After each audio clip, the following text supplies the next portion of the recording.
Styled instrument panel that holds more than convenient controls. Available to Hello everyone, welcome to the 24-hour subathon celebrating Final Fantasy XIV Endwalker. There's like a grain on my desk. I think that came from breakfast, but I'm not sure. Anyway, welcome. I'm going to be playing Endwalker all day, provided that I can actually log in, which is why I'm starting just a teensy bit early. Let me shut everything down here. I was bull rushing through some work to get everything ready, and I'm still not entirely finished with other tasks. Still trying to finalize a thumbnail for Inside Games, but that's okay. I'm gonna log in and get in line because I think that might take a while. Been in queue for 15 minutes. Oh, that's not so bad. And you're under 1,000 in queue? Okay. That's okay. There's plenty to do to kill time. I did launch the game once just to make sure that it would launch, like just to make sure that it was technically okay. And the intro animation is classy as shit, so prepare yourself.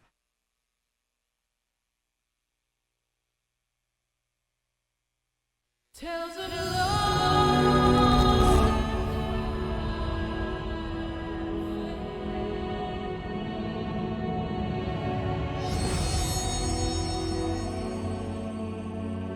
Neat. I mean, they've always had, like, well, to some degree, the intro animations have been getting, like, a little more ornate. Yeah, Captain Sverga, I know you said that you would be in maximum immersion mode, but perhaps not. Or maybe that comes later. Either way. We're going to the moon! At least after we stand in line. But that's okay. We can watch the, Endwalker intro. Let the trailer play once more? I have to get in line. That's weird. I feel like it would be most efficient, yeah. But I can do this. Ah, crap. Wait, hold on. Yeah, I do wish to leave the queue. That's actually not as bad as I was expecting. Hold on. Wait. Not BGM. There we go. You're still in immersion mode? No! Wait and try logging in later. This is probably like spam prevention or something since I just got out of line. Fuck! I wanted to tab out of the game and watch like other videos and shit. Maybe this'll work. Chum and Big Hoss, thanks for gifting out 5 subs. An excellent start. Oh yeah, I didn't really talk about anything about the subathon. So here's how this is gonna work. Every time we fill up that meter, every 50 subs, it adds an hour to the clock. To a maximum of 24 hours, so 20 extensions. You guys get 4 free streaming hours. What a deal. Every time we extend the stream, I will read a chapter from... I'll read a chapter from the Doom novel, Knee Deep in the Dead. I've started this before, so we're on chapter 23. So there's been a lot of action. And there's only 10 chapters left in that, so after we finish that, I'm going to be moving on to the novelization of the hit film Hackers. I will be providing a dramatized audiobook experience. Oh shit. I just flipped open a random page, and the book has different fonts for like the cool, you wouldn't download a car, like hacking fight at the beginning. So that's cool. A lot of fine art in our future. Samurai Spartan and Oh My Godzilla, thank you guys for the prime. Stephanie's haunted computer made a chirp. Usually it's a static burst. This time it was like a musical note. Okay. Back in line. And now I can tab out and the music turns off, which means I can do this.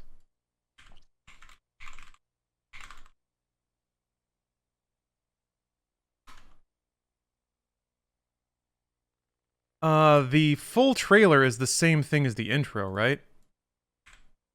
This is the thing that plays in-game, if you click on the intro. Pretty sure. That's right, Alrock. What? What was that sound? Oh, it was just the thing refreshing, okay.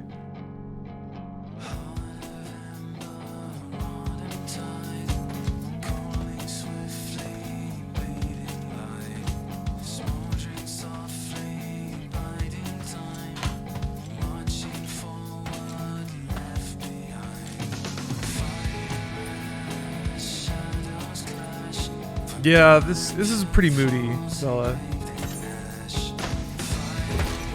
It's kind of similar to, I mean, the Shadowbringers trailer started with the Warrior of Light trudging through a desert too, and with like kind of a lonesome guitar over it. The final days were upon us. The fabric of the star had begun to fray, its land rent by tooth and claw.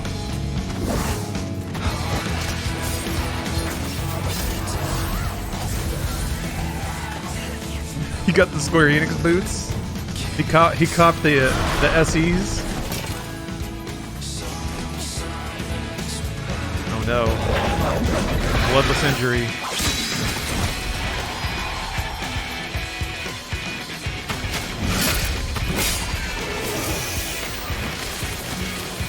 Yeah, big allusions to 1.0, which is weird because they re-uploaded the 1.0 trailer.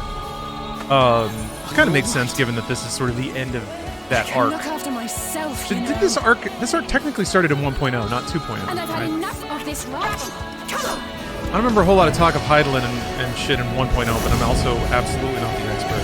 There are people in chat who are. As the chaos spread, the stars Oh, that's right. It kind of ticks through all of them. and yet Cortal, thank you for the resub, and the nearly 2 years of subs. there were those who stood in defiance of that fate.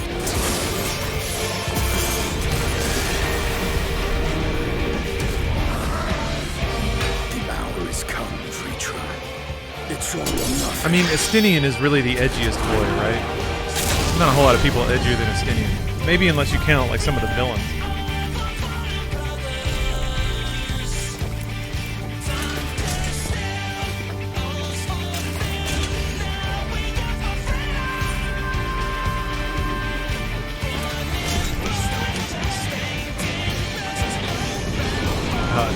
I am so excited for the score. The stage is set. Yeah, some Nickelback is leaking into my anime. Play their part. I mean, it's I felt a lot of like grunge vibes in The respite afforded this land was but fleeting. Shadowbringers. The end Had a lot of like nigh. Seattle rock in the sound of the guitar. So we're rolling up to the late 90s now instead of the mid 90s. Yeah, I saw Yoshi P suggested turning off mount music, which is fine. I got kind of tired of the Chocobo theme after a while anyway. Although like some of the special mounts in the music they have is really awesome. The Magitech playing Terra's theme is like it's never not a pleasant surprise. You got some Cracklin' Oak Bran, huh? Let me know what you think. Bear in mind that the texture of Cracklin' Oak Bran will change over the course of your bowl. Secrets to It'll tell. start like borderline uncomfortable with like how hard and pokey it is. Yeah, my friend. And then there's this wonderful sort of middle phase where it's like partially hard and partially soft as it absorbs milk. And then about the time you finish, the last few bites are pretty Sharian would mushy. keep its counsel while the world is lost to ruin. It would. Those Come what drum breaks may, back there we shall live on. with like a really high crunchy snare. We must. Do as you must then, but we scions will fight until the heavens fall, until our last breath. It's like kind of garage rocky.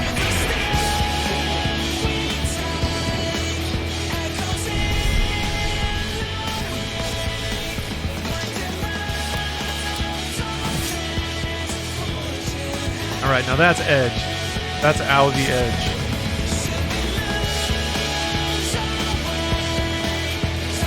He has a Reaper's sight, a techno sight. Past the far edge of fate.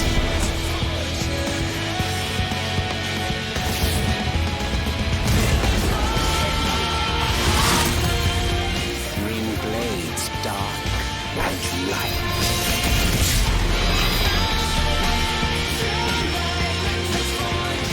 Tolling the coming of the end. He's got a cool night hoodie. Also just standing upside down.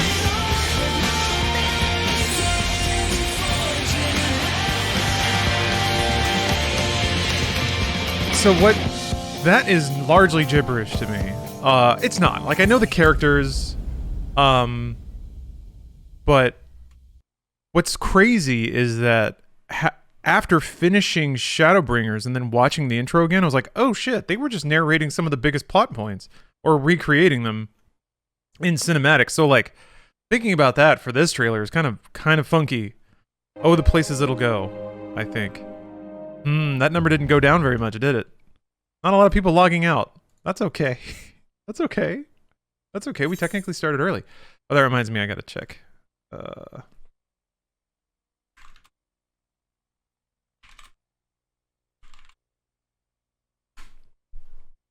dun, dun, dun, dun, dun. Yeah, I'm just gonna work my way back. I'm just gonna start at the beginning and work my way back. I've added a lot of these to MediaTek, so you might have seen them. I don't think I've added Shadowbringers yet, which I should. The fun thing about there's this weird intersection of media that is both commercial but promotional. So companies don't necessarily restrict the use and spread of it because it's ostensibly meant to promote the thing that they make money off of. What I found is that game trailers, some of them can be fantastic short films. And they're not like claimed at all because they're meant to sell a product, or they were. And then after a while, that product is not really an active product anymore. And then the media is just sort of abandoned. Like, it's not retained really or claimed in any way. So that's cool. The BioShock Infinite trailer. Yeah, that was a lot of Ubisoft trailers have like, they're maybe not heavy on the storytelling, but I have to admit though, I still really like this track. So this is for the previous expansion.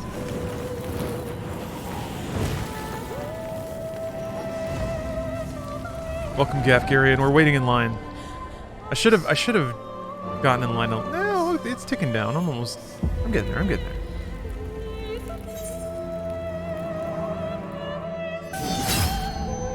How many years have come and gone since that day?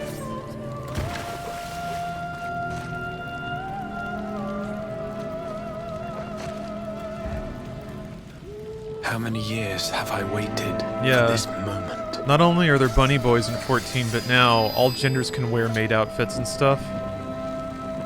For the one that stood alone against the storm. It stays with the times. I don't know if I have those in my armory chest or not. I'll have to check it out. Put my little potato and some lace. For the one they called. Today is early access for Endwalker. And all you have to have done is pre-order it. Or bought like an expensive version, but really just pre-orders get in there. One could argue that for a smooth launch day experience, pre-orders are more important for MMOs. I would be fascinated to talk with somebody. So yeah, this is sort of like, he's doing this again in the next trailer. A bit different though. Anyway. This music is so good. Like, that flashback matters. It actually means something and makes sense. This little fucking guy is just there, though. He's just a Final Fantasy dude. Good looking teeth.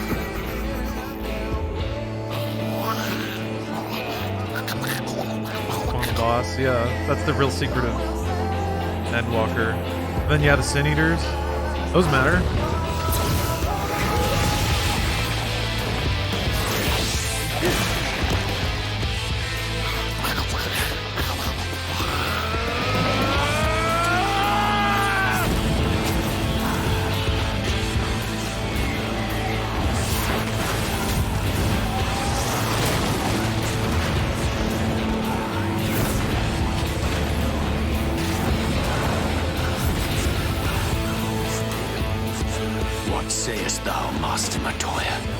Sin Eaters will matter hugely in Endwalker for spoiler reasons. We may accept this fate. Interesting. Or defy it. I really like. But we cannot deny it. What they've gone great. I'm stuttering. Deny? I am not wont to run from my troubles. So I don't want to talk over the drivers.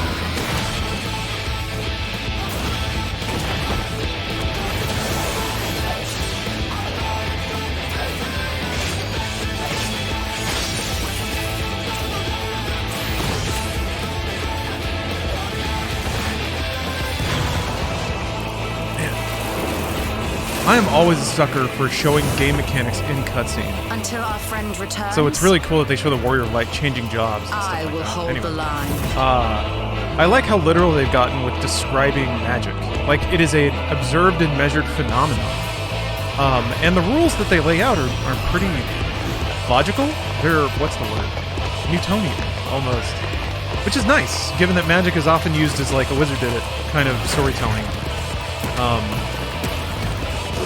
I used to resent, but as I get older, I'm growing more of a taste for the sort of Kingdom Hearts magic, where it could just be anything. To some degree, Destiny uses light and darkness like that. It could just do whatever. It's like Superman's powers in comics or whatever. It's just whatever it needs to be. Just for the sake of an interesting story or a cool visual. I'm not going anywhere. I promise you, Minfilia. Calica Gamer, thank you for the resub. Changing jobs in combat, yeah, that's actually not. Maybe that's the cinematic warrior of light's ability. Although, so this is what's weird. Final Fantasy, as a game series, like Dungeons and Dragons or Dragon Quest, have always used a game system to represent what's happening in the narrative. You know, you can get into Ludo narrative, whatever, but it is kind of king of that, you know? When you're staring at a screen of warriors sitting in a line, waiting for their turn to fight, Greater even than the seventh umbral calamity. that is a mechanical representation of a fantasy fight that's ostensibly happening in real time, in the narrative or in the world. So that's kind of what I take this to mean. Or it's a reinterpretation of that. That maybe in the realm of Final Fantasy, in the realm of Eorzean, the Warrior of Light can change jobs whenever they want, but you as a player have certain restrictions because it has to be a video game. So I guess in that way it's not a literalization. Like, it would probably be a bit much if he opened up his inventory or a party finder or something like that.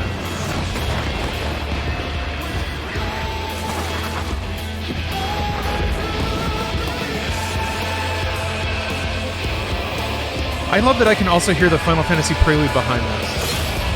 Become the arpeggio in different scales. of darkness. It's that major chord right at the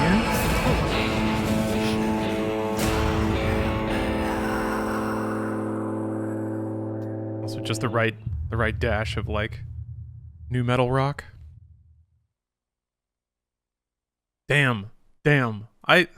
That might be one of my favorite pieces of promotional video game media. Ooh. Okay, all right. Everybody Island getting booted out.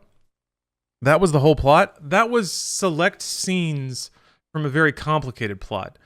Far and away not the whole of it, because, I mean, Emmett isn't even in... The main villain of it isn't even in here, is he?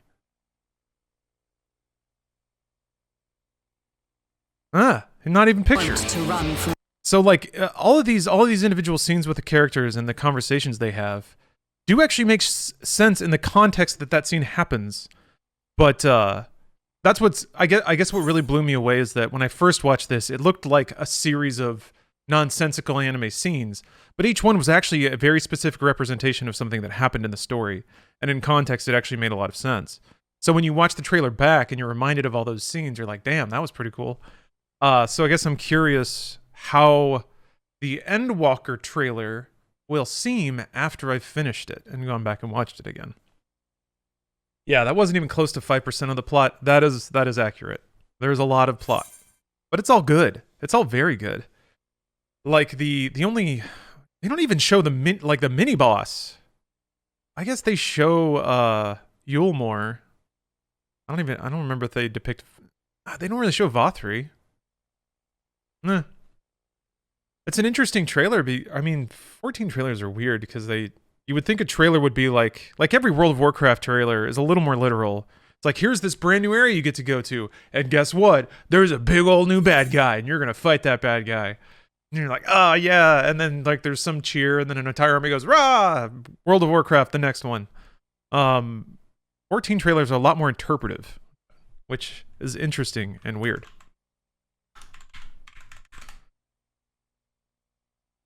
do appreciate that. I do appreciate that Final Fantasy XIV combat. Even though when you're playing it, it's a bunch of AoEs and like taskbars and stuff, but the visualization for it is big ass Dragon Ball Z fights, and I appreciate I appreciate how anime that is. Can we watch Endwalker's trailer now? Maybe I'll loop back around, man. Who knows? Plenty of time, and there's only like what, 3 more? But yeah, I want to. Endwalker has such a strange aura around it from that trailer. I don't quite know how to describe it. It didn't directly fire me up like Shadowbringers did.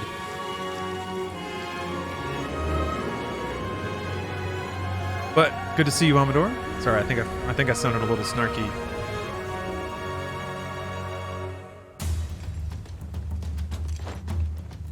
I also like that they depicted the dancer class as being fucking badass.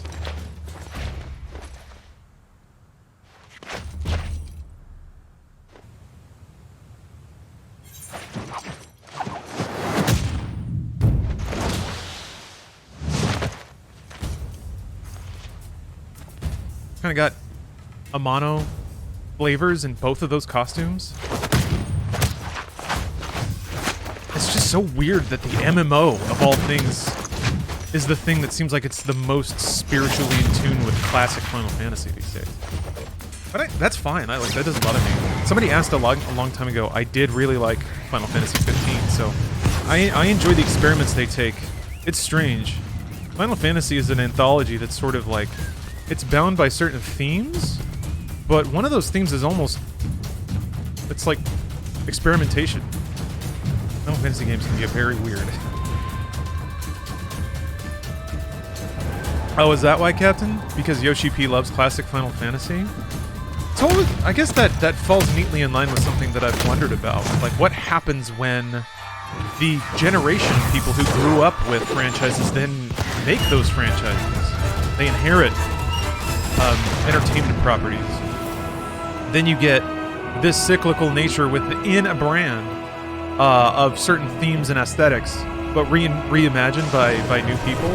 At worst, it just becomes, you know, like a series of unappealing throwbacks or references. Oh yeah, Captain. That makes sense because Final Fantasy 16 looked a lot more like the Super Nintendo run of Final Fantasy games. Maybe even most accurately like 4, which is kind of like the most melodramatic, but also the most like literally Western Europe. 5 was pretty goofy anime. 6 was like... 6 was like... It was steampunk. It was anime steampunk.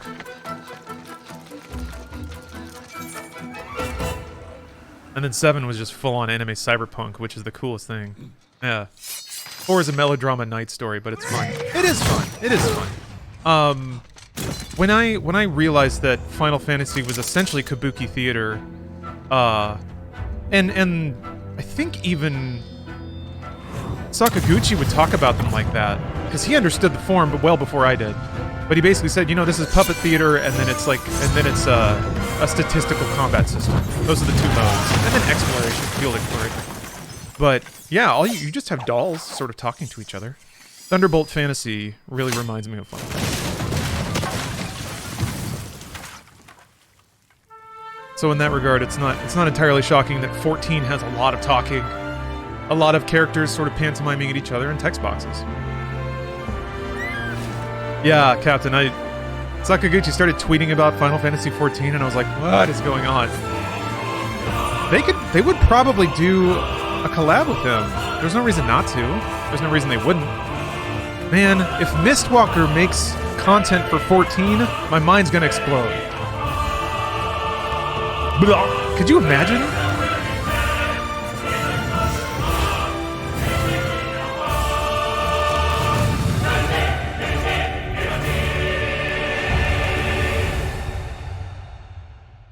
I guess we do have the Game Awards in a week. Maybe we'll see Final Fantasy 16.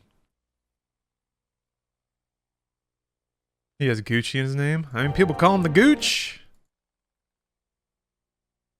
All right. Heaven's Word is when my memory of 14 starts to get very dusty, which is a shame because I know Peggy somebody 16. who recently picked up the game, and they're basically in Heaven's Word, and I would love to like compare notes with them about it, but I don't remember most of it. I just remember getting lost in Ishgard a lot because of those stupid spiral staircases. How was queuing been? I mean, it's been orderly. Just my spot in line is ticking down, so the game hasn't crashed or kicked me out. It'd be so much fun if Sakaguchi came in to write for the next expansion along with Ishikawa. I would expect them to do something like the Rabbinaster content, where like they invite somebody to do like a side chunk of content, probably before going full bore into casting an expansion. But even still, any amount of integration would be great. And yeah, if it got to where he was just full on working for full expansion content, then the cycle would be complete, I think.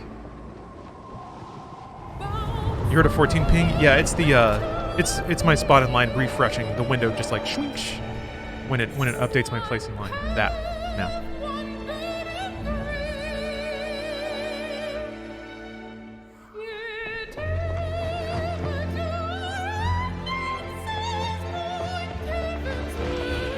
Huh.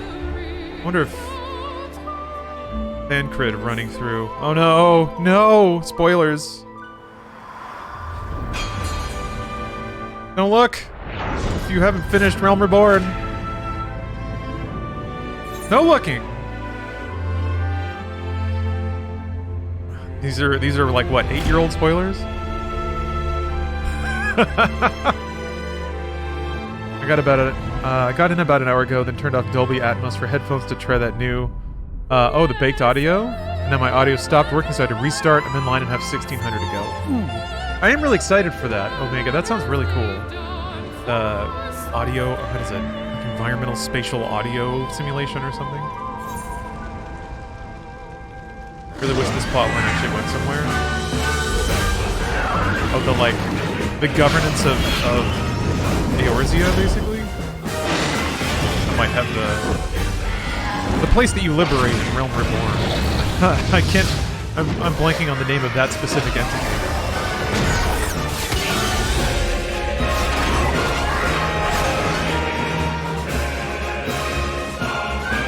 The Holy Sea of Ishgard?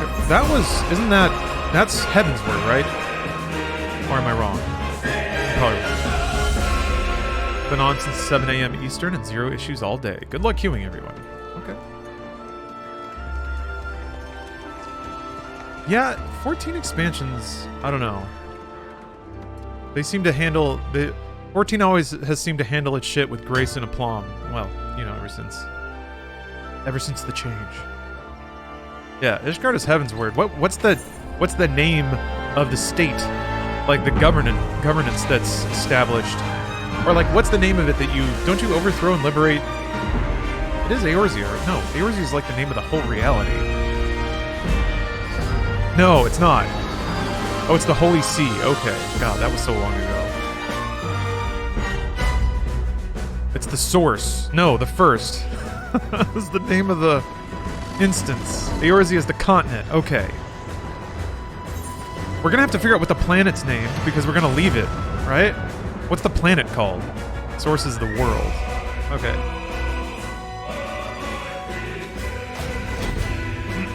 Ishgard is a city-state. Alright. Heidelin. Yeah, that's right. That's what they call it in, like, Realm Reborn intro. Oh, okay. The Holy Sea of Ishgard is it. That's what I'm talking about.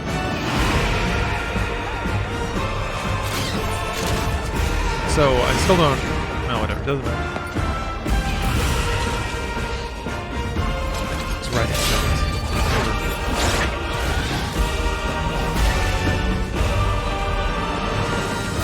The name of the home realm is the Rising Stones. They also made Estinian such a moody boy as an homage to Cain, right? I guess that might be a hypersimplification. Almost there.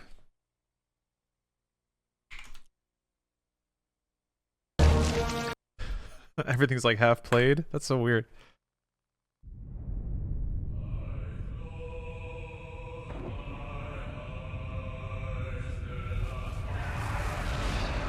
Oh, prepare for emotions, y'all.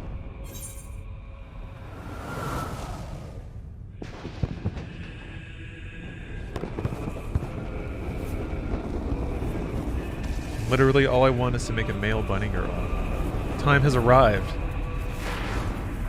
Yeah, Captain. Kind of talking about the difference between a short story or a montage. This is definitely a story. This is why you have to do coils. This trailer right here. Do you get to play this? Because yeah, I still haven't finished the coils of Bahamut. No, I've never finished all the coils. Oh, Danimal. Thank you for the prime. You have to finish Shadowbringers? Can you be a bunny boy before... That's just part of the expansion, right? Coils are super important. Oops. I could probably... I mean, especially now, if I just do it unsynced, I could probably just run through it myself.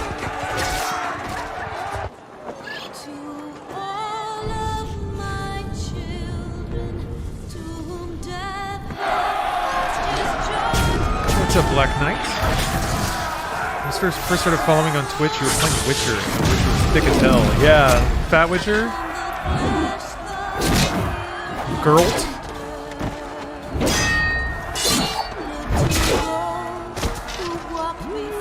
Opjopper. Thanks for gifting 5 subs. Taking our way to the first stream extension here. Hasn't been a whole lot of gaming yet. But that's okay.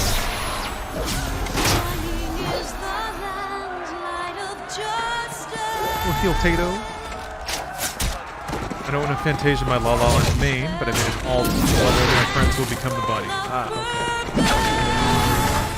The Empire clowns on Eorzea so hard. Well, they're not supposed to win. Like, it's only because... Well, I guess I don't know the specific beats that led to their winning independence. But certainly having a Warrior of Light had something to do with it. Have to do coils. It wraps up Louisoix's story. It helps build Alphino and Alizé. It's the actual end of 1.x. I will. Eventually. There's a ton of content I want to do in this game. I'm sold on it, don't get me wrong. That's something you have to like ask people to do with you, right? Is there ever much of a reason for people to randomly queue for coils? I think back when I was trying to stream 14 on a weekly basis,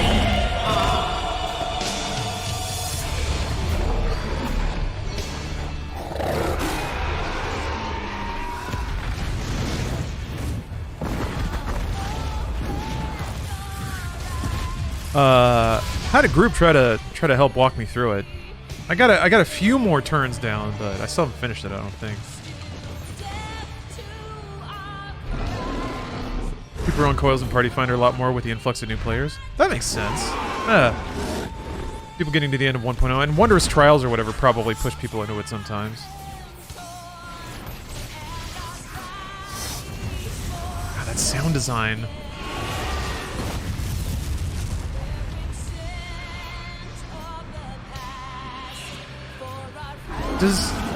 Does what is it? Creative Business Unit 3 in Square Enix, do they have their own cinematics team? Because I just don't see... I mean, I guess the cinematic work that comes out for Final Fantasy games can sometimes be...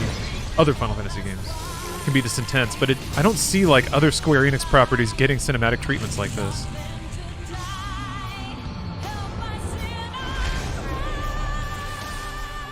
I guess if your service has an operating income, it's very easy to go to like your parent company and say, this is the chunk of money we're bringing you. Let us shave off part of it so that we can hire some people and make some assets. It's part of the expense.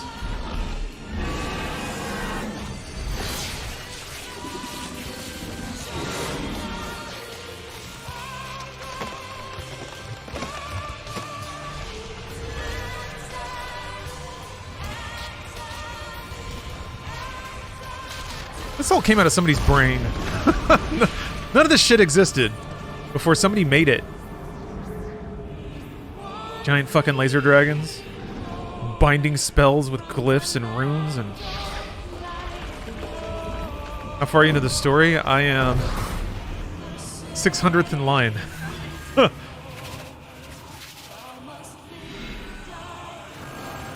That's a Yoshi P whisking you out of 1.0. I'll save you, my children.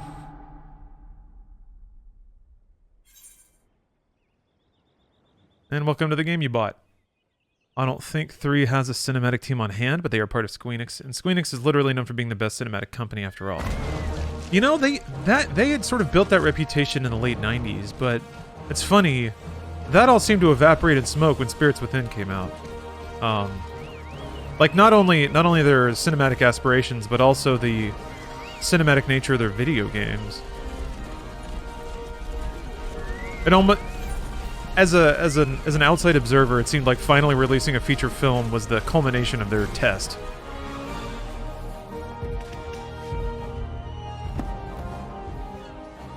Sitting in queue for 2 hours and got error 2002 just before login. Ugh. Well, hopefully that doesn't happen. I mean, I have backup plans. I can like switch to there's other Final Fantasy inspired things to play, that's for sure.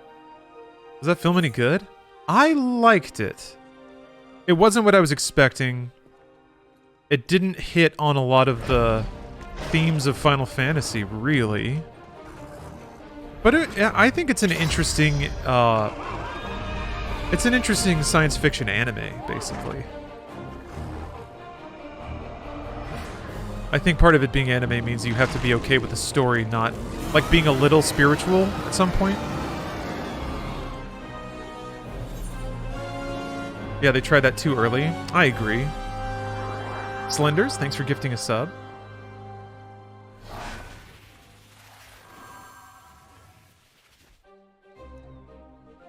Advent Children was Advent Children was dope, just because the action was awesome. I didn't give a shit about the dialogue didn't really matter, the story was nonsensical, but it looked cool, the music was amazing, and there were some big ol' anime fights. Look at that dweeb back there. What a nerd. I don't remember the story of Advent Children.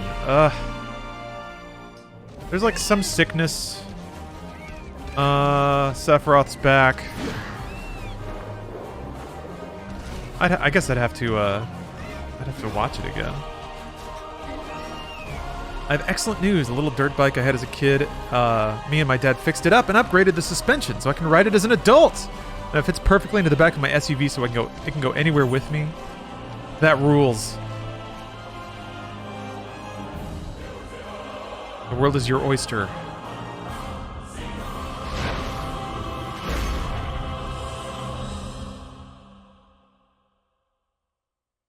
I remember Advent Children. It's good to remember some of Advent Children because they're a bit relevant in 7 Remake. Really?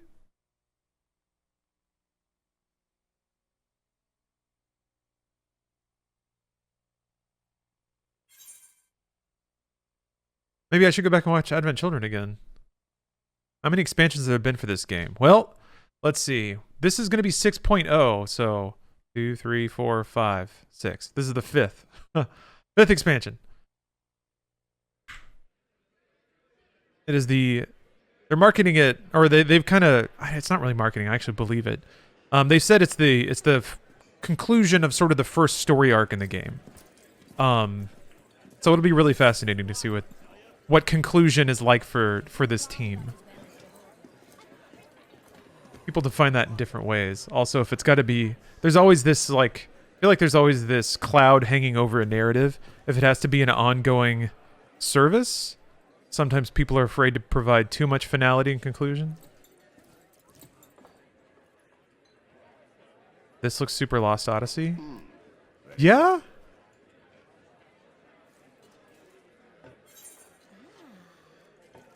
Yeah, now that I think about it, it gets a little more Lost Odyssey as it goes on.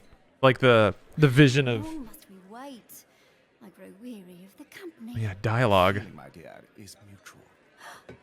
Aha, what do we have here? No job is too daunting as long as the coin is good. Another slight example of a game mechanic expressed in the game world. 1.0, you would get leave quests, which were just randomly generated MMO tasks, basically. Go kill 5 bears. Find me ore pelts. But they would be of the land and of the hand. Choose as you will, Midlander. They look pretty cool, though. Little stained glass like trading card things. Look out! He's right on top of us!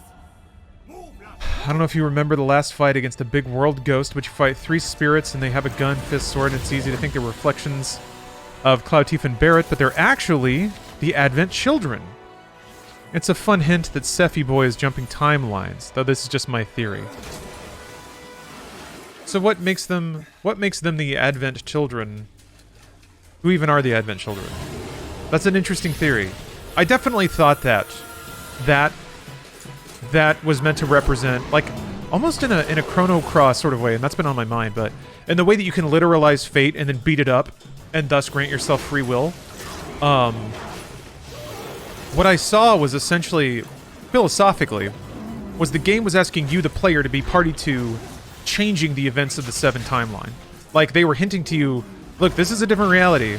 And you as the protagonists are, like, fighting to change things. You're fighting to escape fate.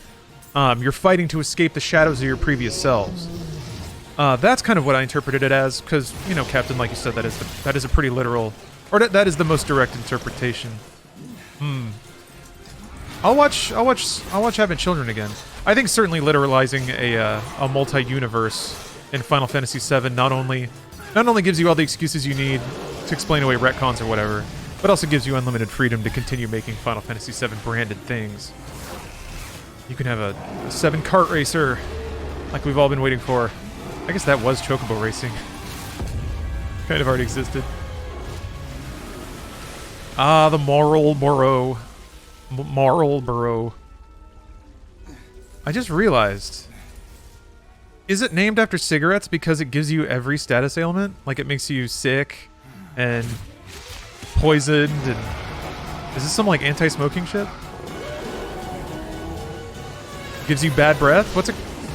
What's the name of its ability? It's like bad breath or something like that, right?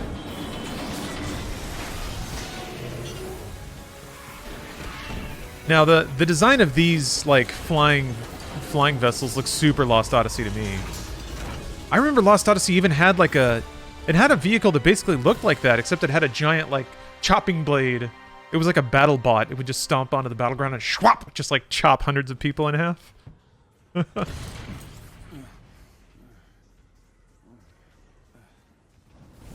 Oh yeah, then somehow he got on this.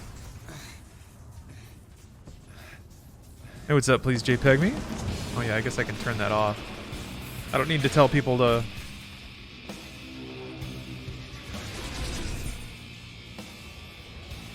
watch the stream today. Because guess what? It's happening.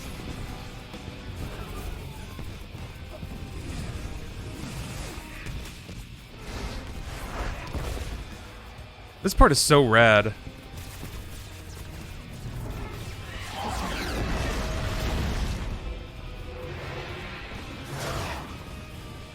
Kingsglaive had some scenes like this, just like large-scale fantasy combat. It's like Star Wars, but dragons. It's kind of interesting. Maybe Attack on Titan is as close as it gets, but I can't really think of a media property, maybe like Game of Thrones? Yeah. That has this, that shows large-scale medieval combat plus like magic and dragons and shit. Yeah, I guess Game of Thrones. The sword using spirits is left-handed and just uses one-handed sword, just like Kadaj. The gun is like an actual handgun and not Barrett's arm cannon, just like Yazoo. The glove-wearing spirit has a singular glove, which is exactly what Laws has. Okay. Now that's compelling.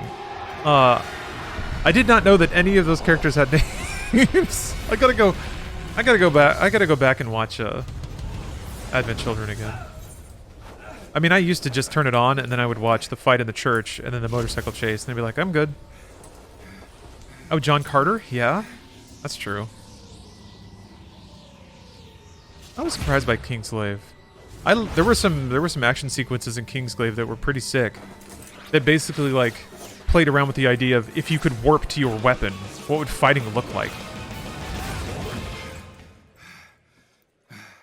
Look who's returned from his reverie. So nice of you to join us again. Yeah, I guess Lord of the Rings. If you could live in a Lord of the Rings world or a Star Trek Next Generation world, which would you choose? Oh, Star Trek, for sure. Don't keep us in suspense. Because guess what? If you're in Star Trek Next Generation, you can just go to the holodeck and be in Lord of the Rings too. With this one. Star Trek basically... He speaks. It basically subsumes every other reality. Yeah, right? Let us give the bard something to sing. You can go pretend to be Sherlock Holmes. You can go pretend to be Robin Hood. You can go pretend to be a 30s gangster. I'm trying to remember all this stupid shit that the crew would do in the holodeck.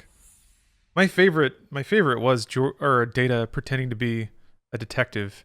Like being willfully obtuse so that he wouldn't just solve the mystery immediately.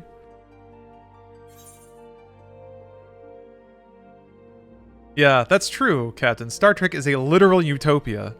And even the like problems they solve,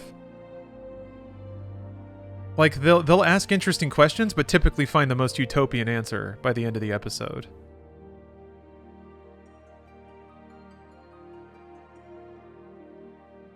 I really think it's going to take all the war and devastation to get to Star Trek as that story tells. Yeah, we got a third world war, and then it's just like a period of dissolved, just like decline of humanity. And then some rando has to figure out how to warp travel, and that turns everything around. Couple that other stuff with Sephiroth constantly trying to delay Cloud and mess up the timeline, just which the ghosts constantly have to fix, kind of makes me think he's aware of the future in some fashion, or he can jump timelines and alter them after the fact to try and make his ideal future happen. Yeah, I agree. Which I think tees up putting Sephiroth in the story, but not as an antagonist, or not a strict antagonist to begin with. Which means you get a lot more dynamism with his character, and he can show up in a lot more scenes, and people love Sephiroth, so it's almost that Dragon Ball Z aspect of converting villains into anti-heroes into heroes. And I get it. I guess theoretically, then. So let's see here. When we ended 7, Sephiroth was still kind of brainwashed by Genova, right? He had been taken over by alien cells. Yeah, it also opens up everything. Yep. Yes, it does. I mean, like, Zack appearing or whatever. Yeah, they wrote themselves a free check, which is really smart and actually really clever. When I finished 7 Remake, I was like, holy shit. How smart is it to make you, the player, be an agent to changing things? They make you be complicit with it. You can't sit there and say, I wanted it to go this way because you as the player actually made it that way. You bought into the characters and the characters wanted to go that way. It's pretty subtle. And it didn't do it in an obvious way. I don't know. I'm actually really fond of how they handled the writing in 7 Remake. To not only like acknowledge the series and give people what they wanted, or give people all the throwbacks they wanted, but to also give new stuff, and then even just logistically open up new possibilities. And no, I never finished Intergrade. Not yet. I was just thinking about that the other day. I spent like 6 hours beating Fort Condor stuff, and I didn't even finish the game. Maybe being pretty miffed with Remake Story at first. Yes, I was. I was miffed even in the moment, though, telling myself that it was still too early to pass judgment. There are some moments that are pretty cheap, I think. But I think by the end of it, what they accomplish is smart from a creative perspective and also a business perspective. I mean, I don't necessarily think it's like high art or anything, but I do think it's a mixture of like, they had all these logistic boxes to check off. And they had to check them off without making it obvious that they were checking them off. You know? That's the artistry I appreciate. I think they walked a very fine line with all the audiences and masters they had to serve, and they actually ended up serving most of them. I think along the way there were some cheap moments because they needed moments of emotional revelation while in the middle of being mysterious. So I think that creates some pretty surface level moments that are a little frustrating, especially if you're really coming around to these characters and stuff. Faye, you're sick again. Well, good news. I have theoretically 24 hours of medicinal streams for you. And thank you for the resub and the 5 gifts. Thank you very much. Look at that. You're helping it up. I downloaded a Final Fantasy font. I downloaded another one, but it was also called Final Fantasy, and I don't know. Since we have 227 players ahead of us, whenever I customize my alerts, I have to type in the name of the font for it to recognize it because it doesn't show up in the list. But if 2 fonts have the same name, what do? Maybe I could download a font editor and just change the name of the TTF, change the name in the TTF file or something.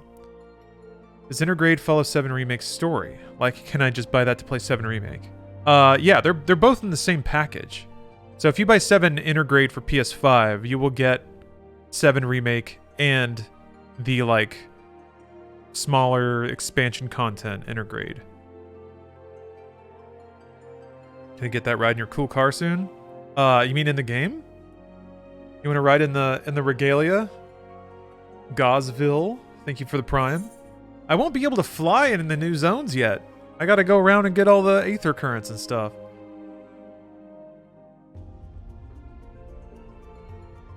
But yeah, sure.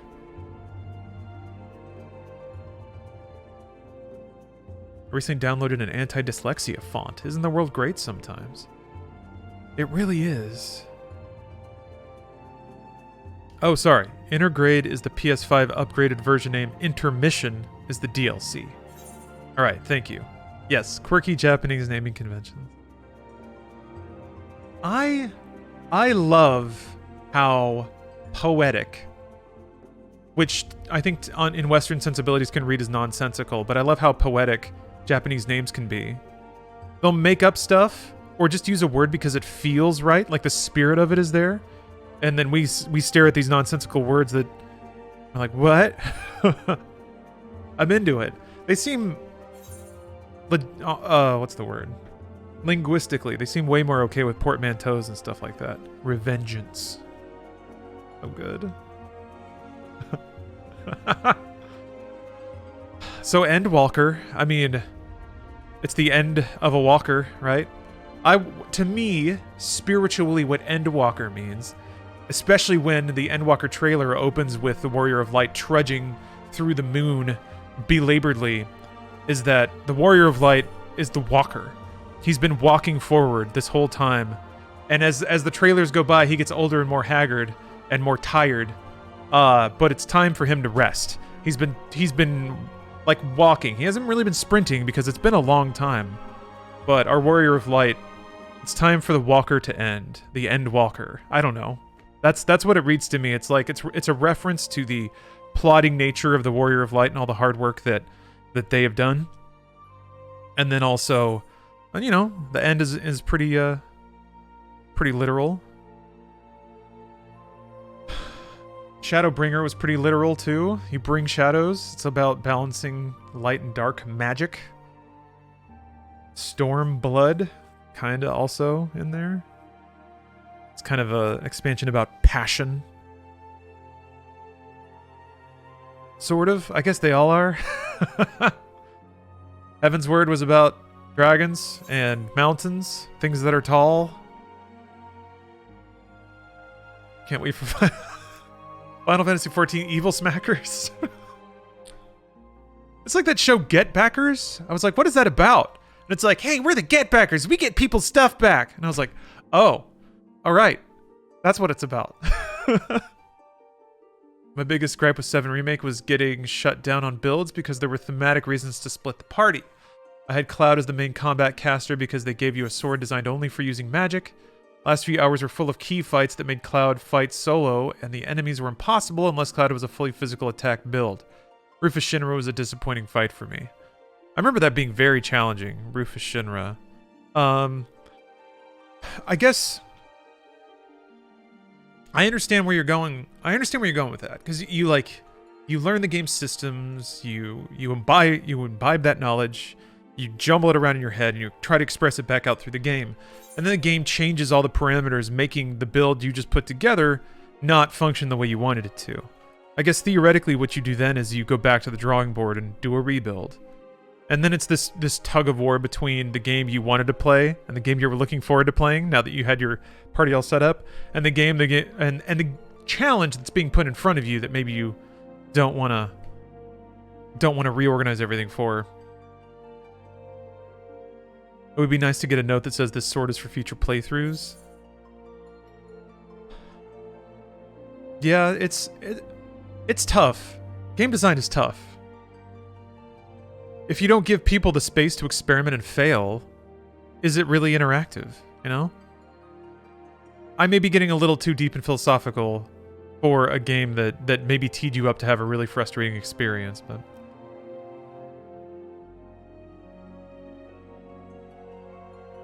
I literally just finished Stormblood, and it took me so long because I hated the whole thing. The story was just not compelling for me at all. But apparently most people like that but apparently most people like that expansion the least. Really? Huh. I liked it quite a bit. I appreciated that it was a lot more grounded. It was about... It seemed like it was much more about an actual... Like the logistics of an actual revolution. And the work and sacrifice that it requires.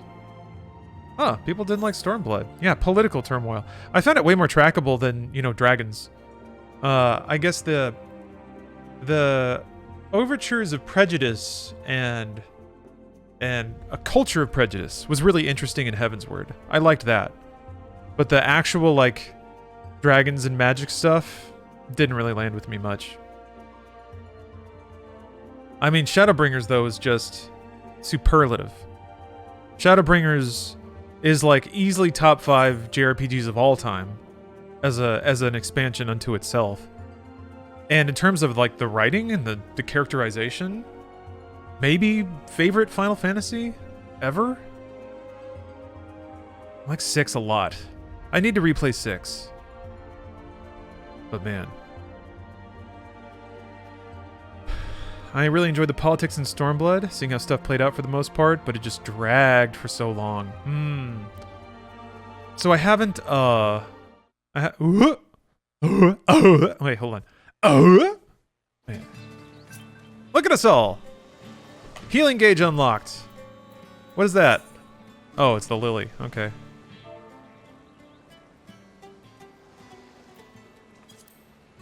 I need to... click it back into sport mode. Gamer mode. Alright, where's my belt? Where's my belt? No! Wait. I think they move it to your chest. I also have to turn my sensitivity down.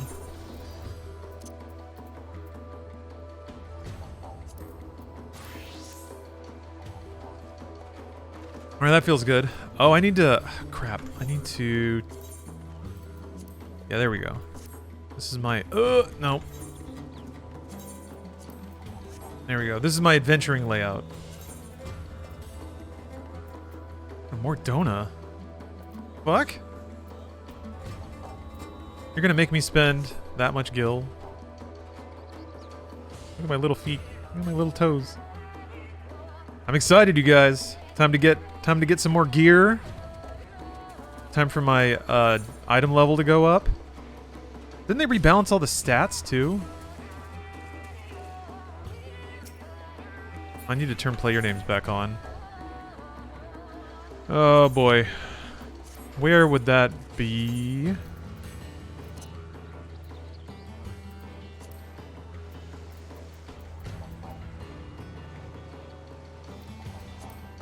There we go. Definitely gonna want to see player names while I'm like J Shadow Darkside. The Prayer. Lemon Peppa. Gun Wyman. I mean, there's some good ones here. The best names make you stop for a second and just gawk at the screen. which is why my character is named Cloudaroth Sephiloud. I think there's like a Reddit post of somebody being like, I have seen the stupidest name I've ever seen on the internet. Jail Burrito, thank you for gifting 3 subs. Appreciate that. All right, yes. Time to start up some MSQ, baby. Why does it have a 2 next to it? Do you get stacks of thin air? What are you doing?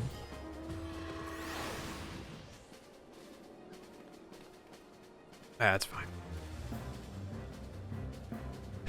When I swapped DCs, I had to change my Lala's last name so it became Oat Milk Latte. Ooh, that's good. Sage and Lux and Limsa, Reaper and Olda if you want to check them out. I think I will eventually, but I'm gonna be an old soul and stick with White Mage for now. Should I swap my hairdo? I have Snow's do-rag from 13. I can have Noctis hair. I think I might have Cloud hair. And the Waking Stones, isn't it? Waking Sands? Rising Stones. Yeah. You hear that music again?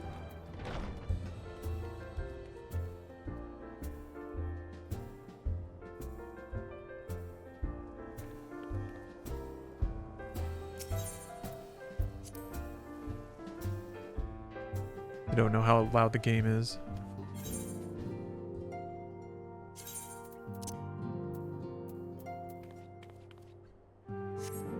This music sounds so similar to a track in Final Fantasy VI. There's like an interior woodwind sort of song that plays inside. YouTube VODs helped me pass the time at a terrible dead-end job. Just got a new job and wanted to spread some gratitude. Well, congratulations.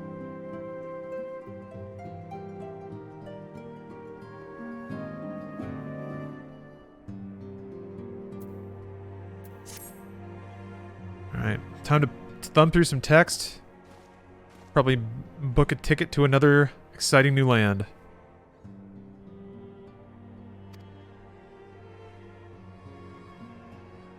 Lunar Primals, okay.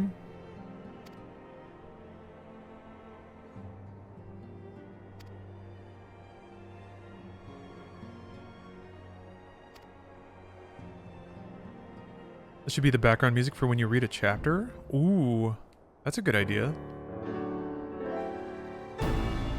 Maybe I should find thematic music pairings.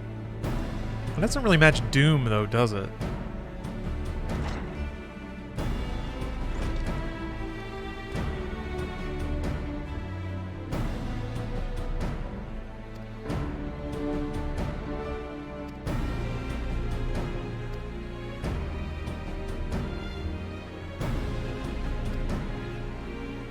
Oh, sweet. Everyone's meeting in one spot. Surely no portent will occur. Oh boy. There's gonna be a bomb or some nerve gas or something. Magic spell is gonna brainwash everybody.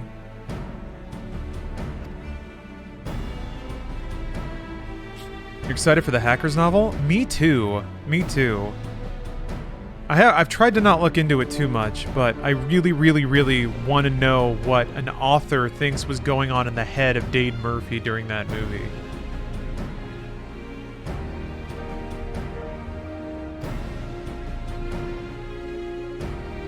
Yeah, Hackers is on YouTube. I think it's like free with ads, so... There's a magic nerve gas bomb that'll brainwash everybody if you don't prevail against Walker, Texas Ranger. Oh, Jesus.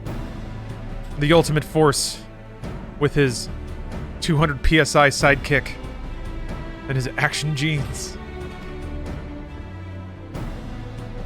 That show seems so boring. I guess he would just walk around and then kick people. I should watch an episode of Walker, Texas Ranger. It was like supposed to be an action show, but as I recall, there was very little action. I feel like most shows that set themselves up to be action serials figured out that they just needed like one stunt sequence an episode, and even that they could kind of phone in. Ah, Urianger. Prithee tell me what thine would like to feast upon from DoorDash this evening. He's the one Shakespearean actor in the cast. Yeah, action is expensive to choreograph and film. Sure. It's really dangerous too. I mean, something as simple as somebody falling down, like they could twist an ankle, and then you have to give them hazard pay and try to make it so they don't sue anybody. Stunt work is it's a whole thing, and cramming that into a serialized TV show where the episodes are essentially disposable. Yeah, I can get why you'd want to reel that back in. Never knew Dade Murphy was Angelina Jolie's first husband. But yeah, when you see their chemistry on set. I wonder about that. It must... If you're a performer and you do performances where you fall in love with somebody or fall in love with their character, it must be so hard to keep that sectioned off in your mind. Especially if, like, shooting sets are interesting too because it's kind of a high-stress environment, a high-intensity environment. And there's this studied phenomenon with people where if they go through high-stress situations together, they form attachments. It's just like co-adrenaline. It makes you feel like you're in love. There was a really... I remember reading about a study. It wasn't a Malcolm Gladwell book, I think. No, it wasn't. It was in another book about brains, but look at all these people doing this story. But essentially they did this survey with people, like there was like a tour guide, and people would go on this tour with the tour guide, or something. Or no, wait, they would pair people off, and if they had to cross this like really rickety rope bridge together, they actually felt attracted to each other, versus just kind of walking around when there's no danger. So there's something very real about experiencing danger together that makes you feel a connection and makes you feel in love. And I think a movie set could get pretty close to that. Maybe not danger, but like stress and intensity. Shared trauma? Yeah. Yeah, and Sandra Bullock says that a lot in Speed. That's true. But, I mean, I think it is true. Look at this table. No snacks for anybody.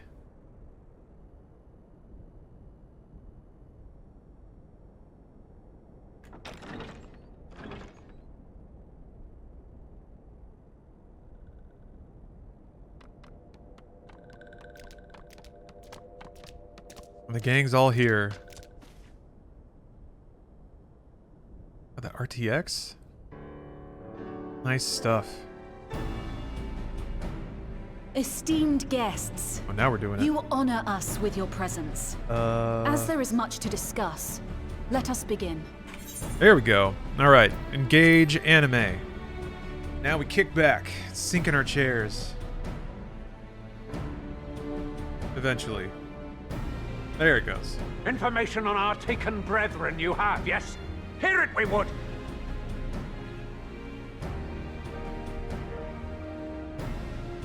Oh, okay. Never mind. I thought that was gonna be... Oh, okay. Beyond forgiveness these featherless ones are! With rivers of blood shall they pay! Freed our people must be! We too would see your kin liberated, but ere we attempt their rescue, we must first find a means to negate the risk of tempering. Without that, we will be unable even to approach the towers, let alone contend This is with their Shadowbringers content? defenders. For real? If all else fails, Am I like I've a always patch found behind? cannonballs quite effective. Didn't even finish it? For real? I think it was because the MSQ thing had question marks on it. Prisoners? How far behind Would am you I? see them slaughtered? Think for a moment. Ponder, consider, think. If Merlwyb truly intended to bombard the towers, she would have done 555? so by now. Remember, we came here to find a solution together, did we not? Well, that's fine. This is just spoiler prevention. That's all. I did this on Yestola purpose. spoke of defenders. I but offered a means to clear a path, should you require it. Oh, 5 quests. I imagine they're largely talking or like taking things to places. Play our part if we are to have any chance of success. It's not a dungeon, right? For if any here should give less than their best, ooh, hail to the York. The cost of every living being on this star. A paragon, the Empire, our very gods. How can we hope to prevail against such odds? That our foe is formidable, none would deny. But our strengths are many and varied. In this chamber, I see masters of strategy, masters of magic, masters of the land, the air, and the sea. And together, there is nothing in creation we cannot overcome. The other potato's not swinging their feet like they're on a kiddie swing.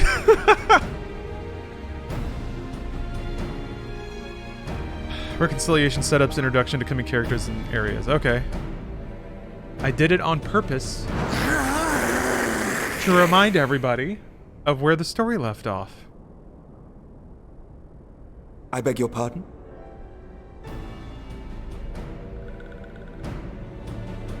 What is it, Sonntag? Do not express your passion thus. A little tricky without gills, perhaps. Suffice it to say, I am proud to be counted amongst Eorzea's finest. I love aliens that do weird shit just because they're... We Sahagin will play our part. What is the purpose of this meeting? The Alliance is meeting with the Beast Tribes to unify Eorzea. But today we look to the future as allies united in purpose. I only know that because they just told me.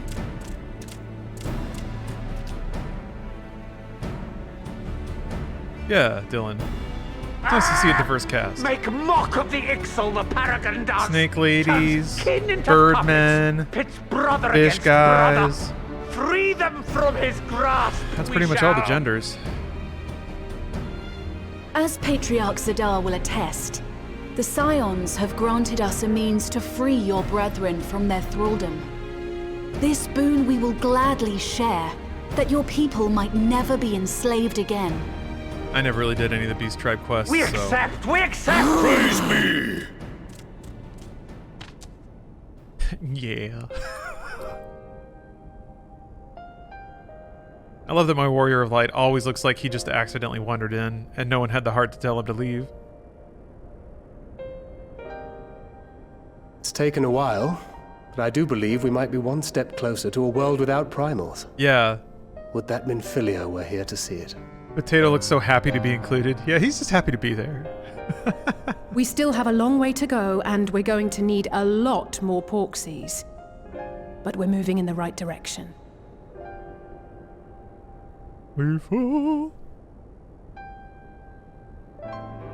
If I may have your attention, there is one other point I would like to raise. As we can all agree, freeing those held captive must take precedence over every other concern. But experience has taught us that none save those with the capacity to resist tempering can hope to enter the towers unscathed. And even once inside, a still greater threat may yet await them, that which we call a primal. Needless to say, if we are to succeed, engaging with such foes can only ever be considered a last resort. And so I move that we seek to prevent them from being summoned in the first place. Yes! Both prayer and ether are needed for the ritual. Should either one be denied, the summoning would fail. Indeed. And so we must endeavor to discover the source of the ether on which the process depends. Do so, and it may present a way to halt the summonings, or perhaps even neutralize the towers entirely. Yeah, they talk so practically about magic. A promising proposal. It's like electricity. While you are conducting your investigations, however, we will need to remain vigilant, lest the Telophoroi commit further abductions and summon primals ere we have the means to prevent them. Oh, verbose to toast. stand a better chance of keeping our enemy at bay, There's a bit of lag here, but I did eventually see your tip, and I will answer your question. Reinforcements You're to for the assist our XCOM games neighbors at when all? needed. Yes. I'll talk about that in a minute, but I'll address We your are comment Malta first. would It is have been funny how every overwhelmed fantasy media is were filled it with not European for our accents. Yes, I mean, newfound theoretically, that's allies. where knights and But say castles the and word, magic and we came shall from, right? come. It has to make the world feel less exotic for people in that region. Just wants elves and see dwarves to we're all speak in like American accord. southern hillbillies, so our European brothers can experience the same exotic But dialogue. what are we to get call this enjoy. proud fellowship of ours? I submit that the honor of naming it should go to the scion whose brave efforts have done so much to unite Eorzea. Yeah, I've always wondered that too. What say you, my friend? I think it's also like, if it's old, it's British. If it's theatric, it's British. I think that might be the core of it. If it's melodrama, if it's Shakespearean. And certainly, I'm not going to say that Final Fantasy is Shakespearean, but it is theater. There's actors on a stage pantomiming and delivering dialogue. I would call it, one moment please. Always with the jokes. And the chest rut. Might I suggest the Grand Company of Eorzea? I remember a certain someone pondering it once upon a time, and it seems as fitting a name as any. They asked me. How dare you? A fine choice, for there is none here who does not love Eorzea. Aye, in that we shall ever be united. I have to scrub the United in our deodorant buildup out of this gratitude shirt. for the realm that gave us life. I've worn it a lot. I love this shirt. It's my white maid shirt.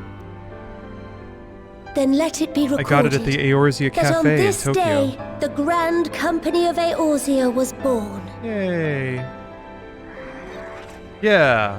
I liked Dragon Age in terms of its dialect and stuff. There was still a smattering of British, but dwarves are American. It kind of makes sense if you think about it in terms of stereotype. Americans are if like dwarves are entirely about How long hard have work we and dreamed of toil this and like moment? building and profit. And now that it's here, forgive me. Americans love to work until Might they we die. speak outside? That's our culture. That feels very dwarven.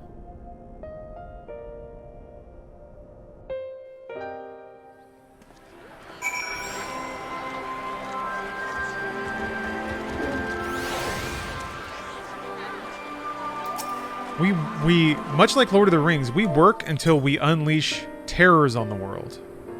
You know? It's like mining too deep and finding a Balrog. That's what Facebook is.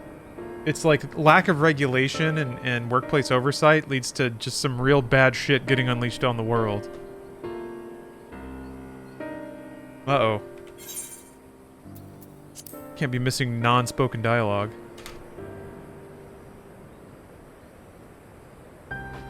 Torbjorn from Overwatch is from Sweden, but he has a Scottish accent.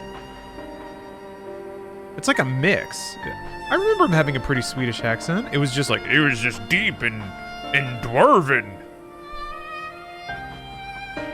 We literally work harder to party harder. Yeah, Joe. In a lot of major American cities, that is sort of what I hear. Like in New York and Chicago and LA. New York especially is like people work their asses off. People work 10-hour days. They have 2-hour cocktails. They go home and they get up and do it again.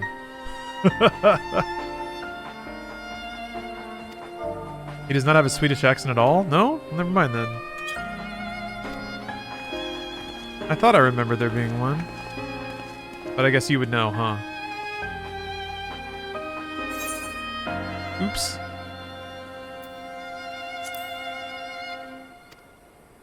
I guess the Swedish is just like an IKEA-ish reference to the fact that he builds.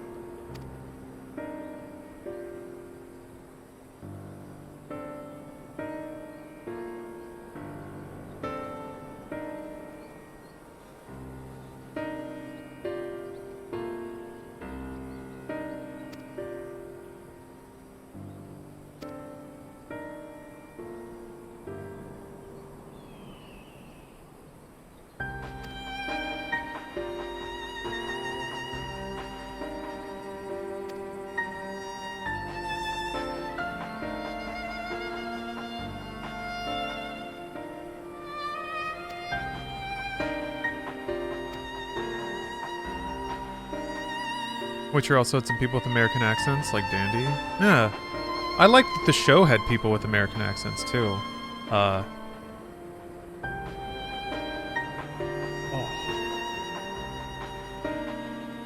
I mean, Geralt doesn't really have... Does Geralt really have an accent? Not really. Well, I mean, in that regard, I think I would call it maybe more of an American accent.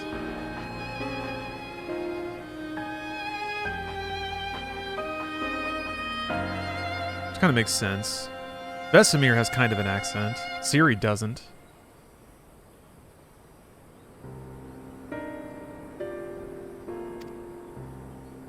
But, like, Yennefer does. Triss doesn't.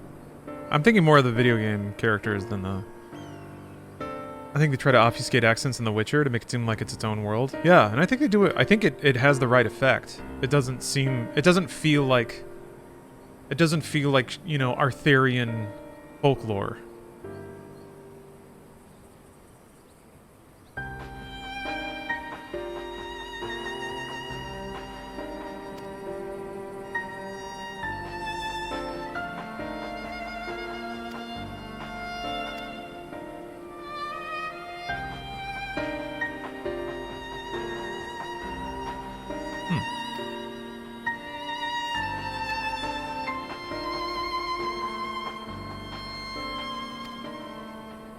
There is one aspect I do like about this game, and it's funny, sort of thinking about Star Trek: The Next Generation. All the cast members in this game, all the cast members, all the characters, NPCs, they might have their like hang-ups, or they might have their own traumas and stuff that they're dealing with, but they're all very smart and capable individuals that all work tirelessly for what they think is the best outcome. There's no like. There's no characters with just gonky character flaws that are there to spurn conflict or anything like that.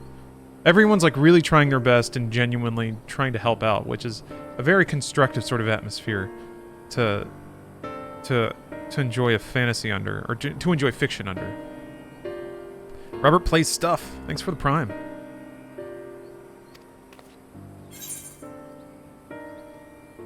As if you have to ask.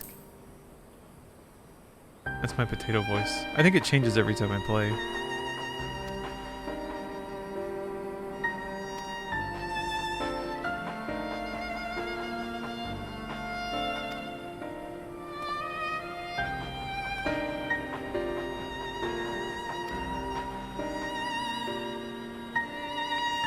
Can't stick around because I want to play this when I get home. Well, Robert, good news for you. It turns out I actually wasn't caught up. But it seems like a lot of people aren't. Look at all these people. So I have a few more quests of lore to get through. Verbose, thanks for gifting us up. Appreciate that. Oh yeah, and on the XCOM tick, I've actually played most XCOM games, which is weird. I didn't play the Bureau, and I didn't play XCOM 2. But I played like Enemy Unknown. I played Interceptor. I played the new XCOMs, Enemy Within and Enemy Unknown.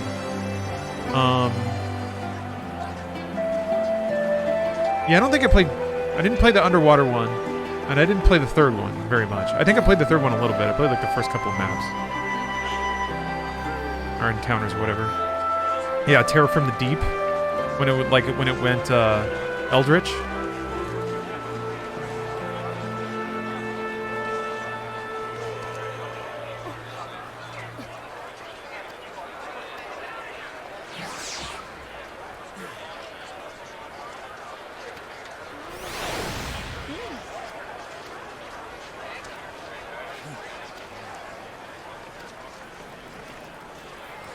So I'm helping Alphino put together a book report about how the Crystal Braves broke apart, so that our new supergroup will stay together forever.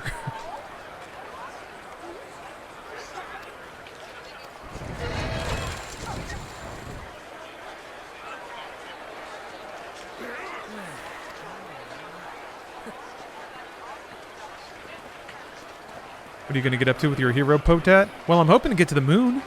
I want to step on the moon with my potato this stream. We'll see if... Fuck. Techno whale. We'll see if it happens.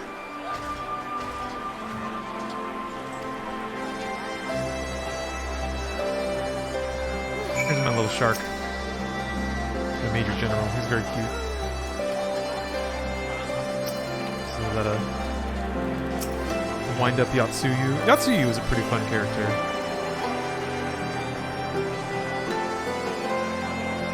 Coffee Hero. That's a good name. I'm just taking a little look-see here. I should probably get moving. Beef taquitos. Okay. Wheeze Sama. Alright. Wheeze Nuts.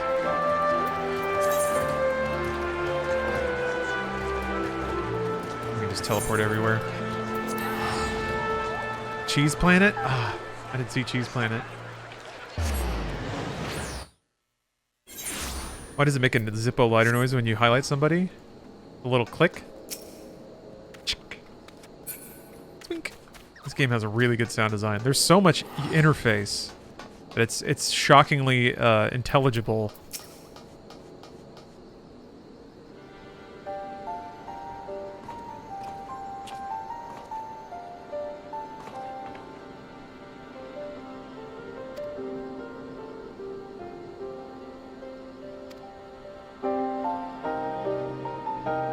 The arrow when you highlight somebody looks like a butt plug.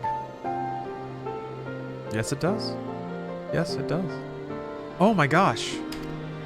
This is a candle game, wouldn't you say? Wouldn't you say this is a candle cam game?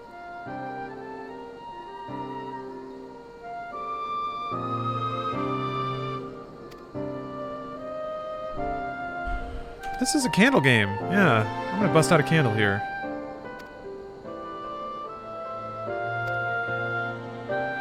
A very foresty scent, huh? That's every game? I don't know, like, Cyberpunk's not a candle game. Doom Eternal? Well, I guess it is fire.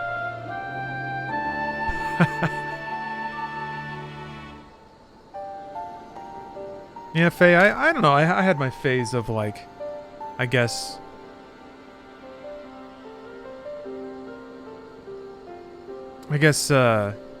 reveling in negativity and antagonism, but yeah, I'm kind of done with that. It's better. It's better to like things.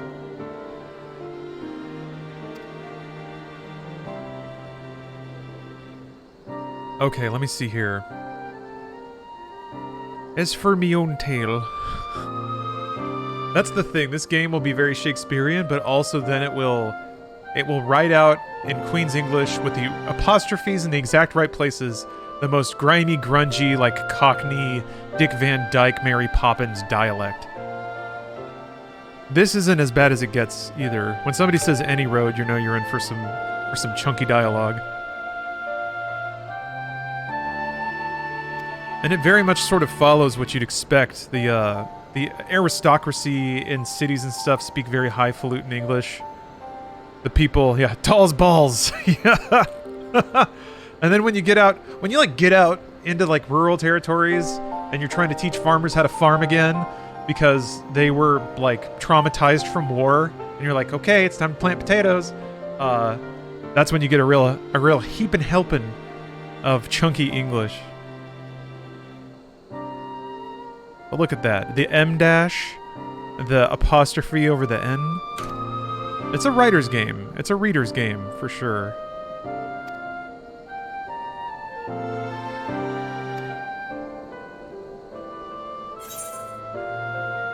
Why do you think the Crystal Braves ended in failure?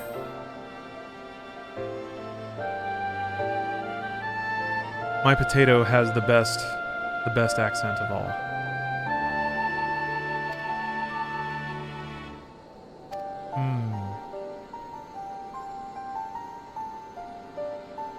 Little bird. That's a name.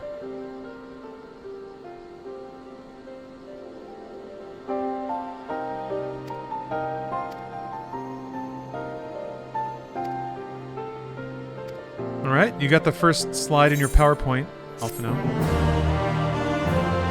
This way I get experience. I didn't think about that. I need to turn my experience bar back on. Did I move it off?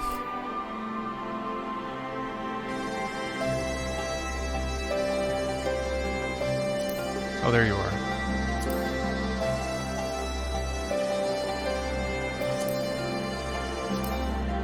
Sticky right there.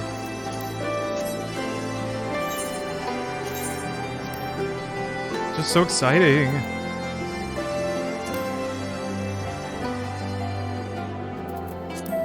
There. Oh god, does it float over everything? Let's see how gross it looks there. I might need to scoop my toolbars up a little bit. I'll just move it down here.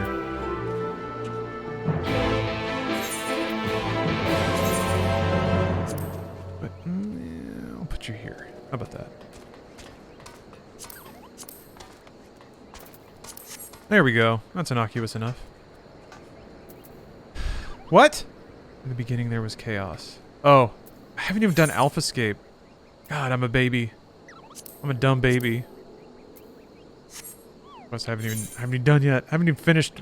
That's Alexander, right? Put it under the chat box. Oh, like down here? Yeah, that's a good idea.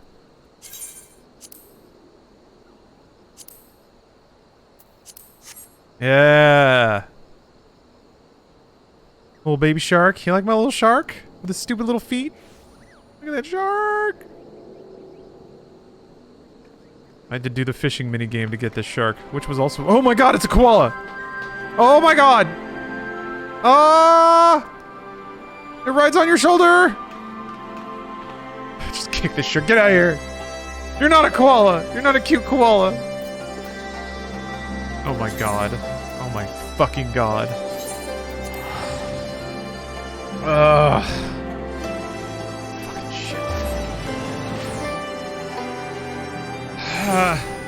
That's one of the things that I also meant to do in this game, is to just, like, find the minion list and work my way down. Getting them all. Delicious Stardust. Koala Joey, it's called. Oh. Beautiful. So beautiful. His little ears wiggled. Yeah, I don't mean to say I'm dissatisfied with the Major General. There's like a minion in this game with legs shorter than mine, so we're working hard. The sounds of industry. Should send my retainer on. Wait, no, it's not here. I need the bell. I don't think my retainer has ever, like, actually been max level.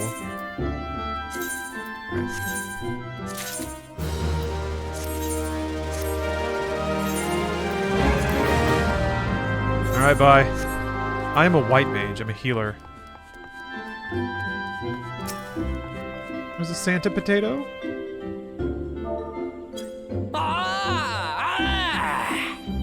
Gotta cheer for the Santa potato. Does the baby have a name? And might I suggest Bruce? That is a really good idea. How do you name minions?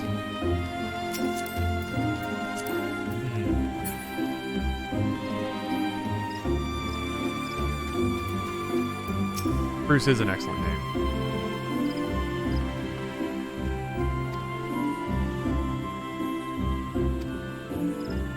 You don't? Oh, okay. I didn't think so. I guess I can just— whoop. What are you doing under there? Major General! How dare you? Hey, get out of there! Not okay. Hit him with the spray bottle. Stop! Except it'd have to be sand. He would like water.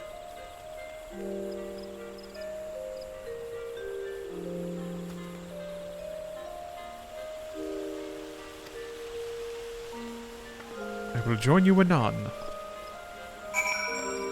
It might sound like cringy internet speak, but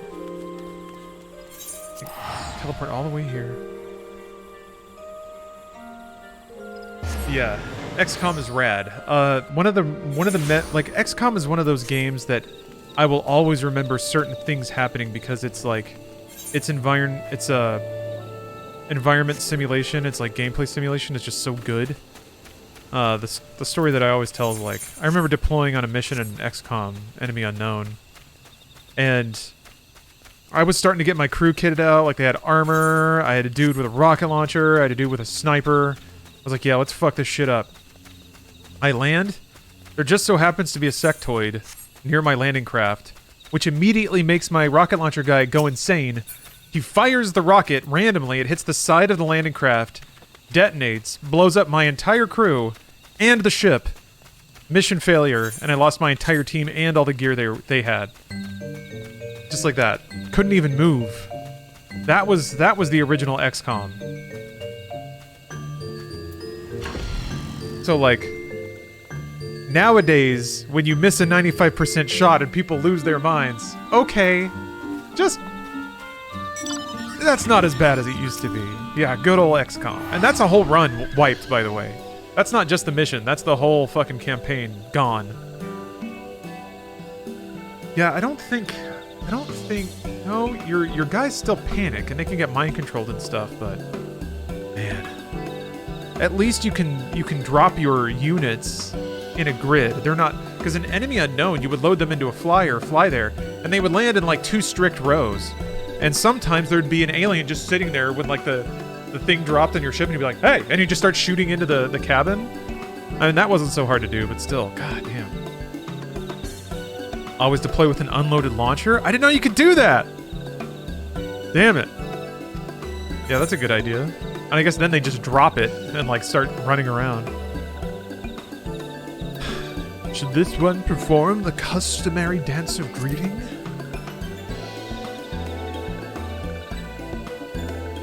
I want to dance. Aw. I'm guessing that's a reference I don't remember.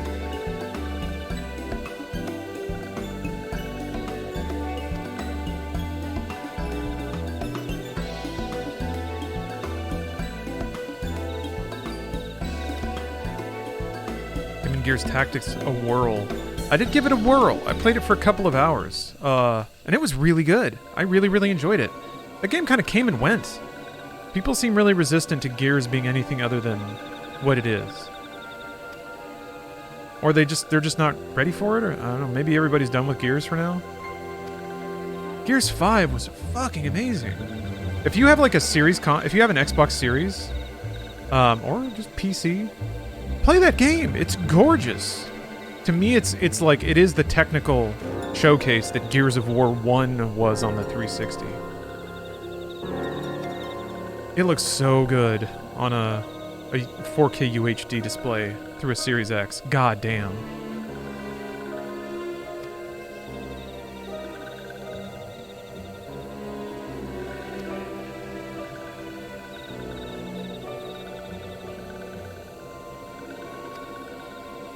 Name seems familiar.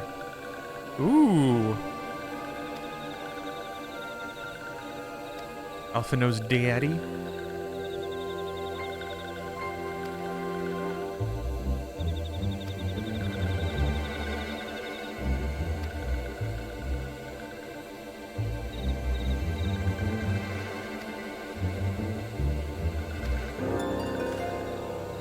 Yeah, on Game Pass.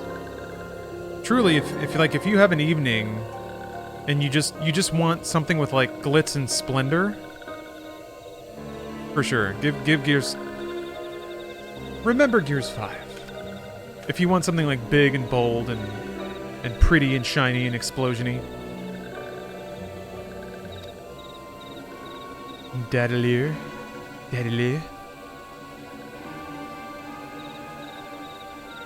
French daddy.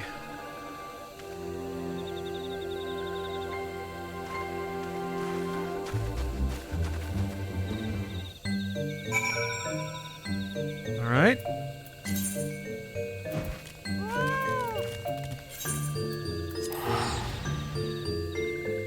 Oh yeah, Anthrax, when you get your little pontoon thing, and you can explore around in the snow. Sliding around in that thing felt pretty cool. I'm just a big fan of snowscapes. I like snowy, frosty, frozen video game environments. Imagine if Gears never had the underbarrel chainsaw or the active reload mechanic. Or the snap to cover. Like, there were so many amazing little design elements in Gears. The thing that I really like about it, and I don't think... I kind of brought this up when I see it in other games, but the nature of enemies to sort of poke their heads out just a teeny tiny bit, which means you can hit them with a sniper, but you know where they are. Like, that little visual telegraph, I think, is vital for that game. Because if all the enemies took actual cover, and yet... Wait, did I run past it? I did. Like, that would be really frustrating. And every arena is sort of designed with a flanking route in mind. You just have to kind of look for it.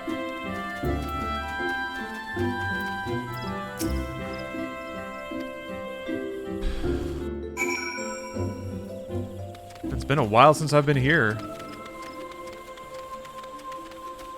It was wild having Bruce be a baby white mage and doing some of the role quests at the beginning.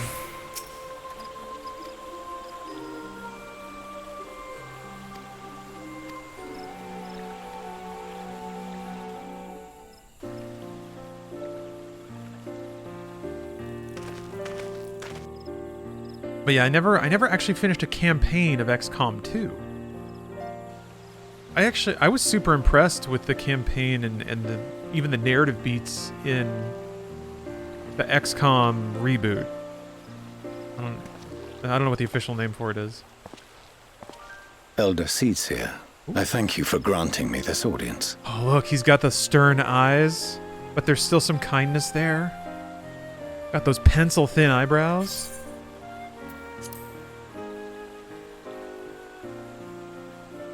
I am Fortuno Levea, here in my capacity as representative. Snap to cover. Of the Forum. Like Winback, I think, did that on N64. It is I who should thank you, Master Fortuno, and for theoretically, journeying even so that's an far extension and of so how Metal swiftly. Gear Solid handled Would that snapping our to first cover, meeting could have been under and happier especially with the camera, like circumstances. rotating down behind when you would approach a corner and stuff.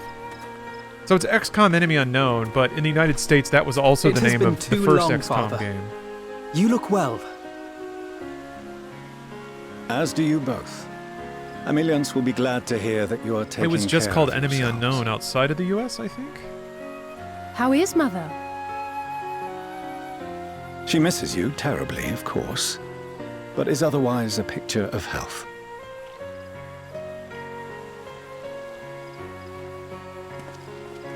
Circumstances apart, I'm grateful that our meeting has afforded me the chance to be reunited with my children at long last. And I believe I also owe you was it thanks UFO for the Unknown? hospitality you showed my father. Oh, I think it Louis was. My bad. During his sojourn in Eorzea. Wait, was it? All thanks we owe to him. In the days prior to the 7th Umbral Calamity, it was your father's tireless efforts which granted us a means to vanquish the primals. Were it not for him, our strength would have been quite spent by the time the Empire arrived. That Gridania still stands I is didn't in know that large Louis part was his achievement. Alphinaud's and He was a Alizé's great man. grandfather. XCOM UFO Defense. Fucking, I don't know. He would doubtless have been moved to hear you say so. I must confess, however, that I opposed his decision to intervene. UFO doesn't stand for anything. XCOM Enemy Unknown And my or position UFO remains Defense. unchanged. Ah, okay. You'd know if you did coils. Oh, okay, alright. That's a pretty big reveal. I To guess chart the course of history, not to change it. that was in coils. Oh, I am okay. familiar with the Sharlayan stance. That's neat. It is more than that. It is our way of life. Who we are. But I came here not to deliver a lecture, but the Forum's answer to your request. Those mischievous streams. Sharlayan will under no circumstances intervene in the conflict between I'm wondering Eorzea if they and will the Garlean ever. Empire. They've been using this music since Realm Reborn. This like dialogue music. This is like tense dialogue music. There's like 3 or 4 dialogue May I tracks. ask for what and they reason the haven't Forum changed has them. come to this decision? The final days spell the end not only for Eorzea, but the entire world. The final days. Pray spare me your hyperbole. This conflict is no more than the latest in a series of petty squabbles between yourselves and Garlemald. One in which Charlian will take no part. I think now more than ever, I am If the especially final receptive days were of truly upon us, stories that require unity, and that unity is prevented by people Father, discounting the you gravity must of the ask situation. the Forum to reconsider. Petty squab. You may feel safe on your little island across the waves. Global warming is a myth. But if you imagine the Telophoroi will leave you be, you are mistaken. They mean to kill us all, themselves included. Shizbe, thanks for gifting us up. Alphino is right. We have seen what the enemy is capable of, the lengths to which they'll go. This is no time to turn a blind eye. I'm going to be playing If 14 Eorzea online falls, the whole stream, so too but will Charlian. every time we hit a sub So goal, if you I will truly pause to love read a our chapter homeland, you will join us. from now, either the Doom before novel it's or too the late. Hackers novel, novelization of the hit film Hackers. We're almost to our first chapter. I thought you knew better than to raise your voice to your elders. Oh shit! It Dropping the seems daddy I was card. wrong. Wrong to ever let you leave, Charlian. I consoled myself that your time abroad would instill in you some hint of restraint. Oh, Jesus. Of discipline. But I see now that Eorzea has made fools of you both. Have you forgotten why it was that I so vehemently opposed your grandfather's departure? Damn fool crusade. Yeah. For all his wisdom, his only solution was to go to war. Death, devastation, ruin. Even those who claim victory are scarred for life. What prize Look at could this ever framing. justify He's such so much taller than sacrifice? them. It is the duty of the learned to avert such tragedy. By fanning the flames of war, you forsake all you once held dear. Jesus, Dad. Thanksgiving's gonna be awkward this year.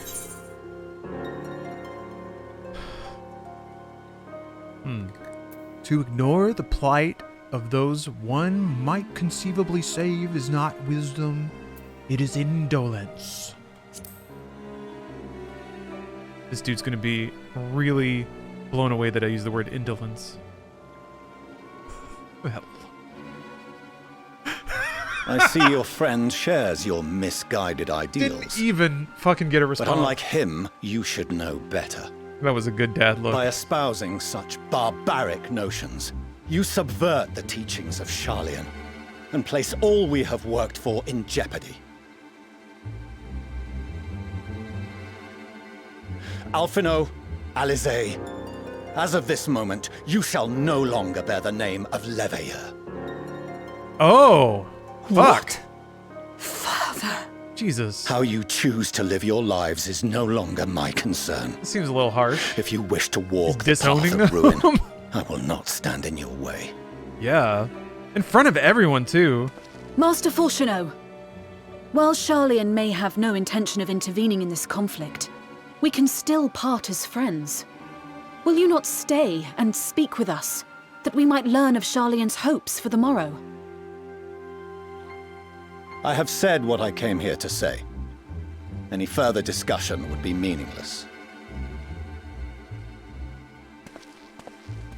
What a tool. Father, wait! Don't bother, Alizé. Yeah, the How forbidden can you dad move. stand there and watch him walk away? How can you let this happen? I am no longer a daddy.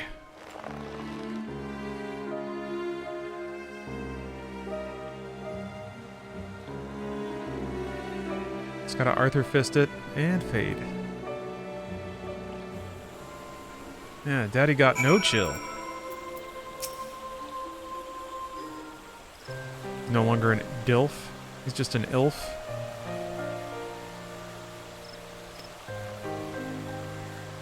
The temerity.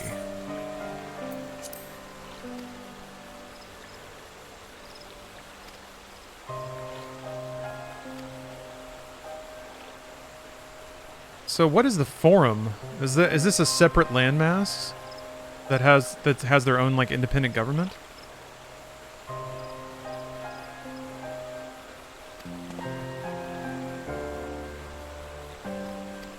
Okay. That appears to be the case.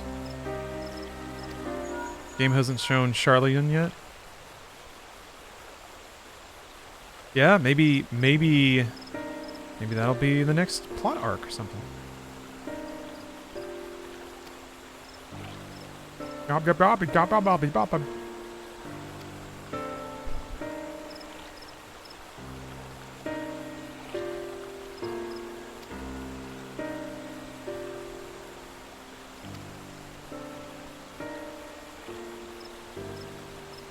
Yeah, knowing...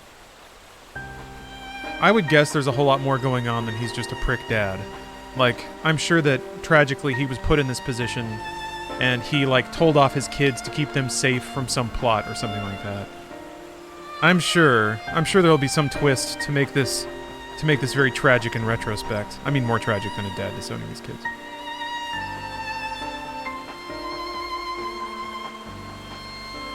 Idleshire was New Charlian before they retreated back to Old Charlian.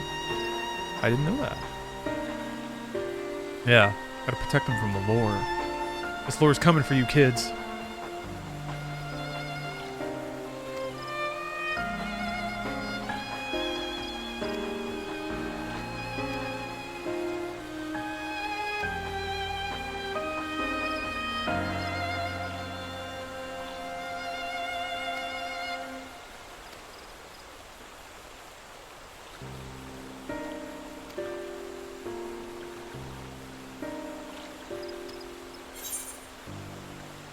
Ooh, I've always wanted to visit Charlian.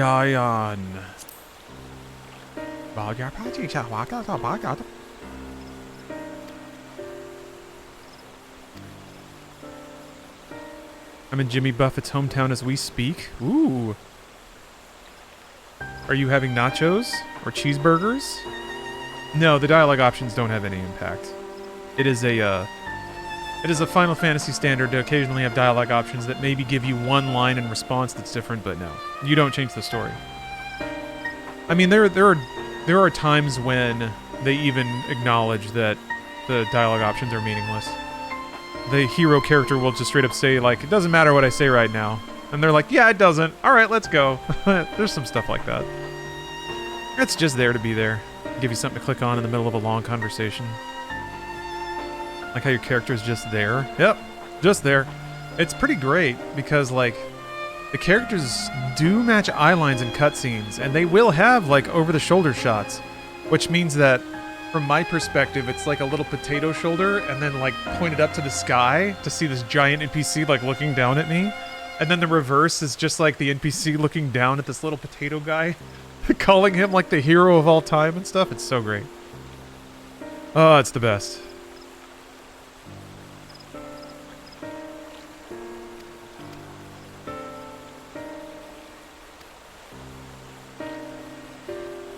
Got a little tie.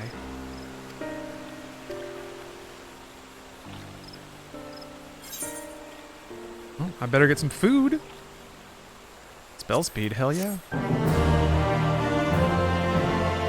If I had one Christmas wish for 14, it's that, like, for some of the food items and stuff, there would be,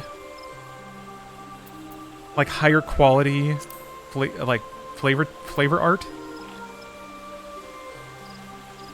So, like, maybe like an inspection screen where you can see higher quality. I want pornographic quality food art. That's what I'm saying. Ah. Oh, I get an emote. Be back. Stay hydrated. I will. Good call. Oh, actually, my cup's almost empty. How about that? How about that?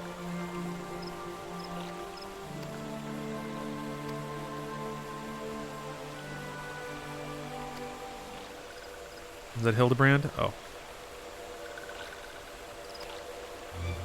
That exists? What? Is there a mod or something? How do I do that? How do I do it? Or do I have to look it up on, like, a wiki or something? Oh, that's right, the cookbook. I should get that. I should get that. I'm subscribed to the Final Fantasy XIV subreddit, and people have been posting pictures of the dishes they make, and it's adorable. It's really cute. Watch your last episode of Inside Games. Love the positive takes in general, but especially on something that was so hated on for little actual reason. Yeah, Coach. I mean, if I'm being honest, there's plenty of reason to be upset with that game, with Cyberpunk. That said, I was frustrated at the... I didn't like seeing the gleeful and savage nature that people attacked it, especially when I thought it actually did have a lot of artistic merit. It just became about bullying, which is weird to say considering that CDPR did the wrong thing first, but still. Anyway. Oh, you have the cookbook. They're quite nice. The dishes. I need to do some prep. I need to do some food prep.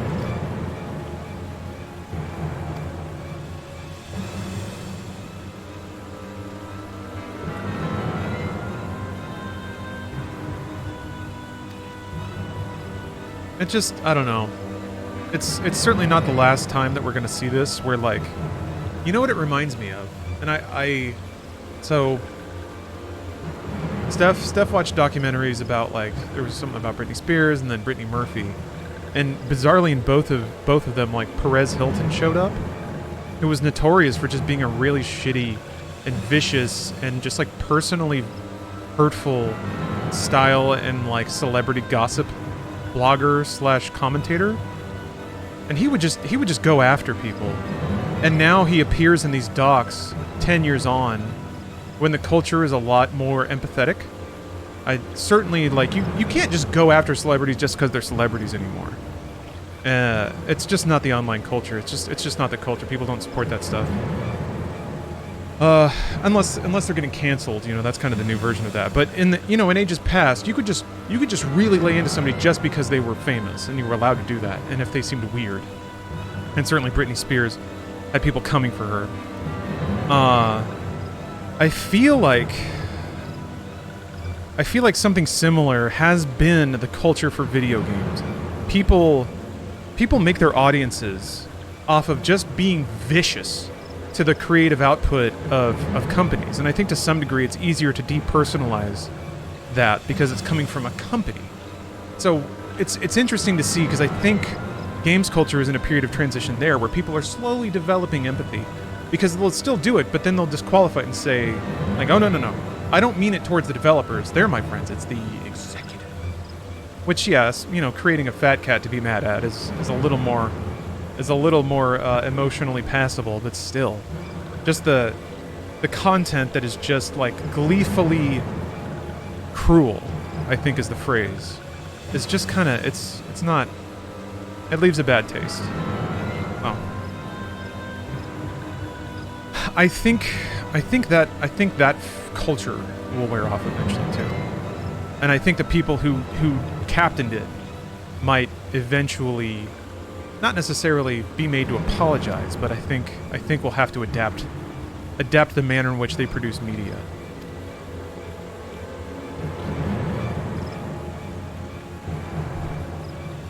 Yeah, Luminous, that can be a little similar. Yeah, people crave drama, and reactionary culture feeds into that for sure. I mean, I'm complicit to some degree, just because it's a force of business. Verifiably by the data. Like, Bruce and I have been producing games media for a long time, and the more vicious and the more negative you are, the more people like and watch your content. It's a very linear feedback loop, and you could blame the system, you could blame YouTube for that, but truly, I believe it's just what people click on and what they want to see. And that's not worth, like, you know, that's just human nature. That's just how it is. So certainly, the way things are deliver success to people who have no compunction about diving headlong into that style. Yeah, Last of Us 2 had a similar sort of culture around it. Now, I had my issues with that game creatively, but I still, like, even alongside that, I think there's a lot of great, just like amazing work that went into that game. And I can appreciate all the creative accomplishments and respect those creative accomplishments, independent of my personal misgivings with the story. And, you know, I never tried to make myself, you know, captain of the Last of Us hate parade or anything. I think that's also... If anything, I try... Well, maybe not while playing the game, but certainly outside of playing the game, tried to suppress my negativity. What's my beef with Last of Us? I thought the ending was pretty cowardly based on the tone and what they... I think there was a certain lack of taste with what they showed in the game. How good it is to see you. I think that a lot of what they put in the game that... I think it amounted to just shock value. There's a lot in the game that's certainly very evocative and very hard to watch. And if the ending had, in my mind, contextualized that at all, it would have made it valuable. But instead it was just outright human cruelty with no commentary or message that I could interpret. But that's me. Other people took other meanings away from that game. The thing that I find hard to wrap my head around is that people read positivity in the ending, which is weird because not a single shred of that game is positive. The only positivity is that Abby wasn't pulled down into the cycle of violence that Ellie is supposedly caught inside. And based on the tone of the game and the characters and the decision-making, I read a very bad, depressing, pointless ending into what happened after the game faded out, which I still treat as cowardice on the game's part, because it needed to leave open certain story threads for a part 3, and I also feel like it created this empty space where players could invent the happy ending they wanted, when that really wasn't the tone of the game. Yondo, thank you for gifting 12 subs. Thank you very much. Ooh, that's gonna flip us over. So, gotta bail because no spoils. All right, Yondo, I haven't even started Endwalker yet, but yeah, Abby should have been the only playable character. I get the clever thing of like making the protagonist the antagonist. They already did that though. They did that with part 1, and they did it so much smarter than they did it in part 2. It's like they tried the same trick again, but they tried to make the trick the whole game. Arrived a lot sooner than expected, eh? The day I craned my neck up at you. All right, hold on. Let me turn on auto. So anyway, that's kind of... I'm working myself up into... I was disappointed. It seemed like It seemed like an entire game dedicated to, oh wait, you didn't get how smart the ending of the first game was. So they made an entire game around it to try to drive the point home more. And I'm like, well, you didn't... Okay, so you didn't respect my intelligence as a player for understanding what you did with the first game, which I did and actually really appreciated. So then you made a whole laborious 15-hour experience of living in that twist. And compelled me to do things that were utterly distasteful for really no point, because I already got that point at the end of the first game. Yeah, Captain. The only way that they can top it is by making you really empathize with and feel that transition. I didn't mind the ending although being open-ended like the first game was kind of redundant. However, I did like the ending that Ellie finally decided this wasn't worth it. Isn't going to change her happiness. See, Verbose, you're reading positivity into the ending, because the ending I saw after she couldn't play the guitar is that she was going to go into the woods and shoot herself. That's like, you couldn't, you're trapped, you have trauma, you can't process it, you couldn't even do the thing that you thought would relieve you of it, and now you've lost your connection to the one thing that you had. And Last of Us Part 2 is not a game where people redeem themselves out of nowhere. So I'm like, what the fuck was the point of that? And they don't show it. That's the thing that kills me, is like, that would be like ending the first game when Joel is like standing looking at the hospital deciding whether or not to go. And then the game ends. And then you're like, well, does he or not? That's essentially what I felt like they did with 2. Except in 1, they showed it. They showed it, which was awesome. I have my issues. Guitar scene was heartbreaking. Dude, I was rolling my eyes so hard. And I'm sorry if it was heartbreaking for you, but those fucking guitar scenes are the most pretentious thing. By the end of it, I was just like, I don't care. This is so stupid. Ugh. Anyway, Only sorry. because you're sitting down. I'm getting worked up again. Unless... I was just like rubbing my hand on the touchpad. I was like, this sucks. The chirurgeons say I may never walk again. I was so over it by then.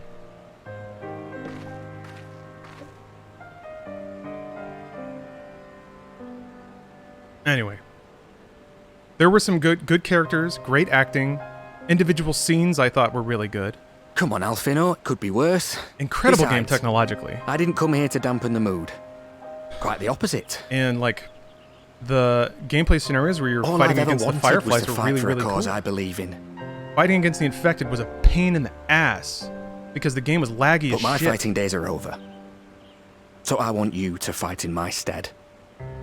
Be the hero I can't. Enemies that move around really quick and like skitter along the ground.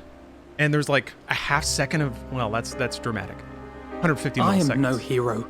Of input latency. You can't hit anything. It's just That's what they all say, though. No one ever calls themselves a hero. Even the ones who eat primals for breakfast. And it feels It's for like others they to forced decide. you to deal with Infected in alert states more than in the first game. Alfino, you already are a Like in the hero. first game, if you had to shoot at me an and Infected that was countless others. charging at you, you kind of already lost. We see you doing But it your seems like the damnedest to second game protect had us more all. scenarios that were And meant you're to not be alone, like are you? action. There are people who believe in you, just as you believe in them. Yeah, Verbose. Yeah, I hear you. Yeah, I have to wrap around the submeter, which, by the way, I made a little thing.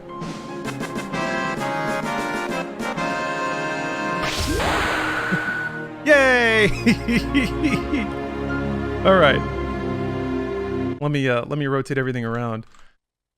One of the things I'm slightly concerned about is that if I tab out to read a book, what is the idle timer? Well, because it'll time you out of the game now. They reduced it so that people can't idle and take up spots, which I guess would be me. How much to click on?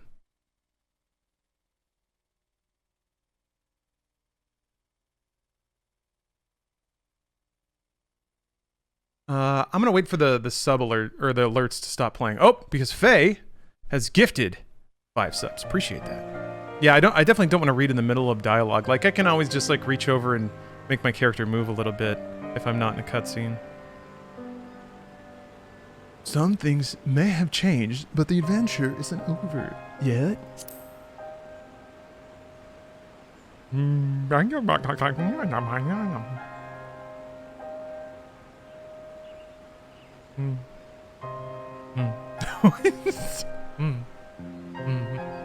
I know what's at stake, and how many people are depending on you. But I believe in you. Believe that you'll see it through. That's why I'm entrusting my dreams to you. Like Albert and Owly once entrusted their dreams to me. Oh, Firefly, thanks for the resub too. There was a time when I would have borne the weight of such expectations without a second thought. Uh-oh. Weight of the world? But Feel a now, little heavy? I know just how heavy that burden can be. Man. It's a pretty To tell the crushing truth, feeling. I'm beginning to wonder if I chose the right path. Holding a lot of responsibility and then also Sacrifices will feeling inevitably like be everyone made has for the deserted sake you. of the ideals I uphold. FC member has said Maybe 10-minute idle I timer. am not the person I thought I was. But I'm on one of the person top 3 most you credited think EU I am. servers. Could be longer on some other servers. I don't know. Okay. I wouldn't presume to tell you. But I will say this. 10 is... In spite of I mean, some everything, cutscenes are longer than 10 you've minutes. come this far. Actually, many cutscenes. The road ahead might not always be clear, but you've never been one to give up or take the easy way out. And everything you do for others. For a brighter future. I'm proud to call you my friend. Aww. Well, I've said my piece, so I'll let you go. I know you've got more important things to be doing. Welcome back, Yondo. Just queue was 1704 players. Give what I've said some thought. That was all what it right? was for me when I tried to log in, and it was about 25, 30 minutes, I think. Also, I'm still not playing Endwalker content, as it turns out. I had a patch to do. Oh, auto advance registers clicks? Oh, okay. I shall, my friend. And we will meet again soon, I promise. I mean, it was my goal to be behind, regardless. And that's kind of why I'm going to stop to read a chapter from a book here in a moment. Because I don't want to outpace people who are just playing casually or have a day job. Nothing left for me to do but wave and smile. Trying to be spoiler friendly. You've got a pretty narrow view of what it means to be a hero. Do you know that? I like Vordola.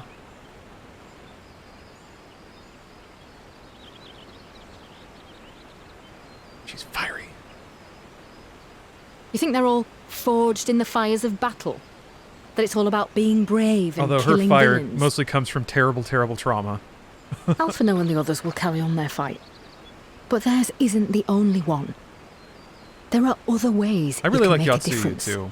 Characters that like their If you trauma stop turns feeling them sorry into for villains, yourself and put your basically. bloody mind to it. It's a very Final Fantasy method of storytelling. One or a series of traumas forms your entire character. There's not much chance of me living the quiet life with you around, is there? So that later in the story you can reveal If you're your content trauma. to twiddle your thumbs thinking of what might have been, that's your lookout. But I reckon you've got some fight left in you.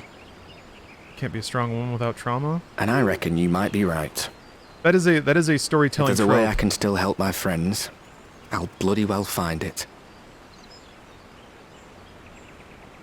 I don't know that this game is particularly guilty of that.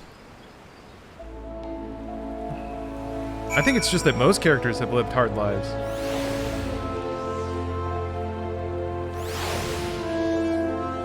Fun names. Let's fit lore friendly names.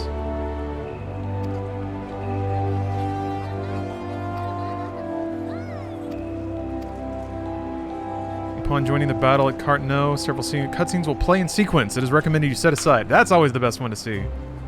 Your progress through the battle will be saved at certain points. Okay, I got a little story fight, huh? But if you enter battles associated with other quests or log out from the game, the progress will be lost. Dang. Alright, no duties. I have to, Alright, it's time. I don't know if I still have that scene. I set up a scene specifically for reading the Doom novel. I hope it's still... Whatever, it's still cool. Okay. I usually have scripts that will automatically deactivate video layers so they don't do that, but I didn't feel like writing one today. They can be a little finicky. Never turn that off. You gotta earn it! You gotta earn it. You wanna see Tifa, you gotta give me cash money. I am gatekeeping Tifa now. Make it louder? I probably could make it louder. I didn't want it to be too loud. Thought therapy? Holy cow. Look at that name. Oh, that's right. This is the long thing. I should get water first. This isn't going to take very long. I just got to get up and fill up my water cup. So, ooh, Anthrax Bees. Thanks for gifting 5 subs. Borden, 2 cheers of 69. What does that get you? Actually, I'll tell you what that gets you.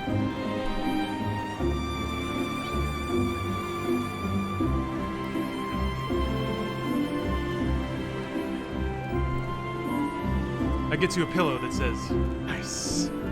It's a holiday nice pillow. It's a naughtier nice pillow, but still. This is the 69 side, so thanks for the cheer. Nice. Been a while, but I got paid this week, and I can afford to spread the joy. Thank you very much, Anthrax. I appreciate that. Thanks for dropping some coins in the tip jar. Ooh, look at that little goo man. He's so mad. Look at how pissed off he is. My DoorDash is taking too long to arrive. God, so cute. Anyway, all right, I gotta step away for just a second, get some water, empty the old nature bladder. I'll be right back. See you guys soon. Oh yes, good. It arrived in time. There's a bunny boy named Cinnabon. Look, it's a great name. All right, let's go.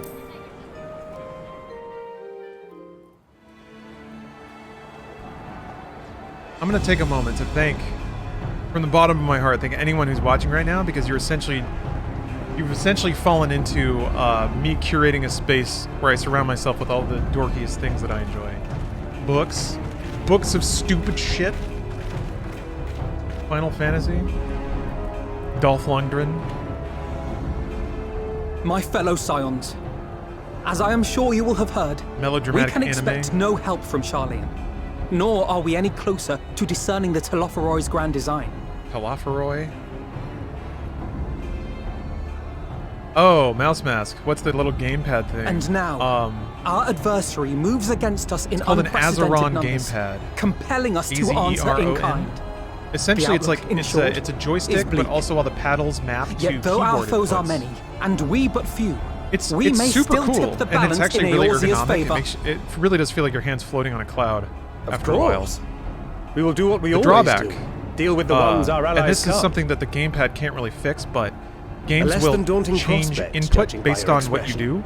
So Could it if be you that have a you've dispelled your mouse and lingering keyboard and a doubts, controller Alphina? at the same time, if you hit a button on the controller, all the inputs, the icons on screen will change to controller inputs. If you move the mouse, it'll change to mouse keyboard. Like the little labels next to actions on screen. If you use that, it'll flicker. Oh, I doubt I because ever you'll be will. moving the mouse and using But the as my joystick at the friends same have time. kindly reminded me, Which is the superior I have way to come play this any far, video game. and It's that must amazing count for using like an something. analog stick and the mouse at the same time. But games don't know how to, like, it works, but the Can't be input, the good, UI will flicker back Alphina. and forth. That's what we've been trying to tell you all along. For one so bright, you can be remarkably dim at times. There is such a thing as overthinking. Can you not know? turn them off? That's a good question. That's a really good question. Might I suggest that we continue this conversation after the battle? It would appear that Taloferoi have already arrived. I don't recall ever seeing an option to turn those off. I'll do what I can to You cure can turn off the whole HUD But they'll element. have to be incapacitated first. Something like Doom Eternal, I had a similar Have problem. care, my I tried playing friends, it with the Azeroth, for but the, none like, can say the flickering wherefore of our foe did choose inputs this was just too fateful distracting. field to be our battleground. Whatever may there's transpire, Urianger. pray grant him not the pleasure of Yes, we know you got a we know you got a 1600 on the SAT, Urianger. You don't gotta keep bragging. I'll see you, King Egg. Enjoy your evening. Yeah, Faye, hopefully as the stream wears on, people will cycle in. Shake them down for sub money. Do the Final Fantasy games connect to each other, or are there parallel universes? There are parallel universes inside of individual Final Fantasy games, so it's best to think about it like an anthology. Hold on. I think I might need to drop the volume here just a teeny bit.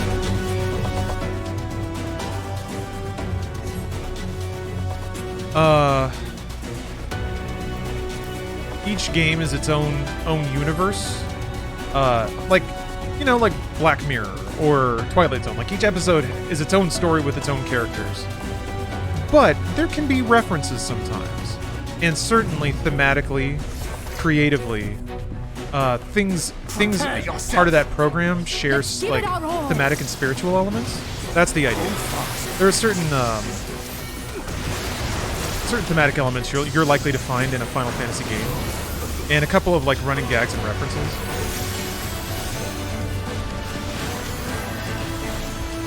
But move that shit. Why is that down there? That looks weird. Also, still don't know why thin air has. You have 2 stacks of thin air now? Wait, how long does it last? 10 seconds. Huh. So you get 1 cast. I didn't read it at all. I didn't read at all about the changes. Also, I guess Fluid Ore is finally gone. Yeah, that makes sense. This is such a cool part of the fucking 80s theme.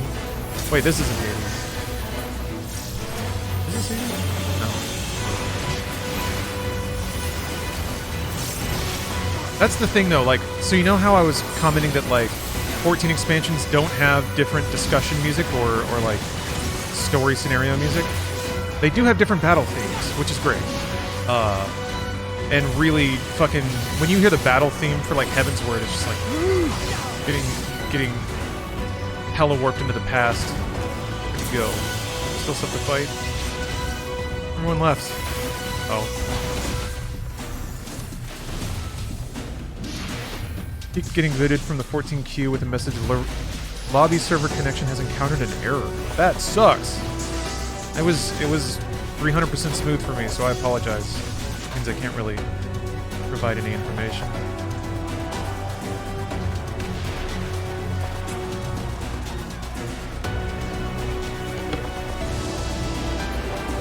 Like, you have to wait in the... Oh, Jesus. The Scions spread out across the field. Alzay and Graha take the fight to Telepharoi. Man, Final Fantasy VI did some shit like this. You actually would split all your playable members into different groups, and then you would cycle through the party members at different points in the battle. It didn't end up being really all that, like, super meaningful, but it was really cool. That's kind of what, I felt like that's what Port Condor was sort of referencing. Streamer Q luck? Yeah, maybe. Sometimes I wonder that. I'll recognize sometimes that I like luck out, and I'm like, man, is somebody watching over me?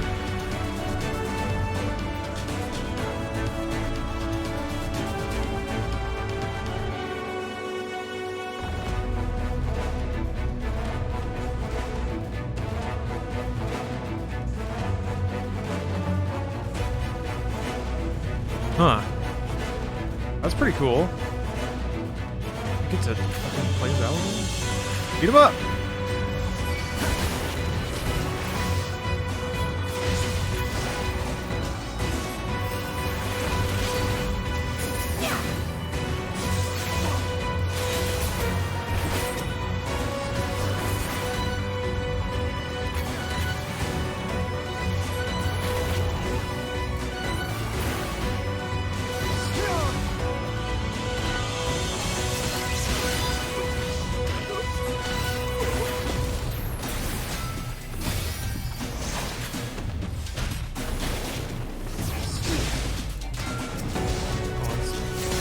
Cooldown is gnarly. Woo.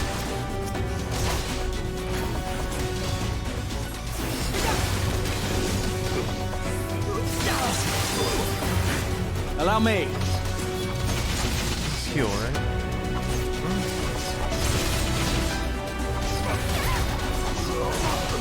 Okay, that's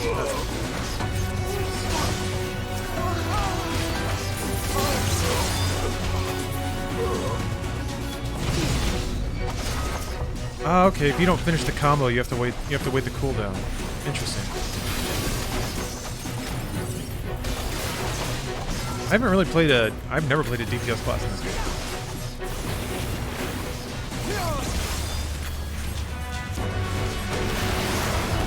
That's kind of interesting to sort of break people out of their ruts, too. If there's content in the game that some players haven't played, make a story sequence where they have to. Maybe you'll like fishing. Here's a minigame. Kind of neat.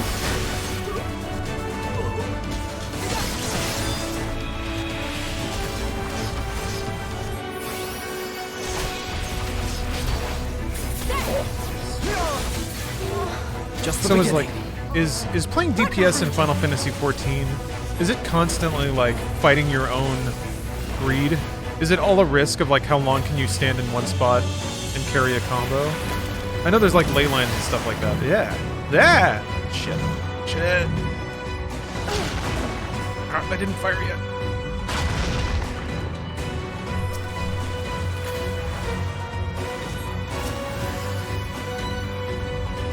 What's with this music? It fucking bangs, and I haven't heard that old repetitive song yet, so I'm glad about that. Yeah, this is Shadowbringers music, but it's like the Shadowbringers main theme. It's certainly got all the musical motifs that are iterated a lot on in Shadowbringers. What the fuck is that?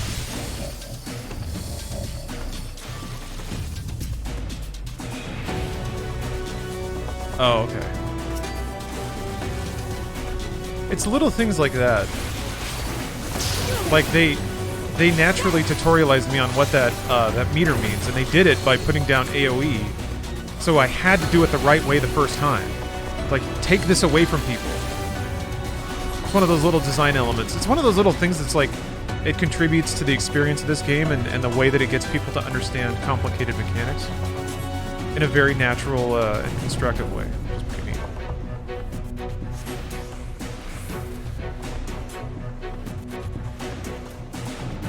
What's the onboarding of this game like? Is it easy for new people to jump into? Yeah, it's pretty simple to start. NPCs have quest markers over their heads. You walk up to them and chat a little bit. They give you a task to do. You run up to stuff and hit activities on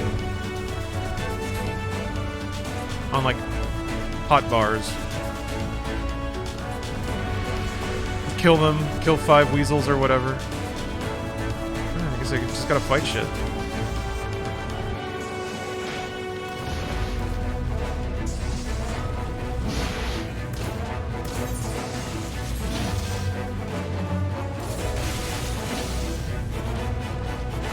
Wait, where did Gra go? Am I running backwards? Feels like I am.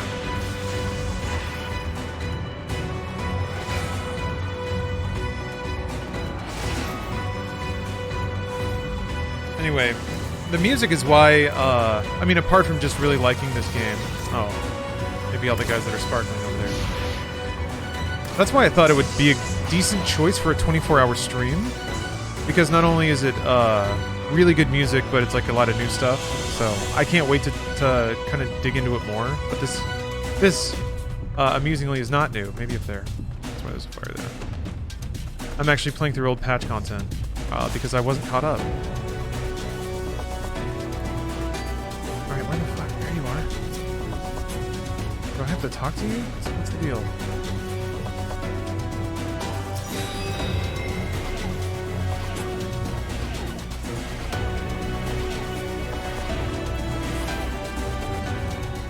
Aha! I had to click on the magical pig.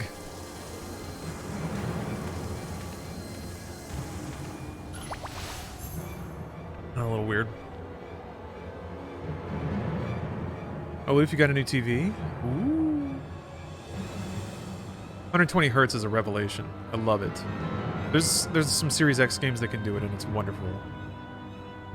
Finished listening to Count Zero, the sequel to Neuromancer. Started the last book in the trilogy, and I noticed that William Gibson has a weird thing for girls with chipped fingernails. He always points it out. Also, it is fun literally watching him get good at writing cyberpunk with the trilogy. Yeah? I've only read Neuromancer, so... And it was fun. It was goofy.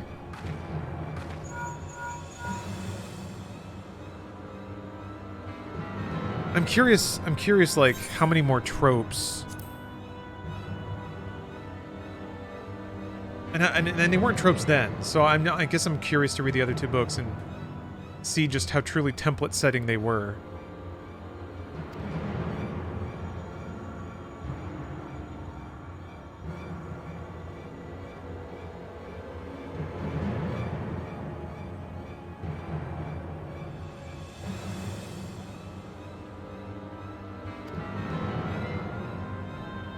Yeah, no fixing the heating unit. Although that just means you're really cold now, right? Maybe video at 120 hertz will microwave your skin because of its incredible smoothness, and you will feel a comforting glow under the radiating waves of your new television.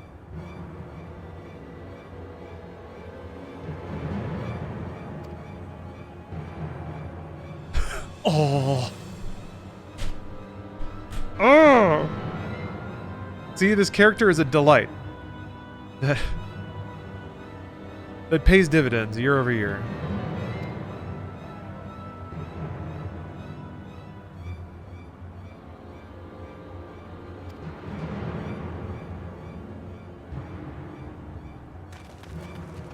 All right, tense conversations.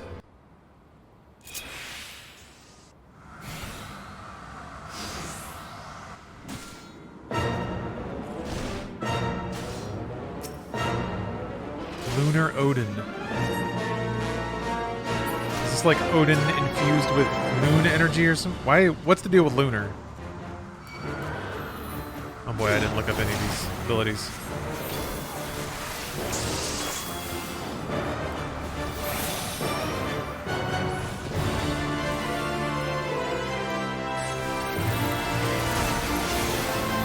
Oh Christ, bad idea.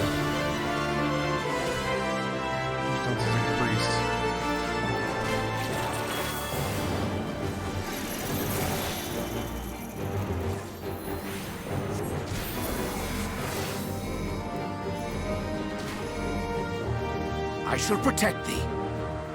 There's a fixed sign. Try mashing? Yeah, that might work. Do I have to heal? Yes. Aspected Helios. This is pretty wild. They usually don't just drop you into a bunch of different characters.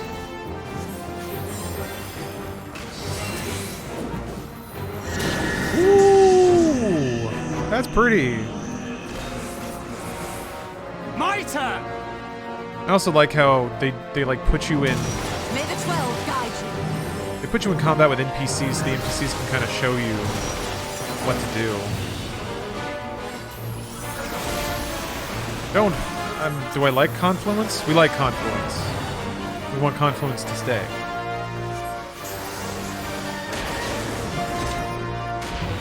Okay, we are pro Confluence.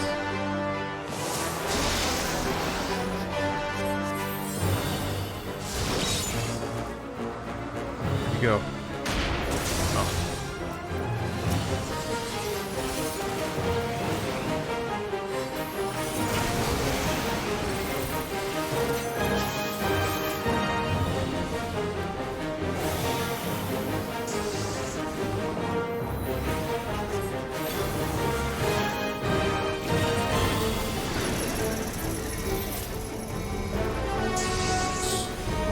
Not the Confluence. Sorry, I'm still trying to, yeah, timer is timer made. And I attack on an arrow every time we hit a sub goal. Away with you! Still trying to figure out exactly the mechanics of this class. I guess I don't know what the what possibilities there are when you draw a card. It's kind of hard to track what they do. The best defense is a good defense. I should get back in there.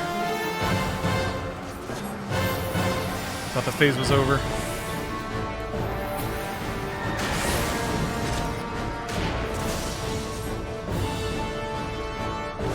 Ooh, tricky.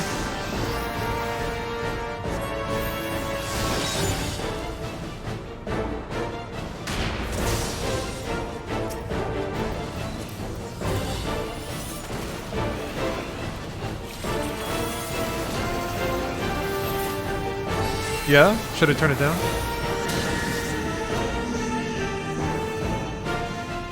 Yeah, it's very... Things are critical stuff.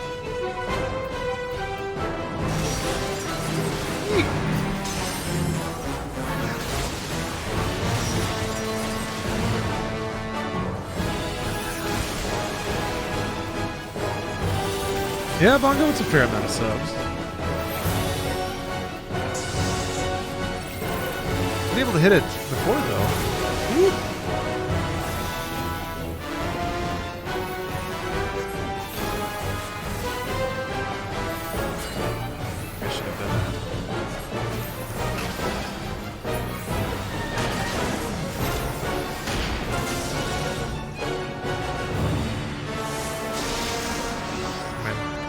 Man with his weird orb.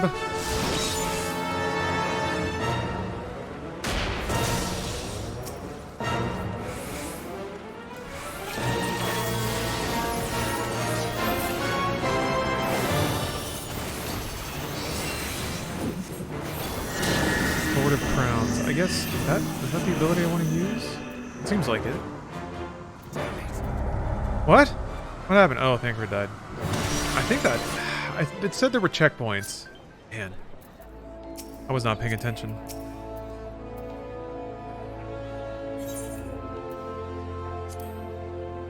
And you can drop the difficulty. Jeez. There's a Madden Championship? Oh, I don't think I've ever watched Pro Madden. That would be a sight to behold. Does Pro Madden look like an actual football game, or does it look like Pro Madden?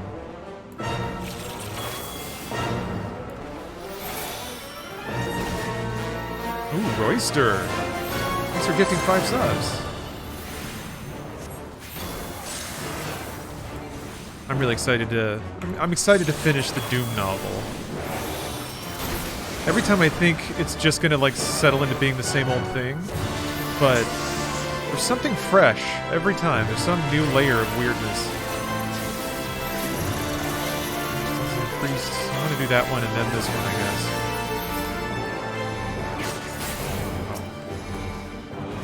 I shall protect thee.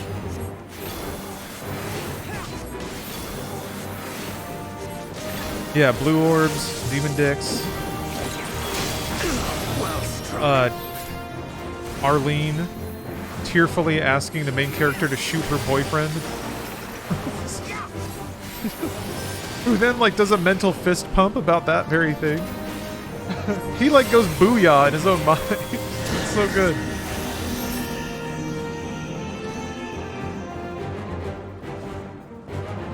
My turn! Zombie Granddad. Yeah. The face. It kind of just does seem like somebody got like really drunk, played Doom, and then just bashed out a whole story. Just a string of consciousness fantasy thing.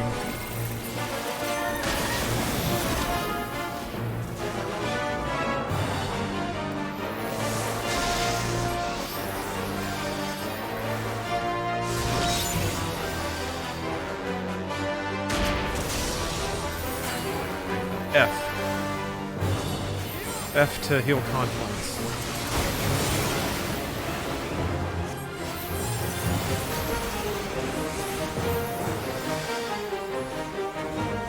I turned off my HP meter?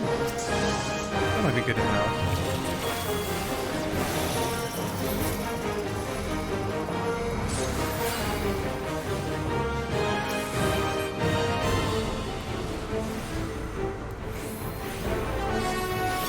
Away with you!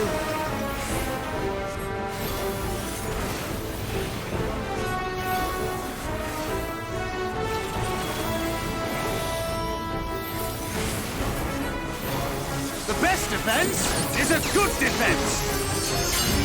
Jesus. Still hurt a shitload.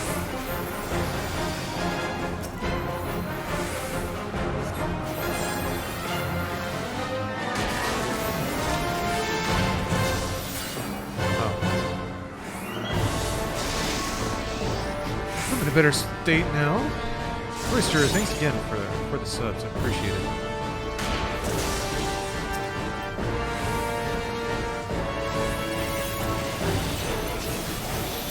I'm trying to think of like day one Final Fantasy experiences. It's always kind of a series I always get around to.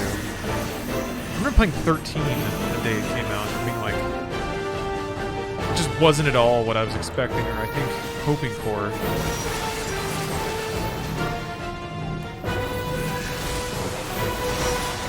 All these years later, I think I am more ready to accept what that game is. By the end of it, I really appreciated it, but man. The Doom book is a great pose-log example for trashy writing. I can't imagine how intentional satire would be much different. Yes. Yes, that's what's so beautiful about it. It's, oh shit, shit! Maybe I gotta go like, give a Thanker to Bubble or something. Oh, that. Okay.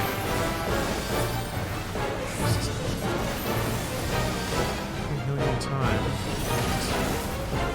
Oh, I'm using another action. You just have to sit there? That's weird. Fuck! What the? Is it a DPS check or something? Hold on.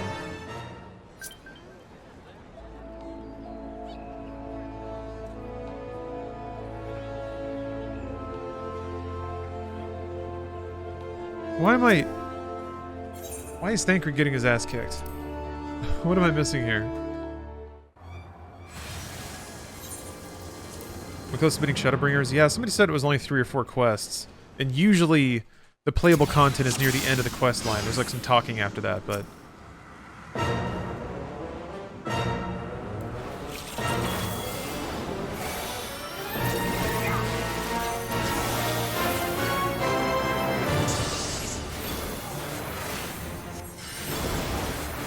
I don't know what's...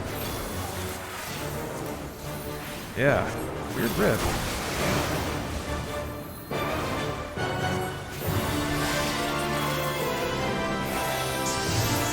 Well, I understand Ariane's abilities a little more.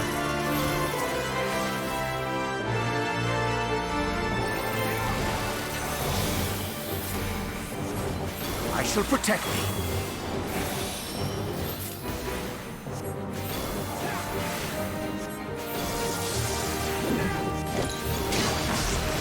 Yeah, I feel a little goofy. not having finished Shadowbringers, but I still think it works out for the best. Because this way everyone has a generous head start.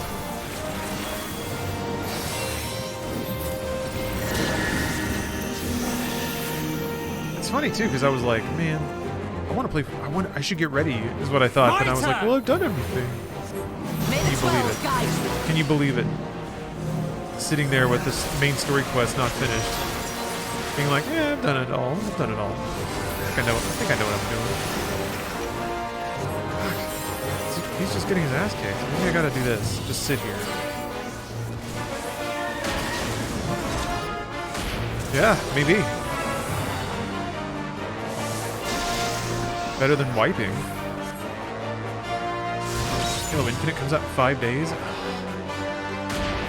I'm excited about the campaign. From some of the previews I've read, it's like it's a little Far Cry, which I'm not just the most thrilled about. But it'll be a fun like, I kind of see it as an arena to get more familiar with Halo's physics and guns. That's what I'm excited for. Oh wait, I gotta break this first. Away with you! Destiny gets a huge update on the 7th. Ooh, yeah, I just started dabbling my toes back into Destiny. The best defense is a good defense!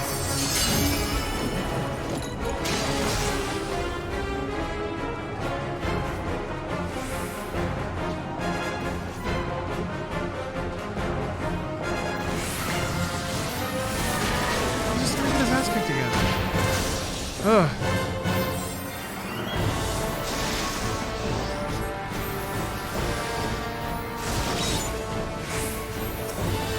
Man, this is some tough healing.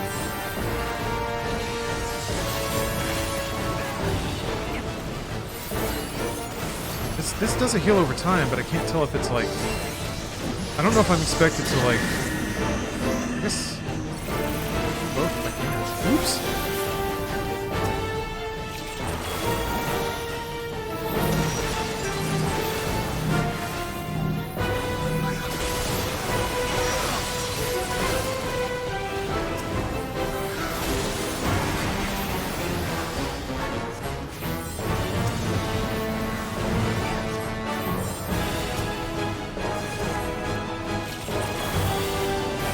Yeah, the ultimate Zen Supin. Maybe I can do it with Zen Tetsupin. Okay, so it is a DPS race.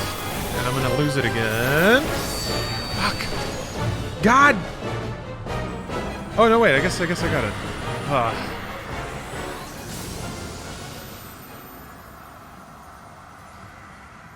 Phew. Progress secured.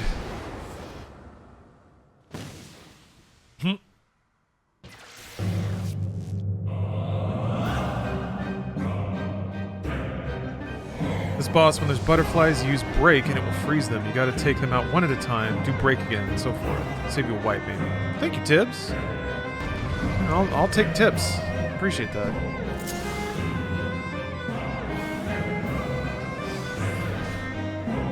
This is pretty wild. Like, this is how they make an MMO a single-player game, if this makes any sense.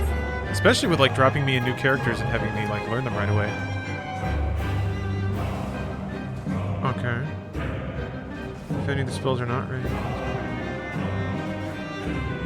That restores MP, AoE, Cure, Medica, Break. Alright. Okay, alright. This music is bonkers.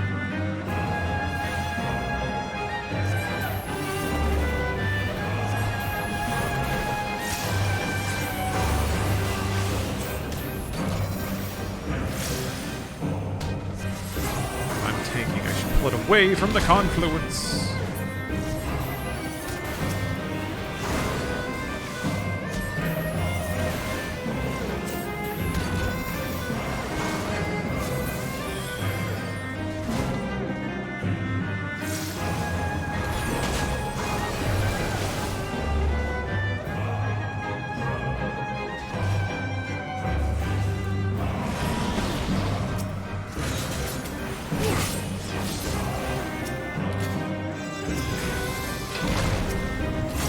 you now.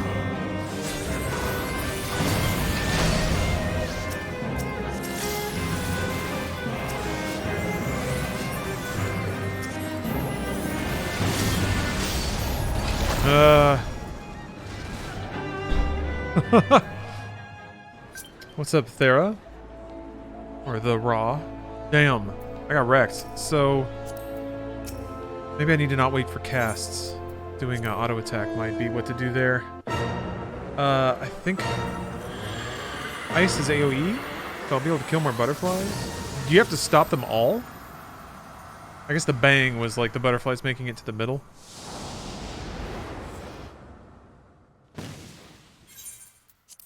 Yeah, I'm doing great. Break multiple times. Ice gives you more MP. Okay.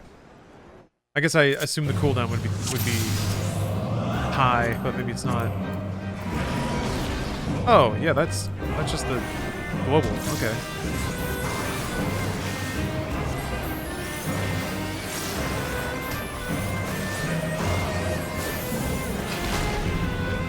I think I need to turn on my HP meters and my magic meter. Wrong time to cure.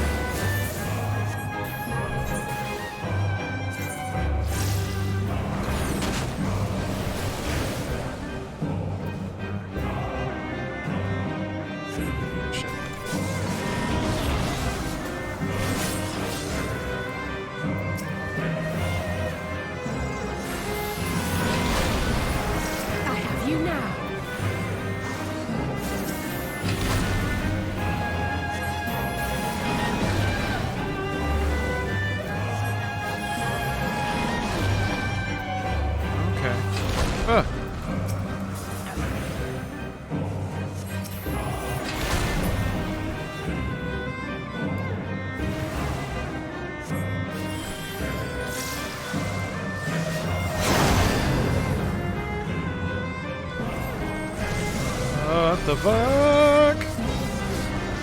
Getting chopped? I got chopped.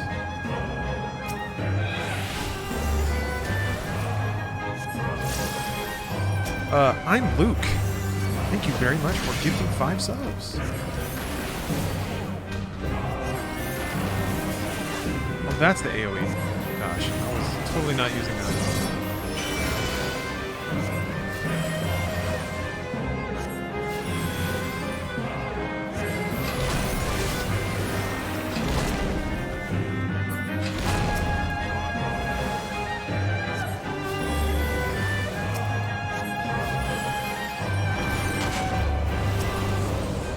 Not in my party, so it's hard to target. Yeah. Whew.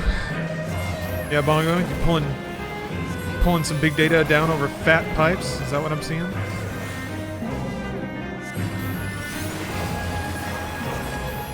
Got those big downloads? Yeah, I actually have gigabit here, which is pretty swell.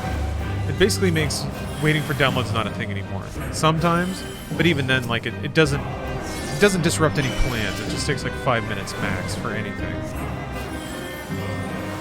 It's so delightful. I mean, I do a fair amount of large file transfers, so it's more than just luxury, even though it is very much that. Jake Sterling Webb, thank you for the Prime.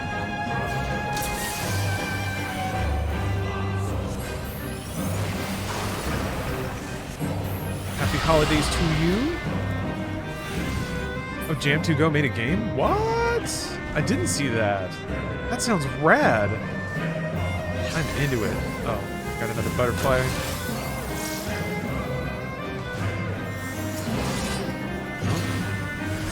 Ugh.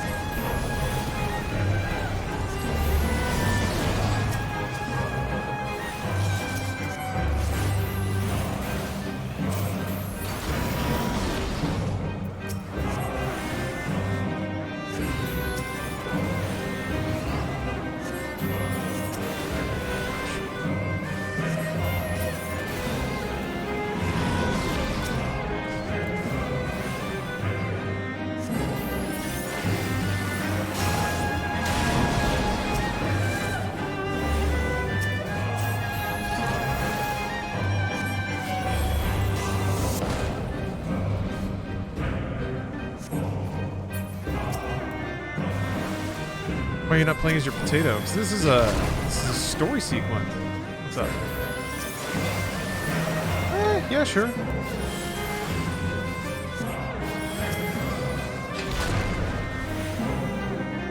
Alright, that sounds fun. Whatever it is, the leanest, healthiest thing they have. Maybe with like a piece of bread. It's Final Fantasy Day! Maybe I should indulge more on Final Fantasy Day. Nah, seeking excuses is not the best. Not the best way to do it. Got Air 2002'd so hard when trying to go to character select. Oh no! I mean, at least that was before the queue, right? I feel so bad for people who wait in the queue and they get bonked. Bonked! Want to get a PC eventually? Is there a YouTube channel that teaches a dummy like me how to build a PC that's not overly technical but also cheaply? Yeah. There have to be tons. I think your average guide would probably do it. It's good to do research because there's a lot of money involved, but I'm myself, hooray.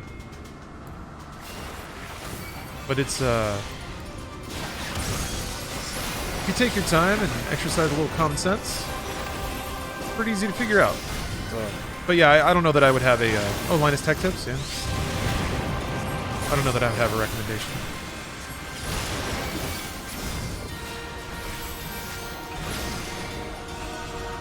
I really want to move. I don't know what's going on with this UI.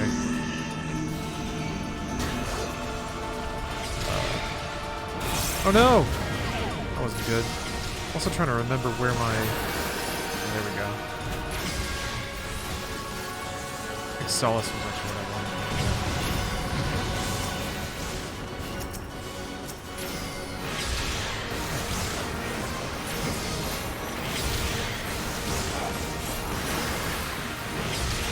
You're finished!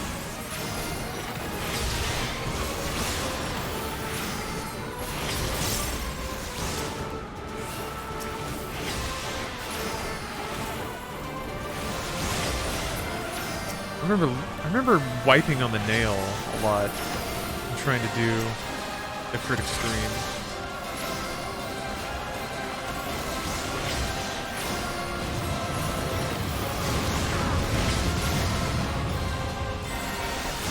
We must fight on!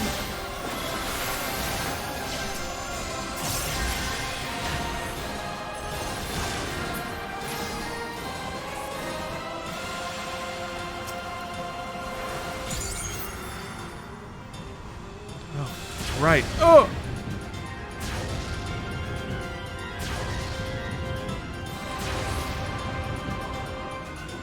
Yeah, Faja, that's a good point. There's not a whole lot of cheap in PC anymore. I don't know that there's any readily available like graphics card that you don't have to overpay for. Can you at least get mid-range stuff?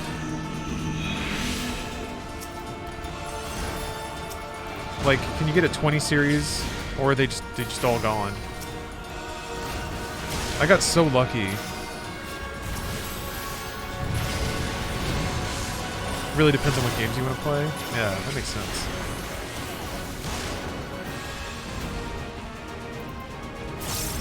Oh, they're just all wiped, huh? 20 series is on Newegg? Okay. As long as, I mean, you can get started on PC, but unfortunately, like, I guess it's not like next-gen consoles are that much easier to get. But yeah, for the price, man. It's weird because, like, it feels like a significant portion of PC's value is in its, like, mid-range software. All the indie stuff that you can buy for, like, $2. Games like Inscription that aren't on console yet. Probably will be eventually, but... those darlings come out pretty often on PC.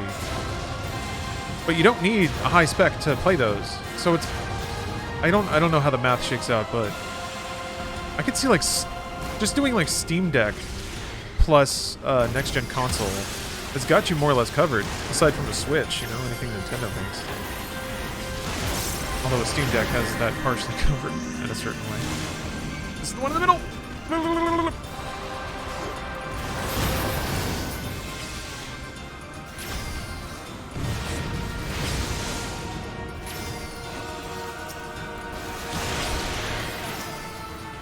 go around and put Dia on everything.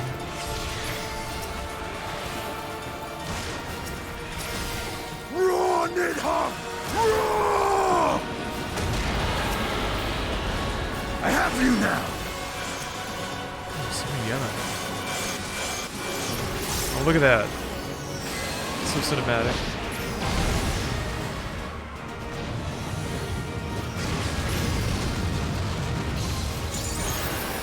Wasted all that time.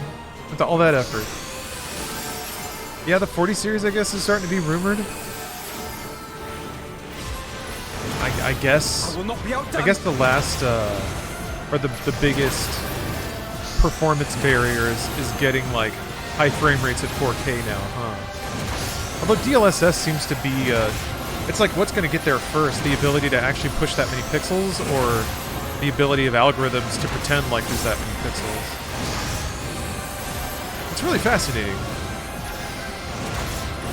At a certain point, we won't have to process it anymore because it's like we'll tell AI to guess, and that's way more efficient.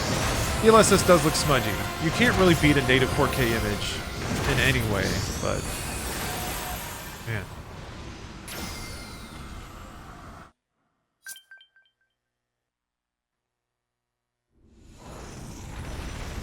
That's true. It does exclude Radeon users. AMD has their own open source upscaling tech, right?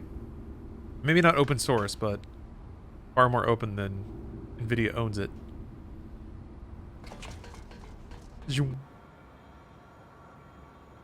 Maybe that's what we'll get in Endwalker, like smooth, performance captured turn animations.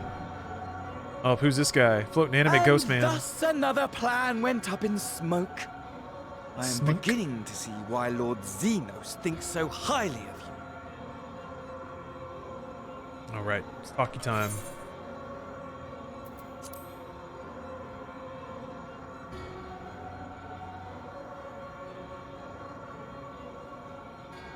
DLSS did look very bad. Like when Control first came out, and not that this changes DLSS was not worth it. You have merely earned yourself a stay of execution. In a way, though, I like imagining that, unintentionally, the visual tech of a game also dictates its style. So, to me, smudgy first-gen DLSS is kind of what Control looks like. And it kind of makes sense. Like, the smudginess kind of fit the ghosty fog effects. All the enemies would explode into, like, this refracting mist. And DLSS kind of worked with that look a little bit. It made reality look smudgier and chunkier and glitchier. And that whole game is about reality being a fuzzy thing. So, I don't know. I was like, you know what? This kind of works. This kind of works with this. Gorgonon, thank you for gifting 5 subs. Appreciate that. It's all these 5 spots. That's what's going to add up. What's going to... Glory be to Garlemore. Going to get us to at least the conclusion of the first act of Fry, Bly Fly Taggart's adventures with Arlene. Little nose, his little boot nose. Caped Hamster, thanks for the prime.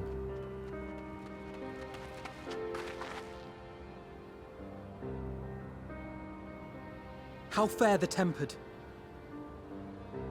We've treated as many as we can, but some were beyond help. Oh, what's up, Pop-Tart? Oh, you're on your lunch break? Means the day's halfway over. I used to do all those, like, time bargaining with myself things. Being like, actually, there's only 2 more hours in the workday, because after I come back from break, the first hour is going to be really easy. And then the last hour of my shift it's just downhill from there. So really, it's only 2 hours left. And I'd, like, try to talk myself into a good mood on my lunch break. Is his journey ever truly no end? Kind of man of such raw emotion, no peace. You're in the right frame of mind. You're in the right frame of mind for all of this storytelling. Do not hang your head so, brave scions. Though not all of our captured brethren could be saved, we are grateful for those whose minds have been restored. You could do no more. Killed literally and hundreds. that is enough. Myself. So personal. please hold your heads high. My own 2 hands. And they're thanking me.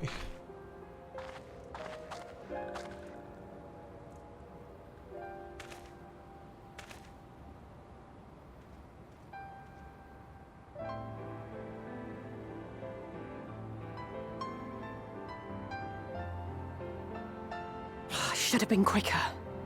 But I'll do better next time. So resolute. Thank you for your kind words. They mean a lot. I'm fully immersed in the adventures of Angry Man and his girlfriend who isn't his girlfriend and maybe her zombie boyfriend. Yeah, there's not a whole lot of book left. A victory at great cost. But a victory Only 2 hours and nonetheless. 60 minutes left. So far, yeah. If we fill up the sub meter, We then must stay strong and it'll press put on. another hour on the clock. Isn't that right? And the stream will keep going.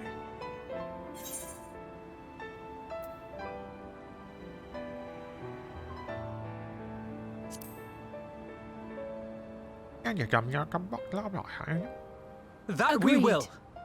Yeah. Oh, you finally got in the server queue. Okay. Damn, lines are getting longer, huh? Oh, the Mune. Jeez.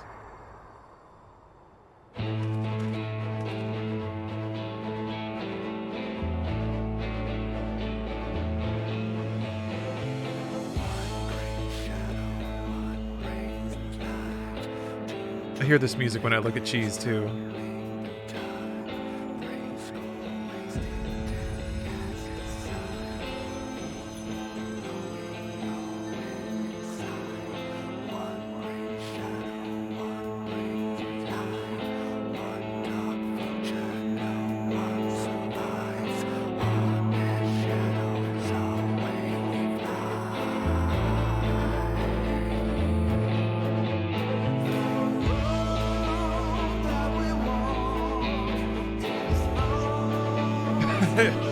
Sick. Okay. We did it. Thanks for watching, everybody. 4 hours in, and we successfully finished the last game.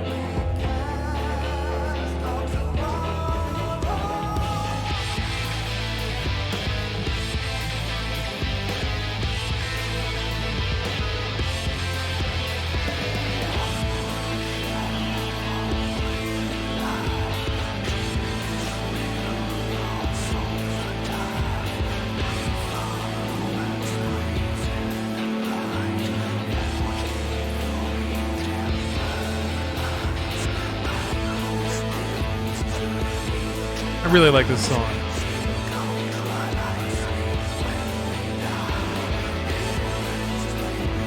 There's triplets on the strings.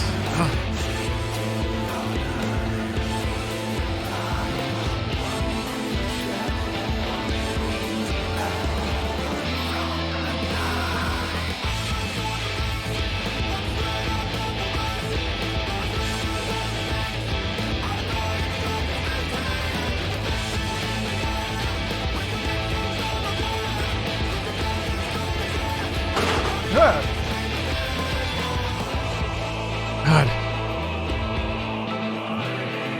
Yeah. Nothing, this house is like weirdly anti-adhesive. Yeah, 3M tape doesn't stay on anything. The light up Santa sign fell. The Aether? Yeah, anti-sticky Aether. That reminds me, I did order plastic cement so I can try and repair that other wreath. It should be here in a day or two. It shouldn't be that bad. It's probably just gonna fall again. Oh boy. Alright. Nobody get anxious. Yeah, there's a... Are you using alcohol and cleaning before you use the 3M tape? I don't think so. You might want to do that. Oh, she cleans with a wipe. Just missed 420? No, I didn't. Oh, wait, what? Ah, still got like 30 minutes.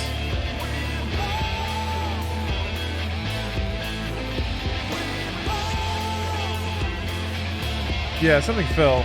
It was like an adhesive Steph puts up a lot of decorations. You can see that, like, there's a light up Christmas sign back there. It's held up with like a 3M adhesive tape hook on the wall, and the hook just detached and it fell.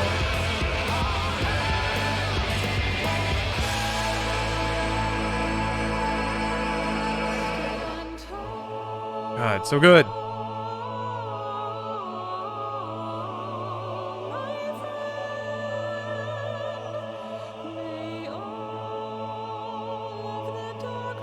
Oh, Pop-Tart, no. So I haven't finished. I only actually finished the last expansion.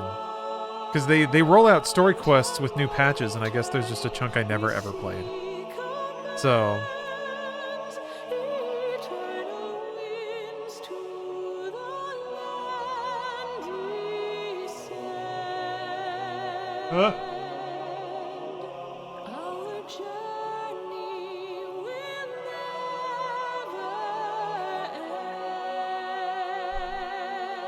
I heard it like peel off the wall.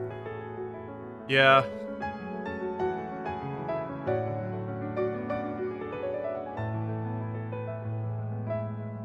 Really? I don't know. Oh. Yeah, this was not Endwalker this whole time. I'm about to start the thing that came out today. And I also need to get a candle. Is Steph a big fan of kitsch? Yes. I think that's safe to say. I'm gonna leave this rolling for a couple minutes. I'm gonna go get a candle and like set up the side cam here.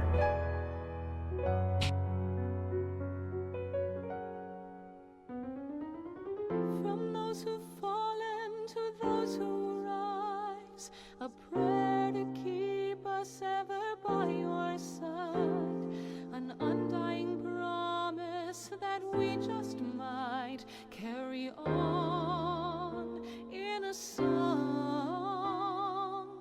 Pray don't forget us, your bygone kin, with one world's end as a new begin. And should our souls scatter unto the wind, still we shall live on. Stand tall.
Okay, back.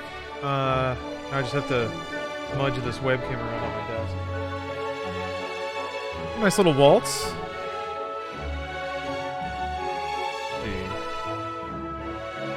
I think that's good. Alright, let's try this.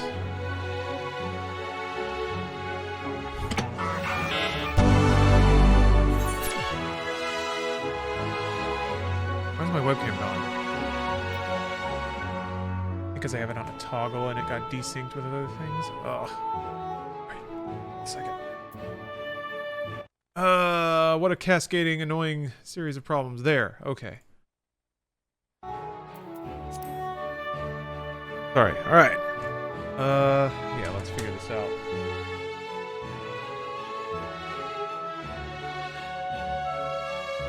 Dotty light. Alright, so what we got here is a... Can't read it from there. A hot cocoa and cream holiday scented candle. Actually, maybe I do need to light on. There we go. That is the scent we'll be working with for the stream. A cozy scent upgrade. You guys can't smell it, obviously, but hopefully you can imagine it. And perhaps its warm, flickering, glowing glow will bring you some positive winter vibration. Alright, now let's light the ceremonial adventuring candle. I think after this I'll just skip the rest of the credits.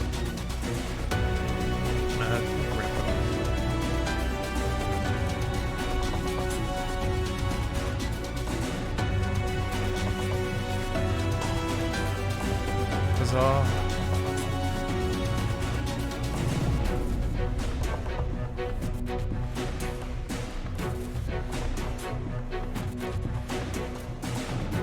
How about that? How's that for a cozy stream vibe?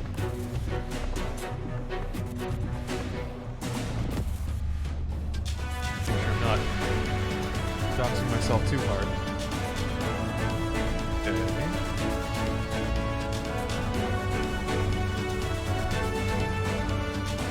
All right.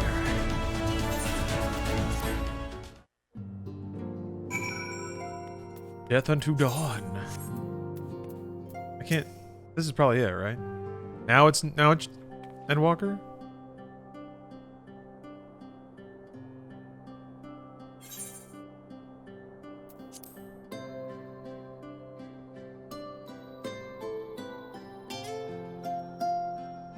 Maybe.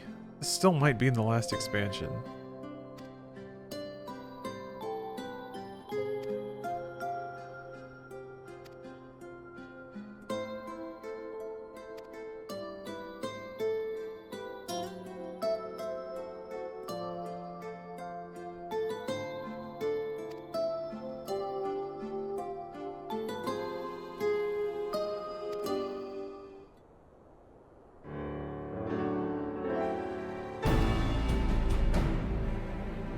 Towers? What the hell are you talking about?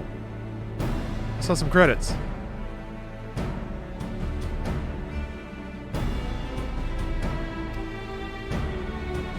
This is the very last quest of Shadowbreakers. Okay. Still not actually done. This is the thing about 14. There's always a lot of everything. There's a lot of talking, there's a lot of quests, there's a lot of fighting, there's a lot of casting, there's a lot of sparkles, a lot of drama, there's a lot of characters, a lot of art. Cajun9, thank you for the sub. Appreciate that.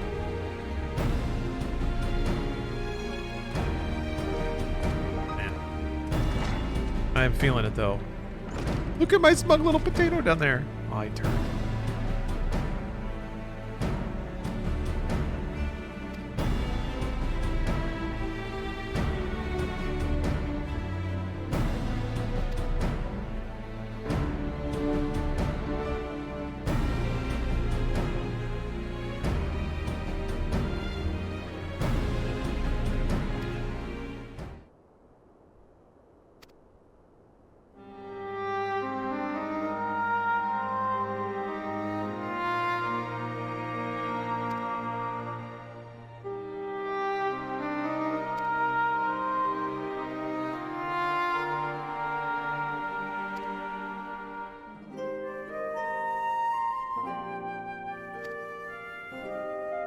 We're all going to Charlarleon.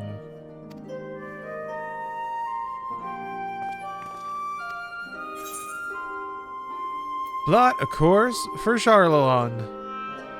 Arbelarg. An island of bookworms and bureaucrats. Have we no other choice? My potato is smarmy.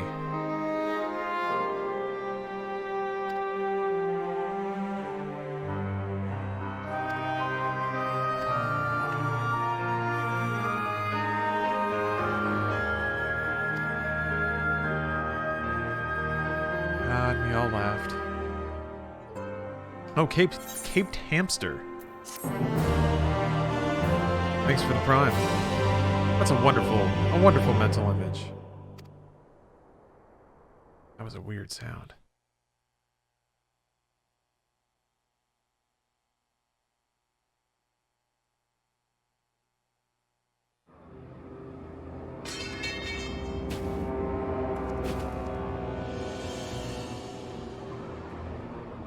that Brenda's brought? Oh, okay. Is this a new one? Oh. Those Eorzeans certainly are a stubborn bunch. Though I suppose you knew that already. Pop-Tart. I hope the rest of your shift flies by, and Tyrandalev to you as well. Oh, we're back into the talkies. Oh. What Brenda's brought? He's just so grumpy. He ought to be. Who My wants to be plan burned to red? redirect the ether from Cartano came to a rather less than satisfactory conclusion. It was, in many respects, an abject failure. Which does, of course, raise the question of where we are going to procure the requisite amount. The obvious solution would be to draw on resources a little closer to home, though that would require our dreamer to dream a trifle more deeply. So be it. The dreamer will not complain. Then let us begin the preparations at once. With the gateway of the gods complete, all that remains is to gather the necessary ether, and our prize shall be within reach. Exactly. Only 2 hours left in your shift.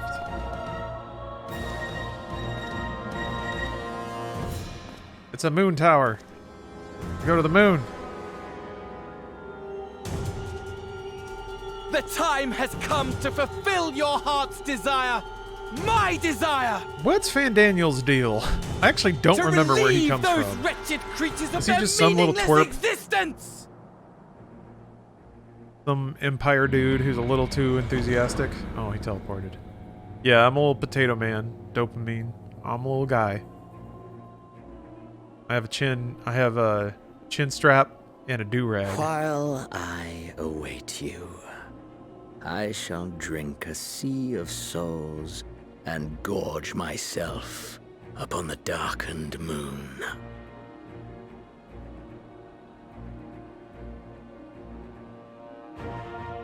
Then you shall come to me, all roiling rage and rancor.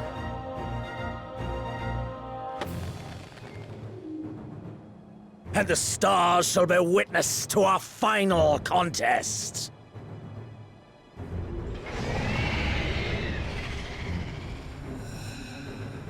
If a exactly, Jet. If a potato wanted to cosplay Marcus Phoenix and had all the attitude to match. You watch 14 for two things: Cat Girls and Potato Lawrence. Well, let me do you one better. We have Cat Boys now. And also this guy, this very tough little guy. He has saved the world. He saved multiple worlds. This potato deserves your respect.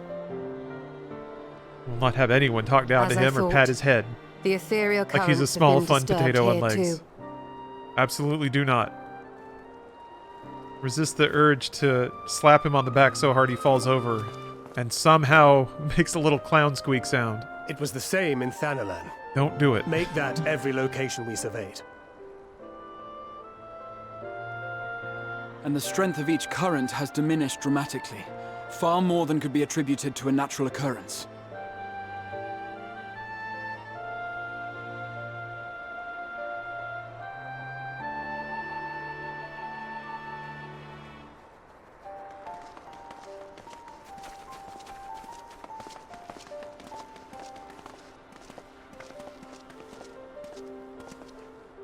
What tidings bringest thou from Dravania? We took a number of readings, and noticed that the closer we were to the tower, the lower the etheric density became. Aha! In short, the towers are drawing upon the land's ether, which would explain how they were able to carry out the summonings. Yeah, Dopamine. If you were this little guy, you could get all the Pringles out of the can. Actually, wait, your arm wouldn't be long enough to reach the end Our of the can, allies must though. be informed of this. You'd have to, like, bend We should over return to the comically Rising to put it on Stones the and have ground. Tataru relay our findings to them. Always just so happy to be involved. To be like, yeah, to be involved. Somebody said it perfectly. He always walks like he's a big, stompy, like angry 3-year-old. Got something to prove. Oh shit. Is this La Habrea? And with it, the end. The fate of the star is in your hands.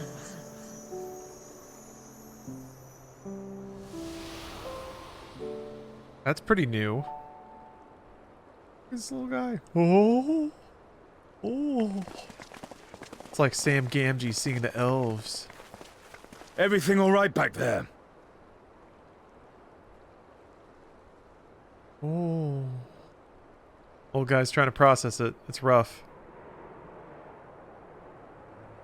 All that's in his head is usually a loop of I Like Big Butts by MC... Oh, I was said MC Frontalot. MC Mix-a-Lot. That's it. Oh shit.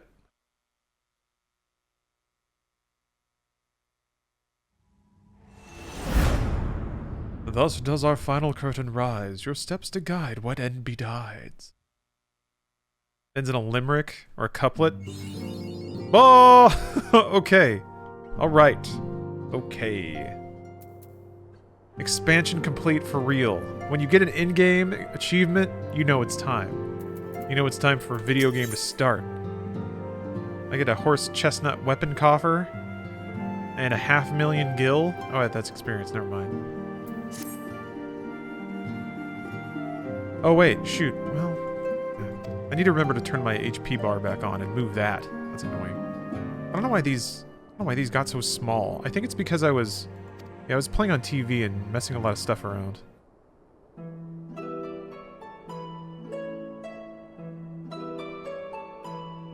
Any plans to try Sage? Not right away. Whoop. I think I will eventually, though.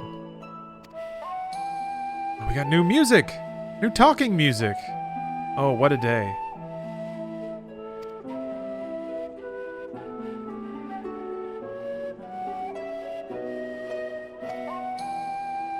How many Doom chapters have you missed? Only 2. Only 2. Only hit 2 sub-extensions so far.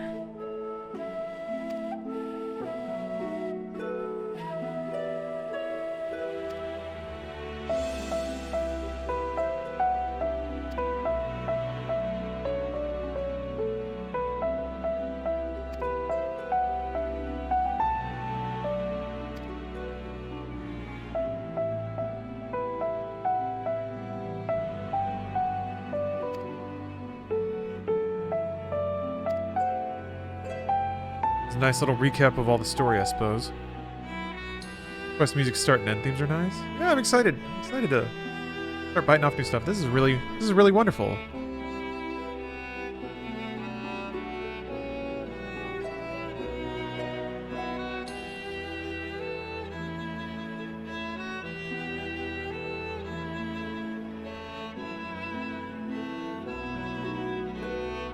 Panty Boons, thanks for the prime. To see you out here succeeding, thank you very much, Indulgences. I've been having a wonderful time. I mean, what could be better than just a series of amazing video games shared with great people? And I get to goof off and read books and stuff. Ah, it's wonderful.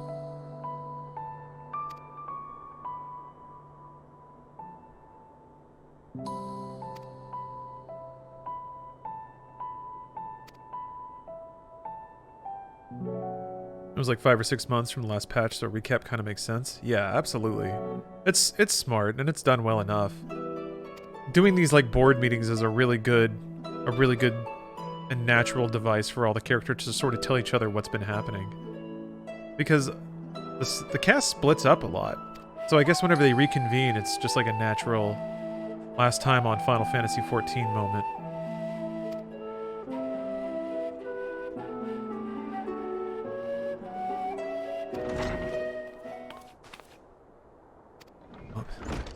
Surprise Tato.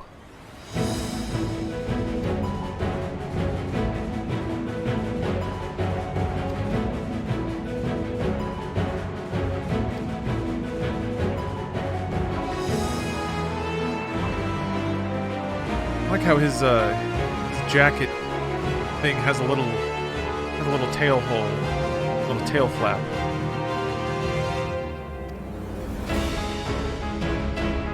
That's what we call a lived-in world. The cat boys are real here.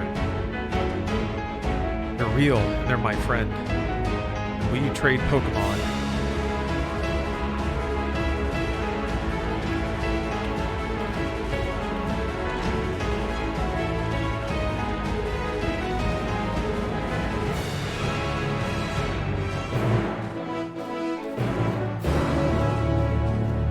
Interesting. Felt a little chaotic the first time. I will not lie. Ooh, I have a mail.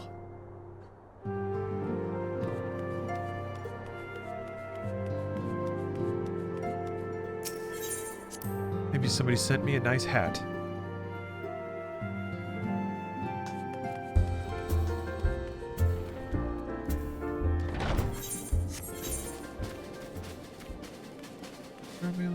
Yeah, there we go. Oh, Bongo, no. You got Air 2002. What is that?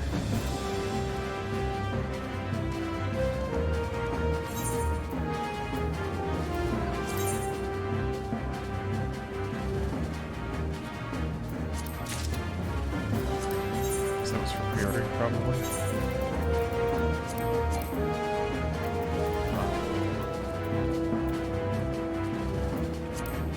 Is there still a thingy there? Is that just mailbox capacity? That must be what that is. Whatever. Pikato, how's everyone enjoying Endwalker? It's hard to say, because I technically wasn't actually done with Shadowbringers. So I've just been playing Shadowbringers this whole time. I am now starting Endwalker. This is the first quest in Endwalker that I'm doing right now. That said, apart from general embarrassment, I'm actually pretty okay with that, because I didn't want people to avoid the stream, be worried about spoilers or anything like that. So, kicking my start time back a little bit, I'm okay with. Ooh, look at the twirly twirls. Aw, Sam. That is a cool cat boy. Oh my gosh, he's an emo cat boy with a leather jacket and an eye patch. And a cool scythe. It is a beautiful day. Take a little spin around, check out the fashions. Oh my goodness. Oh my goodness. What if Lightning was a bunny girl? I didn't know they had such revealing clothes. How tawdry.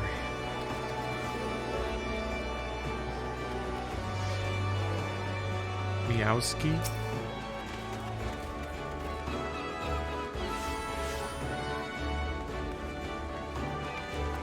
It's a cute dress. Ooh, Jair Malone. Thanks for gifting 5 subs. You recommend this game as an MMO versus New World. Been looking to find a new online game to sink into, just unsure which to try. King, I suppose that depends on how you'd like to spend your time in an online game. I think this is my take. I didn't play a whole ton of New World, but I played a little bit of it. Anyway, my read was that like New World's good if you kind of like World of Warcraft leveling. And then beyond that, it's sort of like PvP is sort of the end-game stuff. So if you like playing MMOs, if you like running around and killing things, that game might be more your speed. But if you like a game with, I mean, just the amount of content in 14 at this point is outrageous. So there's tons of content there, but a lot of it is going to be talking and reading. You can skip all of that if you want, I suppose. And then it's going to be a mostly PvE-styled experience that's still pretty similar to something like World of Warcraft. So I think it depends what you value in a game.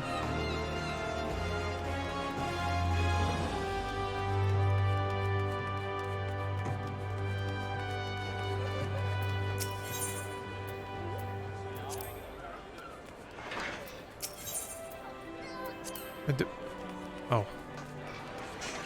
Gotta find the NPC in the huddle.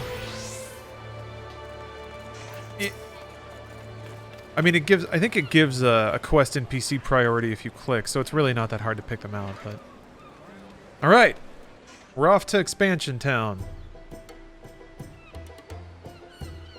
Also, Final Fantasy XIV is free up to level 70. Includes the award-winning expansion Heavensward. Unlimited playtime.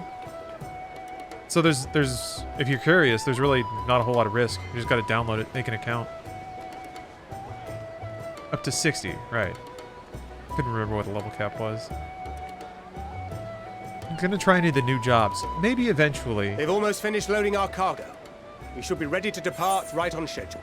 Or so But I'm told. in the meantime, I'm going to be a rugged individual and stay with White Mage.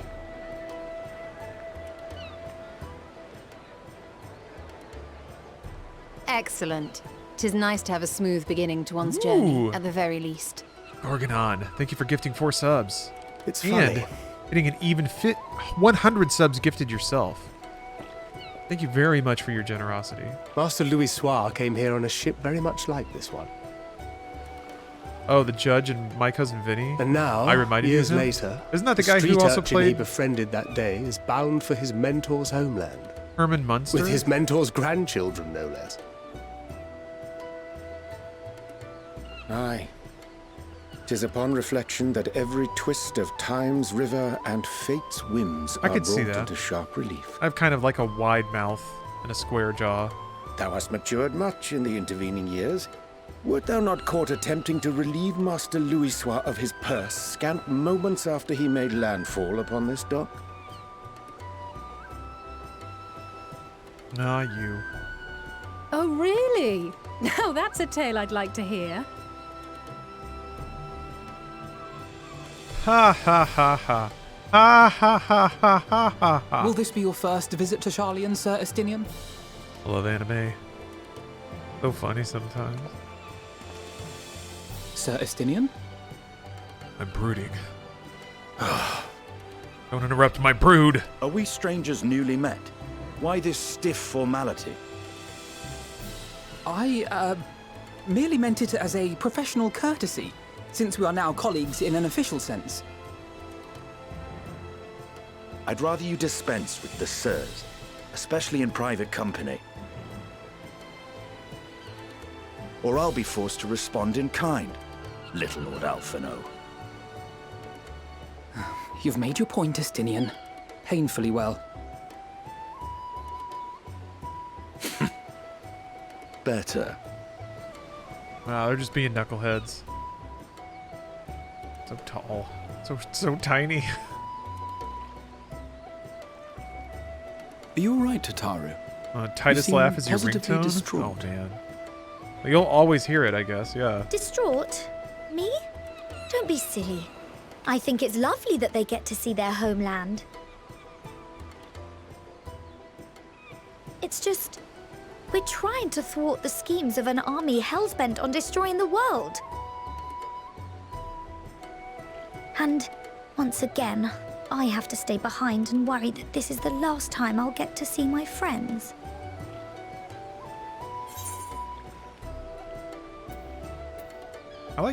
For some reason, I like picking the douche option for my potato man. No sense in worrying about things we're powerless to change. Your character looks dope. I feel like I haven't seen a Lala like that. Comforting? I make him look I wanted him to look like the lead singer of Smash Mouth. Ah, good. You're still here. That was my inspiration. Or a little Guy Fieri mixed in there. Ori! Coulternay! What brings you all this way? We're to assist the Maelstrom and the Kobolds with a lunar primal operation, so we thought we'd see you off before heading to the tower. Oh, that hair. God bless. Flamine and the others wish you all a safe journey, and promise that they'll look after things here until you return. He looks a little more dopey than dope, but also that's charming. Yeah. I really like the will idea too, that he's of just course. whoopsied his way Aye. through this entire We, your fellow fair. Scions of the Seventh Dawn, will do our part to ensure the end of the world won't happen on our watch.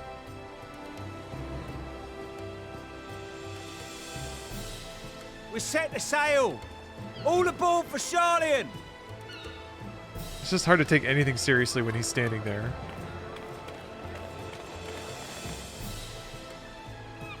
It's time. Then we must delay no longer. We will contact you the moment we learn aught of value. Wish us luck.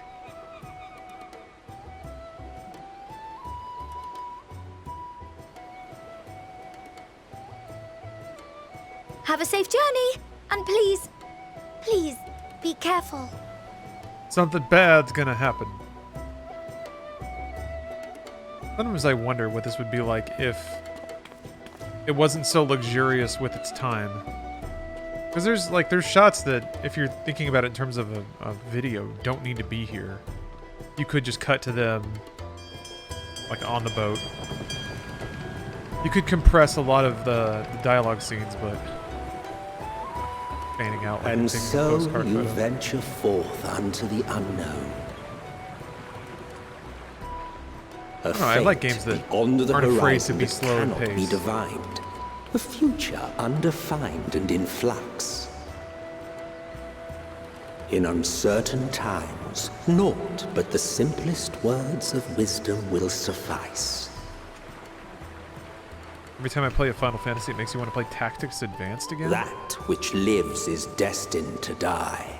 Love leads to loss. Every beginning has an end. I haven't played that since it came out. Also, who's talking right now? Treasure every moment, every step of your descent. Xenos?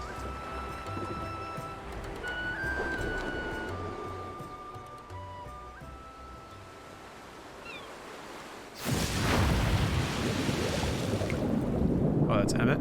Oh, okay. And there, in the depths where souls and stars rest, find your truth.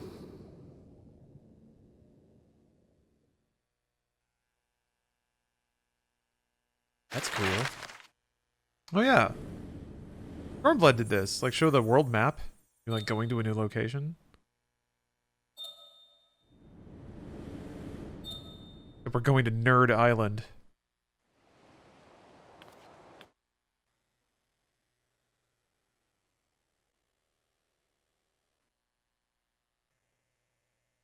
Love the map shots. Yeah.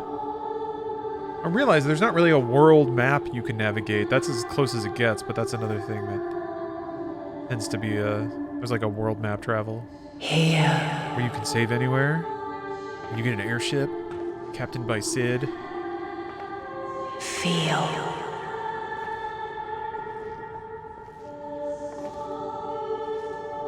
Think. Yeah, the song from 1.0. I was about to say, isn't this like the trailer from 1.0? Wait. Maybe they weren't on... Well, we did just watch that. The day has barely dawned, my fellow early ariser. Huh. Looks familiar. It's just interior wood, we're I guess. hardly alone in that. Envious of those still sleeping soundly, no doubt.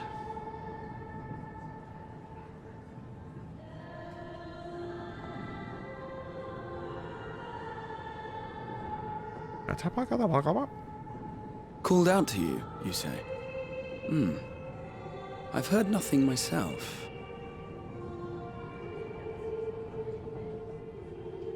In any case, I dare say the sea air will do you good. Spooky foreshadowing. Why not join the others on deck? Charlian should be coming into view at any moment.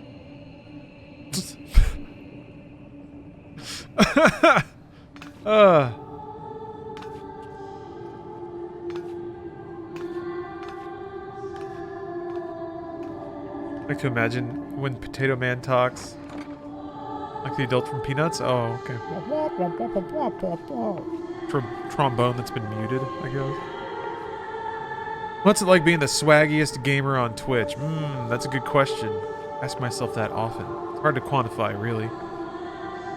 Hard to qualify. I just ride my own energy. Oh shit. Angel's back.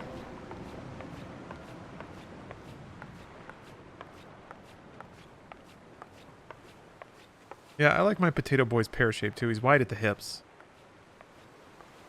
This is what peak performance looks like. Also, his shoes have a little cutout window, so you can see his little feet.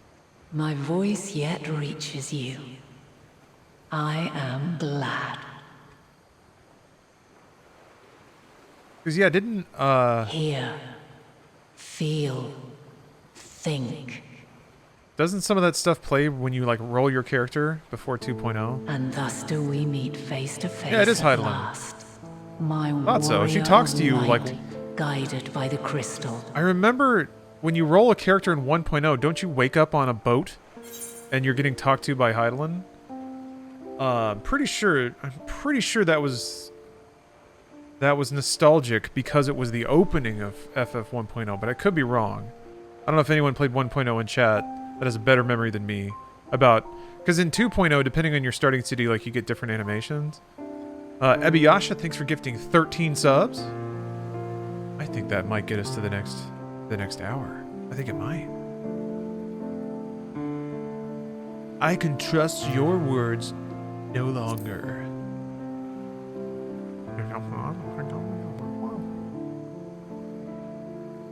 You have visited the first. You have every right to say that. I get to talk to God.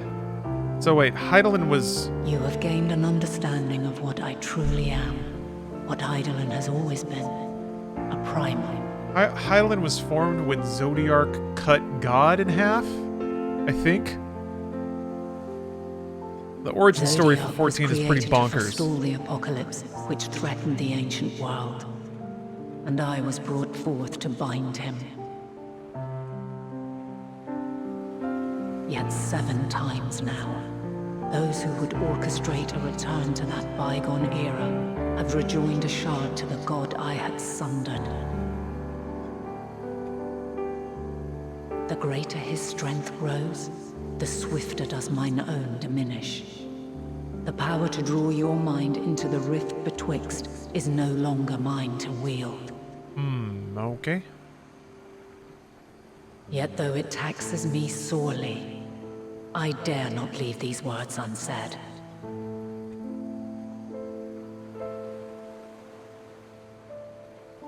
Even bereft of my guidance, you and your companions have accepted the burden of this star's troubled past.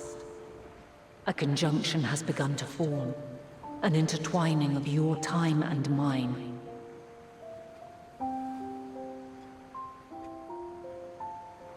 Wheels shudder and turn. Conflict looms. Monumental. Which will decide the fate of this world and all life upon it. Why does she have a masquerade mask? I mean, Ascians wear masks too, so there's some... When you truly understand what is at stake, visually, and your journey has prepared you to surmount the insurmountable, then shall I honor the promise made in another time, another age. Say what? We got mysterious anime plot. Cast your peepers to the fore, folks. Sharlian's just over yonder. Bro, are you really not looking at me? I'm a god and I manifested in your reality. I will not keep you further. Your traveler's heart must yearn to behold this unfamiliar land. Look at me sparkle, and you're gonna turn around for some stupid island? I'm sparkling here. Oh. And soon. Alright, fine. Interesting. Because she would talk to you before, but she never materialized in a form. And it was kind of neat, too, because... Well, in a vague sense. It is that sort of like, you are the chosen one of God, and that's where your power comes from. But then it's like, oh wait, no, God has an agenda, and is like, the thing that we conceive of God is just like one level up in terms of existence and power and stuff. And there are levels beyond that. Stiff though. And a good morning to you too. What's up? Taking a look at the island already? Dipshitiot? That's a great name. Then let's go. Let's go. Might still be room in the prow if we're lucky. Just read up on Sage and I think I found my new main. Yeah? I intentionally haven't read up on it. But I'll probably dive into that. After I finish MSQ as White Mage, I'll probably fiddle with Sage and see how it goes. Sleepers have arisen. We got camera work. There she is. Good old Sharlian. Oh, I see it. Got the new theme kicking up. Keeks, thanks for the sub.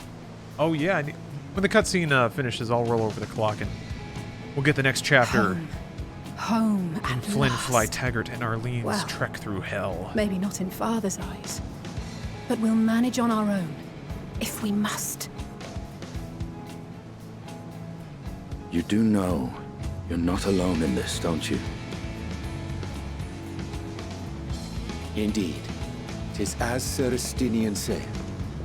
Forget not the comrades who boarded this ship at your side, I prithee.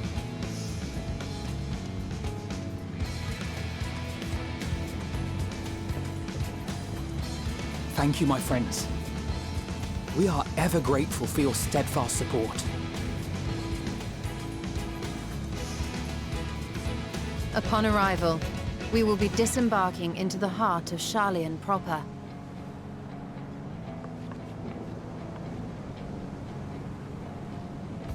There is no greater concentration of wisdom in all the world. I am confident that somewhere within that center of knowledge and learning, we will find the answers we seek.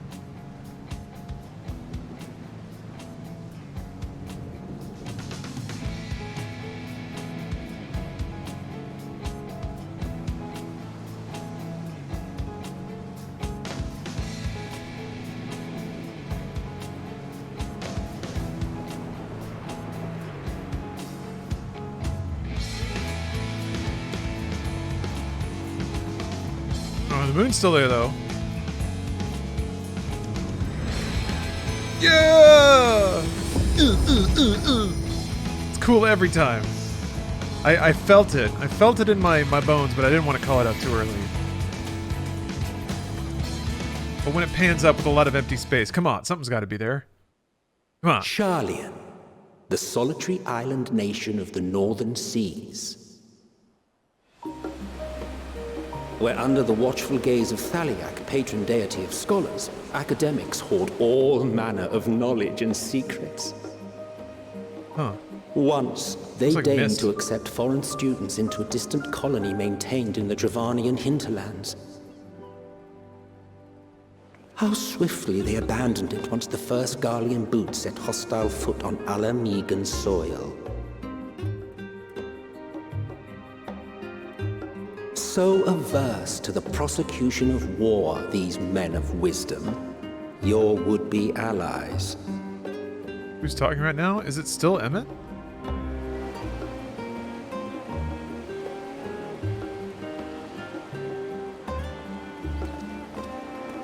And guitar and violin. I thought they'd never let that's us a off good the duo. ship. What's next then? Entry applications? I guess you're just hearing the ghost Hopefully of... they find no cause to I deny don't know. us. Maybe Emmett is tagging along for the ride somehow. Hasn't Sharlayan all but severed relations with foreign powers? Those of us without direct ties, myself included, may be refused outright. 'Tis true that, as a nation, Sharlayan only forms trade agreements with a select few neutral countries. Damn! Hardline Tango! But from a practical standpoint, Thank you for gifting 10 an subs. island cannot afford to be overly strict with its borders. Especially not at that island's people are wholly devoted to the Man, accumulation we're even on of deck to knowledge. read another chapter. Thank you for If already one getting submits us the a proper chunk of the way to the paperwork next one. with satisfactory evidence of identity and intent, then foreigners may be granted That's a entry. fat sub bomb. Thanks, Hardline. Happy Friday. May. Happy holidays. Quite. So let us be absolutely clear on these points before we proceed. The immigration officer will ask for your affiliation and your purpose of visit. Considering Sharlayan's views on intervention, I strongly suggest we avoid any mention of the Scions. We're trying to sneak in. Kral has laid the groundwork for us to act as associates of the students of Baldessian, and our ostensible reason for being here is to aid in their order's restoration. Got to hear the end of the Doom novel. I'm really excited to get there too. Why I'm keeping it in chains, extorting Granted, it. it might expedite our progress should an actual I'm excited to student read be the seen at Hackers head of our novel. little That might group. be even more bonkers. Would you mind leading the way? Yeah, Of learning how to course. lie to the local authorities. The immigration officers were this way, as I recall. But it's like, Shall we? this happens multiple times of like, you go to a faraway land and the first chunk of the game is just getting into the country.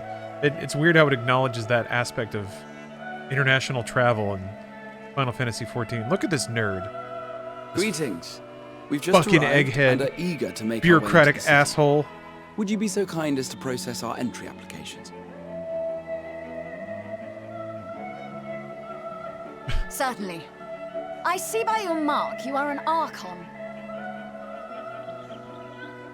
I am.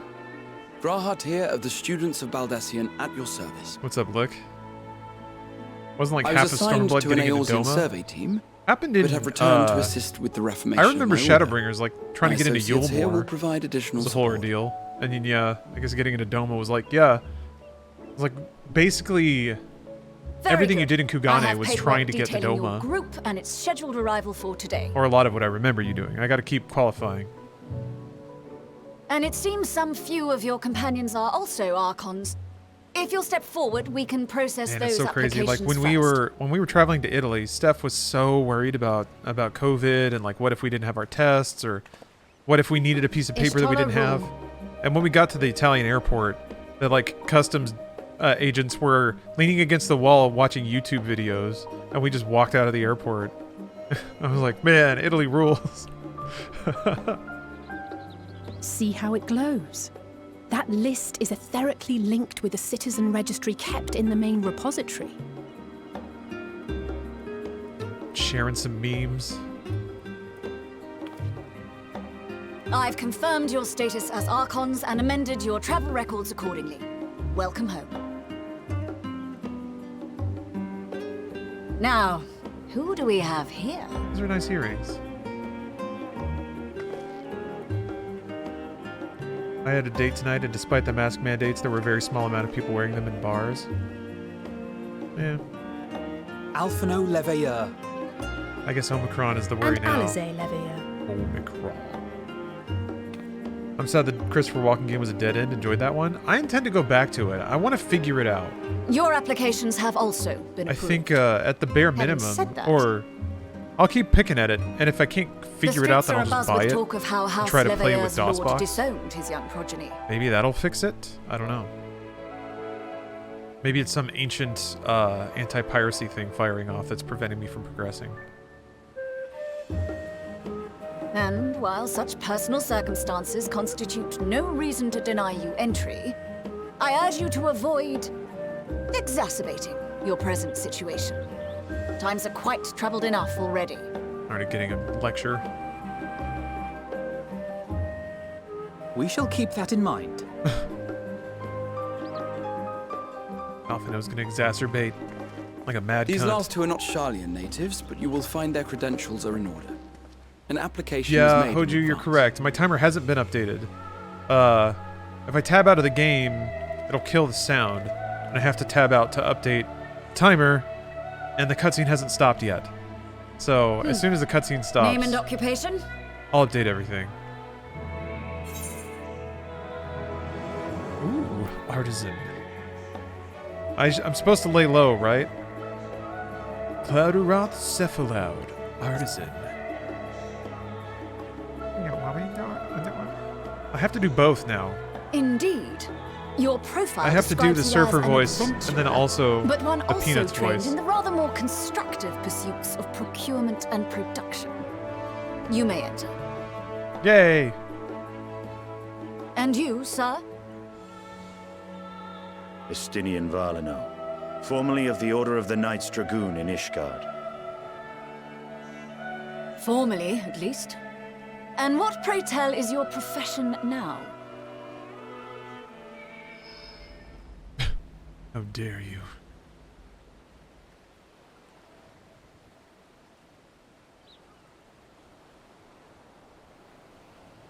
Is there a dragon? If you'll allow me.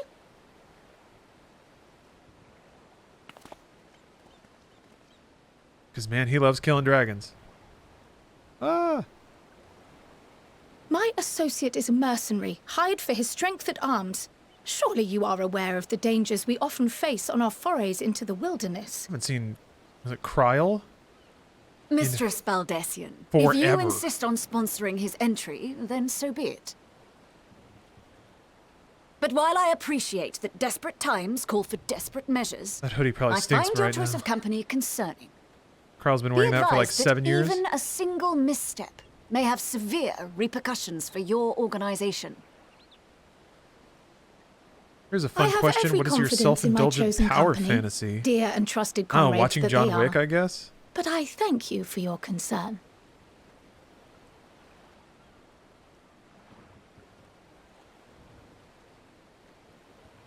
That always gets me going. Character looks like Spanky from the Little Rascals was dropped into the middle of the Similarian. Croyle! It is good to see you. That is the perfect description, and you've made me very happy. Likewise. Long voyage notwithstanding, you will seem none the worse for wear. There is much to discuss, but this is hardly the place. I'm so proud. Let's be on our way, shall And we? the cutscene rolls on. I have to update the timer! Maybe I can do it with my phone. Probably do it with my phone. Oh! I also have to eat. I'm getting really hungry. Strider, thank you for the resub. But I'm Welcome, friends, to Sharlayan. pleased to say I am still walking. As your mercenary, This is Final Fantasy I should hope XIV my still welcome walking. includes a generous salary. Someday it may become Endwalker. Well, I had to say something. So you know. taciturn. Welcome to the stream. Oh, are they gonna do? Oh, they did it! They did it. They dumped me outside. Look at all these people in cutscenes. I was once one of you, seeing the anime. All their pets waiting dutifully for them. Also, Kryl is here, next to the stone golem from Dragon Quest. All right. I got some maintenance to do, and a palico, and an actual cat.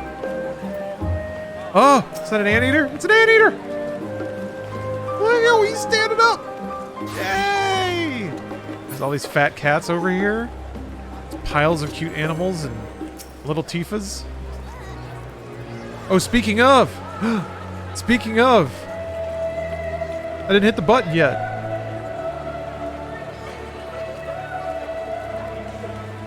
Oh, I didn't add it to the scene. Oh, crap. Hold on.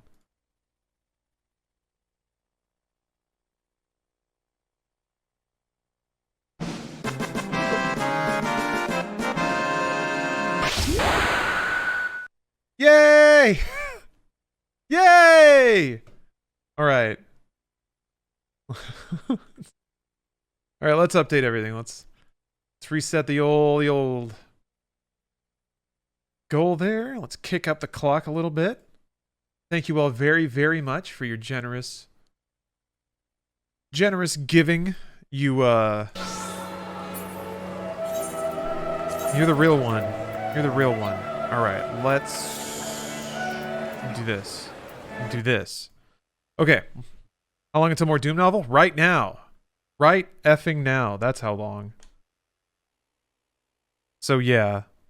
Put you down there. Or maybe here. I usually put it right here. I don't know if it shows. I think it goes away when it wipes the other HUD elements. We got dick and ass. I wonder when Demon Pussy will come. I don't know. I don't think this writer can handle a vagina. I don't think this writer is equipped to write the word vagina, having never seen one or touched one. Poor guy. That's cruel. I'm being cruel. I'm bullying. I'm cyberbullying. I gotta take a break though. I gotta eat something. I'm gonna cram myself full of calories, and then I'll be back with more Endwalker and more chapters of the Doom novel. Following that, the Hackers novel. So thank you all very much for watching so far. Appreciate all your subs and support. And oh, also, the Panther of Energy is on the prowl. That's right, so you can get your G Fuel at 30% off this weekend. My discount code is 30% off. If you're looking for maybe a little Christmas gift for the gamer in your life. Actually, they sent me these Spider-Man kits. I'll give some of those away, actually. I just realized I have some stuff to give away. I'm going to give away this novel when I'm done with it, too, so... yeah, I've got some G Fuel kits to give out. 30% off stuff, so... Lots of hot tea for your voice. Yeah, I should probably start drinking tea.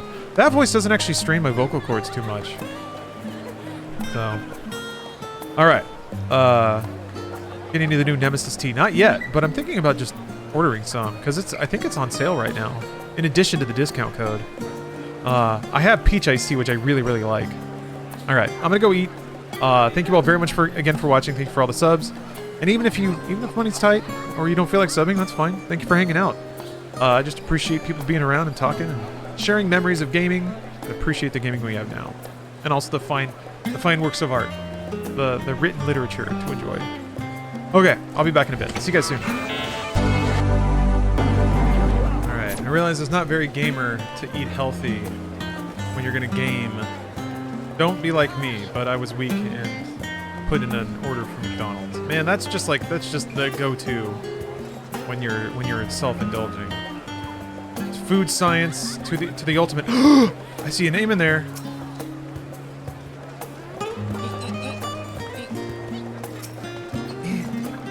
There we go. Come on.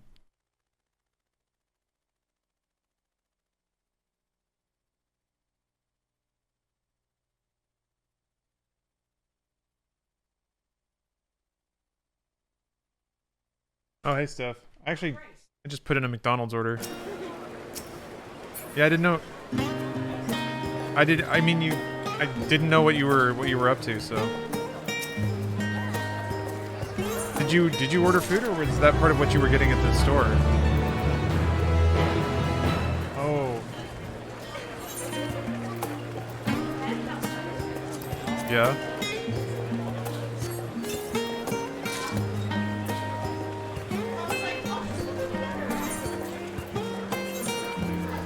Yeah.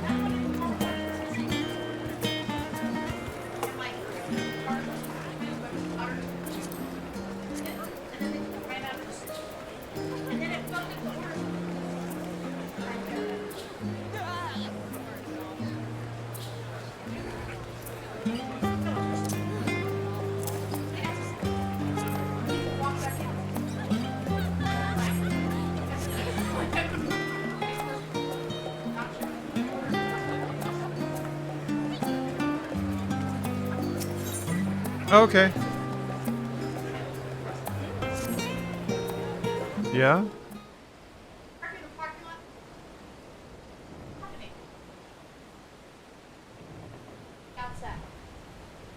I guess not.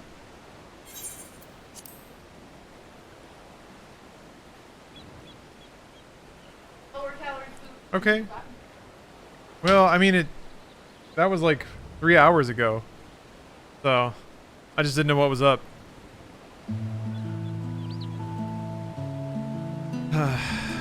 I was too swept up in the magical realm of Eorzea.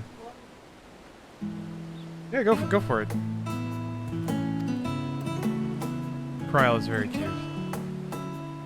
Imagine me wearing one of those big floppy bunny suits. I guess it's more cat. It's got cat ears.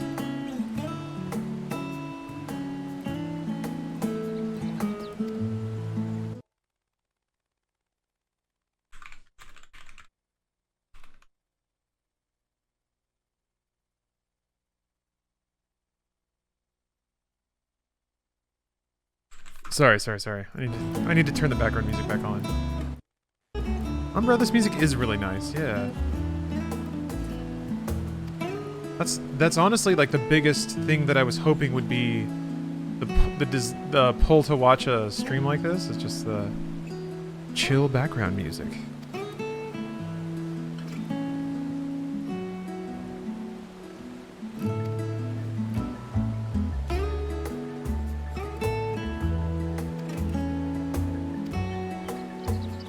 Also, I'm curious, if anyone else plays this game, what's the button you use to advance text?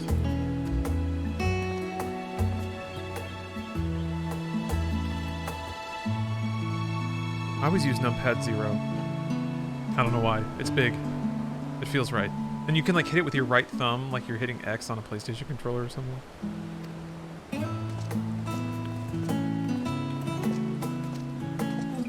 Although, lately I've been spreading my keyboard out more. So now I just let my left hand sort of drape over and hit it. Oh, wait. Hold on. You guys are missing out on stream content right now. There. Damn it. One of these days. Fun. Keep forgetting to turn it off. I've added it to multiple scenes now, and I don't turn it off in either scene. It keeps playing. This happens every time I make a stupid little thing. This is why I have a script turn it off for me.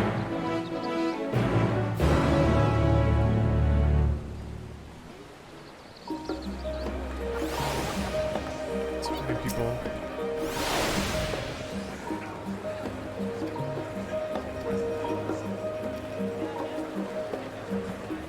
Wait, for real? You have a party now? Whoa! Neat! NPCs just follow you around? Oh, we are walking the end now. That's right. A full amount of end walking.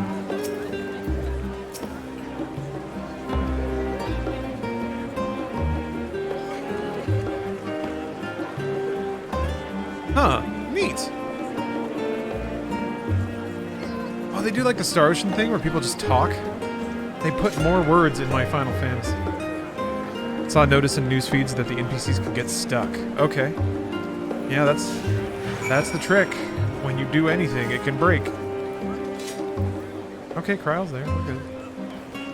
Is that what a conversation bubble looks like? That's intense. What? What was that? Alright, okay, sure. Ooh, Joe Malone has redeemed a trading card. Oh, that was a Reaper thing? Oh, okay.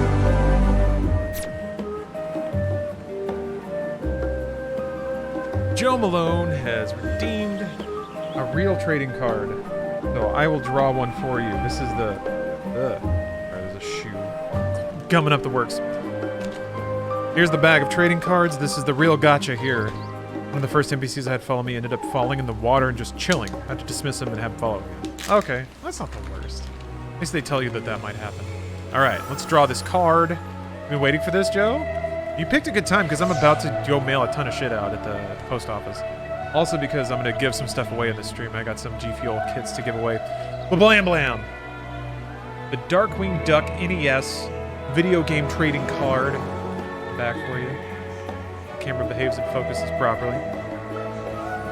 Congratulations, Joe. This is an extremely rare card. Description. Join Disney's purple-caped hero as he attempts to squash Bowl's scheme to take over the entire city. Fight its 6 toughest henchmen, disarm the Megavolt weapon, and stop the fiendish organization for world larceny dead in its tracks. Oh, that's what FOWL stands for? Challenge. How many points can you score using only one duck? A novice gets 3,000 points on New Bridge. An intermediate gets 4,000 points in the city center. And a pro can get 5,000 points in what else? Of the sewers. So, congratulations, Joe. You can whisper me an address you'd like me to send that to, or I will eventually, soon here, contact you. Via Twitter DM. Twitch Whisper. But Twitter DM works too, I guess. You just have to identify that you are you, because your username might be different. Alright, let me take you down. Let me take you down in my ledger here. I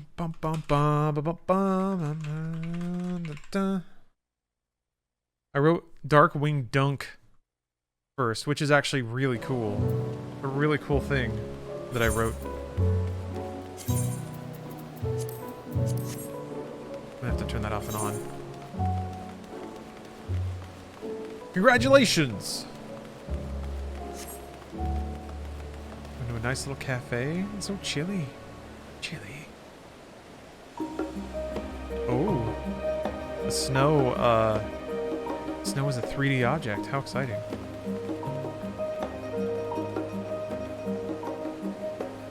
Come on. Come on, there we go. Huh. I didn't notice any speech bubbles or anything, but maybe I wasn't looking.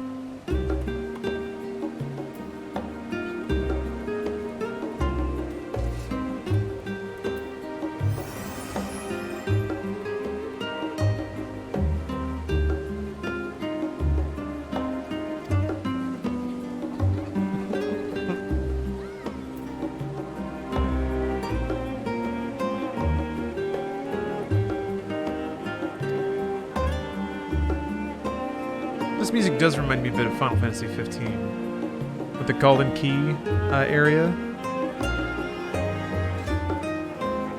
Although it's snowy, like it's not tropical. Even though it kind of sounds like that. Bongos plus like guitar.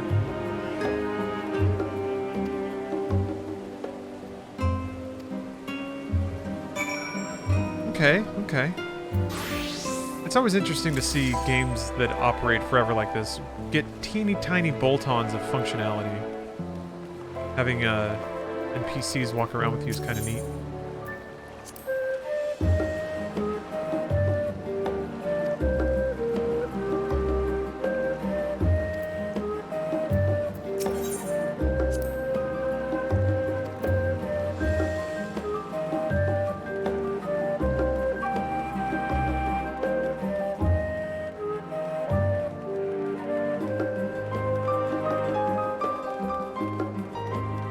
Frog Daddy.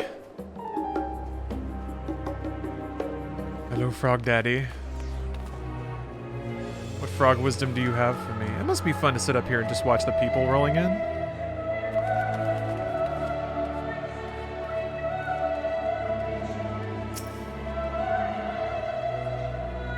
Yeah, just teeny tiny things. Speak with Kryl. Oh, wait, no, there it is. Big sparkling circle. Right. Archmagus. Archmagus? Thank you for the resub. As a certified Lalafell hater, I feel conflicted about watching this. Well, my little man's is awfully Lalafell. Teeny tiny potato man. Man, this candle is making me so hungry.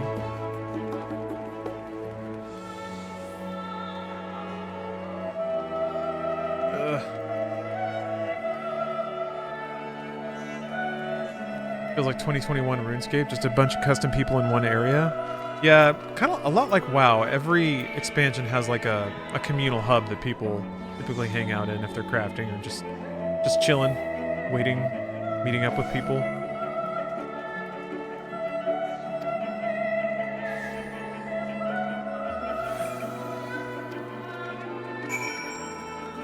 All right, onward.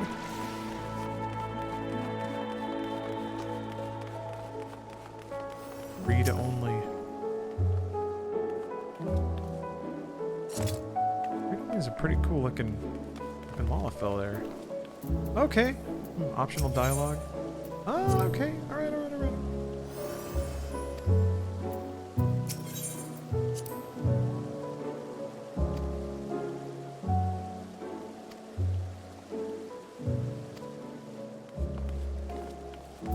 Cool.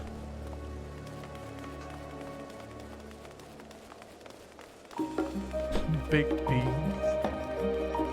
I've been thinking about those beans. Look at him staring at me.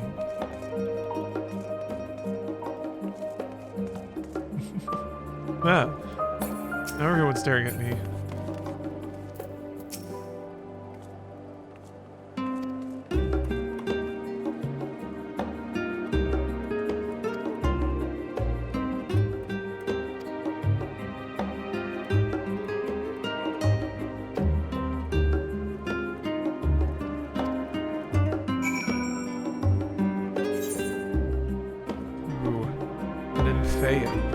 That's a cool word. Where we keep all of our hot nymphos.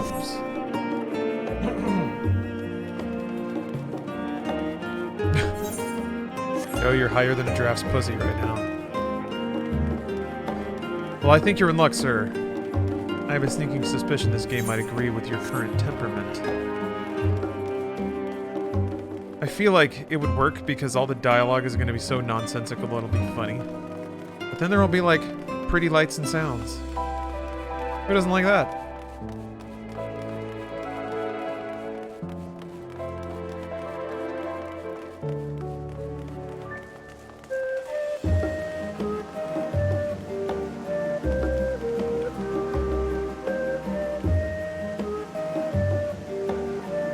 Scoping out the crowd here.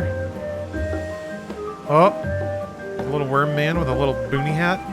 Brad Stacks, hey, thank you for gifting 10 subs. that's going to get us over halfway to the next chapter and the next stream extension. Thank you very, very much.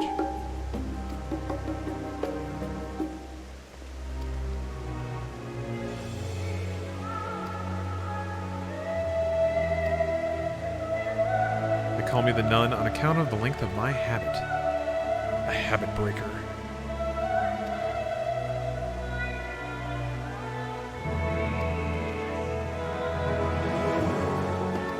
Ooh, Alder Irish, hey! Thank you for gifting 10 subs.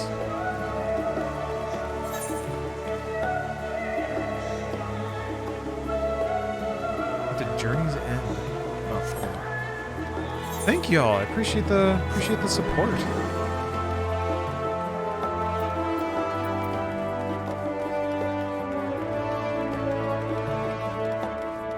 How many gifties? Yeah, big time gifties. This is actually really nice because, ooh, Gafgarian, thank you for gifting 5 subs. That'll make it really close.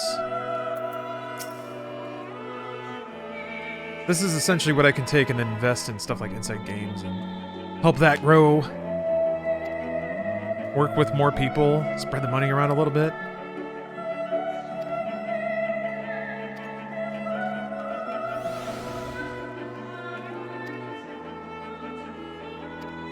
Thank y'all. Yeah, thank you very much. Alder Irish, thank you. Hope you guys are having great Friday. Happy Final Fantasy Day. It's not quite like a big new one, but it's basically new, right? Oh, Sticky Fings, thanks for gifting us up.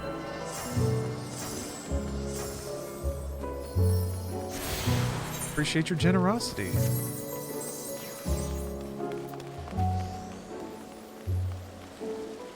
Did Endwalker come out? Yeah, it's early access right now, so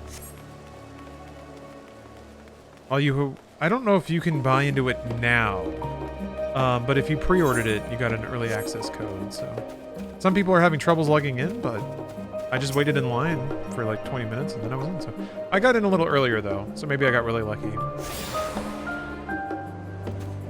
Candles, thank you very much for the Prime sub. 3 big ol' freaking years? We'll say yeah, sure. And a few unsub months we won't talk about. You're having an awesome day, my guy. Cheers to a great subathon. Well, thank you very much. Thanks for dropping your sub and helping out. Been in queue for about 2 hours. Yeah, it seems like people are getting off work and they're logging on. They're hitting those servers. Ooh, optional dialogue?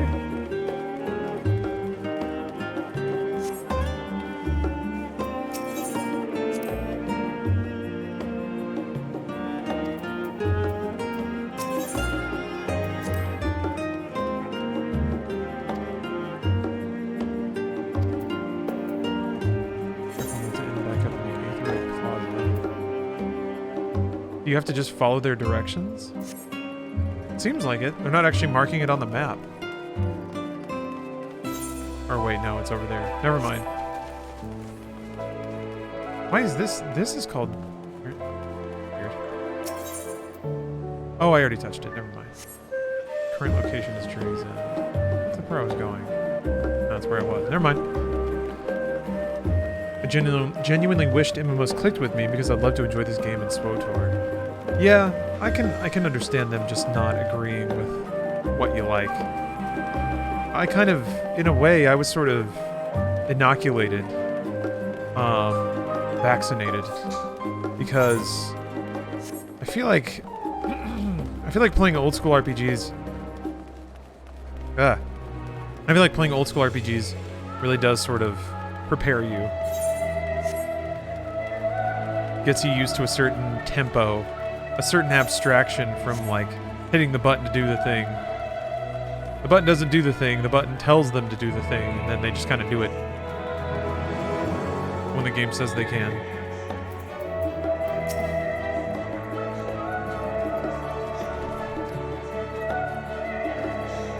Me being a shut-in loser in middle school acclimated me to MMOs. Yeah, if you put in the time in, like, RuneScape.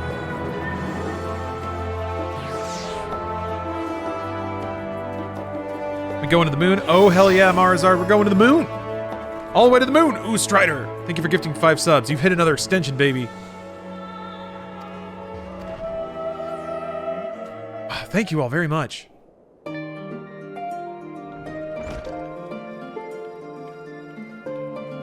Yeah, more novel. Thank you, Strider. You're a hero. And of course, everyone else that gifted subs. Appreciate that very, very much.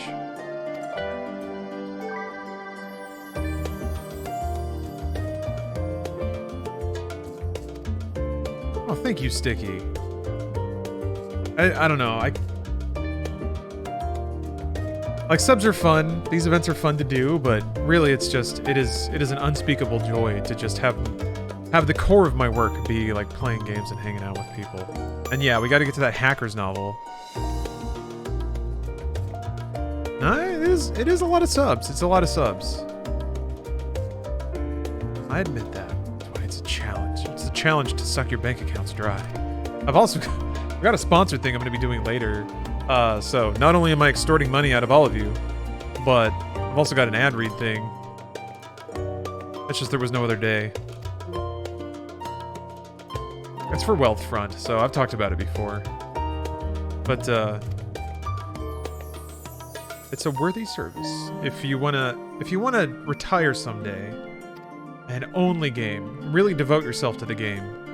Which I have to be honest, I'm not really doing now. I'm writing scripts, I'm hustling on the back end, I'm trying to get a gaming brand up and running. That's different. When I fully retire and dedicate myself completely to the game, I'm gonna evolve. I'm gonna be on another plane. But I have to save for retirement to do that. So thus Wealthfront. Anyway, Crabfoam, thanks for gifting 10 subs. Already chonking our way onto the next extension. I like it. Just gets us closer to the moon every time.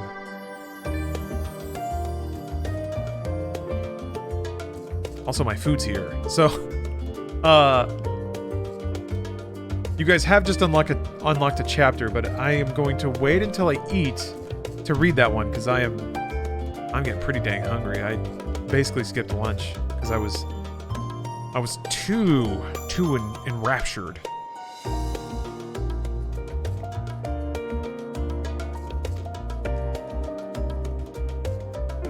This music rules.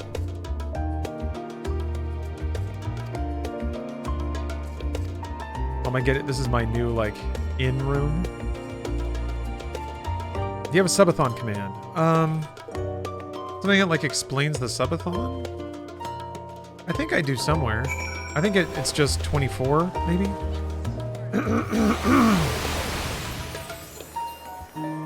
But I can make another one. Oh my god, snowman! No, he's got a little candy cane and a little top hat. Oh, he did a little shimmy. Oh god. Yeah, actually I need to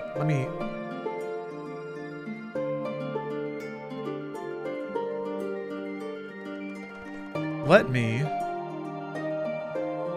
change around those commands.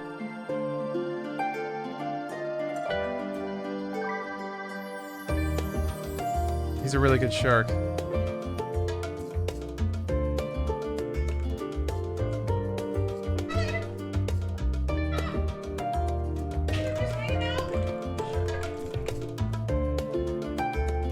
Yeah. Oh, that's mine. Some other guys. Did you see this little snowman? I mean, no, I'm just playing the game. That's just a snowman. He's got a little candy cane and a little hat, and he'll like pull off his little hat. Yeah. There he goes! Oh, get out of the way! Okay. Yeah. He bids you having a happy holiday. He's so cute. Like his little mittens. What the hell is that? Little squid. Little emo girl. Alright. I gotta change this. Okay, that maybe works. And then I'll add...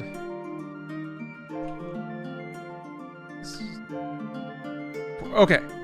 Now there's a subathon command. I I don't know if it like has all the right information in it that somebody might be curious about. Okay. Oh yeah, and I also have the ability to hit this magical button. It's not in this scene. Doesn't count in this scene.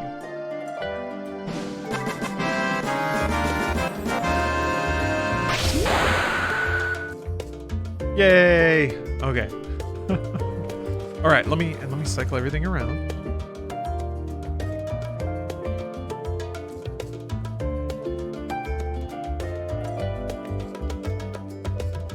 Bump that timer.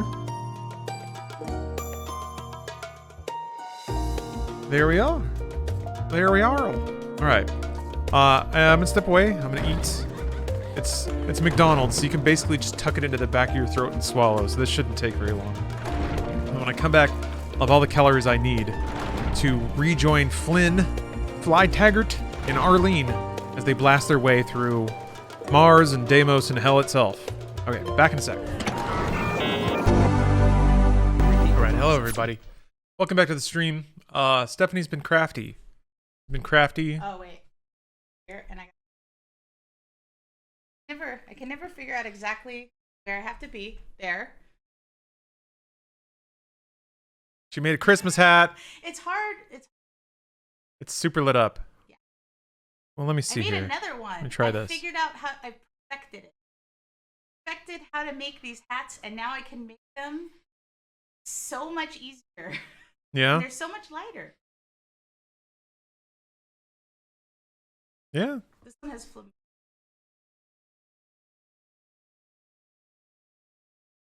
They are very ridiculous.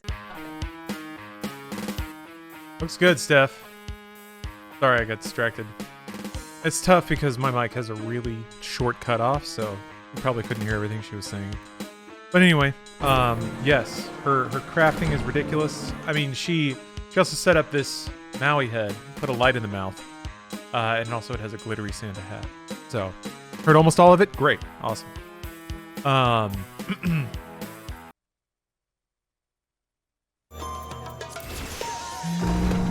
There. Bit of a tonal shift. Just somebody's mom. Speak with Kryl in the main hall. Okay, oh. Ooh. Fancy little suit. Oh my god, there's a little water. A frog mage. Casting his frog magic. Ooh, in sound. Thank you for the Prime sub. I remember reading the Doom books. They get very, very weird. Yeah? No offense, but it's already pretty weird. So I'm excited for it to get more into that. Oh, they made weird changes to Dancer? Really? Huh.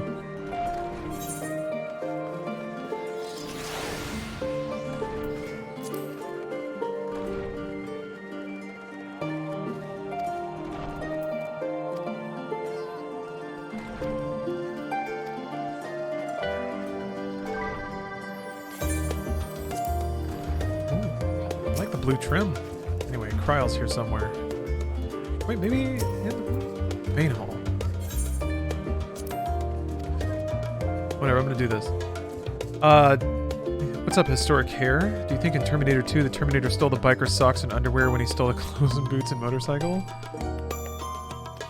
He doesn't ask for it, and I always did kind of assume that Terminator was free dicking it under those pants. So, I'm gonna say no. But it's funnier to imagine that yes. Maybe he just stuffed them in his pockets or just like ate them or something.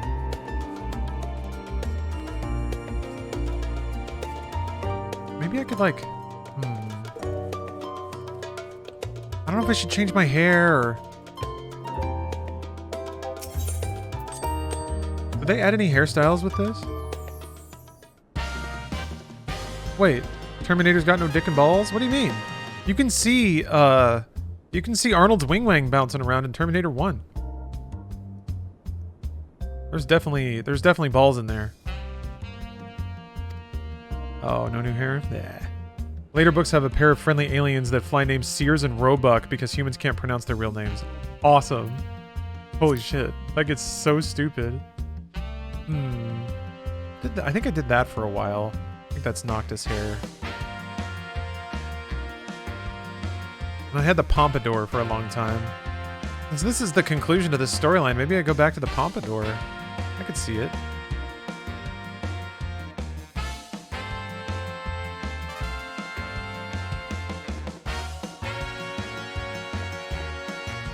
I mean, the pomp is really good.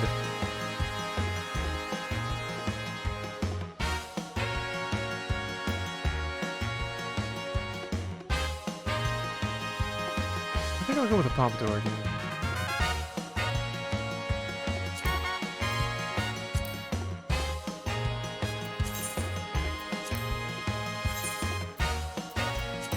Why don't you want to turn yourself into a bunny boy? I don't know. I like being a Lalafell. It's dumb.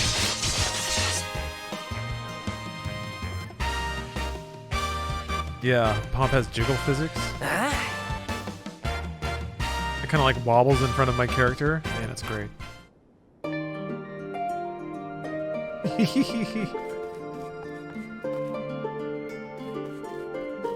Oh, whoa, where? Hey, thank you for gifting 10 subs.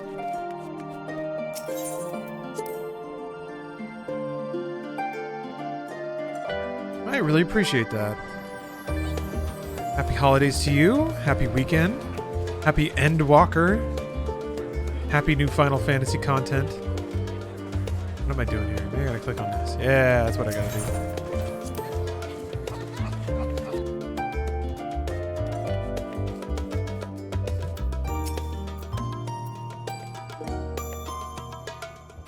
Time for more anime? I think so. Malcolm, I'm not sure what that is, but I feel like I'm walking into a D's nuts sort of situation. Pray forgive me. Yeah. I was delayed. Time for Animu. Hit me. It's fine, Oriange. We're all here now. Let's get down to business then, shall we?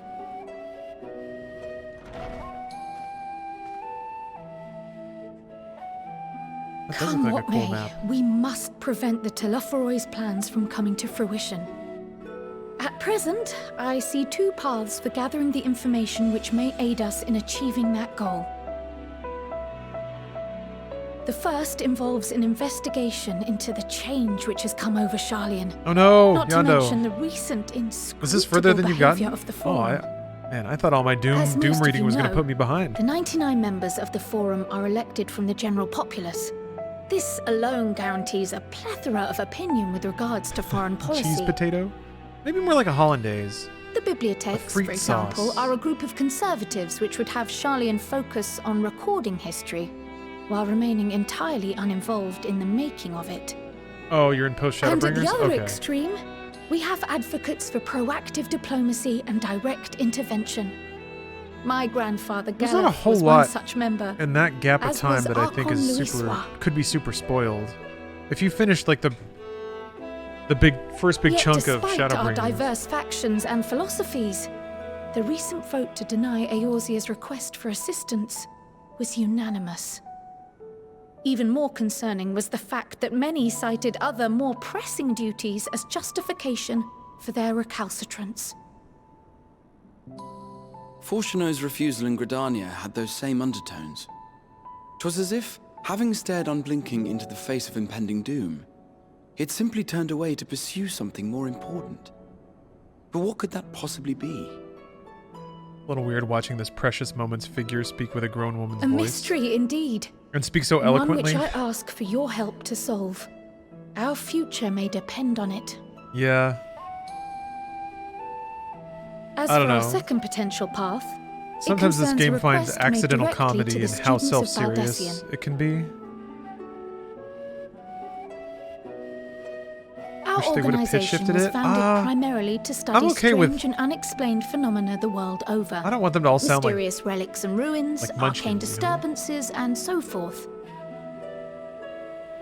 Compared to our more isolationist Sharlayan colleagues, we have strong connections overseas, namely with scholars and academics who share our passion for the unknown.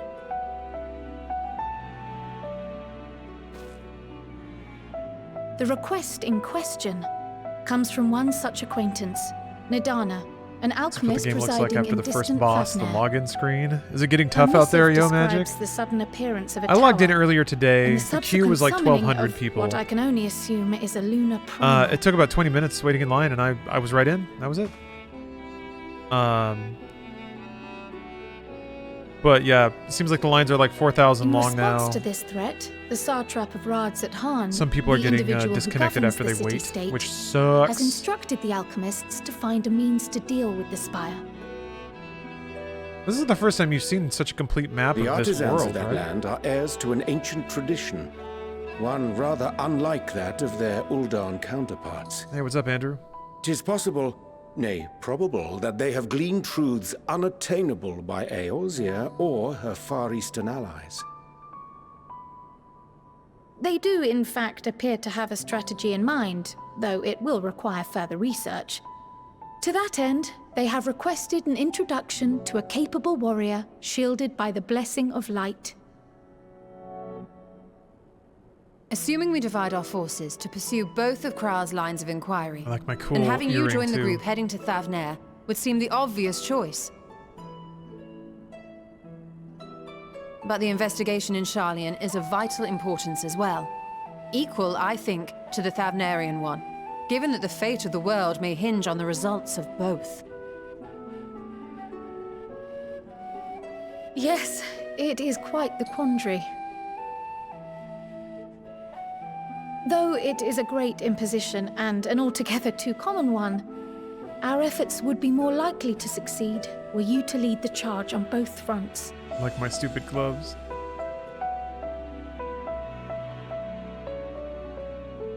You are indeed our champion. As to which task to tackle first, we will defer to your decision. Let us next decide how everyone else might best be assigned. Oh, so we have like 2 As for story myself, quests? I shall continue what I've begun in Sharlayan. I should also like to steal the services of an Archon or two. Also like how the map is partially covered in clouds. And Because no one's thereby gone there gain yet? I don't access know. to a greater range of reading material. I will help with that. Quandary Allow is me a to offer my fantastic assistance. word. I have some small amount of experience in the field of research. Quagmire.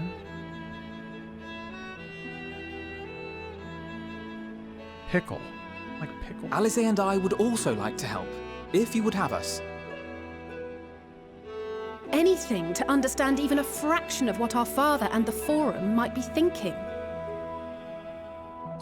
Of course, the more the merrier. Right. The rest of us will make the journey to Thavner. Thoughts? Objections? I passed through Thavner on my way to infiltrate the Empire, and though I'm not qualified to give a guided tour, I did gain a sense of where things lie. I'll be happy to have you along then. So for this group, it will be you, me, and Urianger. Give me a moment afterwards, and I'll supply you with all the details of Nidana's request. Consider this hall our rendezvous point once our respective tasks are complete. May our investigations prove fruitful.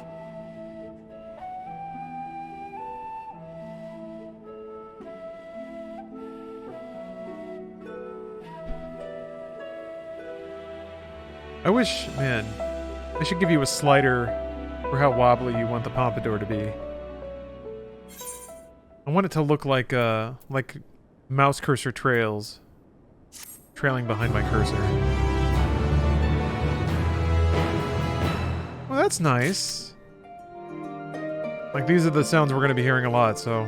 Na-na-na-na-na-na-na. It's not that anymore, though. What is the button? A weird button to make it bigger. Like the weirdest button of all. Like scroll lock or something? Damn it. I think you can just do this too. Yeah. Ooh. Oh, hold on. Let's see. There we go. Eddie the dog returns. Not only is that username great news, But thank you very much for gifting 10 subs. Yeah, we're getting real close. You guys are doing it. Thank you. Ooh, which one to go with though? See, this is, I guess, the way that things could potentially be non-linear. My choice could matter. Back to Thancred first. I wonder if it actually splits. If you can still take the other one, or if you have to come back and do the other path.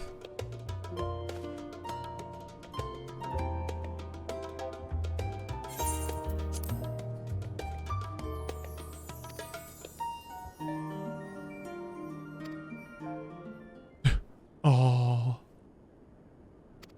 The confluence. Oh, Zenith, don't worry. I should have plugged it a little more.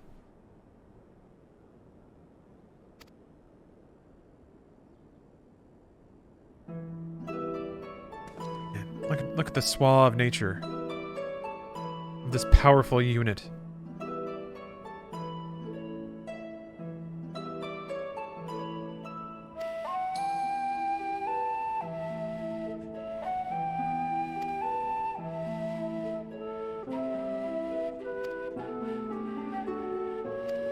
Seeing an influx of Elizons? Yeah? Maybe that's just where the aesthetic is now. New people rolling in Elizon? Do you mean like level 1 Elizons, or a lot of Elizons rolling into the expansion? They've never really released data about that breakdown, right?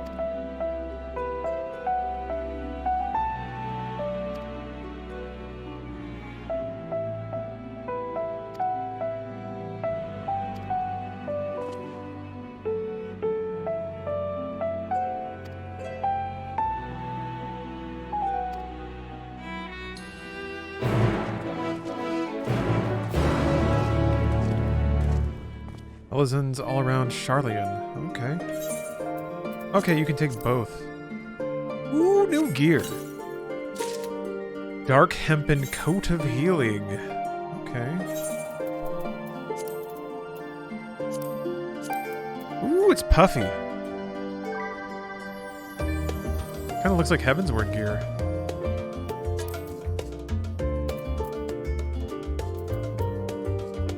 Wait, that's actually lower in item level, though. Huh. Kind of surprised that you can have older gear. Usually, like, the first thing you get is a whole new tier. Well, no new look for me.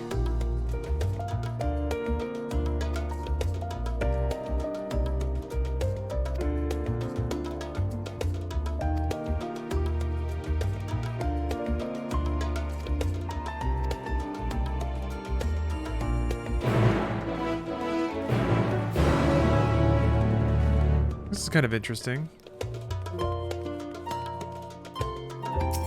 I guess you'll tend to just follow one quest chain once they diverge, but I suppose you could also go back and forth if you get tired of a particular storyline. Huh. Or maybe I'm overthinking it. And it's just like 2 quests and that's it.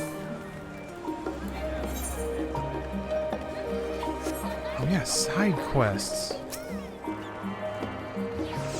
I had to log off and now I'm sitting in a 4,000 long queue. Oh, 4,000 seems to be about the limit so far. But based on how long it took me to get through like a 1,200 player wait, that's probably like an hour? Maybe longer? Damn, that sucks. I guess it is early access. It is the... Well, no, this is like... I don't know if this is like peak player time. It might be evening in the United States. A diminutive gleaner.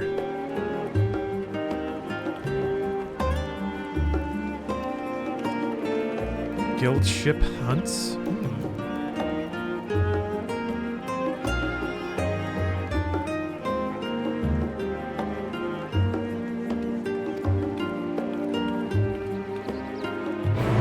Hey, what's up, LSGC? What up? I'm clicking on a nerdy ass game. That's what up. That's a nice candle. Thank you. It's cocoa and cream scented, so it smells divine. It's one of Steph's holiday scents, so she's got me all decked out.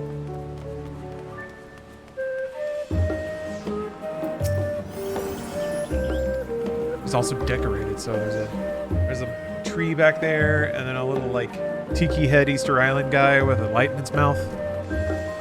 Just here trying to spread the spirit. Oh, you're waiting in queue? Right on, right on. I'm not very far and moving pretty slowly because every time we hit a sub goal, I read a chapter from the finest book ever written, Doom Knee Deep in the Dead.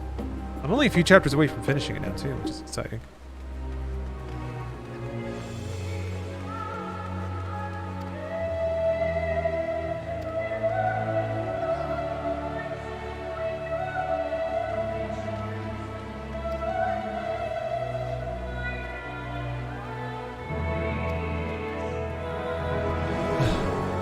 Slay beasts, collect samples, try not to think about the long-term effects of touching said samples, and get paid. Alright.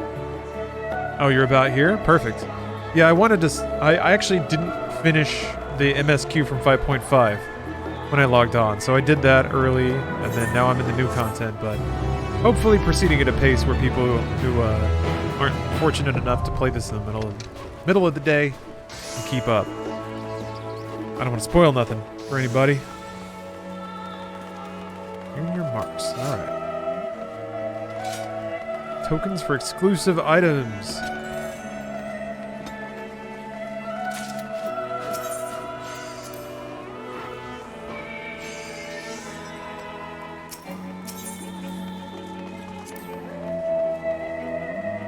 Specimen came from the moon. Are we referencing Destiny here?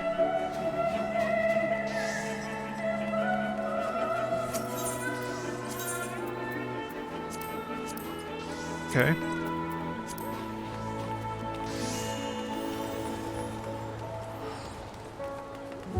Which data center? I am Primal. I am on the Leviathan server. Oh, I see a plus. What is this?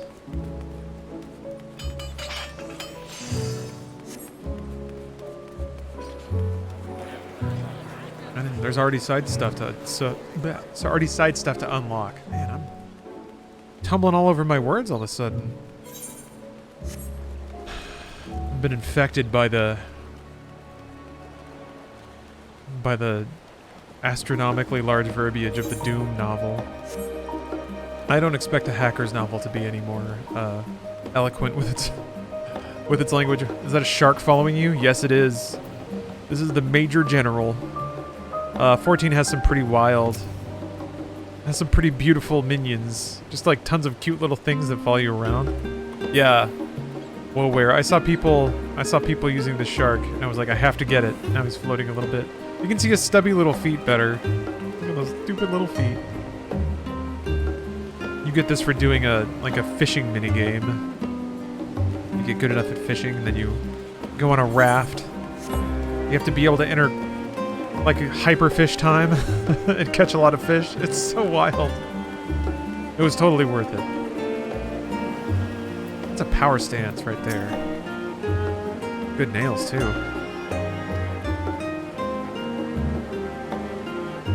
Yeah, I'm playing White Mage. I've been White Mage... I don't think I was White Mage in 1.0, but ever since 2.0 I've basically been White Mage.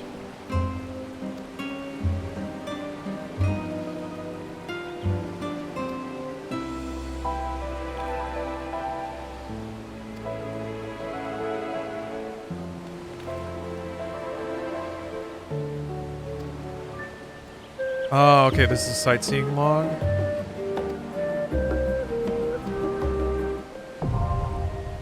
Cool.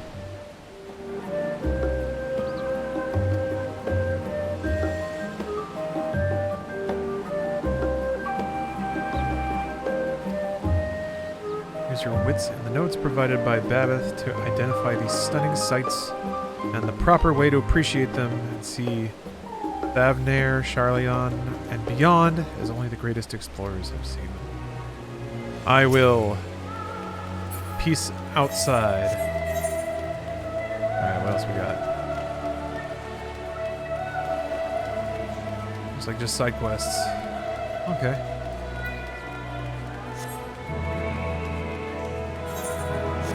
Want to hear the soggy slaps of tiny shark boy feetsies on the ground? Oh, he's swimming. I don't know if you can hear his feet. I don't know if that makes sound.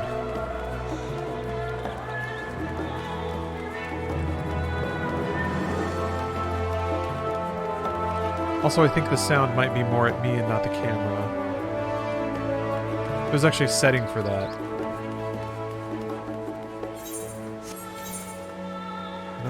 There's another demon portal. Jeez.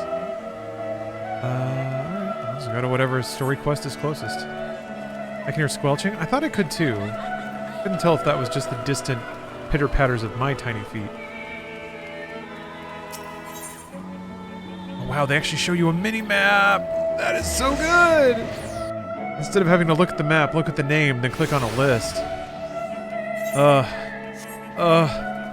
My soul soars at the sight of that mini-map. You can hear the little pitter-patters? Oh yeah, I can hear them too! Yeah, there are little, like, wet plops. Yeah!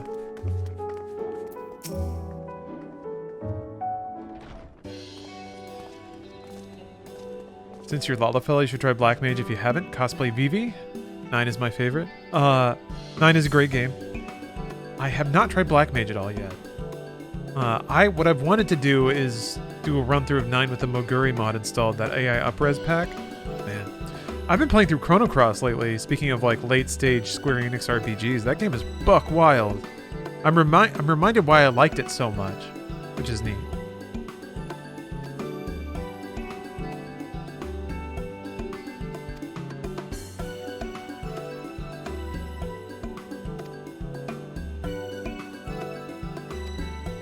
Things are getting wacky.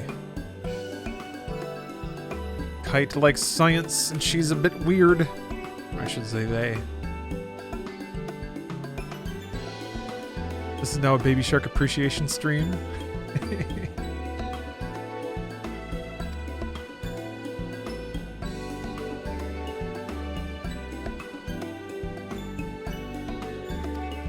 A mess of aether hurtling along the life stream. Is that how teleportation works?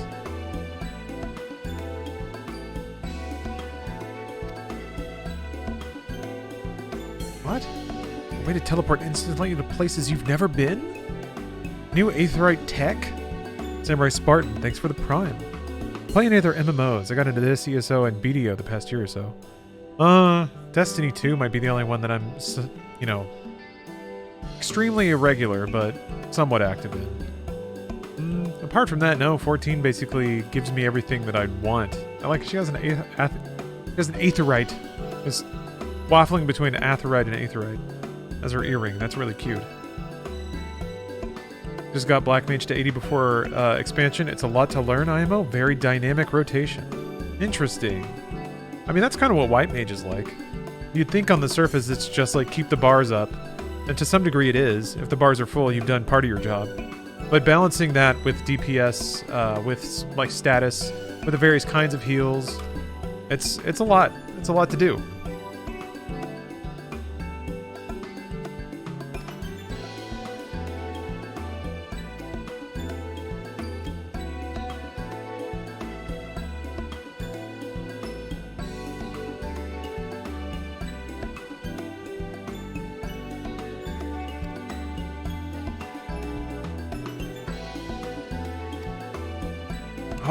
Oh damn! White Rabbit! Thanks for gifting 20 subs! That's a lot of money. That is a lot of money. That's a lot of support. Oh snap is correct. That's Poggers time. That's gonna get us to another hour, so thank you very much, White Rabbit. Appreciate you very much. Happy holidays. Every gifted sub is a happy holiday. One gifted sub equal one holiday happy. As usual, money is the money is what makes the holidays happy, huh? Banner, thanks for gifting 10 subs. Oh damn! You're gonna taking a chunk out of the next hour. I appreciate that.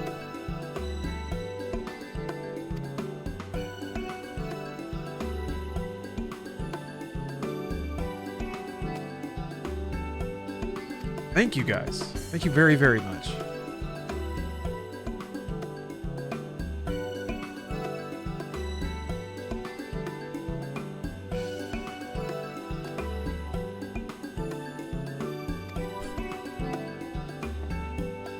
Boy, this character sure is wacky. Oh, LSGC, thanks for the Prime, too.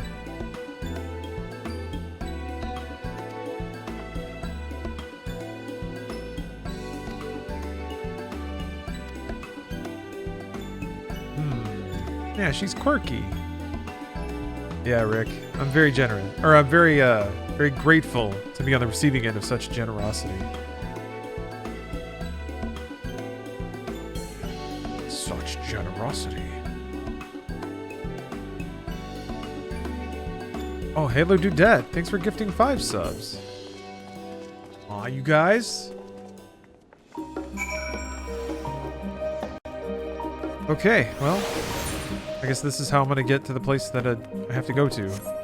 Magical, a newfangled kind of teleportation. Oh, Hype Train just started? Yes, it did. Well, thank y'all with that. It rains, it pours, and I'm just bashing into every door because they're not opening. I mean, it's already level 5, and you guys already blew it away. Oh, hey, Pop-Tart. Just on a short break. You're almost done, yeah?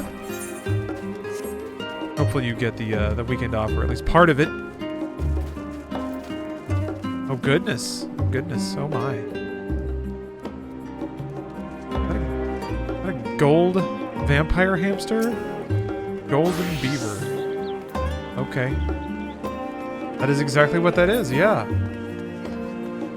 Banner MOTD writes, love this community and happy holidays. Been going through some things mentally this season, but these streams, as it helps with others, gets my mind off those things. I'm very proud to be able to provide a space of relaxation. I'm glad. It's what I always hope to provide. Actually, it's what I intend to do. So it's good to hear that it does have some effect.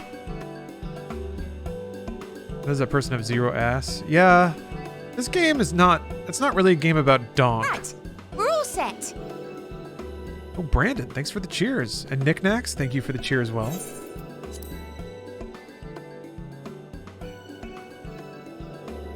Yeah, no one in this game is really thick as hell. Minphilly is about as big as it gets. 3. I'm already attuned to the crystal in Thavnir. She's pretty banging. You are? Oh. I would have preferred more test subjects. 2 hours left in my never shift. mind. Fellow viewers, lend me your energy. Travelers could line up here, I please. shoot it to you. I fire it.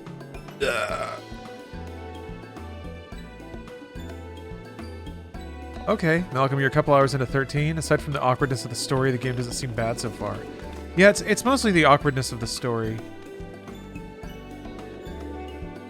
There's some basic world building stuff that they could probably tell you and I'll soon have you and make the game a lot more intelligible, and they kind of choose not to. So they spend screen time on such bizarre things in 13. And they're not bad things, they're just bizarre, especially the order they choose to show them to you. But yeah, the combat is super fun. The combat is honestly an evolution of like ETB Final Fantasy combat. It takes away the repetition and just distills it into the decision making, which is really, really cool. But thank you all very much for the generosity. Thanks for the cheers and subs. I'll rotate over the timer here in a second. As soon as we're out of cutscene territory. Which, you know, Final Fantasy. So it might be a while. We'll see. Yeah, we're teleporting. Zoop.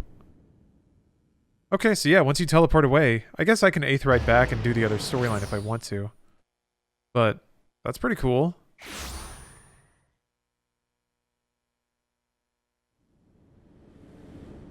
Also a great way of sort of reinforcing the state of the world and where you're going. Thavnir, home to city-state Rads at Han. Oh, this place, yeah, this place is Rising really from cool. the southeast waters of the Bounty, this Isle of Plenty served as the battleground for a conflict between novel reading two time. peoples. Just gotta wait for Their this. cultures bled into one another until a unique amalgamation was distilled from the chaos. Wait for in these a cutscenes to taper process out. not unlike their precious alchemy. Cool!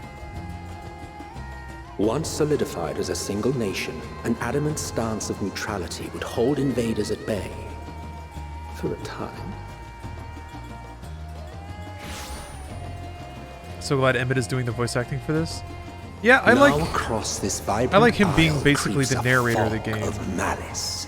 What choice do you have? Oh shit, he's still around though, huh? Interesting. Uh-oh, I got glorked.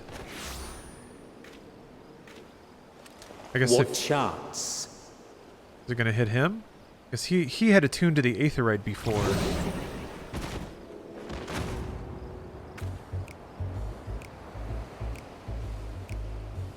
Oh, this might be playing Against this one for such an laughs. insidious foe. Might be playing this one for laughs. I guess if you haven't attuned, it makes your guts rumble. Thank y'all for all the subs and stuff. Hope you got some bomb-ass emotes out of that.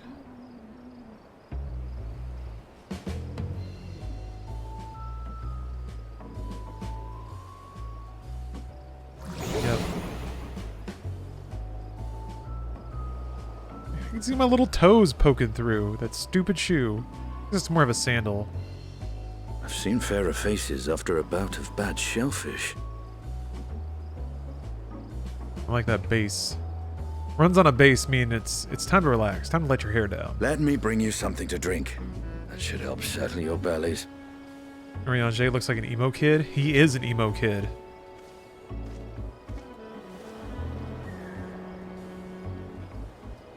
I mean, Thancred used to wear an eye patch just cuz. There was a note with Kryle's instructions. Was there a reason? I don't think there was. He just took it off. Just like, tired of it. Don't let a Stinian roam the markets alone. He's alarmingly bad with coin. So been here a bit of the novel read? Seems like this... Oh.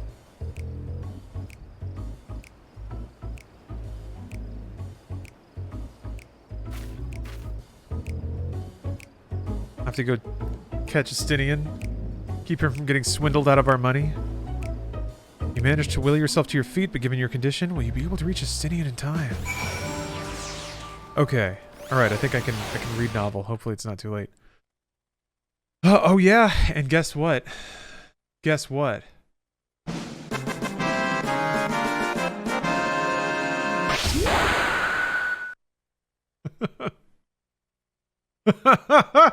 Oh, I love it every time. It makes me laugh.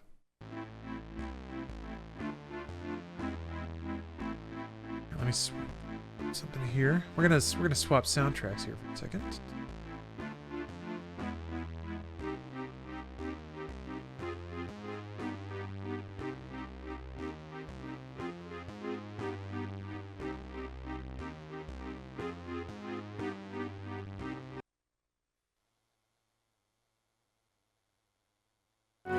Yeah.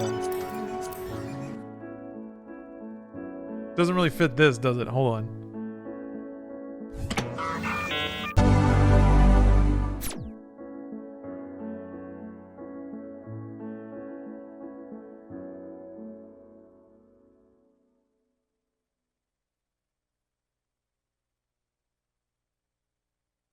Wait, where'd it go?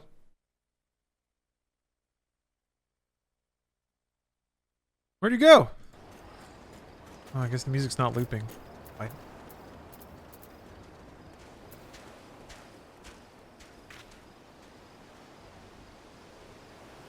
Oh no.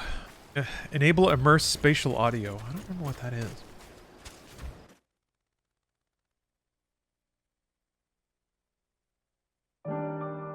There we go. Signified River. Hey, how you doing? Thank you for the resub. Been playing through the Darkest Dungeons lately and wanted to know if you've ever played it. I played it a little bit. I did like the tutorial run and stuff where, you know, your party dies. I guess that happens for a lot of your runs. Oh, you need to buy that? Oh. I was watching the Inside Games video about Cyberpunk. Will the next-gen update affect the PC version in any way along with the console versions?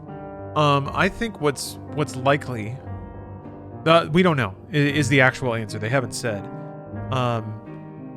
My gut says that the next-gen update will have upgrades to the console version. There might be incidental updates to PC because of that, like if they have high-res textures or whatever. It's hard to imagine, because they hit like a ridiculously high spec on PC to begin with. So it's hard to imagine that there's even more upgrades, technically, for that. I would imagine the next gen update probably comes with like more game content. This is an assumption. They haven't said anything about that. But I'm going to guess the game content will come to the PC version. Technical improvements, probably more just bringing the console experience more in line with the PC experience. That's my assumption. But we have no information. So, latest version of DLSS, yeah? Like officially packaged, sure. That's a pretty reasonable thing to think about. Okay, so and first of all, let me say that like the timing is a little weird because I'm about to do an ad read, and I feel like that's strange to do while also asking for subs. But it's just kind of the way the timing worked out. It's because this is coming out today, and I just really wanted to play it for a really long time. But guess what? This stream is sponsored by Wealthfront, and I'm about to tell you about that. A little hashtag ad action, a little hashtag paid testimonial action. JC, always begging for subs. Come on, this is Twitch. What do you think we do here? Man, I got a weird thing in... Excuse me. Is your wealth about to be fronted? Yes, it is indeed, OJ dude. Like I said, this is a paid testimonial because I currently use Wealthfront myself. And if you're in your late 20s, early mid 30s, or really if you just if you need a service to make getting involved with investing easy, Wealthfront is great. It's already the end of... Got an ad script to read here. It's already almost the end of 2021. Time is going by so fast. I don't know about you guys, but it feels like every day is so busy with work, school, other obligations. It feels like there is not enough time in the day to do everything we want. For me, I want to make sure I'm setting myself up for success in the future, which means investing. But I don't have time to constantly manage my portfolio or worrying if I'm investing in the right thing.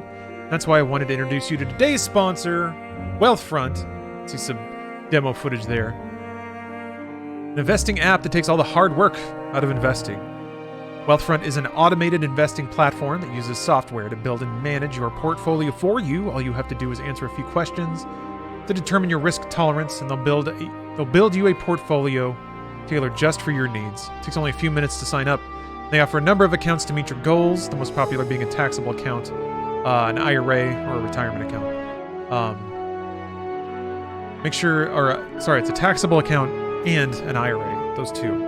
I contribute to an IRA myself. Make sure you sign up through the link in my chat so you don't miss out on my special sign-up bonus, that being a chunk of your investment get managed for free for life. A Wealthfront's management fee is only 0.25%, which is a lot lower than other services, mostly because it's robo-advised. But with my special link in chat, you'll get your first $5,000 managed for free. It's a $500 minimum to open an account. But after that, the first $5,000 get no management fee charged on them. So that means if you deposit $10,000, your monthly management fee would be about $1 on the rest of it because it's so low. And usually, I mean, the investments, yeah, I can't promise anything in that regard. Never mind. This is, it's interesting. There's things that I kind of can't say because this is about investing in money and I'm not a financial expert. Anyway, go to invest.wealthfront.com/Sirlar for that offer, or use the Wealthfront link in chat. Once again, that's invest.wealthfront.com/Sirlar. Yeah. Anyway, thank you, Wealthfront, for the sponsorship. I hit the wrong button. Thank you very much. And now I'm going to make this stream even busier because part of the sponsorship has a little banner down there. So I'm gonna leave that on for just a bit. Let's shrink her a bit. But yeah, this is the future of the internet. And truth be told, between you and I kind of hoped Steph was gonna play Call of Duty tonight, because what I wanted to do is have all this shit on screen, and then also a little postage stamp for Call of Duty. But I don't think she is. Ooh! Oh wow, I'm still sick. Really? That's neat. Anyway, do please check out Wealthfront. I've been using it. I believe pretty strong. That's so cool. I love that stuff. I love like story debuffs.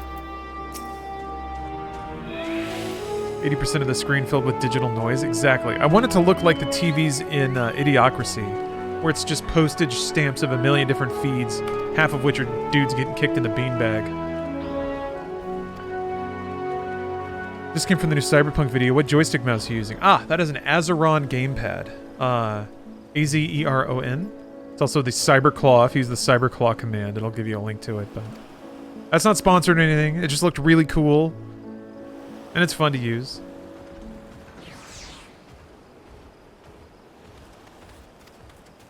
Ooh. Must stand before a Destinian and using gestures deny that the deal is fair. That's a cute look. It's like you walk into a room and you wake a dog up and it like looks back over its shoulder at you. That's that look right there. No, no, no.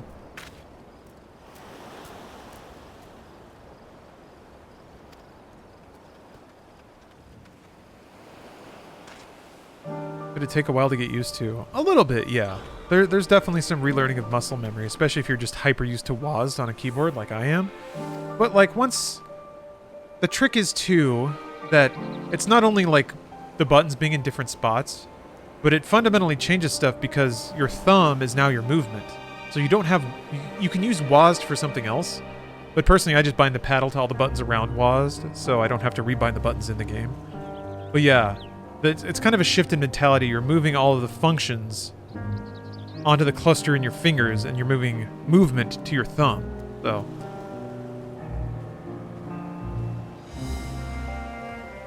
Inca stuff. Thank you for the Prime sub. Captain Cool, thanks for the sub. If you're Impisk, if you're curious though, one thing I do need to warn you about, and this isn't a problem really. I might have to figure out how to get a harsher angle on this guy. I think I have to flip it upside down for that. This isn't a problem so much as it is so most games will change their input labels based on the device you're using. If you're using a mouse keyboard, it'll be like letter keys and mouse clicks. If you're using a controller, it'll be triggers and buttons kind of thing. If you move with the joystick and also with the mouse, it'll flicker and back and forth between the inputs visually on screen. And that can be a little distracting. And I don't really know how you'd change that. That's just on a base level how most games work. Ooh, Datnade, thanks for gifting a sub.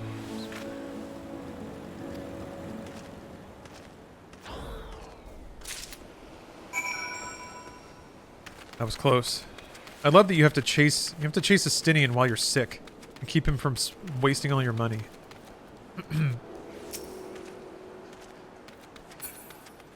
I'm not barfing anymore though. That's good.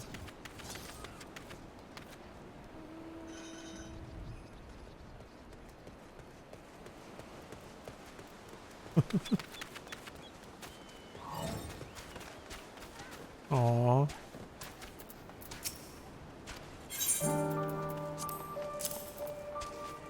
Made with only the finest and freshest ingredients, this Amra-flavored lassie is boasted to settle unruly stomachs. No more barfy.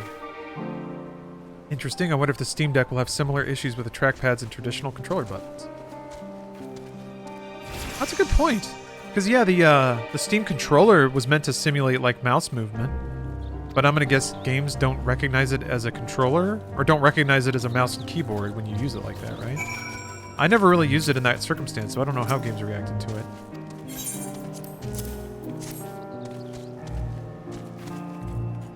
Oh, Kinetic Lemons, thanks for extending your sub.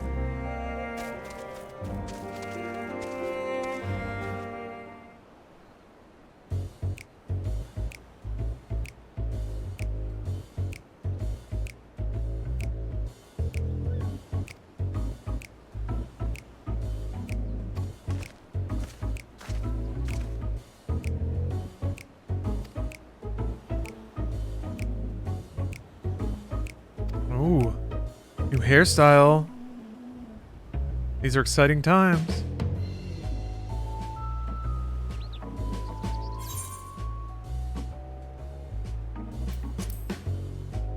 Alright, this is weird. But I can like feel the shreds of floss in my teeth. Wow, wow, wow. Bab. That feels weird. I'm gonna go floss the floss out. I'll be right back. Okay. Also wanted to reframe up Candle Cam a little bit.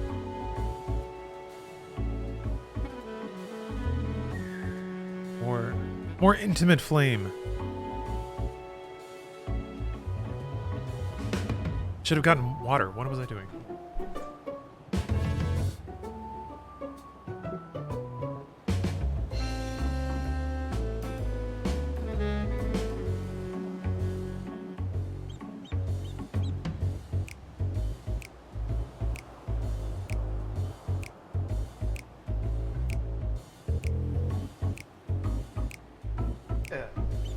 A little holiday dance.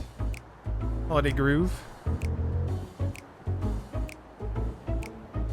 Yeah. A holiday confection. Ooh. That's making treats. Okay.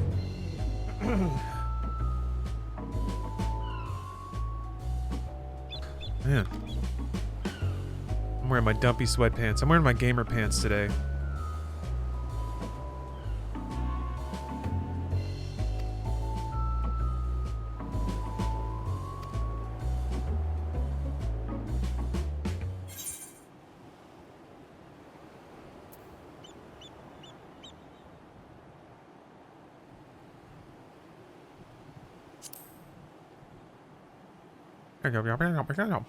It was late. Oh, is it Kerbal Space Program music? Are you... Damn, man. Are you formally accusing Final Fantasy XIV of stealing music from Kerbal Space Program?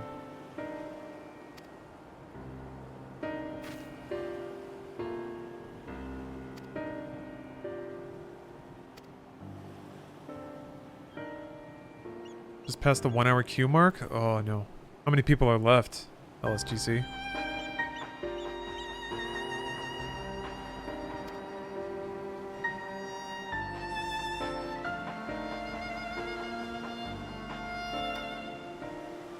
What candle is that? It is a... Hold on. Hot cocoa and cream scented candle. Actually, I forgot. I have to manually pull focus in this camera, but that actually looks pretty close.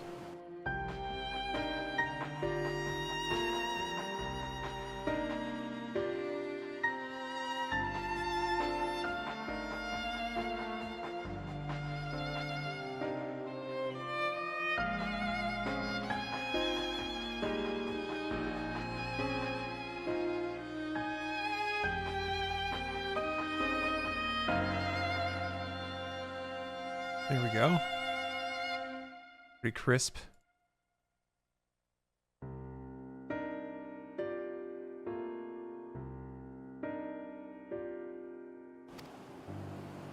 Man, technology's really cool. That I can have like 2 cameras on my desk and focus them just by dragging sliders around on the fly as a video stream's going out. Neat.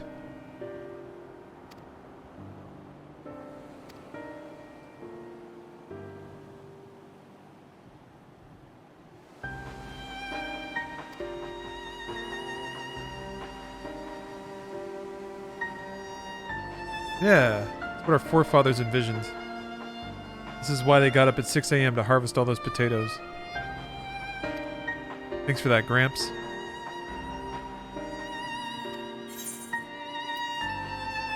Oh. Oh no. I haven't had a single food bonus this far. I haven't talked about getting food. I didn't eat it at all. Oh yeah, the Aether Curve is... Wait, it's been moved to your collection. I guess you don't use that anymore to find Aether Currents? I haven't even gone to a field yet, I realize, so I don't know how that works. No food bonus, it's stupid.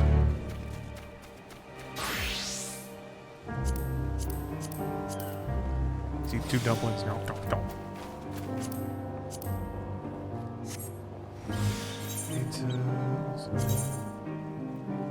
Status effects. Why is this down?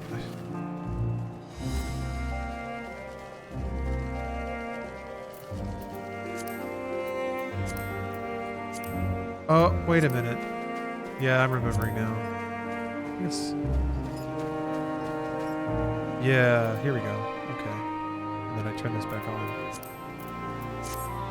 I mixed up my, my PC and my TV setup. Yeah. Well, I'll have a lot of stuff to move around when I play on console again, but whatever. No big deal. Be blessed to be stressed. Apparently apparently it's in a different area now, in character or something. Yeah, it said it was in the collection. Item has been moved to your collection. I'm guessing that's just not how you find Aether points anymore, or Aether currents.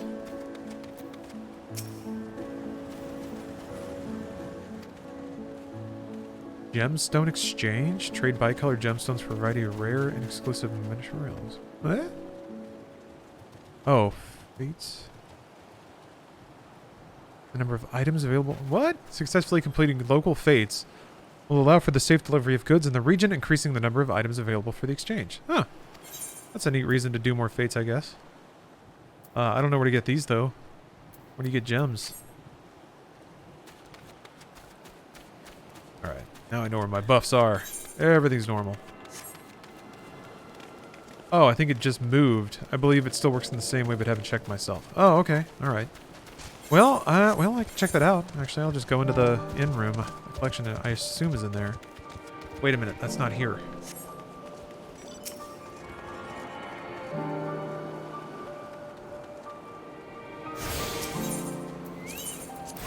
This. I have dry bone. What?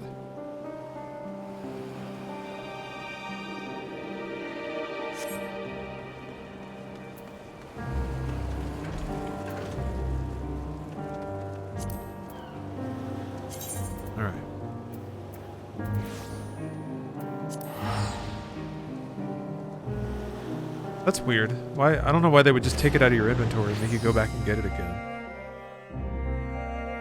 Maybe it's like to force a tutorial or something.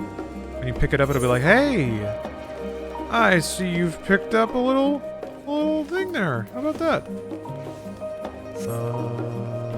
Hold on.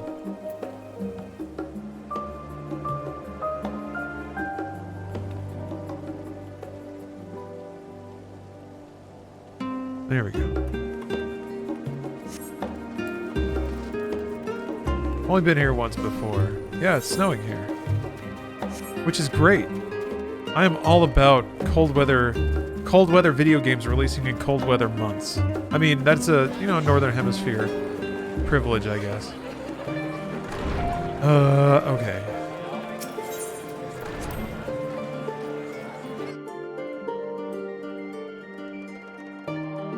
The music sounds pretty tropical, yeah. Oh, that's bizarre. Collection. I'm looking for. Wait, this is the main hall. This isn't my room. Try living in Canada? I wouldn't mind spending like a year in Canada. Maybe I would. I'd like to find out. Ooh, Blackbird! Thanks for gifting 10 subs. Ooh! It's gonna get close, I think.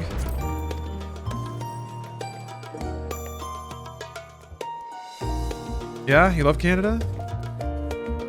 I've had nothing but good trips to Canada. Maybe you are.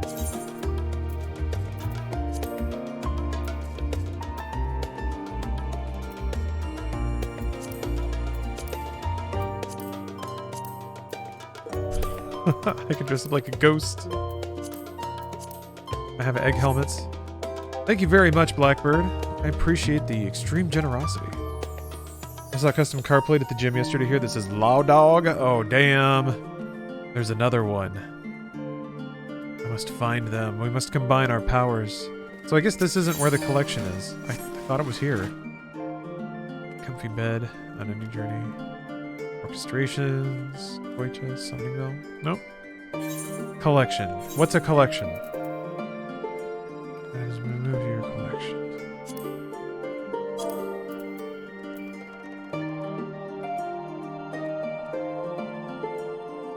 I don't know what that means.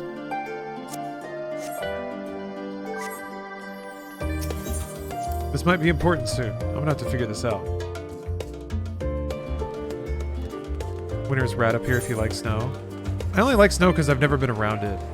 It's been like a once every 6 years kind of thing. Oh, thank you, LSGC. Now that Endwalker is launched, you'll find that the Aether Compass has been moved. And key items tab to your collection under the duty menu. Oh. There it is. Okay, alright, cool. Thank you. Easy. Yeah. Just such a weird menu. Alright, thank you very much. That's exactly what I needed to know. Subs add another hour. Yeah, hold on a second. Let me throw myself back where I came from and hit a wait, no, I can't hit the button. I can click it though.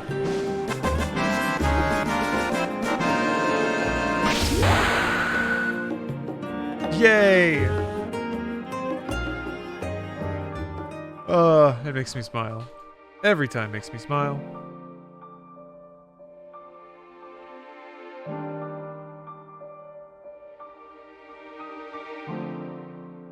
Yeah, let me update everything here.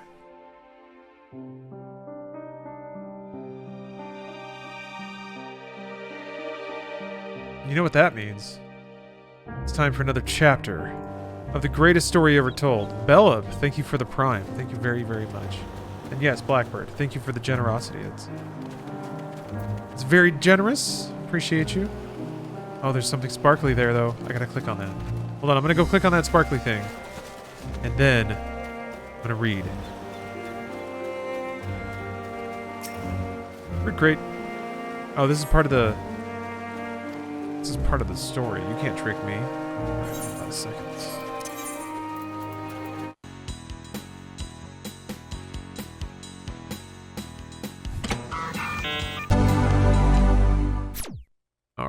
Marham.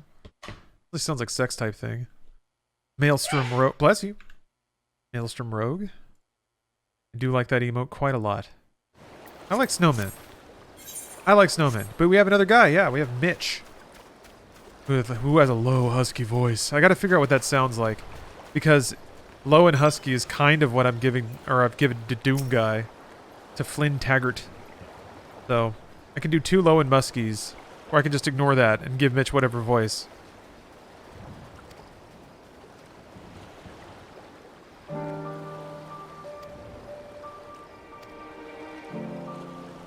Oh yeah. Maybe like Dread? Dread has got a lot of gravel. I guess Carl Urban's Dread is pretty gravelly. I don't know how to do gravel without shredding my vocal cords yet. And since I'm going to be talking for 24 hours, I gotta be aware of that. So it's fun too. This is actually like really good practice because doing book readings and stuff, not only is it just a ton of talking, but trying to do voices, like if I do anything that strains my vocal cords, I'm effed. So it's a really good practice to like learn the boundaries and only do voices that are sustainable. Although my throat is pretty dry right now. What are we doing? Oh, I'm surveying. Never mind.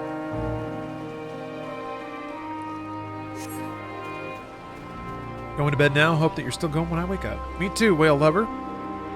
Thank you for watching. Sleep well.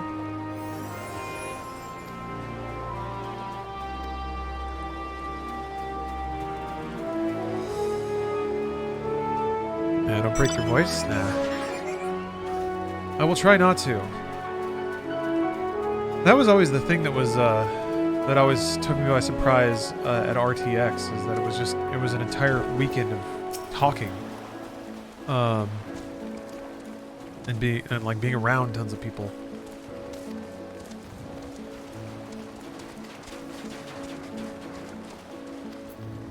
I did it.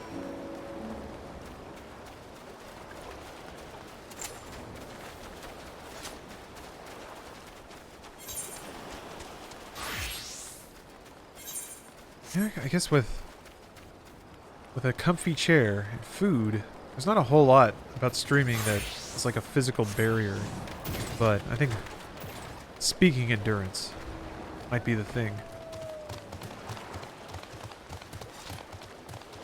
Just Bob Hope? Player named Bob Hope.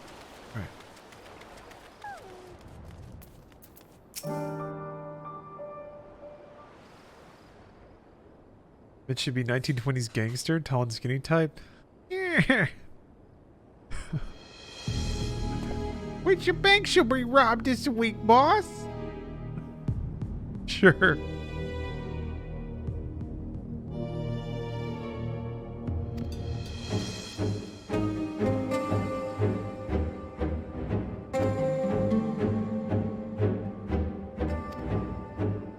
I don't have to speak a lot at my job, and I'm surprised how quick my voice goes out when I have to give a rare presentation. Oh, that might be might be speaking with tension because you're nervous, or trying to like force a voice that you think is more powerful or authoritative. Gone a while in 14 without killing something since we started Endwalker. I agree. I haven't been to like an exploration zone yet either, or a field zone, I guess, with enemies in it.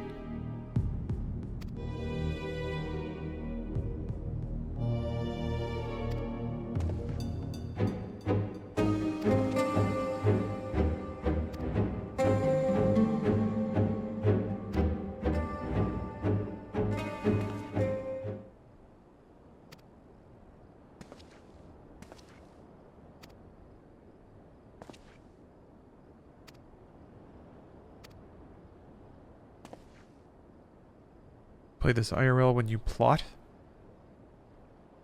Got plotting to do? Ooh! Oh, that's right, elephant guys.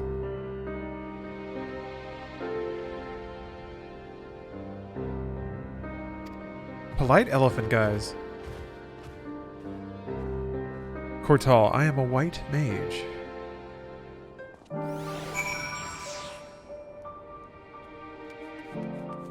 Healer extraordinaire.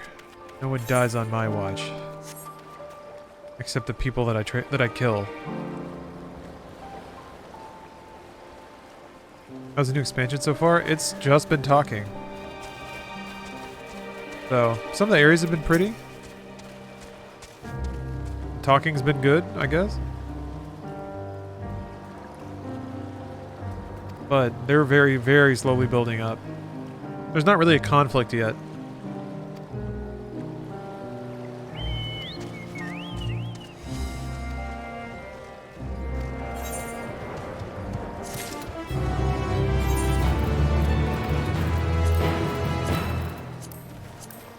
But I am getting new gear, so that's exciting. Fingerless dark hempen gloves of healing.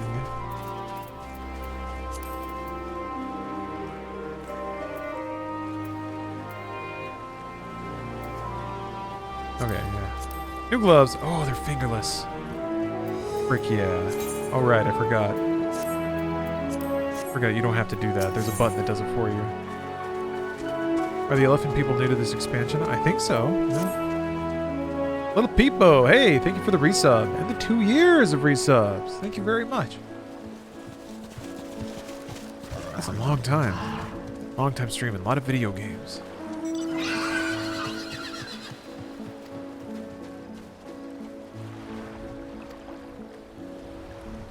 Oh. Never mind. Matsuya isn't polite, just extremely socially anxious. I have to teach Matsuya how to sell fish. Okay, sure. Why not? My voice is unnecessarily deep. Some people think I'm related to that Saruman actor. Oh, Christopher Lee? Christopher Lee's voice is so buttery.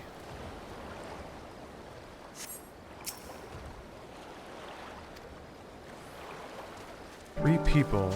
Okay. Yedelmod? Is that how to say this?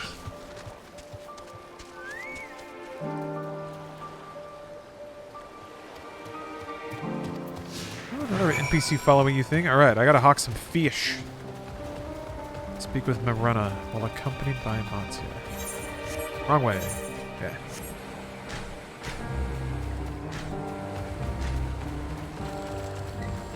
I'm knee-deep in the story now. It's starting to get good. What, in Endwalker specifically? Or just in 14 in general?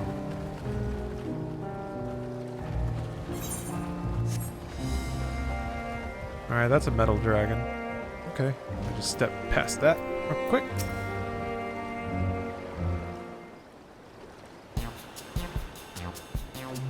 Oh boy. It's about to get goinky.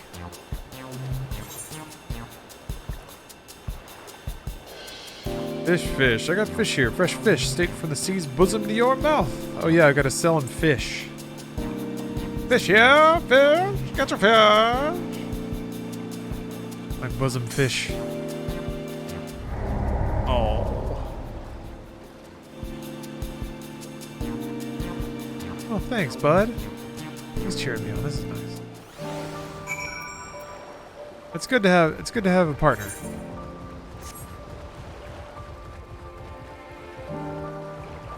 I definitely hear Matsu's footsteps.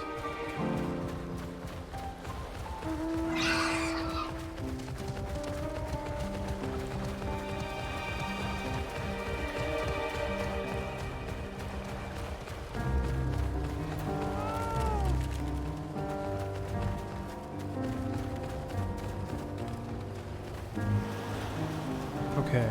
Alright, we're gonna have to do better this time. We gotta sell some fish. We gotta move these fish. Would you recommend Final Fantasy Online as an MMO? Well, I'm playing it, so yeah. I think it depends what you want in an MMO. And maybe also depends on what you don't like. Because it's a whole lot of what it is, but if you don't like what it is, you're just not gonna like it. Oh.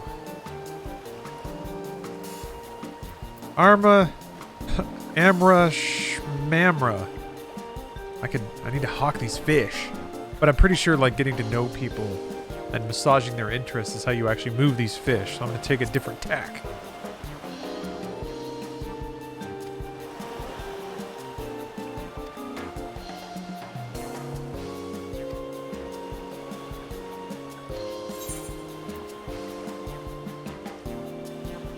Oh, hungry. Maybe they need some fish. What's up, Swift Shot? Oh no, I should have hit him with the sail. I established a rapport, but I took it too light. I was too familial. I got put in the no sail zone. Missed that one up too. Oh, I've botched them all so far.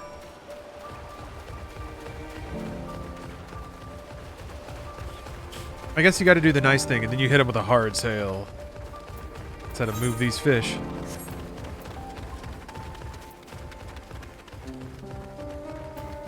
Recommend Final Fantasy. You'll enjoy it a lot more approaching it from an RPG perspective first before an MMO perspective. They both play on each other, but I'd say it's an RPG first. Huh. That's a really good way, I think, to summarize all the high-level mood of this game. It is bizarrely, first and foremost, a very dense single-player experience.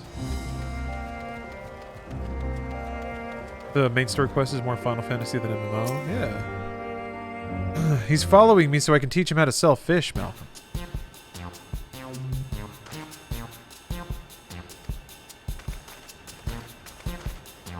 Uh-oh. You know what's good for your tummy?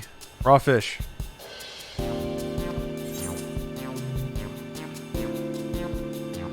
Some fresh fish will settle your stomach. Maybe I should know. I'm gonna empathize first, establish a rapport, and then get that sale.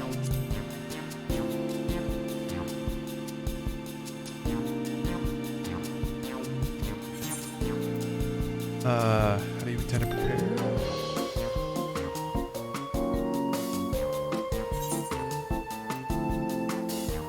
How about some fish? Here we go. Boom. Fish wouldn't be bad. I don't want to go through the hassle of preserving them myself. I'd rather stuff that's ready to store. I'm gonna have to pass on your fish. Shit. Like we're sleeping outside tonight.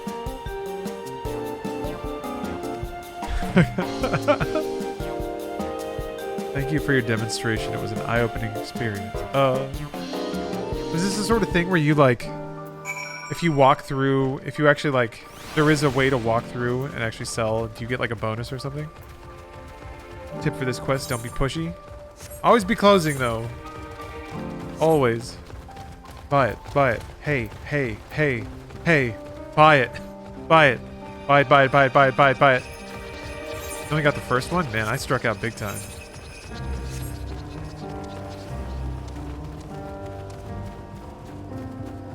The night is bizarrely lit up, like there isn't even a blue tint. Yeah, you're right. I mean, there's moon. I guess it's not even a full moon.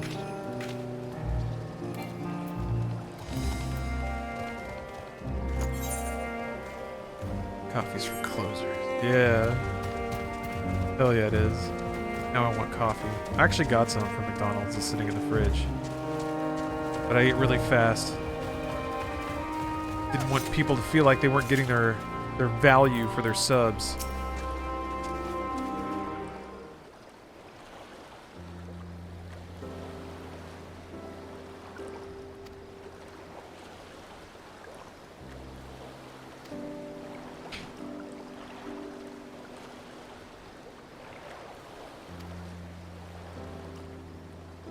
He learned from me was to be fearless.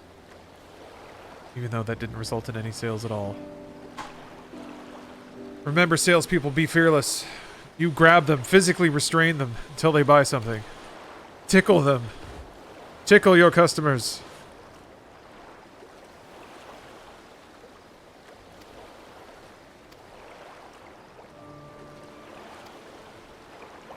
Oh well, we're both losers.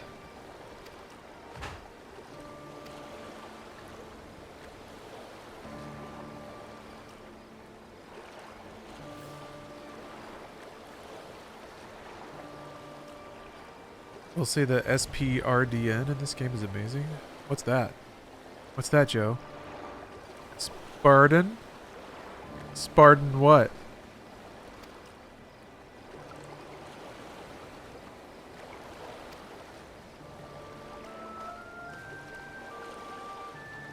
I really want to Spartan these nuts. Oh! Okay. Alright.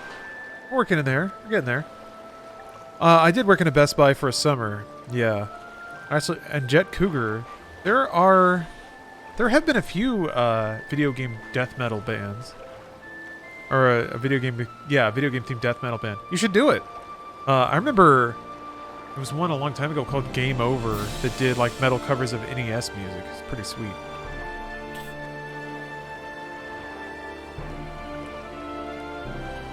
Oh, spreading. Got it. It's supposed to be spreading, because it's a stretch. Damn it. Okay. Yeah, the approach can be a little rocky on that one. It's not like there's some margin of error, but I like it. I like it. We're still workshopping. We're pushing the boundaries. We're doing the R&D for a brighter tomorrow. That's what happens here. BVGN does songs under Rex Viper now. That's pretty cool.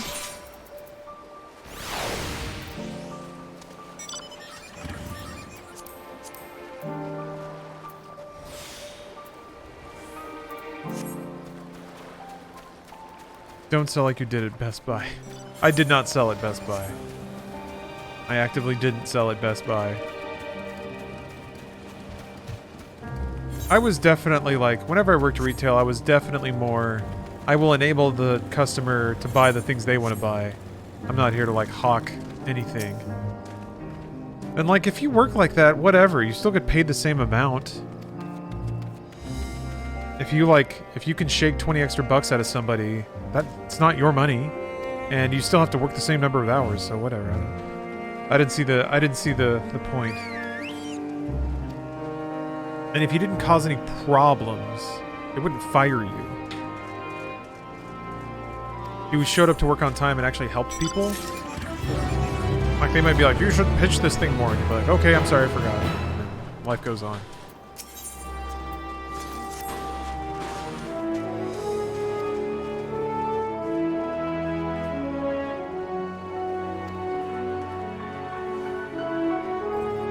Oh, same here for serving food as a waiter. I just get them what they want, no upselling. Yeah, because, I mean, I guess if you're a waiter, drives up the ticket, which theoretically drives up your tip, presuming that everyone tips a percentage of the check, but...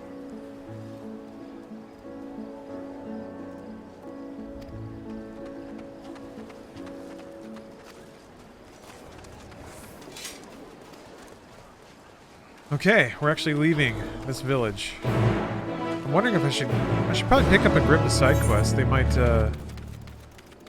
actually be on the way. Total rarely affects the tip. It's more of what mood they're in. That's kind of lame. I always do percentage base. I like when a waiter has a suggestion sometimes. Technically an upsell, I guess. Well, it depends. Ooh, gonna need that Aether current, baby. If it's more money, then yeah. I worked at Best Buy in sales for years. Just got out last year. Had the same approach, not surprisingly. The honest approach got me better sales. I tried to help management train more on product knowledge and building out customer trust than just talking about warranty only and sound like you don't even know what the product is. That's essentially what they were... Yeah, that's what they would have me do. Like, sell a warranty on whatever, who cares? Yeah, they had me working in, like... It was in, like... Yeah, I was in computer hardware on the floor. So I was selling PCs and printers and stuff. Advising people on, like, what monitor they needed, stuff like that. So just doing, like, the basic tech stuff of... And it was tough because people would be like, I need a new monitor. And then I have to be like, okay, is it VGA or DVI? Like, nerd, I have to ask. And they'd be like, I don't know. Is it white or blue? I don't know. And I'd be like, well, sorry. Like, I can't tell you. Like, if you go take a photo or, like, look at the back of your monitor and see how it's plugged in, then we can do something. But I would try to help people, but, like, understandably, they typically wouldn't have all that information. Yeah, they never know about monitor connections. Exactly. I mean, HDMI is so much easier. And then they would get mad at me, and I'm like, I wish I could make this easy. I can't, though. This is just what it's like. Uh-oh. Is that part of damn you? Maybe. What's damn you?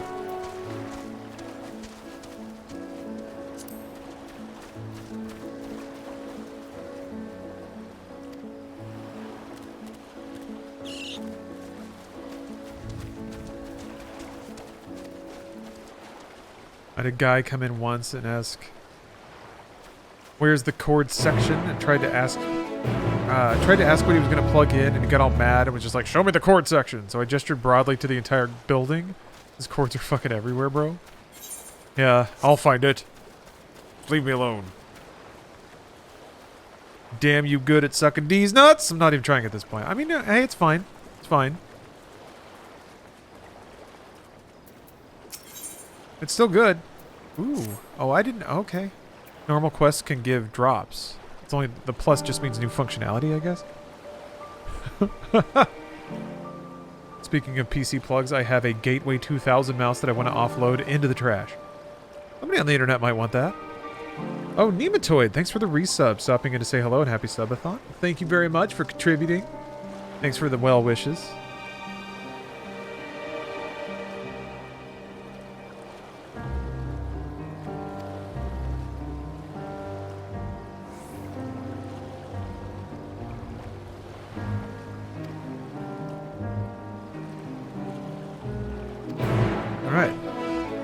Parts for a necklace. Now that's the kind of side quests MMO gamers love. Malcolm. I like the notes to always incorporate something that's happening right now. That's an excellent, like, throwing off the trail. Anyway, asking me, did I hear about one of the weapons added in Endwalker? A sort of Sukon? Whatever do you mean, Malcolm? I'm not aware of that. Tell me more. Where can I obtain the ability to wield the sword of Sukon?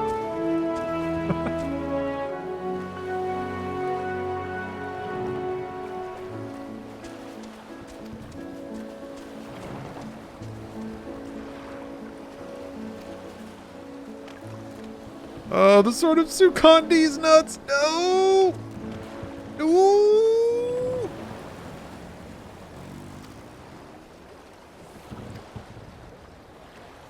Uh-oh. 2 minutes. Oh!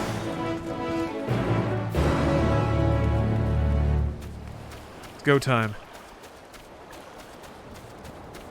Wait, where am I going? Oh, that's easy. I can go over there. This stream was 14 more hours of D's nuts jokes, I'd be fine with that. Not even really a joke so much as like a... It's like a trick. It's like hitting somebody in the face with a pie.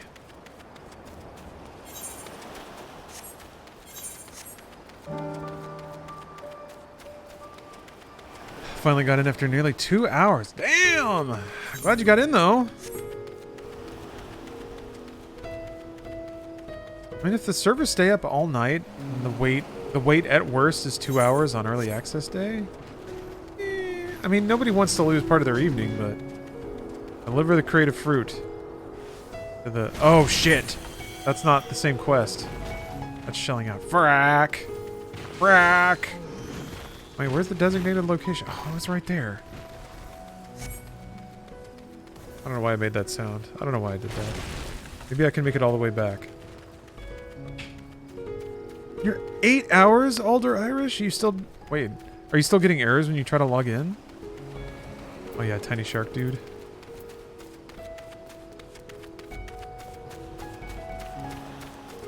Kind of hear him pitter-pattering.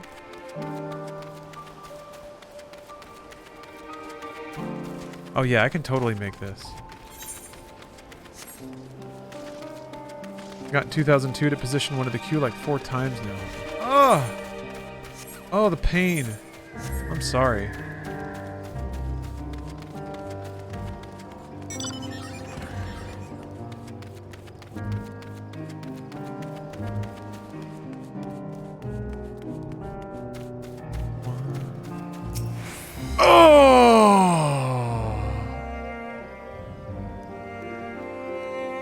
You drop the crate, and exotic fruit spills across the ground. Kephiraz might be displeased, but you should report to him for further guidance. Oh, God. Look, I got right there and I tripped. Splattered it all over the floor. I'm an idiot. Can't do anything right.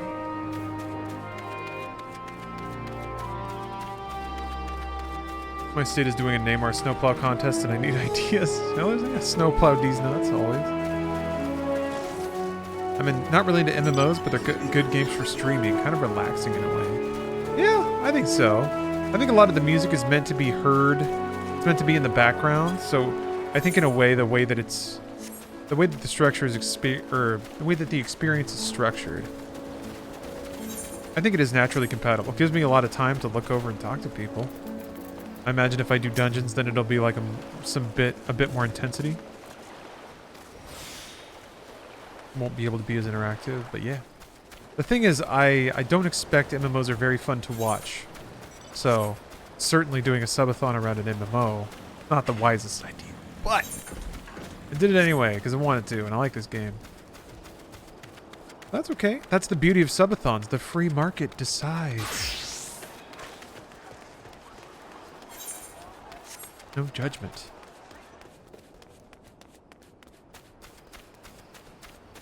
Alright, I did it. The fruit crate rests snugly.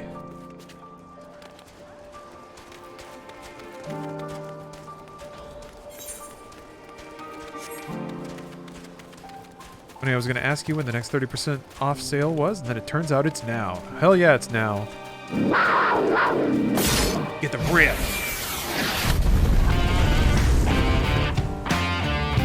I should finish Silent Hill 4. Holy cow.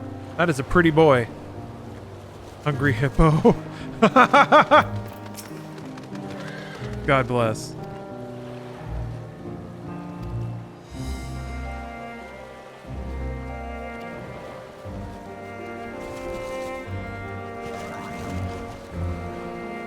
Abolish ice is a good name for a plow.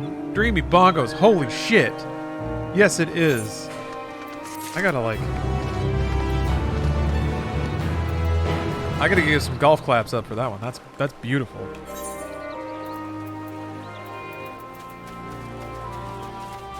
Horse chestnut ring coffer. Oh, there you are. Give me my horse ring.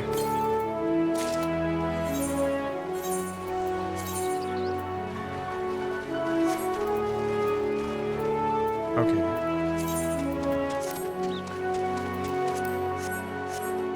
Oh, it's a big boy. It's a big fat boy.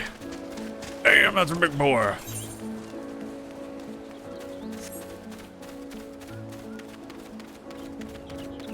Holy UI. Yeah, there's a lot.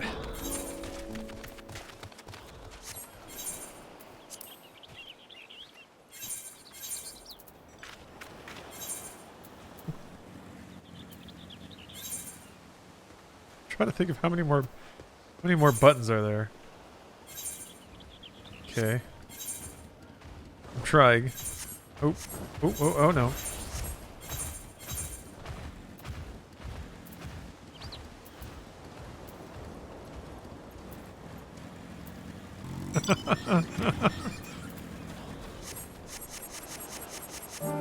This game rules. Get the hourglass on too? Hourglass? There's an hourglass? Oh.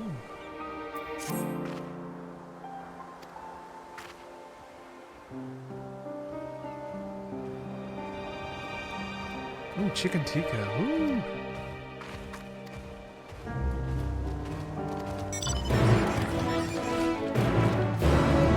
Ooh, my hero pose. My little childlike creepy proportions.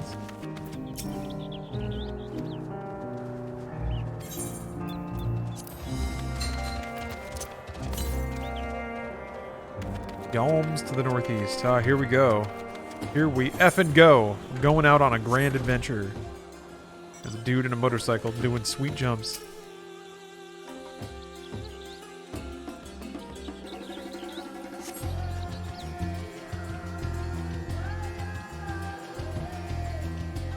That's some funky bass.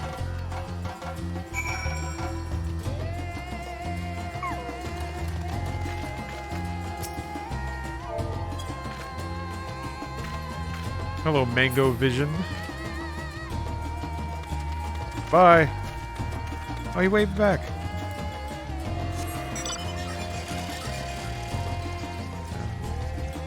Then a little airship.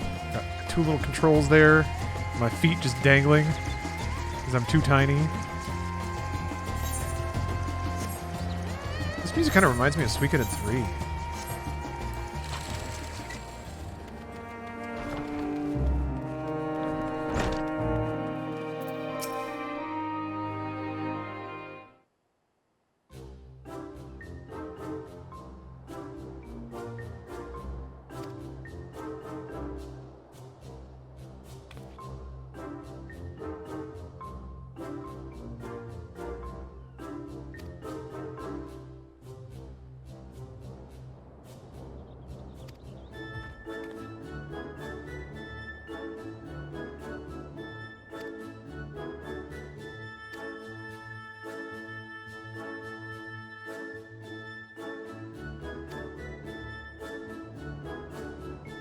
I don't know what's going on here. Someone's freaked out.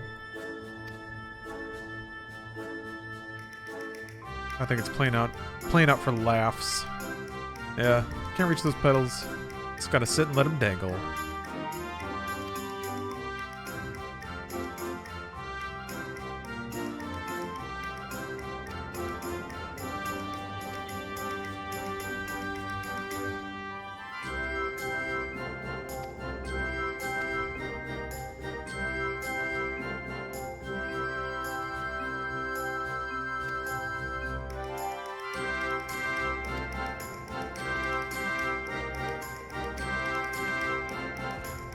He seems chill. Snake Adams, hey and welcome. I've been here in a while. Well, welcome back. Are they on mutes in this game? No, there's voice acting during story quests and stuff. This is a little side guy though, which I might as well do because I need experience now. And I get to experience such fine story content like this.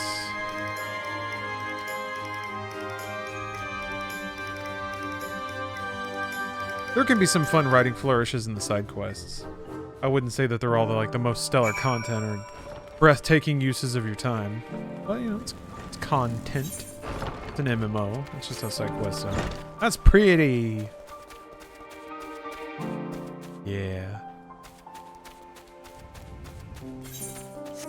Let's see here. How do I get back out of here? Pretty sure growing up playing Final Fantasy, these games basically taught you how to read.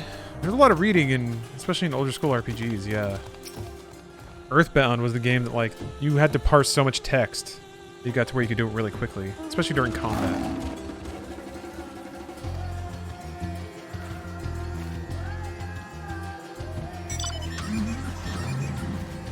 Can't get over little Bruce. I love that little guy. So cute. Oh, there's a koala, though. I gotta figure out this koala. I think you just have to buy it, which is unfortunate.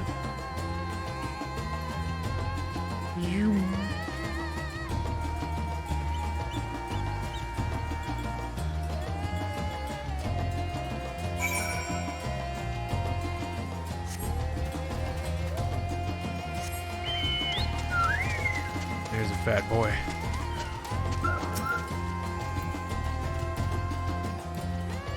Pissed off elephants, damn.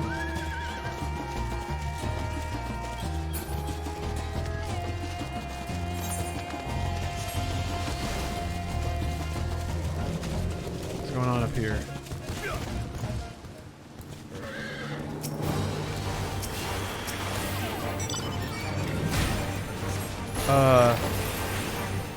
Does Bruce play 14? He tried it a bit, but I don't think the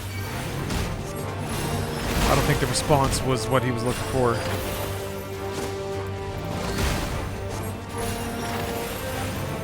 Ooh, Howie Kapowie. Hey and welcome. Why the candle cam? Well, perhaps if you gaze upon it and let its warm glow bring you peace and solace in this time of uncertainty, you will find your answer.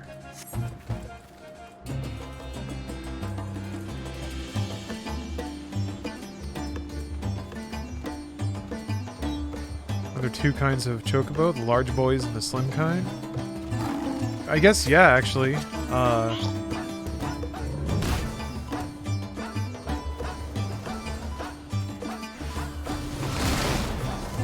god damn it. I didn't know those would hurt me too.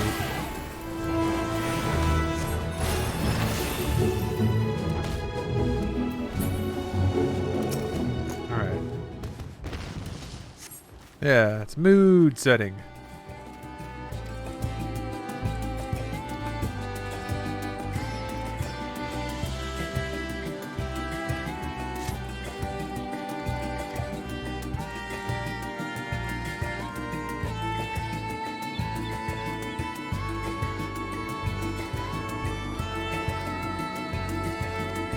Huh.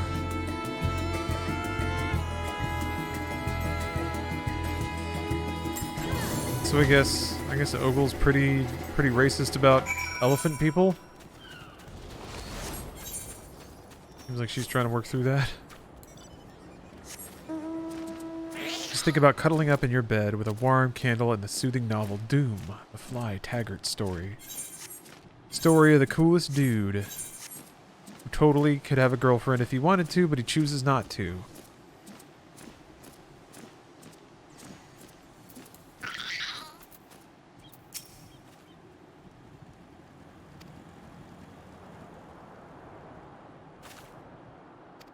Hardline Tango. Goddamn. Thank you for gifting 14 subs.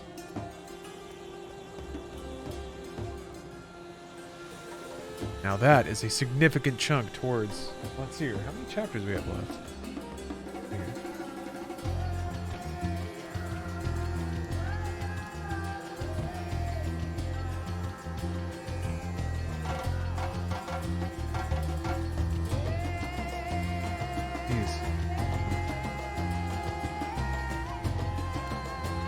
Alright, 5 more chapters, so yeah. Good moves, Tango. I agree.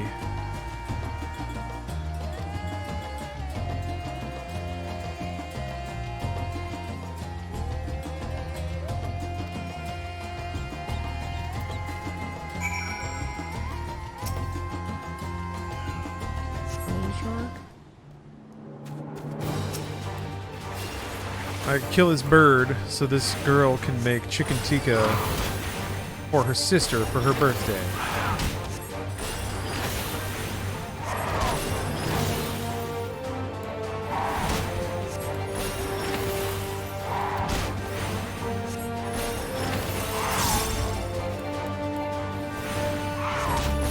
Oh right, I can summon my chocobo power. Forgot about that.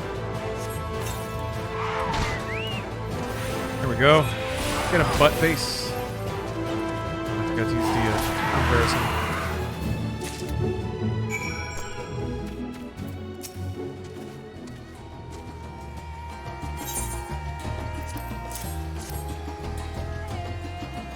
Forgot how much I like Triple Triad. I've been stopping along the way in Endwalker to challenge NPCs to get some new cards. I really like it too. I usually stop in, yeah. Oh yeah, the Chocobo chicks. Are they from 15? Gosh, chicks are so cute. They're so fluffy. Their little beady eyes and beaks and stuff. Flopping around on their stupid looking legs. Man. Oh, it's from 13. Oh, okay. I need to pick my playthrough of 13 back up, because that game scaled up really well. Looks really crisp on PC. I think I had a texture mod installed.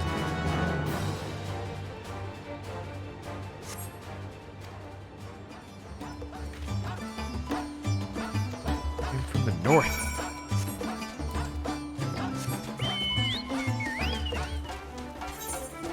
Zaz had a chocobo chick in his afro. That's right.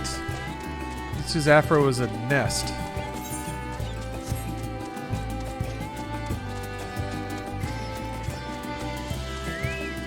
We'll all save you, Matsuya, don't worry.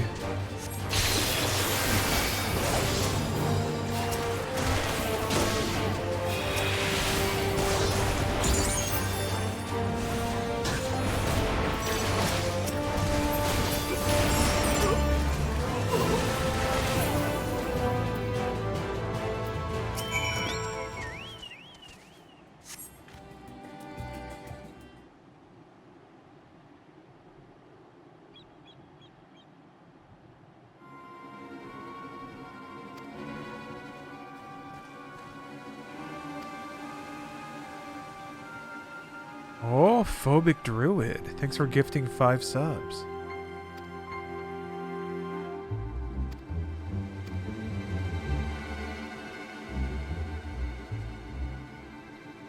Arcasado... Oh, wait. Arcasadara. Arcasadara. Sodara. Arcasadara. Arcasadara. Arcasadara. Arcasadara. Arcasadara. Arcasadara. Phobic Druid, thank you very, very much.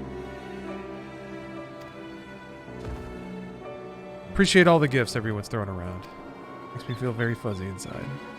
Pumped for 16. Looks like a thematic sort of return to form, wizards and swords story. Mm-hmm.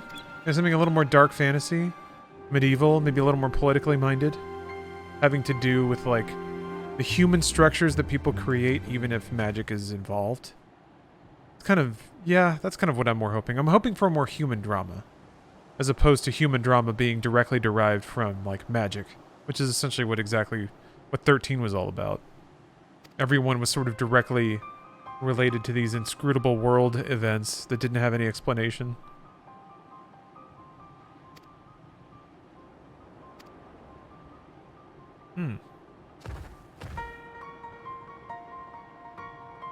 But yeah, 12 is kind of like on the other side of that.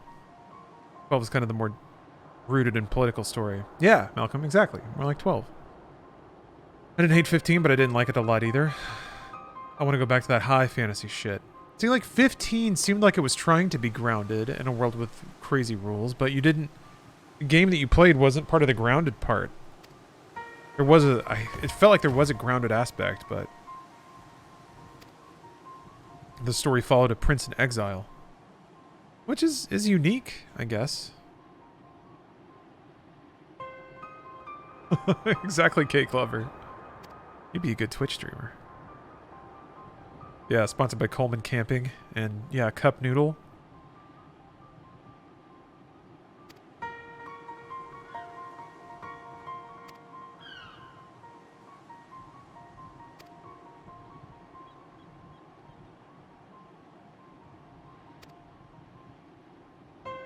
Okay.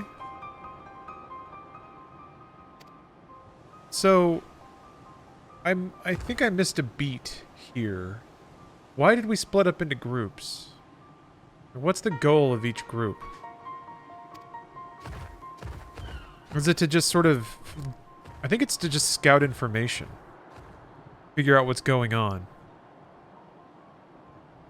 Oh, that's true. I have to find these towers, too. Kick them over. Played through 15 with mods for all the models, and it was incredible. Gotta save the world from Dante and Captain Hook. Yeah, 15 supports Steam Workshop on PC, doesn't it? I found a mod that replaces all the NPCs with cactars. Or specifically, like, a person wearing a cactar suit. They'd be walking around and then the cities is just filled with people wearing, like, big felt cactar costumes. It's great. That's how I wanted to play through it. Just that one change. All the other special NPCs are, like, themselves. It's just entire cities full of people. Full of cactars. I love cactars. They're cute. Alright. Modded the shit out of 15. Gave them all different outfits. Couldn't stand the boy band party. Everyone looked the same. Yeah. I guess they do have a particular aesthetic. The fashion of 15 is pretty set.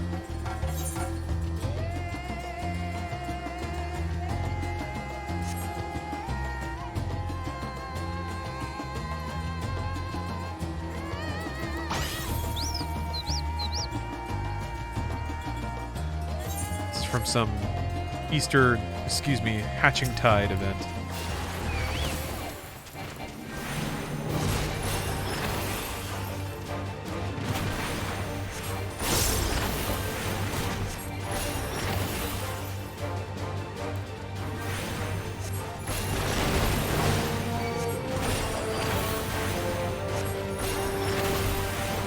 This cast feels tons faster.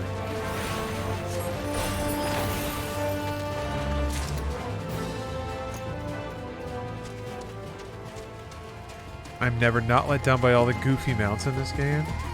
Just goofiness in general. This game can be astoundingly goofy.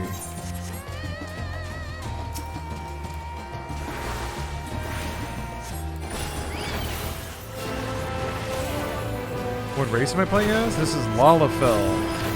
I'm a little potato guy. Potato man.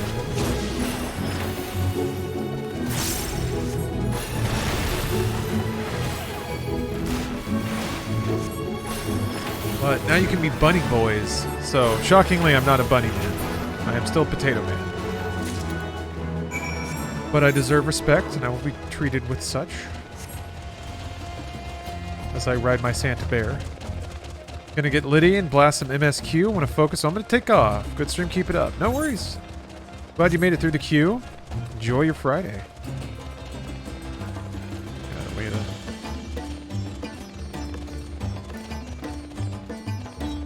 Oh yeah, you can throw presents.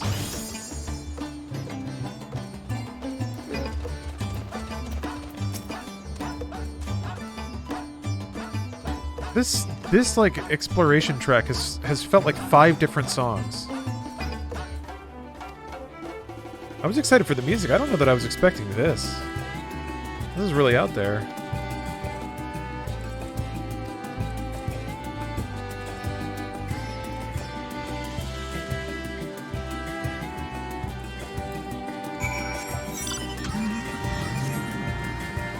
Is it area specific? Uh-huh. Yeah, there are specific music themes that play distinctly in regions and towns.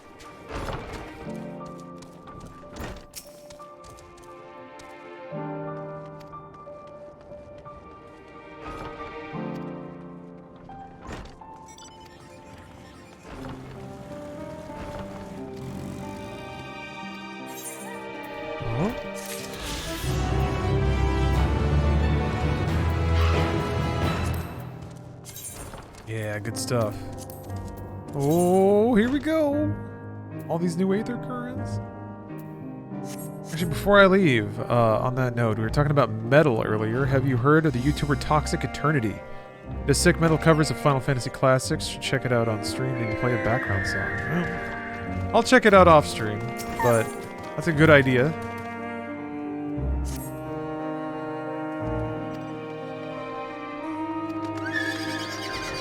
so much good music out there. And I'm not gonna disrupt the Endwalker sound. Yeah, peace out. Have a good night.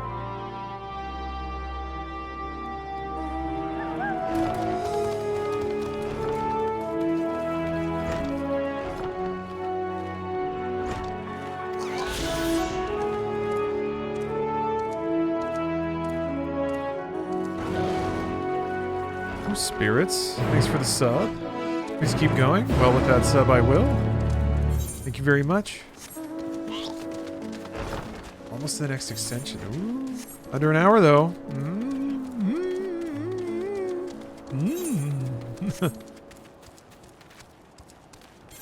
Truth be told, I know that the appeal of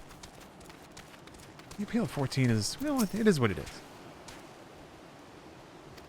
Especially on launch day. Yeah, this was for me.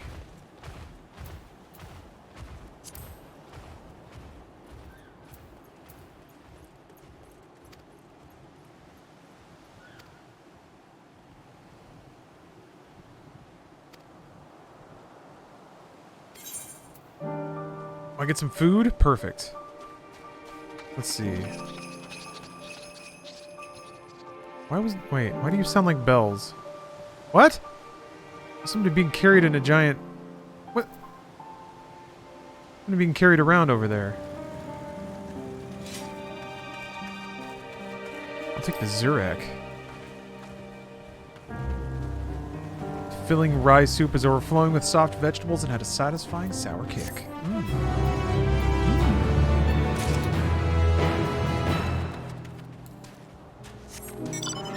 Maybe it was Santa? Could have been Santa.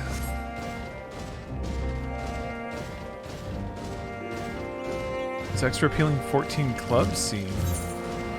What are the people who play Final Fantasy 14 and then hit the clubs? Or is there just a club in-game? The only reason for this stream is for Lawrence to have a reason to justify playing this non-stop as long as possible and not look like a 14 addict. That is correct. Well, also reading fine literature. The Doom novel and hopefully the Hackers novel. Putting a hefty bounty on finishing those.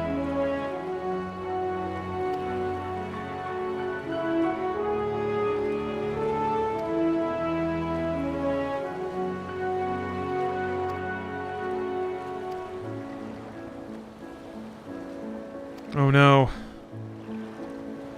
You made a necklace for a girl and she friend-zoned you.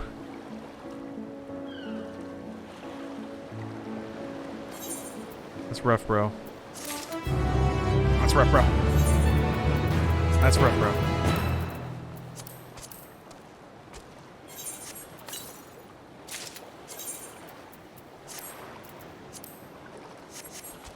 Player-owned and operated clubs. You want to see Goofy gone maybe too far? It's the true 14 endgame. Oh dear. Yeah, I guess probably fashion means a lot when you show up at the club. Do they, like, hire people to play music in-game?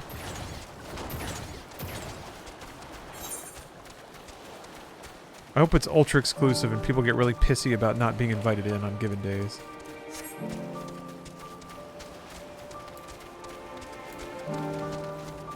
That guy can find another. He's pretty awesome. I agree. Also, if you're the kind of guy who goes to the effort of making a nice necklace for somebody, somebody's eventually going to appreciate that. That effort's going to pay off eventually, as long as you're not creepy about it.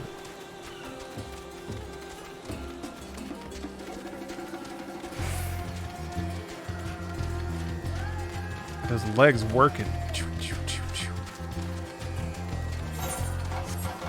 I guess I could mount up, but I'm basically there.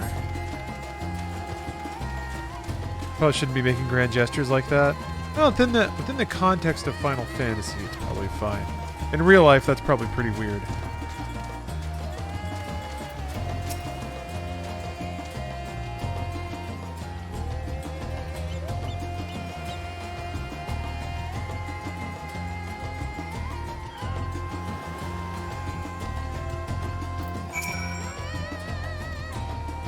Ah.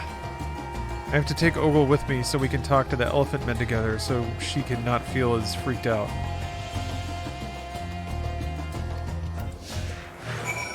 They're really leaning into this, having NPCs follow you around and stuff.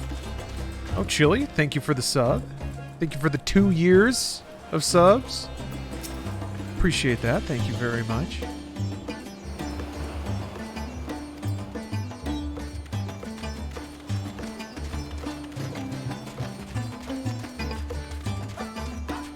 Music is losing its mind.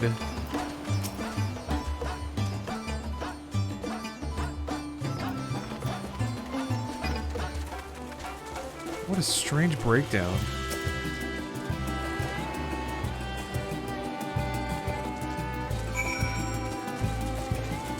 Yeah, this song's pretty great. It's really out of left field. I wasn't expecting anything like this. It's got even less structure, or it's got more varied and kind of quirky structure. The dog bark.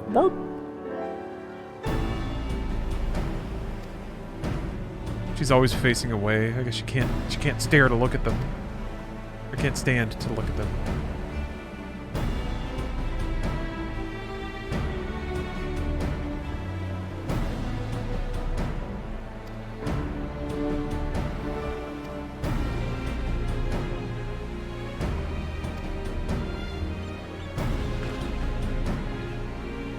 See the Indian influences, but it looks like red Australian dirt apart from the purple. Huh. Yeah.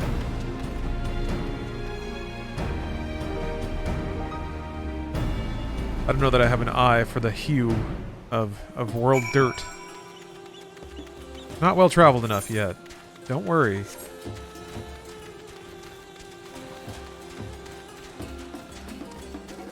I'm gonna be the world's first #1 e-boy cross international traveler. I'm gonna be more urbane than James Bond. I'm gonna walk into some random bar in India and they'll all greet me warmly. And I'll know exactly what kind of dirt they have there. Yeah, exactly, Dub Fool. People look at me and they'll go, there's a man who knows his dirt. He's been around. This isn't some baby. But I am a baby now.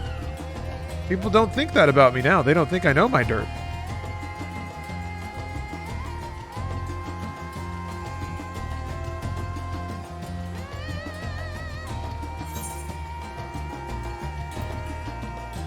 It would be alone with an Arcosodora. Arcosodara.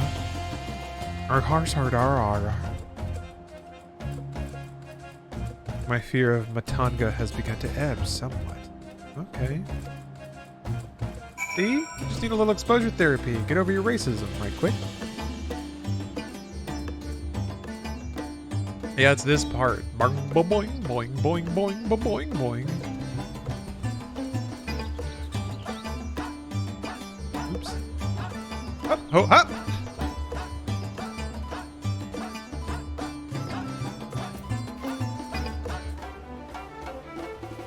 Ooh, that's pretty. Yeah, the whole color grading in this area is really, really fascinating. I love the splashes of red and purple. It's just so neat. Man. I'm like, what's a Sin Eater doing here? Oh, and then your requisite crystals. Put in more crystals! Yoshi, it's already got so many crystals. More! Make a tower out of crystals. And then point crystals at it. Yeah, warm colors. Very yellow. Like tinted yellow. I guess it really helps complement that kind of tropical sensibility. Oh, we got a little fate here.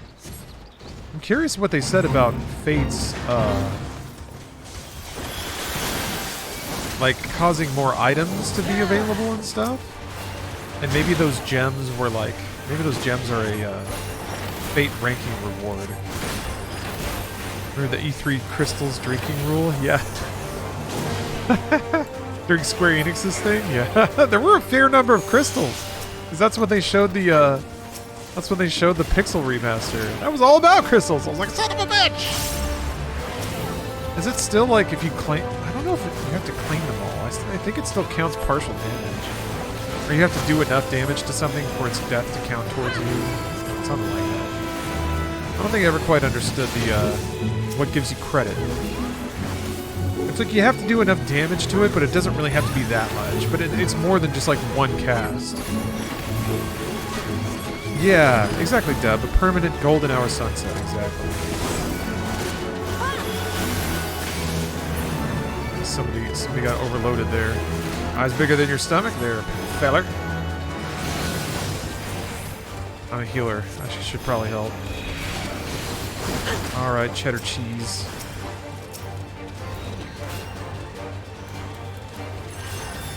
But like, what sucks is if I'm not in a party with somebody, then healing actually doesn't give me credit. I can't just heal other people and get credit for the kills that they do if we're not in a party. Oh yeah, forgot about Asylum.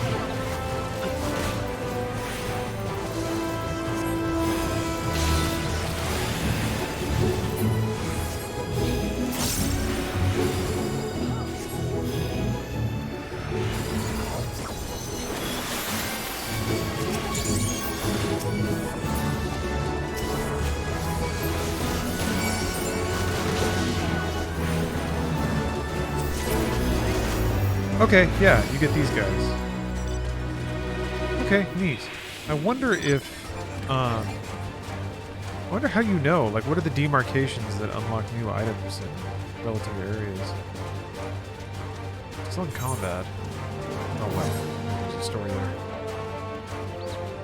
I never get any heals during fates, so that'd be a good explanation why. I mean, if you're in a party, you will. Yeah, which is kind of, I think, what the point is, and for a healer it's way better too, because if there's fates, I can try to solo it, but if I'm aggroed, I basically won't get any credit because I can't cast. I have to run the whole time, and that blows.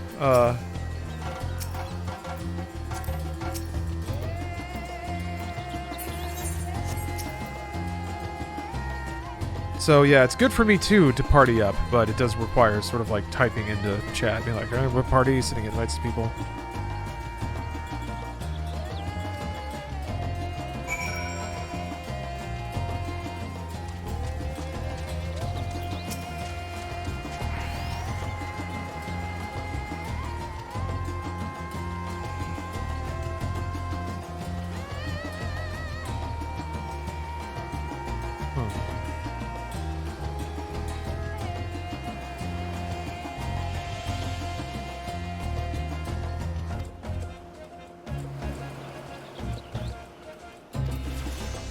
Interesting.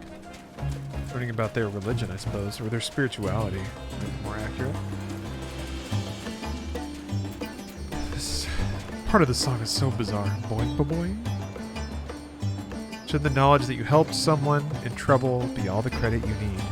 Absolutely not. I need that progression. I need those meters to fill. I need those numbers. Square Enix really going to make a Final Fantasy Battle Royale? They already did. It's out. Or it was in early access or something. Yeah, First Soldier, something like that. Can't remember the name exactly. Seems okay, whatever. It's a multiverse, whatever. Or it's like a training exercise for Soldier. They dump a bunch of soldiers in and have them fight each other. Ooh, the nighttime theme.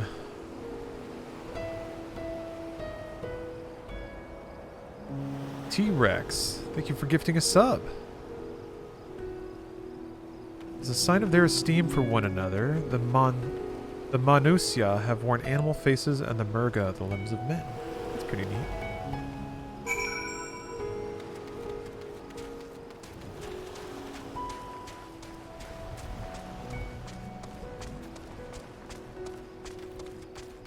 Oh, Ruby, you didn't know about it? I think they talked about it at E3, but yeah. Final Fantasy VII is a whole brand unto itself now. Which I think they wanted to do. Like, I remember them saying explicitly that was the goal with 13. To turn it into a brand and its characters into, like, mascots that would persist through multiple games. Technically, that ended up kind of being correct. I think more through force of will than market desire.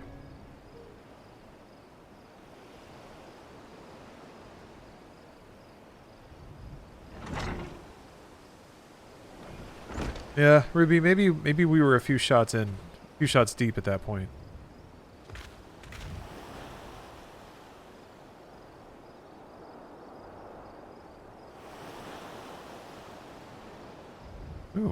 Ooh, we get to be shown a scroll. Show us your wall scroll. It's called Naruto, and it's about ninjas. But each one has a special ninja ability. Huh. They are Manosia. You heard about them already, yes? 3 sisters.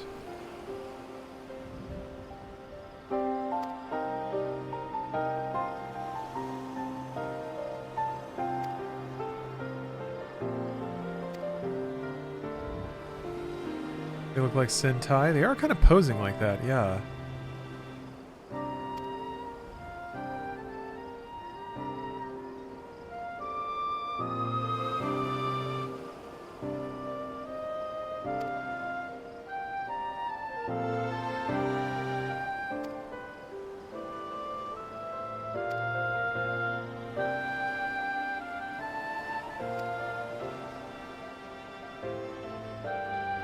Ooh, and then there are dragons. Cool. Estinian knows a thing or two about dragons.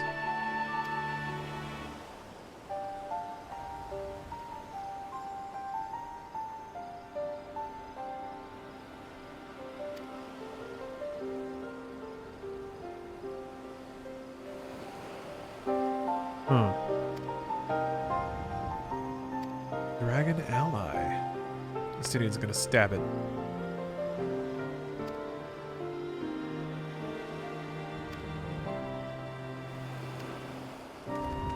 Okay, yeah, we're trying to knock over these towers. That is, I guess, the larger objective, so that they can't collect a lot of magic energy and destroy this reality or something.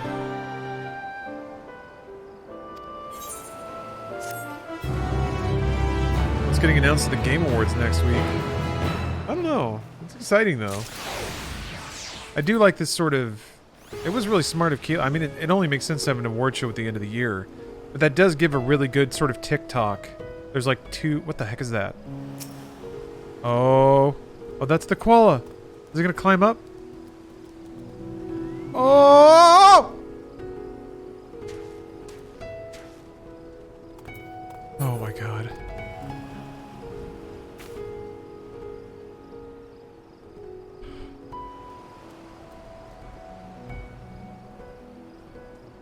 That was cute. Any predictions? I don't know. Yeah, seeing Final Fantasy 16 would be nice.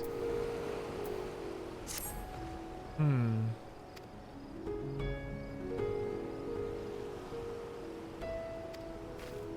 trying to think of what Nintendo might have. Like, usually I guess they've done something with Smash, but Smash is done. Maybe it's a secret final character, Jeff Keighley. Jeff Keighley awards himself a spot. Yeah, Breath of the Wild 2. I don't know. Nintendo seems to know the score there. I think they know with most of their bigger properties, they don't need to be a part of anyone else's event. They can just put out a video on their own whenever they want, whenever they're ready, and everyone will come to them. And they don't have to share, like, announcement space with anybody. So, Street Fighter 6 reveal? Yeah, maybe. Or a teaser. Maybe we'll have another teaser for a BioWare game. Wouldn't that be fun? Oh yeah, Chrono Cross remake? Or I think re-release might be a more safe term. I really don't expect a whole lot in terms of assets being reworked or upgraded in that game. Look at all these snails. Got a big snail time. Somebody's kiting all these fucking snails. And they're just running in place. It's really hard to do any damage. I get it, they can't die. Holy shit. Alright. Wow. I slid into that right at the end. Nice. Doesn't get better than that. I can't wait for BioWare to tell us how happy they are to apparently be making a game. Yeah. We're all huge fans of Mass Effect here, and we can't wait for you to join us on the next incredible step in the legacy of this great franchise. Cut to like, there's a dude wearing an N7 hoodie, like scribbling on a tablet. He's like putting some shading on a Mako or something. What? It took me a while to realize, or rather specifically, it took somebody who was far more experienced in the actual workings of game development than I, to point out that those are for recruitment. That's not for me. That's because they need to hire people. And they need to tell people that you can come work on Mass Effect. We really need people to come work on Mass Effect. So, once I realized that, I was like, oh, they're companies. And that the same people who make the games also watch these things. That you can be advertising more than a game you're trying to sell. Jonosaurus Rex, thank you for the 12 months of subs. You picked a good time to resub. Thank you very much. We're marching on towards there. Oh, these stupid birds are trying to beat me up.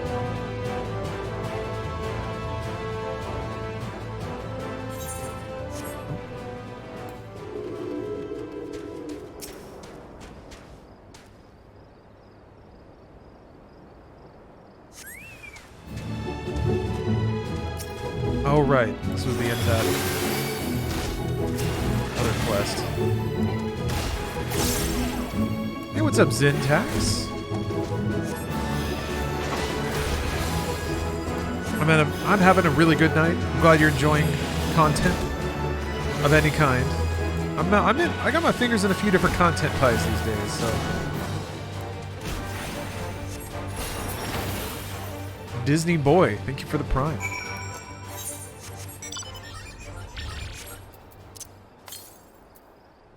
Realms to the east? Okay. Bethesda will be at the Game Awards? It still doesn't feel right to see any game Bethesda's working on. Yeah.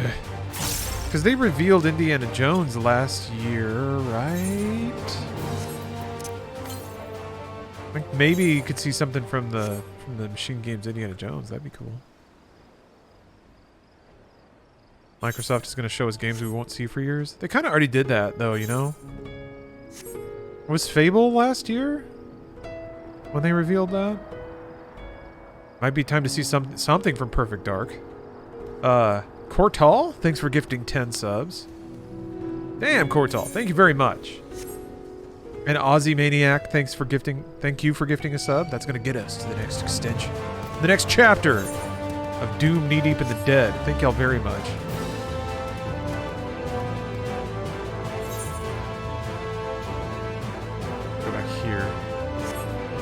I'm kind of doing all these quests inefficiently. I thought I could pick up the Aether Crim, but I don't think I can travel there yet. I don't want to be a hipster noob, but I'm more excited for indie games than anything else. It's not a hipster. You're not being a hipster until you imply that the fact that you like indie games is superior. Everything's cool until then, but until then, you're totally allowed to like what you like. I can certainly understand the notion of not seeing a whole lot of aggressive or daring design in the big budget stuff, but that's just how it's going to be. I honestly think Game Pass has sort of enabled this era of more experimental games making, because they don't have the data yet on what games drive Game Pass items and what game updates retain Game Pass subscribers. In a few years they will, and then we'll see some homogenization about how it works. My prediction is that we'll see what's happening with Halo Infinite is not the last time that's going to happen. You're going to see what used to be AAA packages coming out in chunks. Not only because it's easier, but because it gives them more marketing opportunities. So, in one given month, you have Halo Infinite, preview. Now, granted, it's free to play, but for another given game, you have one particular mode that launches because it's ready. 6 months down the road, you have another mode ready to go, so you launch that, and it gives you another chance to market Game Pass under the auspices of that brand. I don't think that's a bad thing. It's still just more choice. It's certainly a crazy value.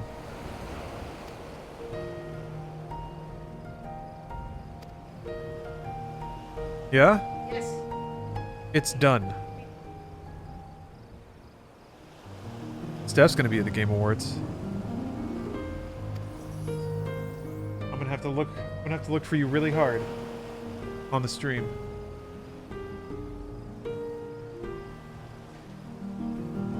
Oh, I forgot I was wearing this. Yeah. I was like, what is on my head? You're wearing a cute little sailor hat. Yes. I honestly forgot I had this on my head. And I'm like, Are you training for all the high weight you're going to have with all the trees? yeah, I made it. Oh, jeez. Oh, wow, you did make a third one. Okay. Are you thinking about selling them, or are you just going to keep them? Make some money, Steph. Stack some paper. You can take me out to a nice dinner. Oh. If you want, I can... Oh. I was like that.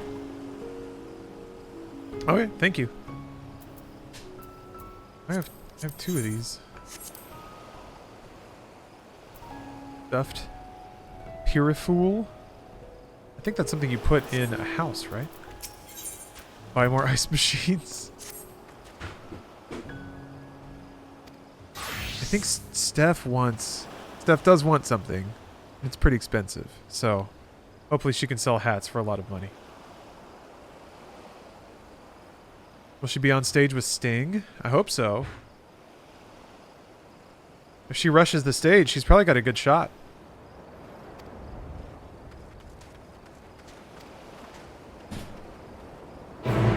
Air fryer time? We have a convection oven, but that's not quite the same as an air fryer, I don't think. Maybe if we got a basket for it, or like put things on racks, I think that might help.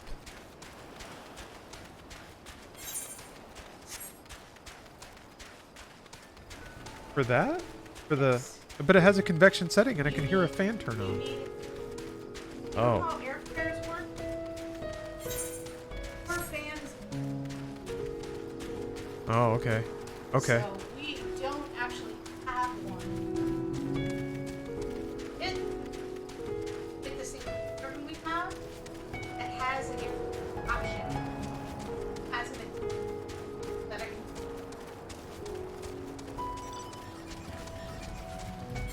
I see. Okay.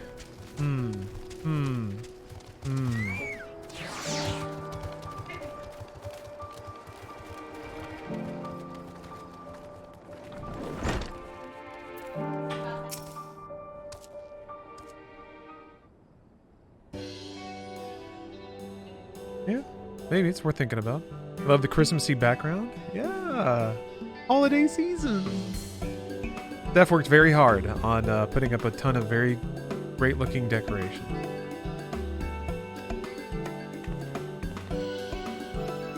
Oh, release date for Uncharted PC? That lines up.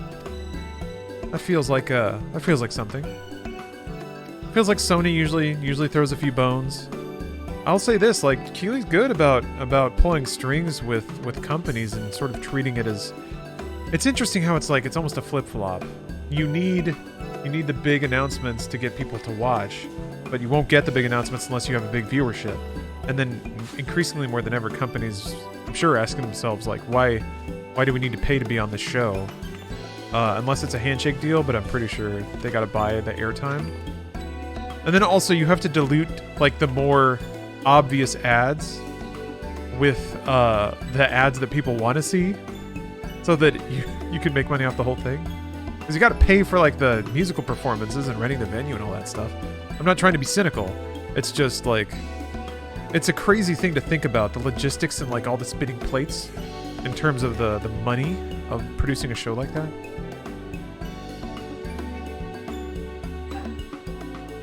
Really? Ooh. That's true, yeah. Yeah, Steph got to record Keanu's introduction for the Game Awards. Steph was in a call with Keanu Reeves. He said your name out loud. He talked to you.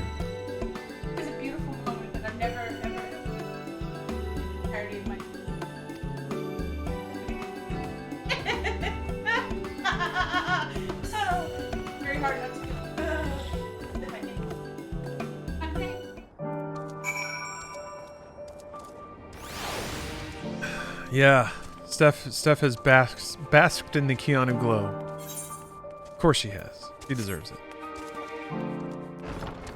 But yeah, that was in conjunction with, you know, Cyberpunk. Johnny Silverhands.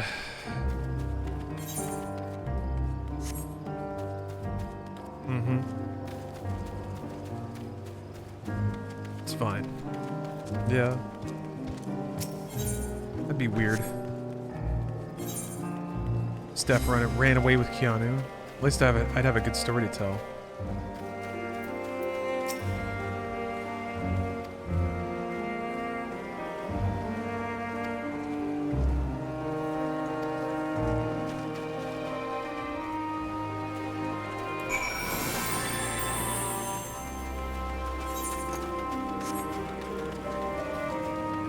Yeah, I would too. Heck. Steph should run away with him just so I have a connection so I can run away with him. I'm confident if we hung out, we'd be best friends. I'm confident about that. I would just quote all of his movie lines to me and he'd be like, cool. And then, yeah, we'd just be best friends. That's how it would do. That's how it would work.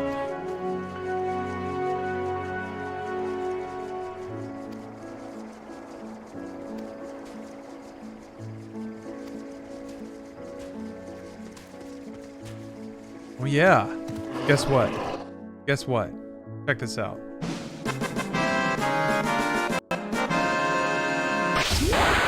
Yeah. Yay. It's so stupid. Oh, it makes me laugh. It's good to laugh. Well, thank y'all very much for extending the sub. Another hour. Let me add that to the clock here. And yes, that means it's time for yet another chapter into the Doom, a novel. What the heck's going on over there?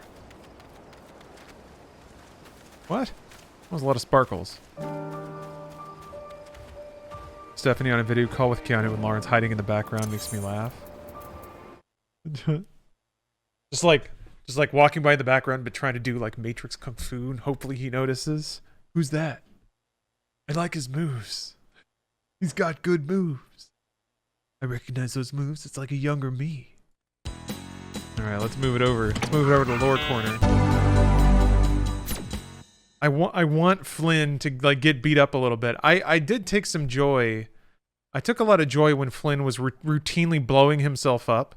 Like he kept hurting himself and that was fun. Also when he swam through toxic goo for no reason, that was a good time. Also that part of the book was like seriously out of order. There were paragraphs missing. Alright, I gotta speak with the locals. Actually, I gotta step away for a second. I gotta use the restroom. What an anticlimactic cliffhanger! Yes, Brandon. It is indeed anticlimactic. If only they had a word for that was easier to say. Oh well. Yeah, this is knee deep in the dead. I have the second book, Hell on Earth, which unfortunately is not as generous a print as this. It's a smaller book. But we're only 4 chapters, wait, 30, 31, 30, yeah, if I count. 4 chapters away from finishing that book. And then guess what? It's Hackers the Novel, which has pictures. So, if you want to see black and white production stills, from Hackers. Actually, I also have the novelization of Triple X, if you want to talk about voices that would potentially fry my vocal cords.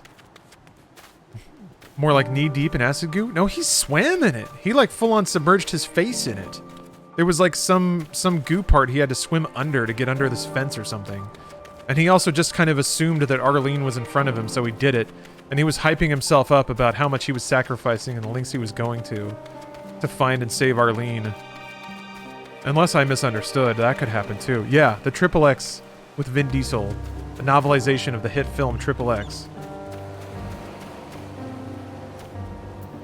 So, plenty of good literature in our future. I'm really happy that people would dig my book reading. I'm pretty new at it too, so I hope to get better. I hope to make it more of a fun experience. Do you think, I wonder if the Hackers novel will have a weird part about Angelina Jolie's breasts? Absolutely. Absolutely. I mean, it's a dream, though. So the book can embellish as much as it wants. Because in the context of that dream, you can do whatever. And it doesn't affect the plot, like, at all. Ooh.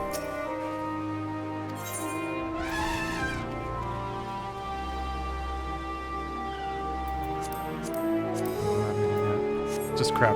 Or crafting stuff. She was unnecessarily naked like twice in that movie. You only see like, there's only a glimmer of a portion of a boob one time. I don't remember her being revealed beyond that. I think she nips through a shirt once. But also, come on, it's Angelina Jolie. I don't know about unnecessarily. That movie's wild too, because she makes it hers. Like, that part is not written very well in terms of that character, but she finds ways to like make that character a badass.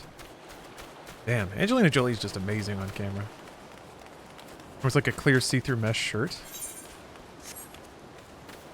I don't remember that, but... hey, that's fine. See your breasts in the dream? Sort of. She has a biker jacket on and she unzips it, and she's like not wearing a bra under, but she doesn't like pull it open or anything. She just unzips it and then sort of like gets on the bed. So, believe it or not, like it's actually not as objectifying a lens as you might expect. That movie does not hold up. You don't... No, it of course it doesn't, but what I like doing is kind of seeing the elevated parts of it. There's some cool characters. There's some cool outfits. Some of the fashion is pretty good. It's very tasteful. Yeah, I don't know that I go so far as to call it tasteful, but it certainly doesn't like... The camera doesn't like fly directly into Angelina Jolie's chest or anything. I mean, it's a laughable representation of technology, but... What I enjoy is like seeing Angelina Jolie as a performer, like find the cool nuance of a scene. She does a lot with her eyes and like the way she delivers lines to make dumb dialogue mean a lot. I guess that's what, you know, that's what a good actor does. But yeah, she's awesome in that movie. And like so much of what she plays that character is like, in the beginning at least, it's very much like, God, this guy's dumb as shit.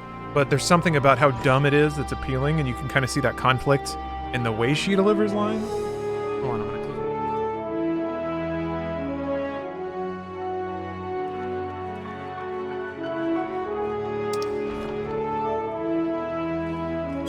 close. Oops. No, whatever.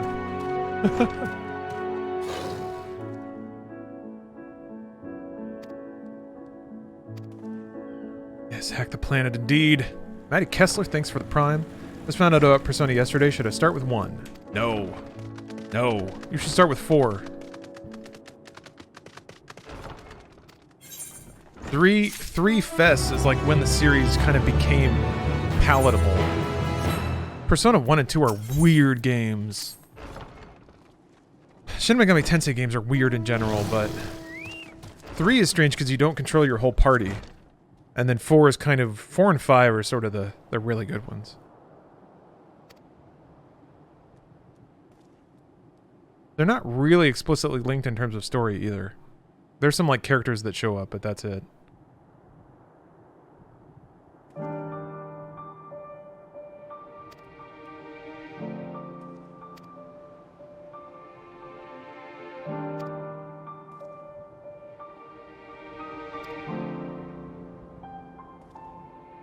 Haven't heard much fanfare with Shin Megami Tensei 5. The people who like it seem to really like it. But Shin Megami Tensei is just not going to be a... It's not ever going to be a game that sets the world on fire. Persona's much more approachable.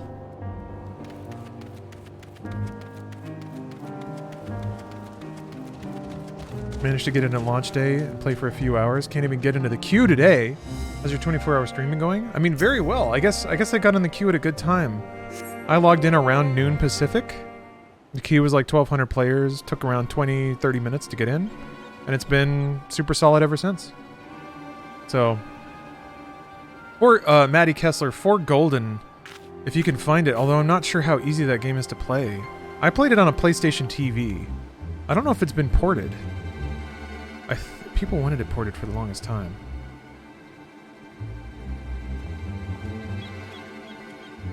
Oh, it's on Steam? Okay. Yeah, I vaguely remembered it coming out. There's Steam and then there's 5 Royal. Persona 4 Golden, Persona 5 Royal. And those two games together, gosh, that's at least 250 hours of JRPG. So, once you bash those out and you're hungry for more, then it's what? Tokyo Mirage Sessions on Switch. I'm trying to think of where it spiders out from there. Persona 5 Strikers, maybe? If you're into... Oh! They took the bait. There's a kid that comes into my store every day to tell me about Shin Megami Tensei 5. Converse, do you work at a GameStop? Or like a FedEx or something?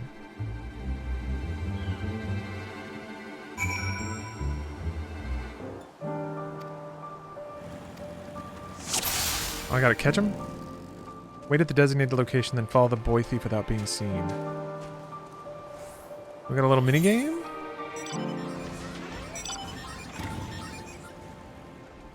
Hmm?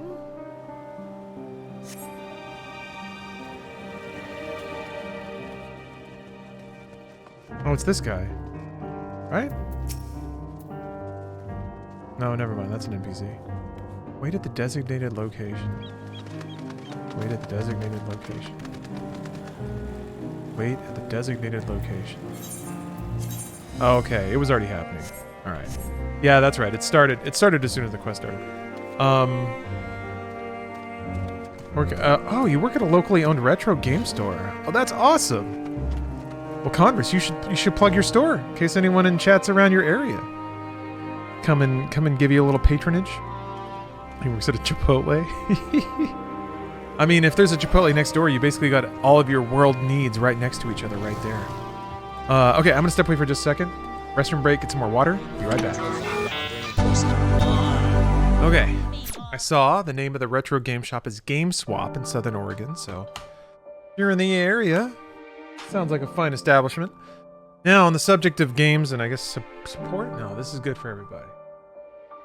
Ooh, there we go, good. I'm gonna give some shit away. Guess what? Free shit. Courtesy of G Fuel. Let's see here.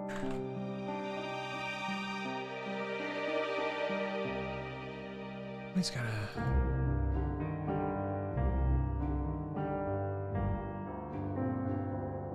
There it is. There we go. String giveaway tool. That's what we like. I got a few Shaker G Fuel kits here. I'll do packs of 3. How about that? We'll do 3 now, and if the stream goes long enough, 3 later. Do you hear Panther? Yes, you do. Oh crap, I don't think it works on this scene. I can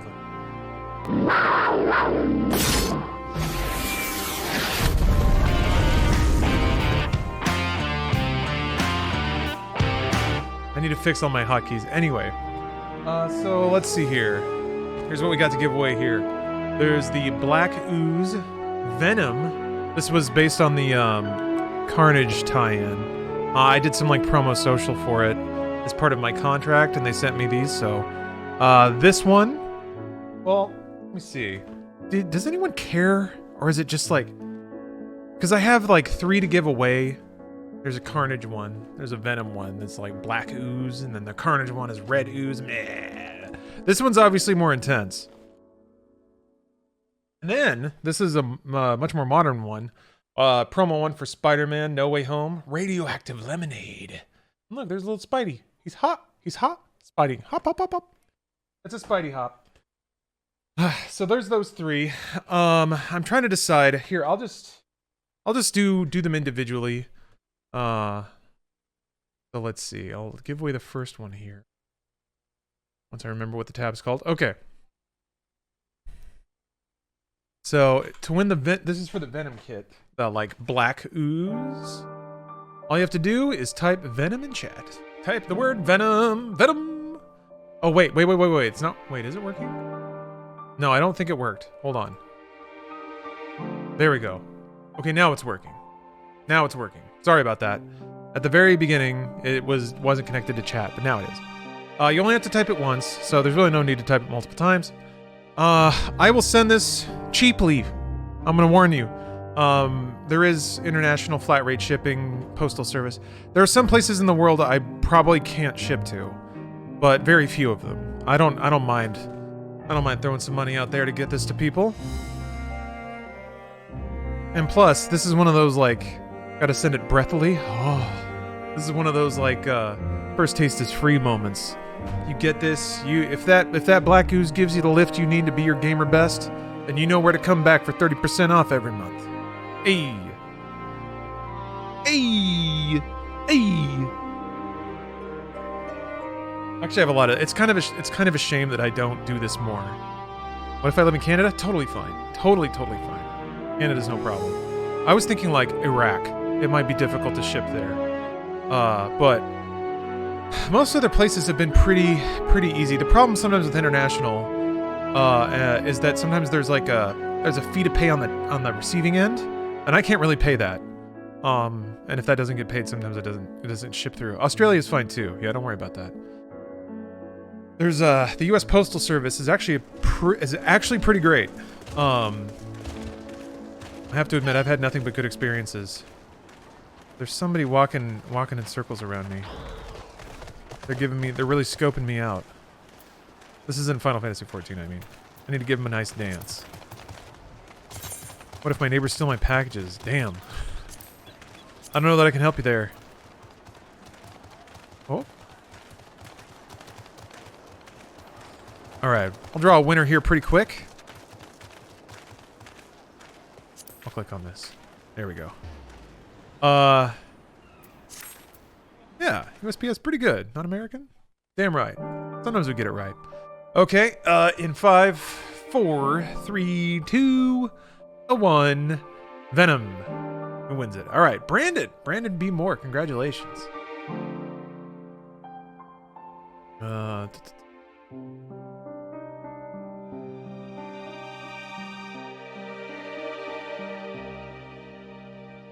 Cool. Very soon I will either whisper you on Twitch, and ask you for an address, or you can whisper me. Alright, moving on. Carnage. There's gonna be carnage. I never saw Venom 2. I should. Why didn't I do that? And for that, guess what? You have to type Carnage. Carnage. Yeah, this is red flavor. Is Venom 2 even out? Yeah, came and went. Oh.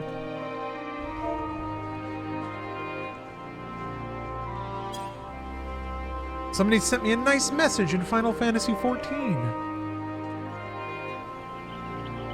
But yeah, G Fuel hits me up with free stuff. Might as well keep it flowing. It's really just the time of sort of filling out all the addresses and buying postage and taking it to the post office. I'm on a motorcycle too, so doing a lot of packages I have to do it in like trips. But the post office is closed, so it's really not that big of a deal. And if I think about it, it is kind of fun spending part of my day like preparing gifts to send out to people. Venom 2 is pretty much a rom-com? Yeah? That's what people said about the first one. That like it was more of like two bros trying to like find their feet again and having a wild time in the city. More than it was a superhero movie. And I can see that. It definitely gave it a flavor that was just different. It had a whole human element that was like kind of messy and dumb. It felt more like lived in? Is that a word? No, I don't know, because parts of it felt pretty sterile and kind of contrived too. I don't know. Strange movie. Definitely had it had every like smacking of a pre-Marvel superhero movie that was still pretty good. That was my feeling on it. Anyway, all right, let's see who wins the Carnage set. There's gonna be Carnage for medium rawer. Nice. Congratulations. All right, and finally for now, because I do have more of these, the Spider-Man No Way Home Radioactive Lemonade with Spidey Shaker. Ta-ta-ta. This one, this is for No Way Home. This one, just type Spidey in chat. And get your Spidey.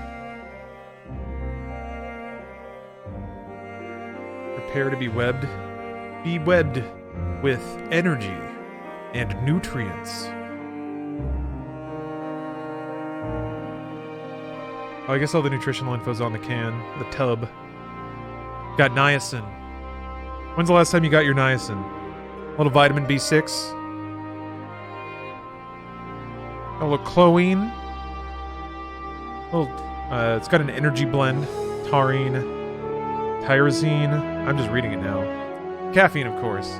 God bless. But if that's not your thing, if energy products are not your thing, they do have a wide range of hydration mixes, which basically just...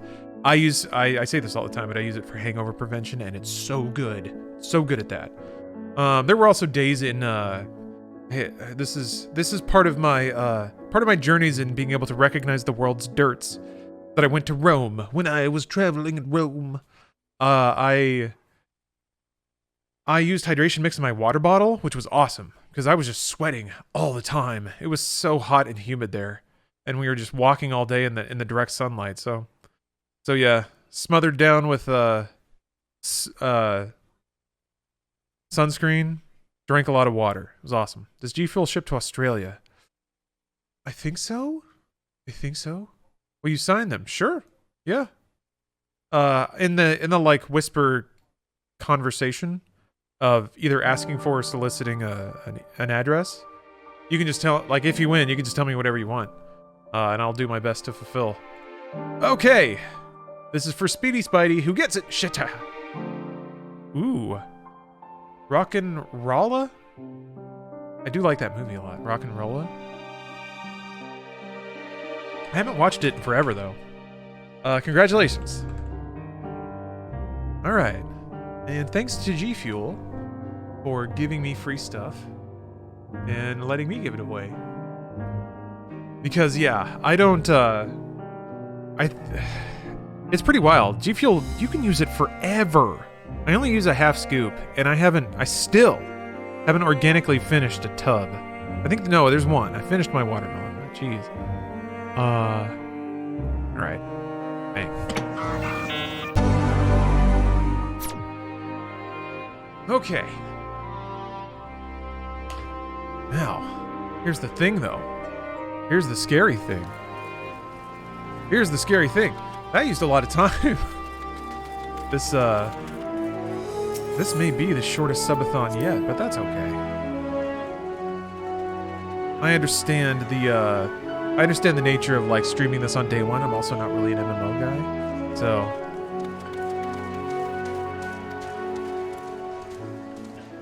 But that's okay. It's like the holidays. People don't have as much money. So wait a minute. Your destination will not appear on the map while following. Who am I following now?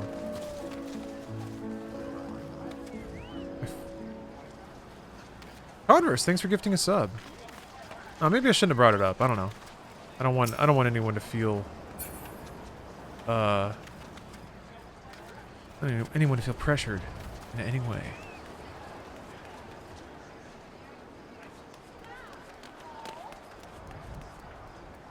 What? I feel like a dummy. Failed to follow your objective. I like the idea of this a lot. I just need some kind of attempt to follow the boy thief. I report from safe destiny. I was showing for your notice to fault.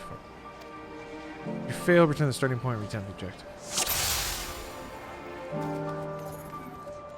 Where's the destination will not appear.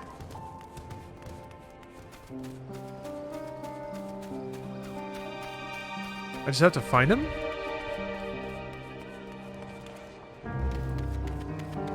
Oh, Medium Raw, thanks for gifting a sub. Mustache Party, thanks for the prime. Where the... Oh, you over... Hey! Okay.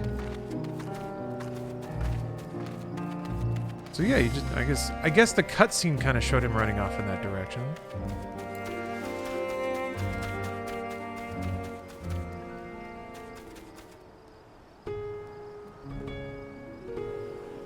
Gotta be very stealthy.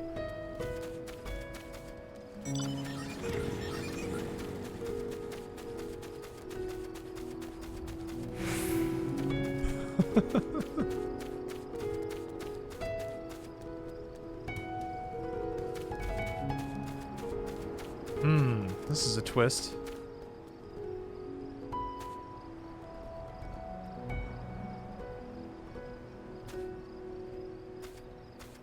Oh. I want to make a bunny boy, but I don't want to leave Q. Very sad. Can you roll a new character once you've logged in? I guess not. You've already picked a character at that point.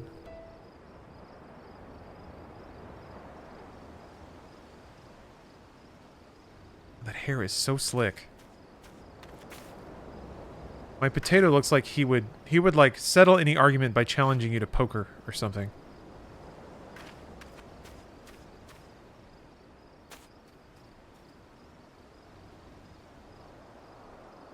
I love your mini shark. Oh, it's so cute, isn't it? Yeah. Once I saw it in the game, I was like, I have to get it. I have to get it. It's pretty nice though. The state of like Final Fantasy XIV is most outlets and wikis, if you just Google something vaguely, a guide will catch the phrase and basically tell you exactly what to do and where to go. You got to do some cross matching of map coordinates, but that's like as bad as it gets. Wish I could play as the elephant? Well, who knows? 2 expansions down the road.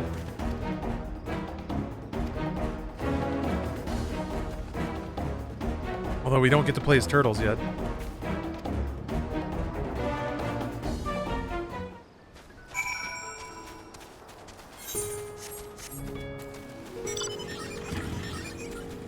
It is pretty crazy too, kind of just keeping track of how much time I'm diverting into side quests.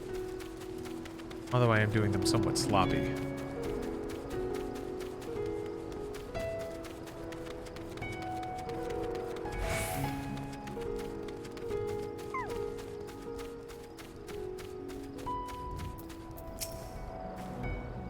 I would change to the elephant race if it was one. Yeah, I guess the Hrothgar, right? Well, no, they added the lion guys, so there's a couple of beefier, bigger fellers. Yeah. Anyone know what the tome store is? Ooh, interesting question. No. I guess I never really think about buying gear with tomes until I'm done with the MSQ, or at least have played what's there.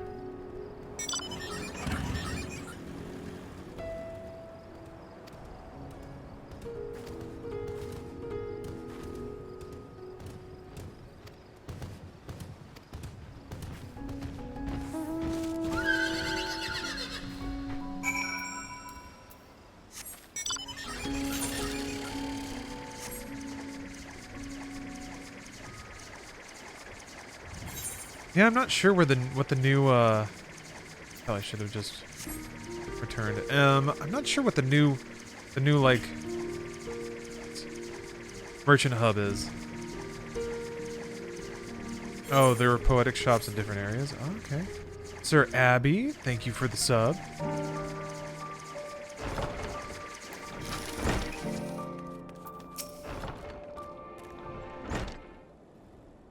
Is Final Fantasy XIV worth playing, or is it just alright? I mean, I won't lie. It's not like every second of it is the #1 Wagyu beef of gaming. Oh, Clark PK1. Thanks for gifting 10 subs. That is indeed Pog. It's quite Pog. Thank you, Clark. Thank you very much. It's good enough. It is an above average, like very long JRPG that has moments of brilliance. I'd say it's above average all around. And then when it shines very, very well. Oh, cheese and wine. Thanks for the sub.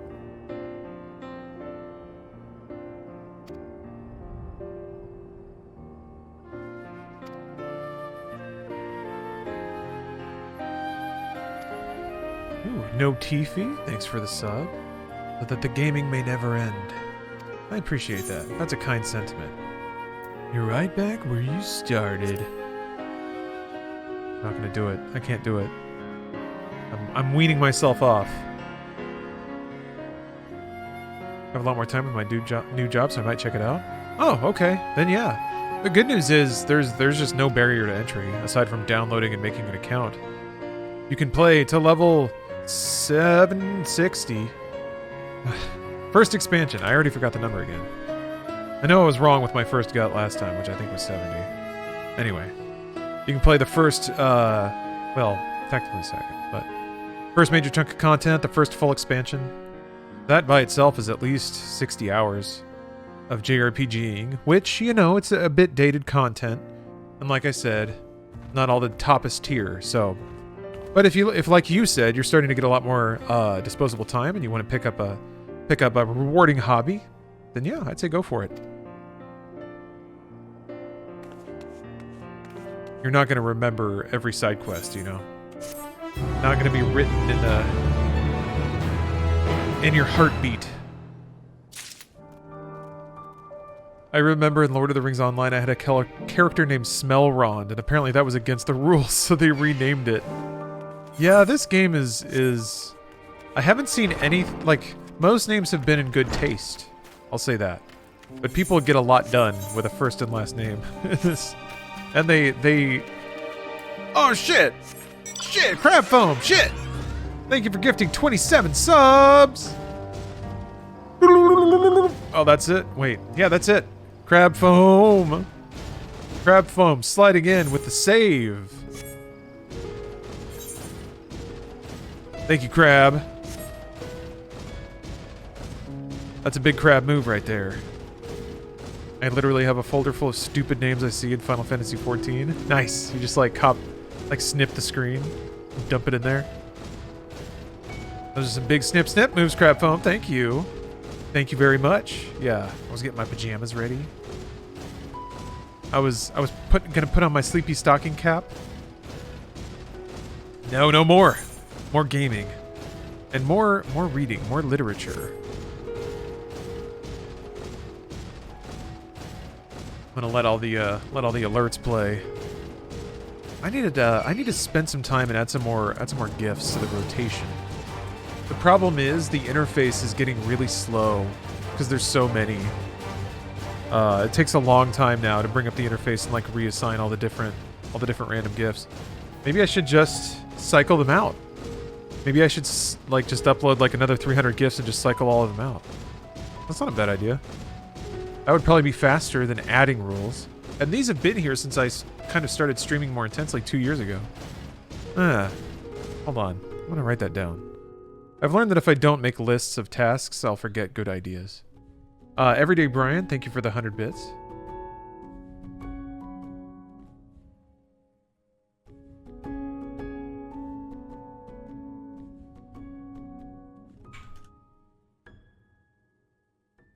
There we go. You put that old Jeep Crab commercial at Mediatek in the name of Crab Foam. Is it one you sent me?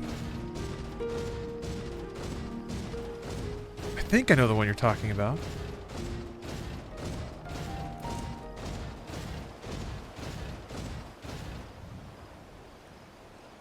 Why is he so pooped?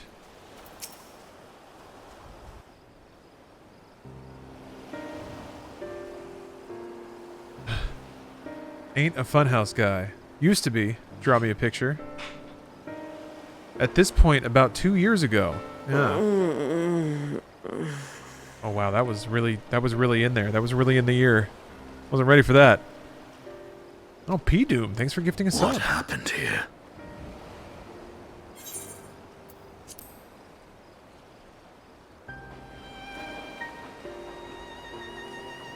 Their dress marks them as alchemists. Might have missed a couple of subathons. I think you did a GBA subathon back in the day. Yeah, 2 actually, and 1 for DS. I believe so. Whether it is by choice is another question entirely. Right here, let me open this up. Oh yeah, the Peach one. Gotcha. I will add that. Yeah. You must excuse the poor welcome. Long days and longer nights have taken their toll, as you can see. Thank you guys for all the gifting. Yeah, there's a hype train going if anyone wants to get in on a level 5 emote.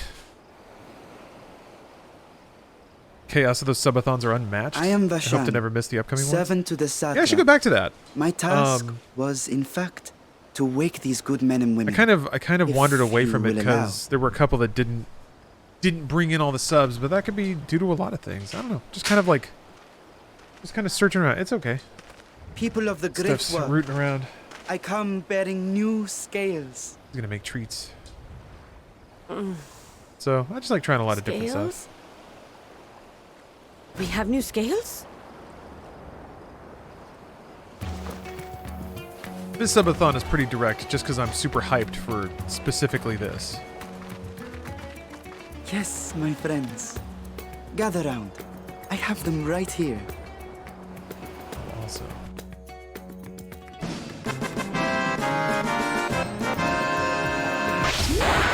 Now I can continue my experiment. For me! Ooh, Medium Raw, thanks for gifting a sub. Those are dragon scales. Yes, such materials are vital to their most pressing research. I'll roll over the counters and stuff once we get out of this We cutscene. are fortunate to have them. Our experiments are so close to bearing fruit. Thank you all very much. Crab Foam, thank you again.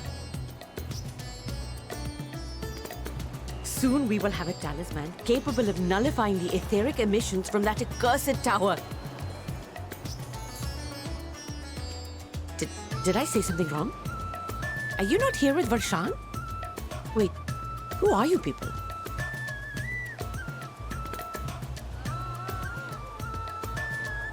Of course! You're the one Kryl sent.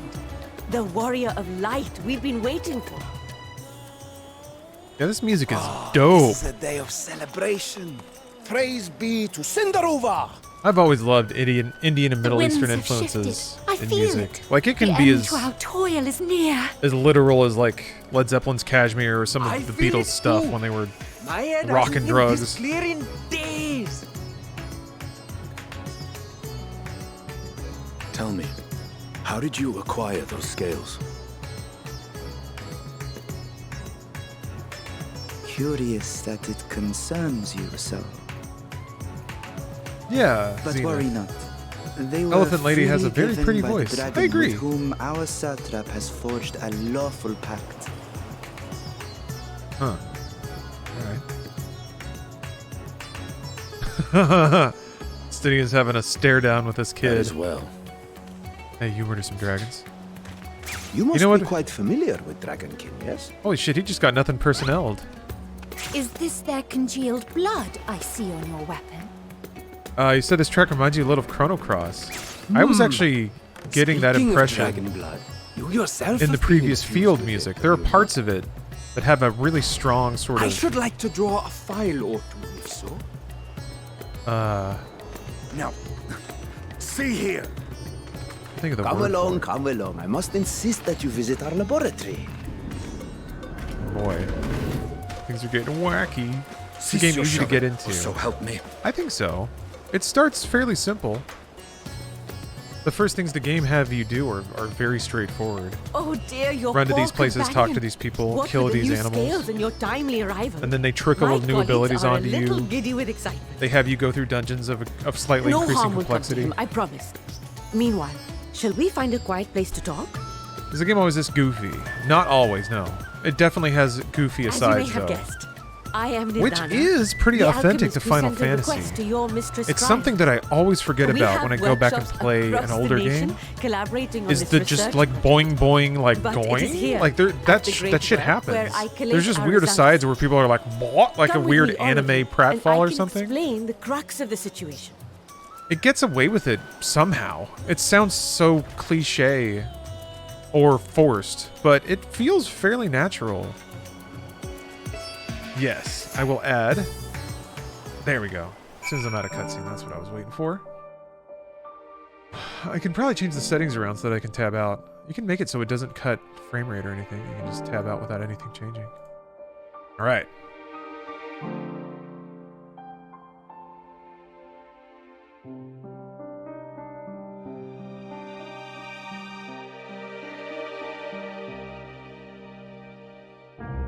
Alright, thank you all very, very much for the outrageous support.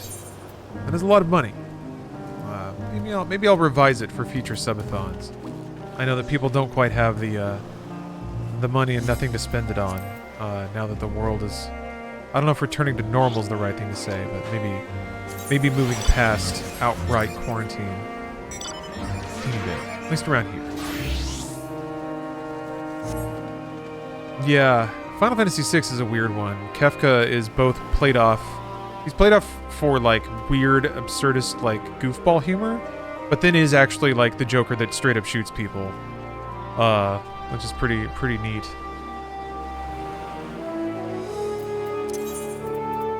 Okay, do that.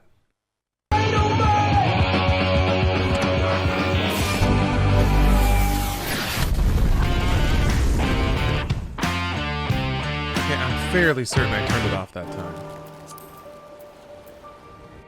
Something's curious.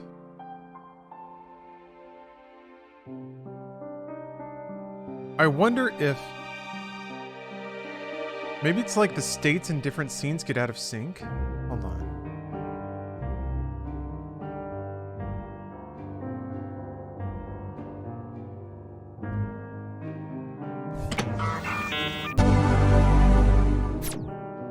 Okay. Alright. Another promotional thing didn't show, so that's good. Hey, Brandon. Thank you for welcoming me back. I had a snack. I had some refreshment, refilled my water cup, rolled up my back a little bit, did some stretches. I could have done some more stretches. Could have done some more. Got to peek in on what Steph's working on. Steph's making some cute little Christmas trees. Looking snacked up? Yeah, feeling snacked up. 1 or 2 lines of Coke? Just G Fuel here, sir. Nothing but clean burning G Fuel. Powering this gamer. I like coffee. I need some coffee.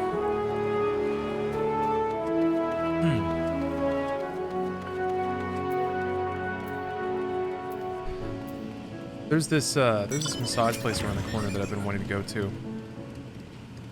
I feel like my just general bad posture and sort of the lack of nuance that I have in workouts and like kind of using my stabilization muscles, I think just develops some tightness in my upper back. Also just sitting at a computer, to some degree, I think there's no way around it.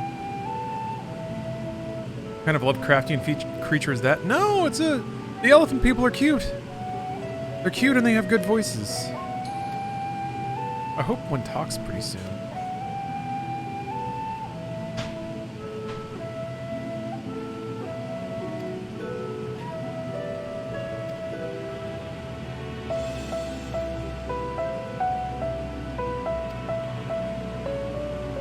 Oh no, I'm pretty sure it's just a normal massage place. The reviews on like Google Maps are very straightforward.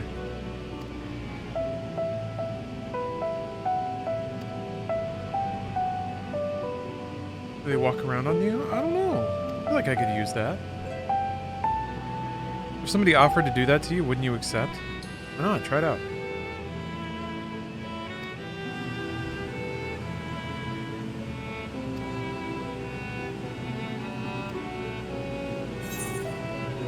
They do Swedish massages. As a Swedish person, I must say I'm not totally clear on what Swedish massage is. Some kind of technique, I assume. Stands to reason that there's different massage techniques in different areas. Is it just a massage from a beautiful blonde person? And it doesn't matter. You never see. You never look. They're just working you over. You're usually like staring face down into that weird little ring pillow thing. I don't know. Massages are entirely mechanical.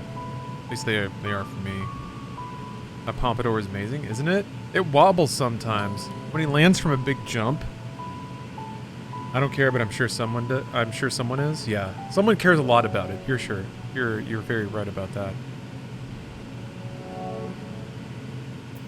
What exactly is it you need me to do? Deep tissue massage is one of the best and worst experiences you can have. Oh, I love it. No, that's kind of what I need. It's not just the, like, rubbing big muscle groups. It's like stabbing fingers into the muscle fibers and specifically, like forcing knots to let go. I get a myofascial release once a month. It's great. Yeah, that I don't know if that term means it's something other than people with very strong hands pummeling the absolute shit out of your back, but yeah. My back is so fucked that if anyone presses too hard some of my muscles, I will literally scream. Is that bad? It probably just means you have really tight muscles. It's weird if you're tense or tightened up all the time. You don't know it because that's the only way you're used to feeling. And it's only through like repeated workings of the muscle and then also work on like posture and stuff like that, and even maybe physical therapy to sort of get to a point where you can be a little more open and loose. Well, yeah. Less pummeling and more stretching. Psoriatic arthritis. And what you're saying about it being your norm is 1,000,000,000% correct. Oh, yeah. If you just get used to it. It's frustratingly insidious how your mind will automatically pave over certain things. And, like, you won't feel it, but you'll feel it. Like, you'll be in pain and it'll affect your mood, but you won't know you're in pain. It'll just feel like it's another day, and you'll just feel like shit. So it'll affect your mood, and it'll affect your outlook, and it'll, like, too many days lost to that. It sucks. It's weird. It is weird how the mind has this ability to just sort of just go over whatever problem there is, figure out a way around it. I think, like, I mean, going back to, like, musculature, I think that gets people in trouble because there will be something that's maybe not in balance, but the body will figure out how to use other muscles to compensate. And it'll happen almost invisibly unless you're kind of hyper aware of how your body works.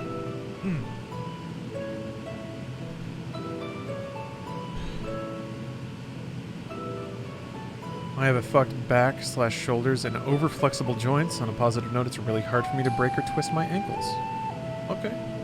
Real rubbery, real bendy. Growing up in Mass, I thought everyone else was in pain between sit, kneel, stand rotations. Good times. Take care of yourself. Yes. And it's tough. I feel like everyone has an instinctual, unthinking part about how they interact with their body and how they live their lives in this world. And it's just not something that you like that chunk of things you never think to ask anyone about because it's always been internal and no one brings it up out of nowhere. I sure do love standing up without any pain. It is a great normal thing that I enjoy on a daily basis. Like, no one says that. You just think that's what life is. Oh, Cortal, you're gonna go to bed? All right. Sleep well.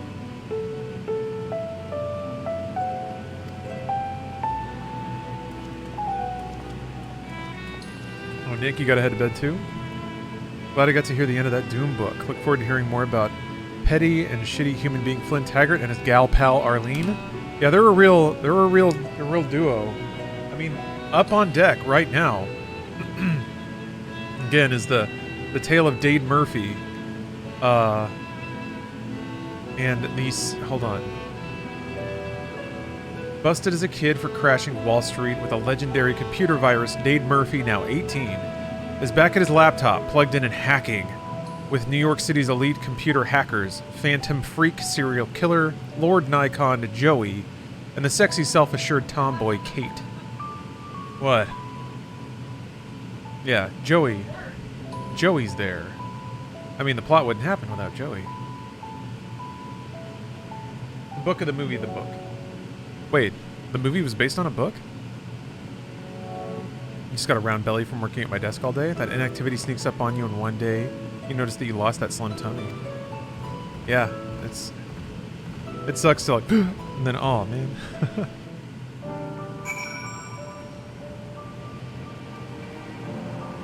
Hackers, the Tom Clancy novel. Ah.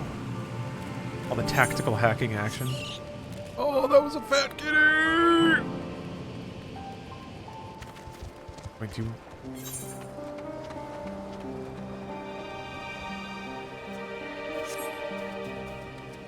I don't think that's what they... Huh. Oh, P-Doom, thanks for gifting a sub.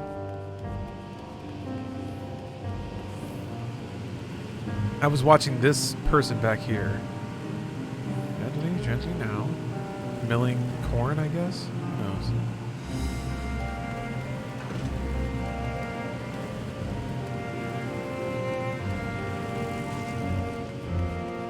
Didn't realize Lord Nikon was a camera reference for his photographic memory until I was an adult. I don't think I ever pieced that together either, but it makes sense. Like, they don't say his name when he's talking about that ability. And also, he kind of drops it like everyone does when they brag about that. Although I guess, you know what? I haven't heard that in a long time. I guess really it was just like I feel like it was 1 week in like junior high when everyone was aware of something called photographic memory for some reason. Don't hear about it much anymore though. Where the heck? How do I get up there?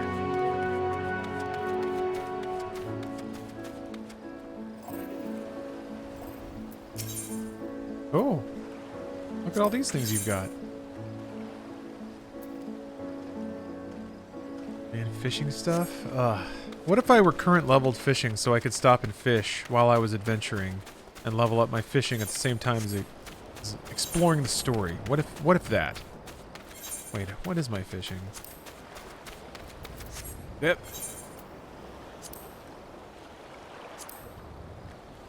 $48. Bah.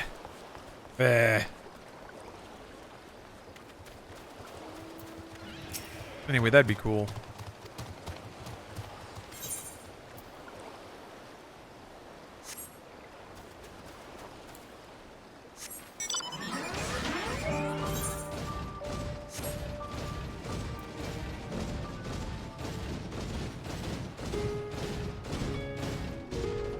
It is kind of weird to see characters running around in open zones like this.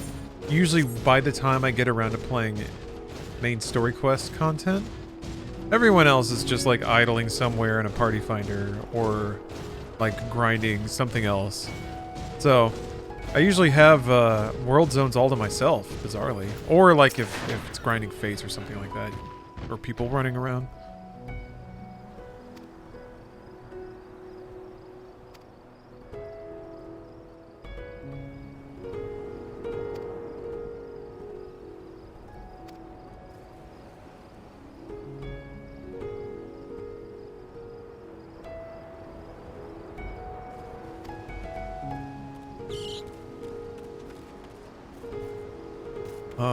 What the hell? Why am I gonna get blasted with Aether? I'm not sure. Frederthan, thanks for gifting a sub. Okay. Is this so they can reuse the the graphic of me being sick? Commencing aetheric exposure testing.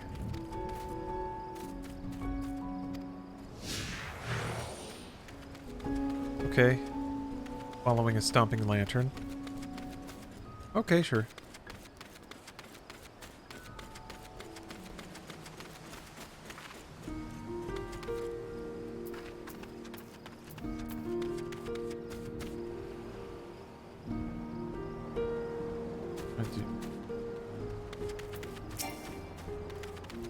Look at this preoccupied.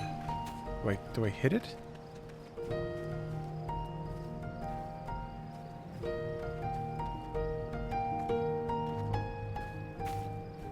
Maybe this is why that other player seems so hesitant here. Speak with the drunken Deepa and follow it. Oh. No! It's preoccupied.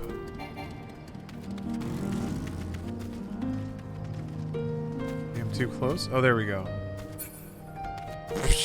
Gosh darn it. Okay.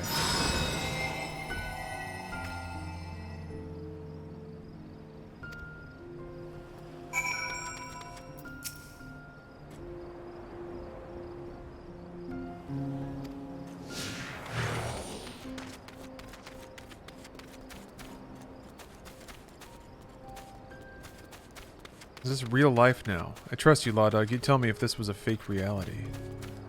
Oh. Well, if it's an illusion, then we share it. And that's pretty good for reality. I think that's a fair enough definition, I think.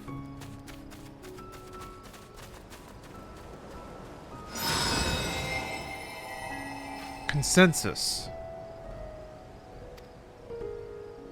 If it's shared, it is real. Well, yeah, hey, that's another thought. That consensus is reality. We're close enough, though. Yep, maybe it's getting to that time of night already. Yeah, it's about time. That feels right.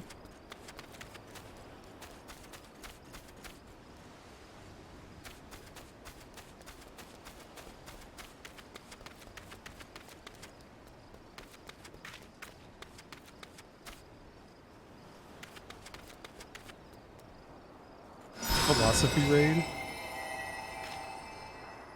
I mean, nothing really accompanies an MMO better than some deep thoughts. You're out there all alone, beating up elk or whatever. You got some time to think about things.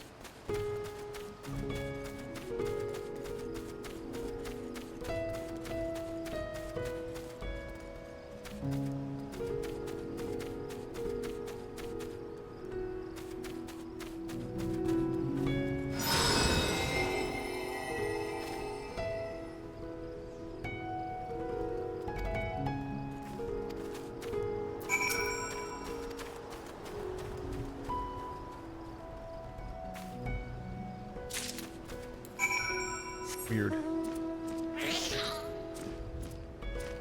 I'm watching this off my 5th dimensional Tesseract Worm Boy.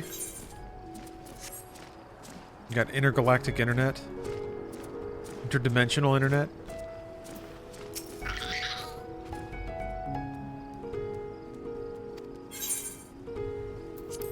I watch every stream compacted into one timeline. Hey, thanks for gifting another sub. What? Yeah? Ooh! Yeah.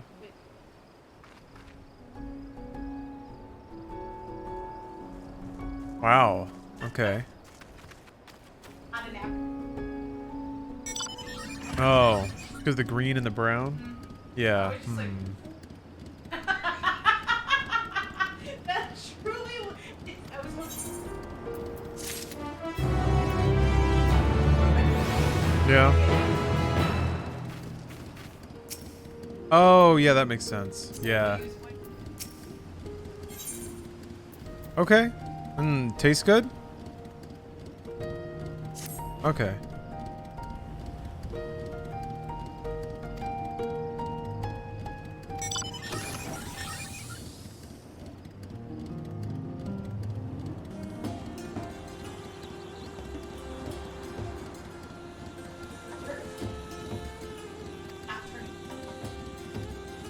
Yeah. Makes sense. Oh, Frederton, you're a nihilist. F. Why?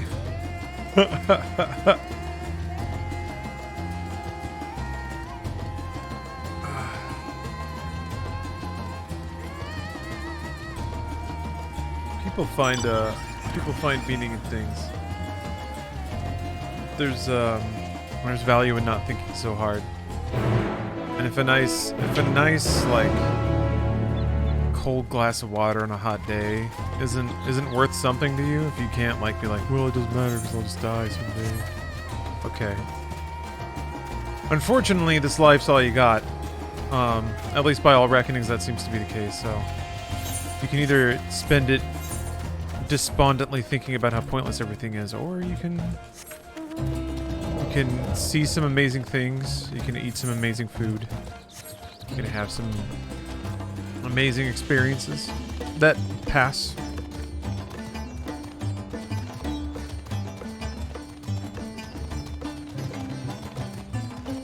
Well, that's fine. What someone else does doesn't really matter.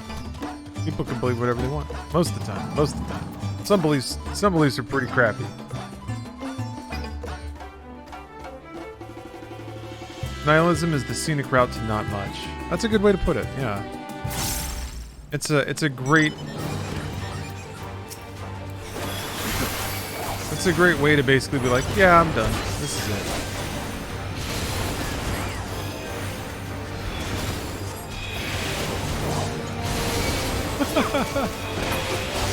Life is so subjective, my happiness is someone else's pain. It doesn't have to be.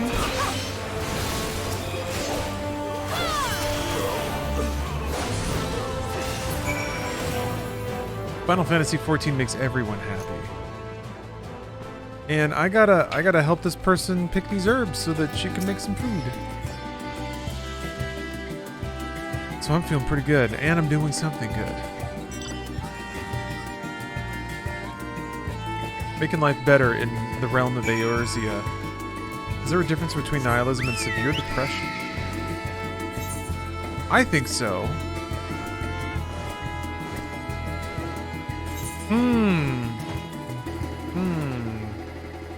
I mean, depression is a physical, has physical symptoms.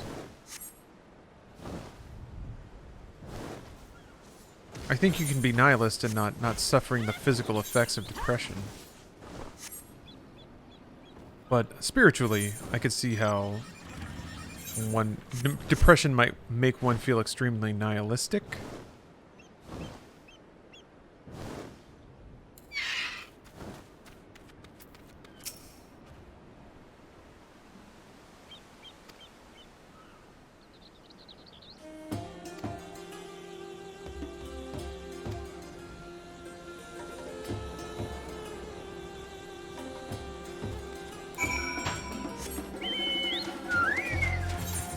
No. My food buff wasn't on.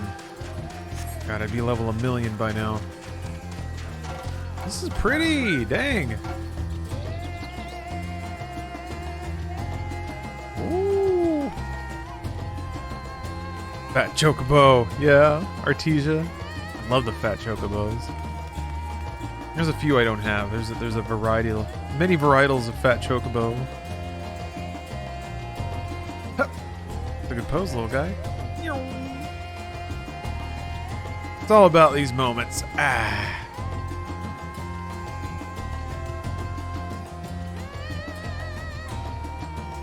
Ooh. It's got like a whole pearlescent sort of color scheme. Looks like the inside of a seashell. Doggo barking at something? Doggo? What you barking at? Oh, my oak, your prime didn't go through? Well, you have a sub icon next to your name. I don't know. Alerts have been a little wacky today, which is not a good day for alerts to be wacky. Ooh, my oak, there it is. A little late, but got there eventually.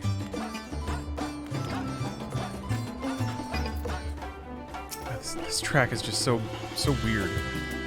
It goes through so many, there's like movements. Yeah, if I can find beauty in a fantasy world, it should be a lot easier to find it in the real one, right? That's real. I don't know if you guys know this, but real stuff is real. Yes, that would be Radzat Khan. Hardly anyone has been allowed in or out since our troubles with the tower began. Yeah, see? Great voice.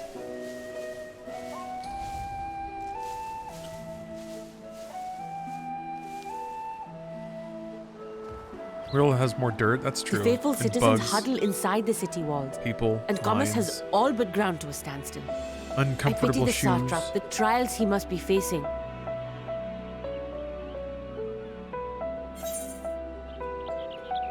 What can you tell me of the satrap?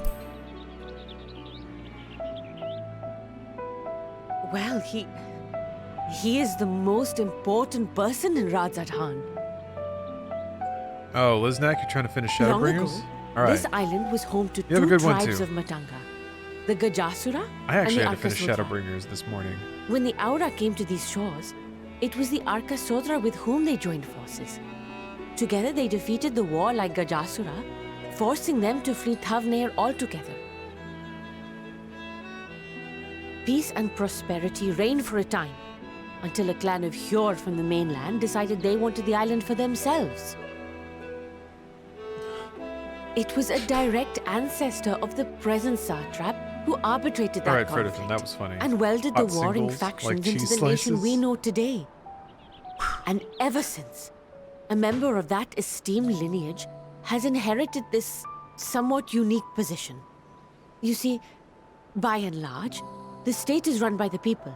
But when problems arise, It is the satrap who mediates the solution. Yeah, their tusks wobble. They have a little mouth under there. There's a The little... stability provided by the satrap is what has Like they allowed have Ra's jaws. and Han to thrive all these years. There's a little mouth working under there.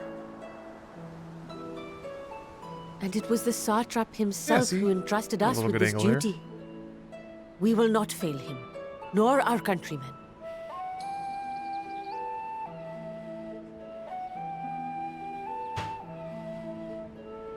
Comrade elephants, yeah.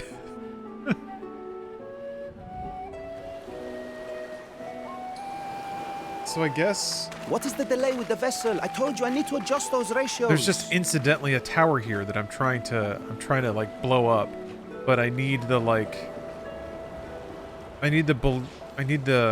complicity. I basically need to get in tight with the local government so that I can way to admire one of my splendid go over towers. and kick it over. And what do I find? Fools attempting to ward off its tempering influence with magic trinkets. I Hey, what's up, seem to JC? recall a similar experiment Complicity. in ages past. That's the one. What was that man's name? Oh, something. Owen? Another body, another time. Who could be expected to remember every trivial detail? Allowing them to construct such handy talismans would be counterproductive to my plans. How many people going out to the And yet, airport? Yeah, I guess it's I holiday find time. myself deathly curious. How will they manage this feat with the limited knowledge and resources at their disposal? Complications be damned, for we cannot escape the nature of our souls. And I, as ever, am my own worst enemy. Yeah. This smell weird.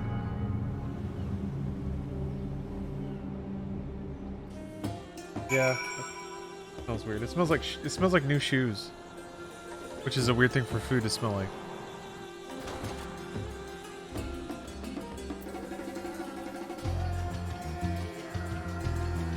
No, that was weird. That smelled like, not like leather, but like pleather.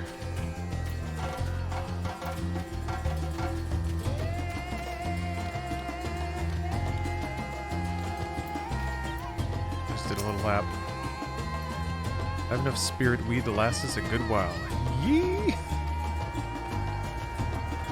That was the hot herb she needed. Good car smell? Not quite as classy as that.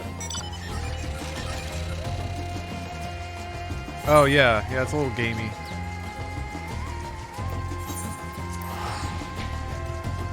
Airport rides suck. Why, they just take longer? Or there's more congestion around the airport? It's a little gamey. A little game to it. A little hairy. What you got in here? Yuzu Deshizzle? Cliff Slater. Hey, what's up? I'm Cliff Slater. He looks like a Cliff Slater.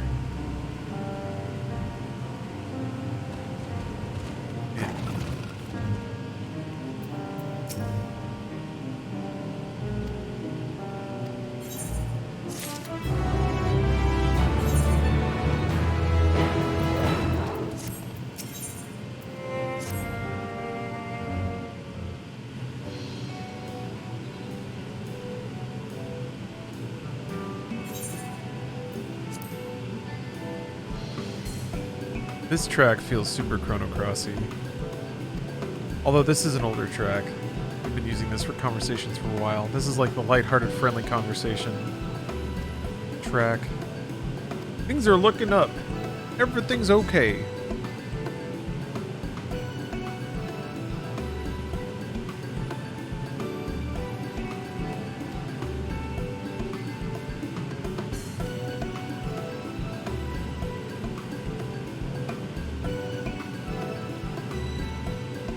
Oh, also Q-Dog.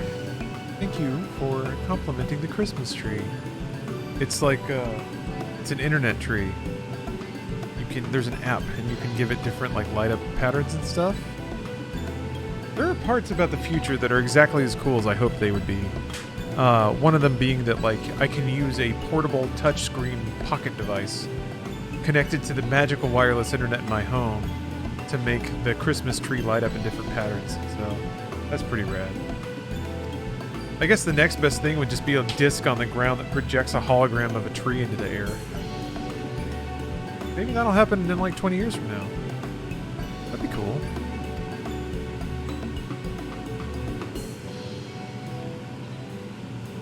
Like everything in your house will just be discs on the ground, and it'll just project shit up. That's it. It's all projections and force fields. Nothing's actually real. Yeah, in memory of a real tree. That's what Christmas will be about. It'll just be about remembering trees. I guess we have Arbor Day for that too.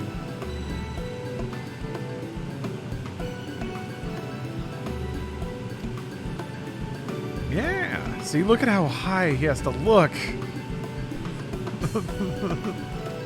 Neck's all craned back.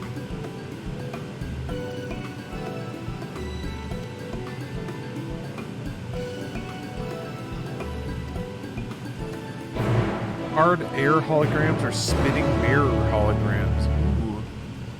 For dense air. I'll go with air. That sounds cool. That sounds cooler. Let's do that. Dense air. Dang, look at all these side quests.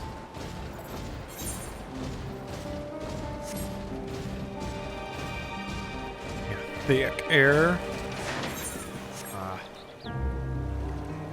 Let's see what my guy Jalamuk's up to. Jalamuk! How's it hanging?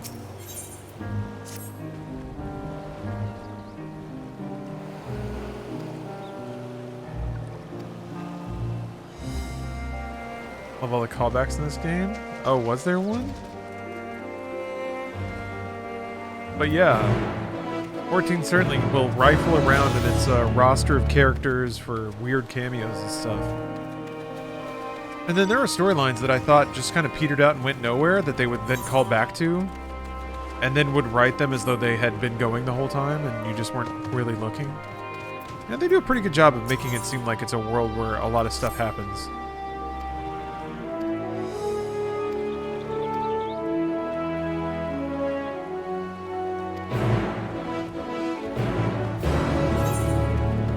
Now, I don't want to...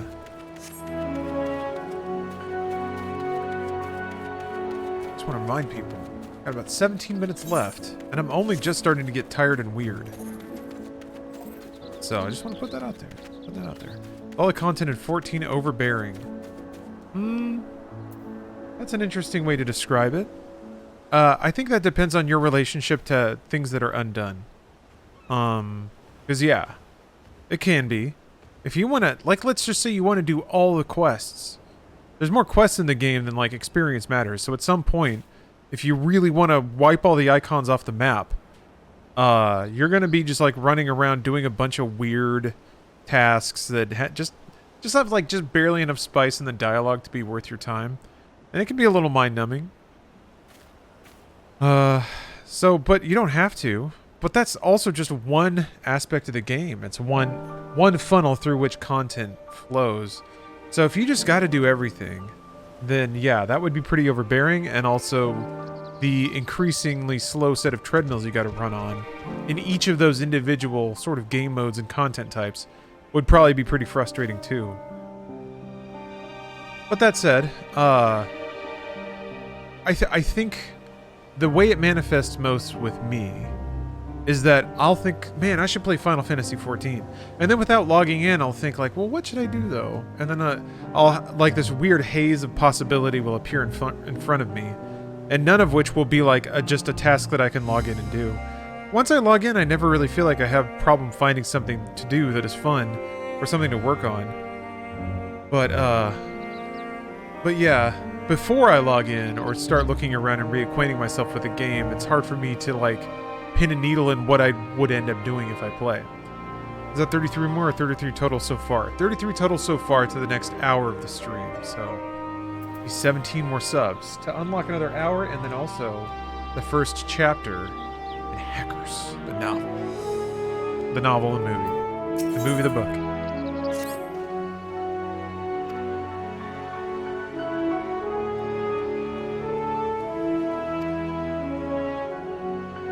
Hey, thanks for gifting another sub. Gifting a lot.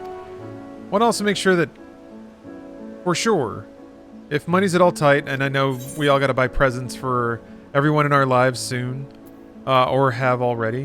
I'm a little behind on that. But, Callie, thanks for gifting 5 subs. Ooh. Spider-Man, thanks for the resub. One must hack the planet. I expect a handsome reward. Ba-ba-ba-ba.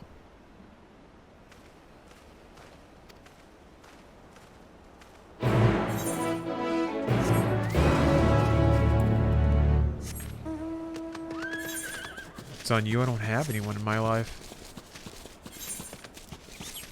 Yeah, I've got like people that I'm feeling more connected to. I don't know that I know what to buy people though. I don't know. I have trouble with that because I've kind of weaned myself out of the wanting of things to some degree, and I feel like that's kind of messy to say because I have been able to get the things that I wanted. That's probably more of it. Yeah, I just bought all the stuff I wanted. I'm a notoriously bad gift giver. I feel like they're in this building. Why is that? Oh, maybe I have to go in from the... I don't intend to be? Ugh. What's the hitch? Are they just like not thoughtful?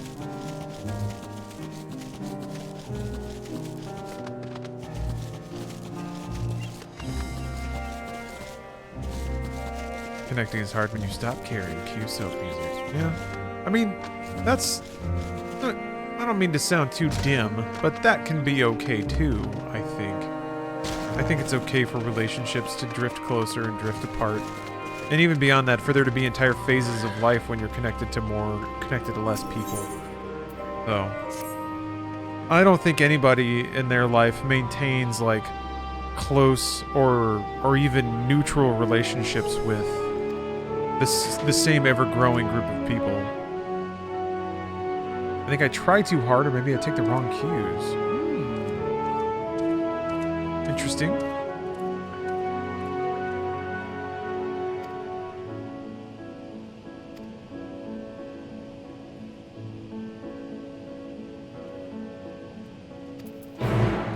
Got some greets to throw down.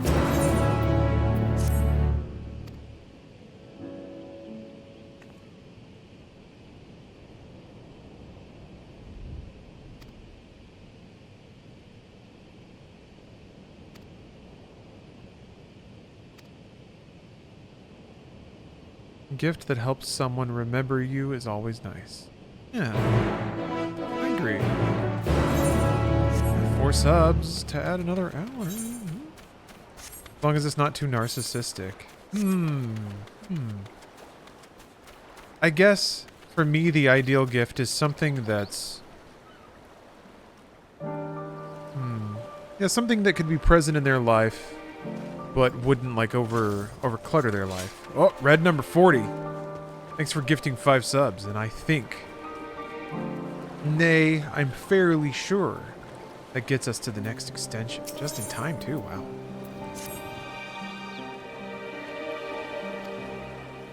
Hot train, bitches. Oh, yeah. I think that probably kicks off a hype train, too.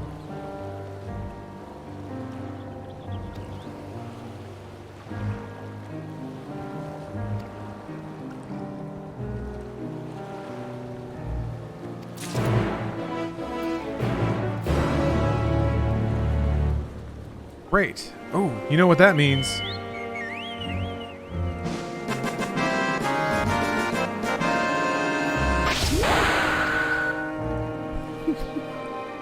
God, Tifa just spiraling out of nowhere. It always works. It always works.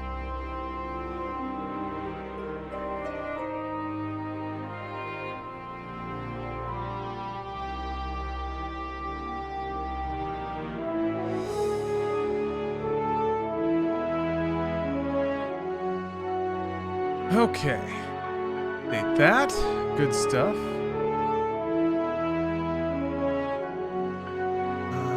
Okay, hold on. Well, thank you all very much. Thank you for hitting that. And in due kind, it's time. It's time to begin the experience that shaped a generation. It's time to crack open the novel Hackers. I don't really have a cool scene set up for this. Not yet, anyway. I realized I could probably just rip the movie and, like, mosaic it out. Play that. That would seem pretty hackable. I wonder if OBS can do that on the fly. Let me see. This might crash OBS.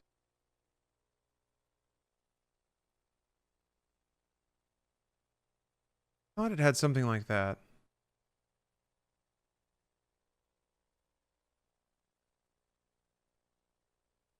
But maybe not.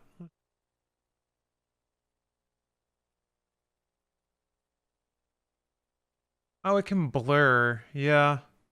I don't know. Blur's not as fun. Blur's not as fun as Mosaic. Mosaic is way more hackery. To do that, I'd have to put it through Premiere or something. Anyway, this'll work. Oh, Firefly. Damn. Damn with that 90s text. I love it.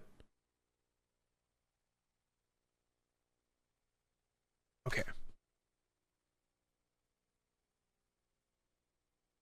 Guess what? Looking up the Hacker soundtrack. Booyah!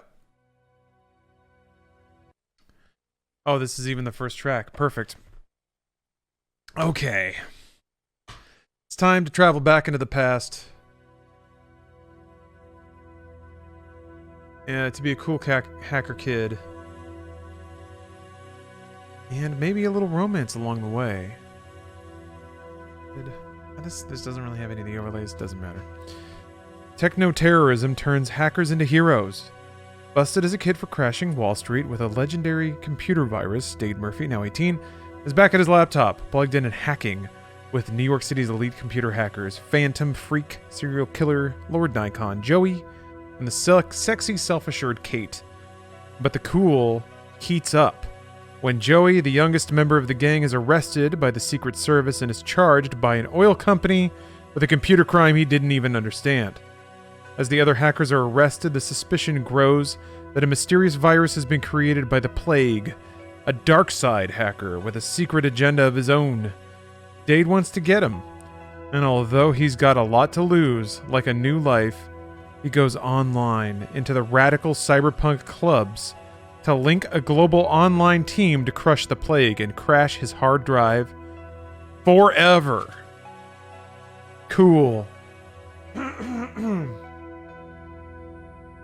Alright, and there's also some weird stuff in this. So, yeah, there's this bookmark from the Library of Science Fiction and Fantasy writer, editor, publisher, and prolific book reviewer D. Douglas Fratz. I don't know why D. Douglas Fratz felt the need to, like, slip this in here. Maybe it's like a little image building or something. Alright, here's the insert. Data streamed across mirrored shades. The sunglasses on the teenager were round and black, John Lennon numbers, worn to prevent raster burn from cathode rays burning into the eyeballs after hours staring at a screen. They reflected the phosphor dot symbols that streamed across the screen of Dade Murphy's monitor. God damn. Sorry. Come to me, baby, thought Dade, totally focused, totally coherent in his intentions. Give it up. Dade Murphy was 18 years old now. Dade Murphy was hacking. He had been hacking for hours straight, and the radiation of his machine felt like the rays of a kind sun upon a lonely prisoner who'd been kept in a dungeon for years. Hunkered down hacking, Dade Murphy. Pro-fracking Prophraking Unbound. Oh, Prophraking Metheus. Prometheus. Okay. Prophraking Metheus Unbound. Jesus, that hurt me. And then there's a slip in here that says signed, but the slip is not signed. So from the library of D. Douglas Frats with the sticker. I guess he marked it as signed because he put a pre-signed sticker in here. Also, D. Douglas Frats's signature is a little sketch. Like, the David looks fine and elegant, but there's like a hesitation and a weird scribble here. Did he forget how to do a Z? I think he forgot how to do a cursive Z and he like freaked out.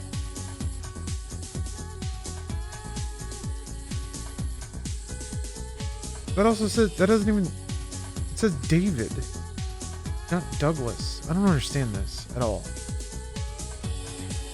Oh, it's signed by David Bischoff, I think. The novel writer. Okay. So, did D. Douglas Frats take a stamped sticker to David Bischoff to sign so that he could then take it home and put it on the book and then claim that it was a signed book by the author? Anyway, here's a prologue from the publisher here. Dear reader, just a moment of your time could earn you $1,000. We're working hard to bring you the best books, and to continue to do that, we need your help. Simply turn to the back of this book and let us know what you think by answering 7 important questions. Return the completed survey with your name and address filled in, and you will be automatically entered in a drawing to win $1,000 subject to the official rules. Good luck! From Jeff Hanel, publisher. Alright. If you publish this book without a cover, you should be aware that this book is stolen property. Gosh. Just fucking problems that aren't problems anymore. This is for all my friends on Genie, CompuServe, America Online, and the internet. Cool. Cool, David. What the? 1878. Ugh. Within its very first year of operation, 1878, Alexander Graham Bell's telephone company learned a sharp lesson about combining teenage boys and telephone switchboards. Putting teenage boys in charge of the phone system brought swift and consistent disaster. Bell's chief engineer described them as wild Indians. Okay, the boys were openly rude to customers. They talked back to subscribers, saucing off, uttering facetious remarks, and generally giving the lip.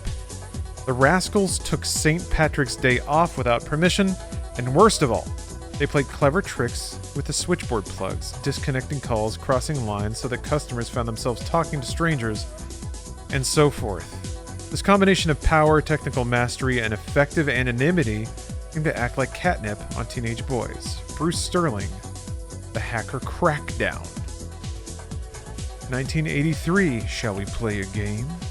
Walter Parks and Larry Lasker, War Games. It's all in the legacy. It's all in a legacy. Quoting War Games? That's cool. Need the clout. You need that clout. Does the cover even include a barcode, or is that not important in this case? I don't see a barcode. There's hacker words projected on their faces.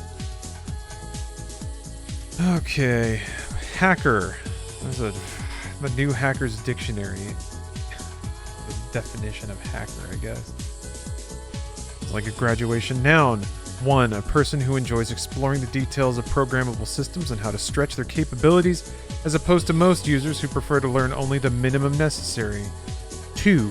One who programs enthusiastically, even obsessively, or who enjoys programming rather than just theorizing about programming. 3. A person capable of appreciating hack value. So if you appreciate hack value, you're a hacker?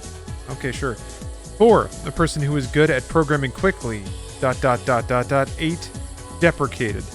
A malicious meddler who tries to discover information by poking around. Hence password hacker, network hacker. The correct term is cracker. How dare you? The term hacker also tends to connote membership in the global community defined by the net. See network, the, and internet address. Or see network, comma, the, and internet address. It also implies that the person described is seen to subscribe to some version of the hacker ethic. See hacker ethic, comma D. It is better to be described as a hacker, It is better to be described as a hacker by others than to describe oneself that way.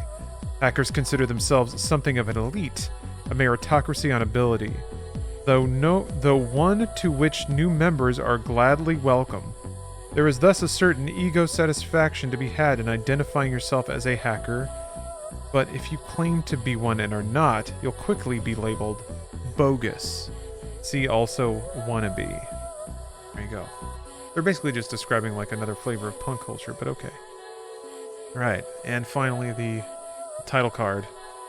We again know it's hard because it's a book and it has a title card. And you don't want to be bogus. That's whack. Being bogus is whack. Marty Minster? Marty Munster. Just joined, heard the track, and immediately thought of that movie. One of the best soundtracks, too. Yeah, well, there's a reason. There's a reason it's here. Being bogus isn't cash money. No, it's straight up trippin'. It's a drag. Anyway, prologue. Special Agent Joe Norton's stomach felt like it was spinning inside his body at about 10 revolutions per second. Make that 20. Inside the van, he took a deep breath and exhaled, watching his breath fog up the small one-way window beside him. Actually, I might rewind the track because I think I could keep parody with the soundtrack, at least for the beginning. Maybe not. Well, yeah, this is them. Here. No, I'm rolling it back. I mean, this track is really good, but... I mean, I love Prodigy. Sad. Now I'm sad. I got sad again. Okay. This song is fucking sick for van hacking. This isn't van hacking.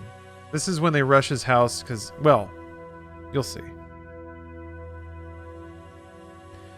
This is literally the song that played during this scene in the movie. Norton and 5 other Secret Service agents crammed into the van, waited for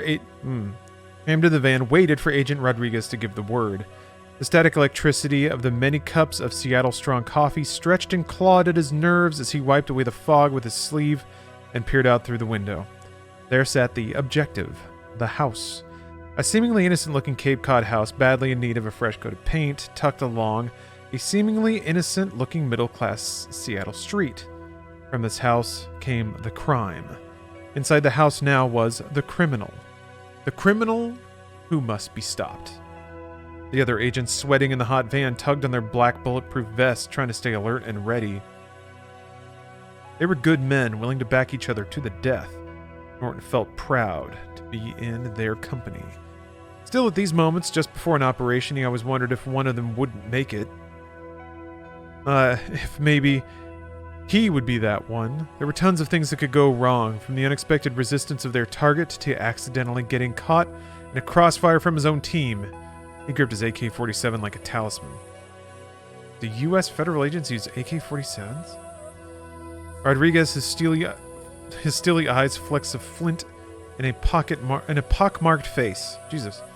Rodriguez, his steely eyes flecks of flint in a pockmarked face, smelling of ban and freshly starched fatigues, looked up from his watch, then out at the objective.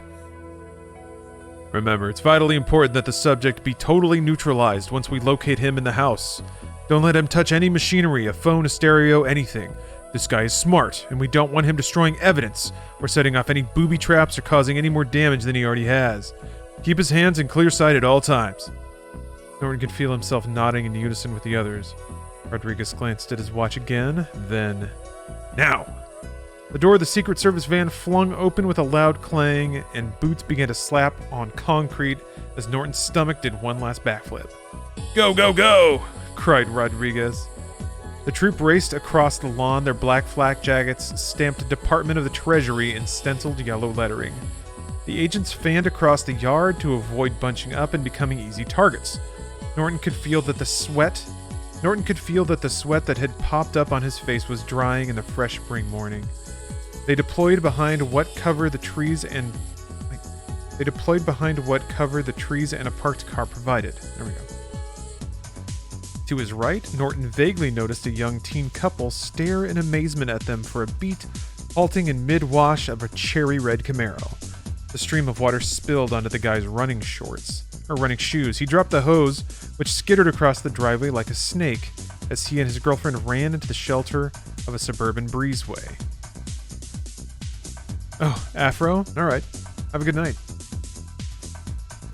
Rodriguez silently used hand signals to order Norton's B squad around to the back of the house. Norton gestured for his men to follow and look around as they took off, running low, holding their assault rifles in front of them as knights of old must have held their swords. Sure.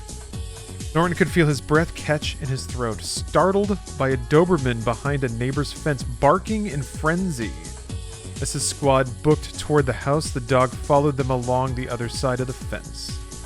Fortune was smiling on the U.S. Secret Service that day, Norton observed. A quick entry could be effected. The back glass patio door was open. Norton kicked down the screen door and burst into the dining room in the smell of bacon and eggs and brewing coffee. An attractive woman in her 30s in a threadbare robe dropped a spatula and yelped in surprise. Even above the din of his boots thumping along the hallway, Norton could hear the other squad successfully hammering their way through the front door. Norton took a quick assay of the hallway, darting his head around the corner. At the far end was a closed door, covered with a collage of cutout magazine pictures. Norton led his men in a rush down the hall, pinballing against the cramped walls in their bulky equipment. Adrenaline screamed in his ears as he kicked open the door and pushed the nose of his weapon through, ready to fire if necessary. "Freeze!" he cried. Over his shoulder poked more barrels as the other agents joined him with a chorus of "Freeze! Freeze!" and "Don't move!" Within the room, a computer screen flickered the color of the future into the face of the seated criminal at its keyboard. We go to Seattle. Seattle, a day in court. The defendant, Dade Murphy, who calls himself Zero Cool, the yuppie district reporter had said with amused contempt, shooting his sharp cuffs, preening in his impeccable Armani suit. This defendant has repeatedly committed acts of a criminal nature.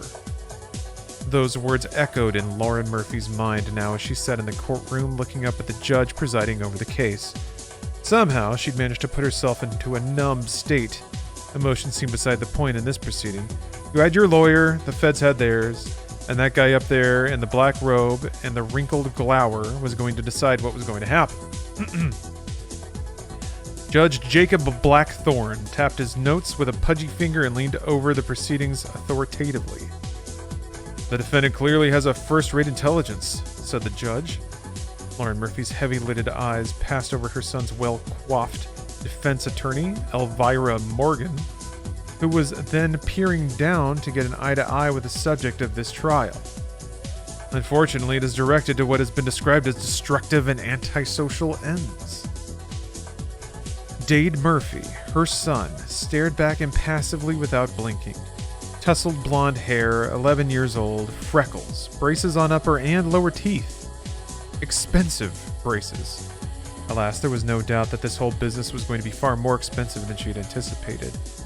Who would have thought that the brain behind that innocent face would have been capable of creating a computer virus on a cheap IBM clone that could crash 1,507 systems in one day, including several Wall Street computer systems.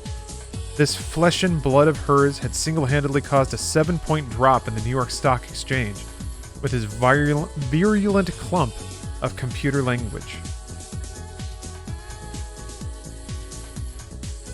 Michael, her husband, stirred behind her.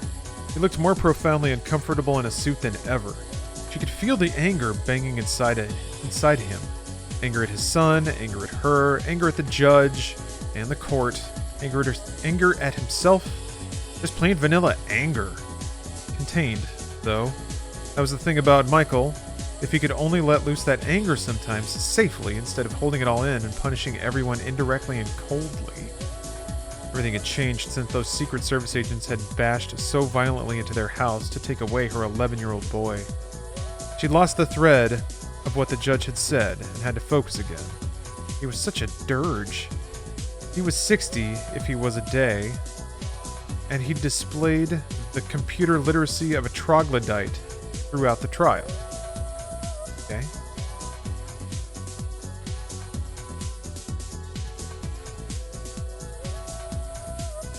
And having considered the defendant's extreme youth and circumstances that do not exhibit an intent to defraud, I am inclined to believe the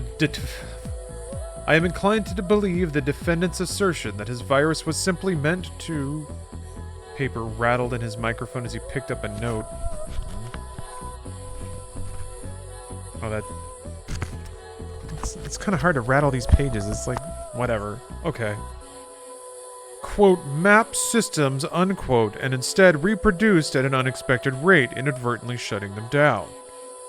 Hope fluttered in Lauren Murphy's heart. Could there not simply be justice in this world, but understanding and forgiveness and, please, intelligence? The judge paused dramatically, looking over his half-frames down at Dade. However, the defendant must learn that these computer systems are not toys, that their misuse has serious consequences, and his parents must be reminded of the grave responsibility in this matter. Dade Murphy, I hereby fine your family $45,000. Michael whipped around and looked at his wife. The anger was all in her eyes now, and it hurt. She was the one who'd insisted they buy that computer for Dade, and had encouraged him to learn it, to use it, despite her husband's objections. And sentence you to probation, under which you are forbidden to own or operate a computer or touch-tone phone. Lauren Murphy looked down at her son, and for the first time in this whole proceeding, he was registering some kind of strong emotion. Until your 18th birthday. Dade Murphy's eyes grew wide, pure horror shone on his face. But what else they showed besides horror his mother could not read. And that's the prologue. I'm gonna go ahead, let me see how long the first chapter is.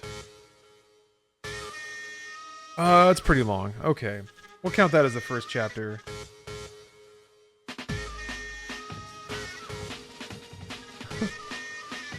Big dad talk going on? Some big dad talk going on.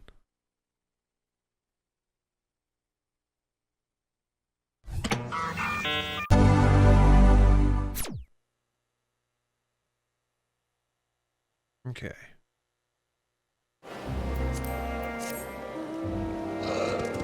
It's certainly more well written than the Doom novel so far.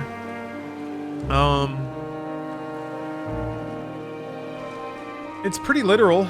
It only so far has taken very safe and uninteresting liberties with characters that weren't even characters in the movie. Are you burning through the new content or doing random quests? I'm doing random quests. I'm doing side stuff as I go. I'm not in a rush. I gotta give this guy a little greet. A little slash greet.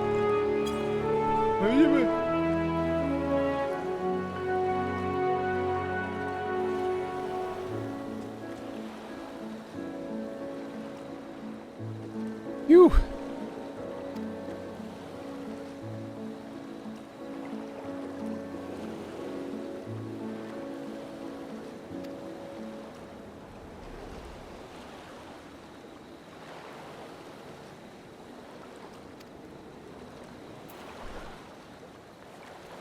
Talk to all these alchemists.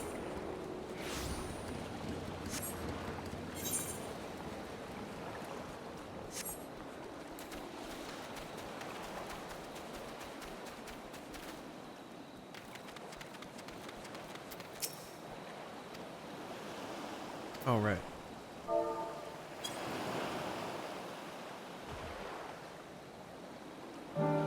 You're a delta in a pool of alphas.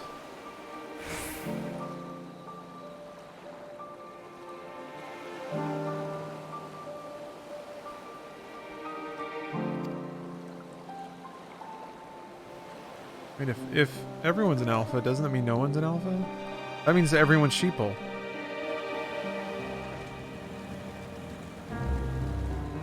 Wait, Seattle/Washington has a mutual combat law where you can find a cop to ref a fight for you? Wait, for real? You can legally, like, throw down with somebody in Washington State. Be like, this is bullshit. Call the cops. We're gonna beat each other's asses. What are the rules? When is it illegal? Also, that would theoretically... Wouldn't that theoretically make a... That would theoretically make the cop liable for damages, right? If they were... If two people were, like, throwing legal blows at each other and somebody, like, accidentally got hit too hard or fall and cracked their head open on the sidewalk, and the cop just stood there and watched it happen, like, you could... Surely you could sue the state, right? Cops have qualified immunity. Well, sure, no, you wouldn't sue the cop. I guess, This is some shit from years ago? Oh, okay. That's rad, though. I hope that's real. Like, you can't sue the individual, but the police department you could probably sue, right? Tay Diggs, thanks for the sub.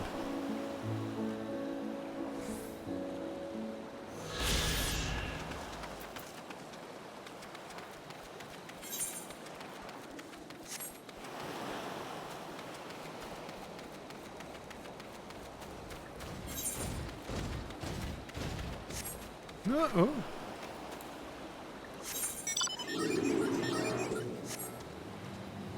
Yeah, I love this mount. Just holds me like I'm a cat. I just sit there limp. Oh, mutual combat thing is a myth? Yeah, I figured. I just couldn't imagine a police officer, like, standing by being party to that. Because there's, like... There's no safe way for people to fight, really. Unless you wear protective gear. And even then, you have to be trained.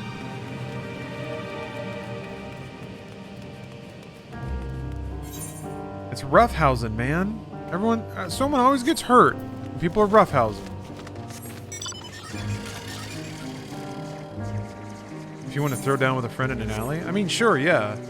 People can beat each other up. What's weird is, like, the cops will stop you from fighting even if it is, like, mutual and nobody wants to press charges. They'll still break it up. We did, like, this fight club in high school a couple times. And cops, like, we would be in the, there was, like, this tennis court in a public park in our town. So we would just kind of, like, meet in the tennis court and punch each other. And kick each other. Because being a teenager is great. But yeah, cops would buzz and we'd have to, like, I don't know, pretend we were playing tennis. I don't know what they thought we were doing. Maybe they just ultimately didn't give a shit.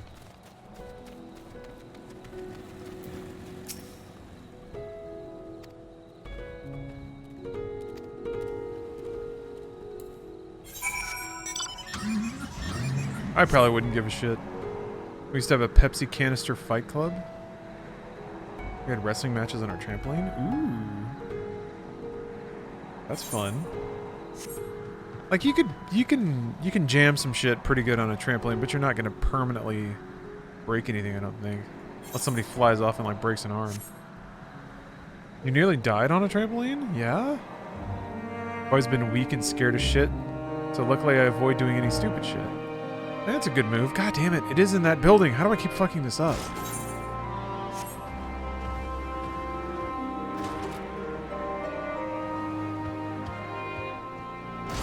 Going to the wrong place. That's over here. Need some ankles break on trampolines? Oh. Yeah, I guess that makes sense. Nope, that's water. Oh my god, how am I so bad at finding where this is?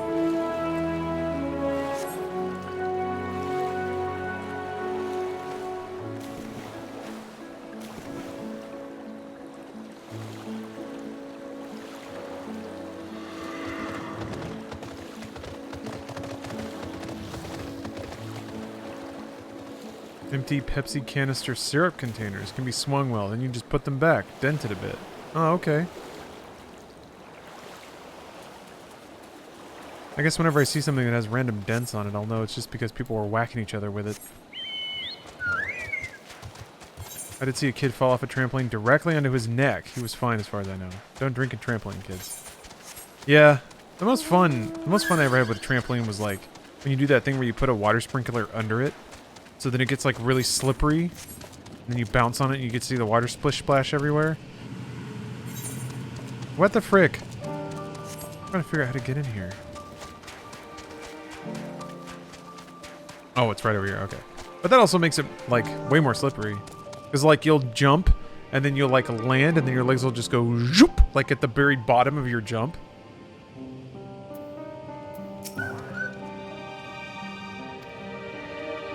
Trampolines are awesome. But it does take, I feel like it does take some conditioning to get the body used to like really bouncing and having all your weight like hit.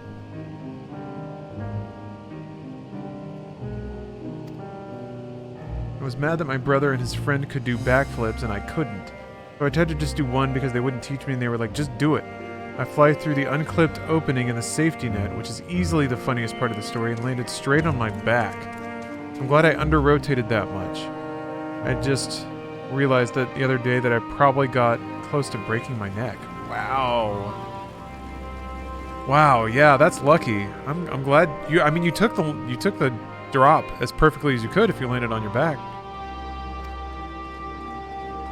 Oh, Ned Lobster. Thanks for the resub.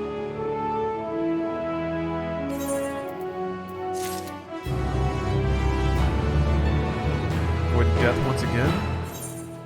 I can't lay you low. The Reaper's scythe doesn't cut low enough to get old JC. Used to be a gymnast? Yeah? Like, everyone has to utterly biff doing stuff like that the first grip at times, right? Like the first handful.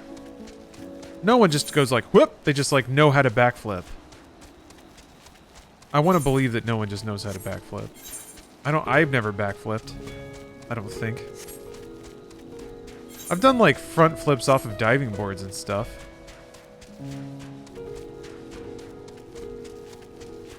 Usually people land on their back because they don't give themselves any momentum with their arms. They just kind of curl forward and stuff. Okay. I guess never thought about throwing the arms into it. Final Fantasy characters totally can. That's true. Yes. That makes sense. That I agree with.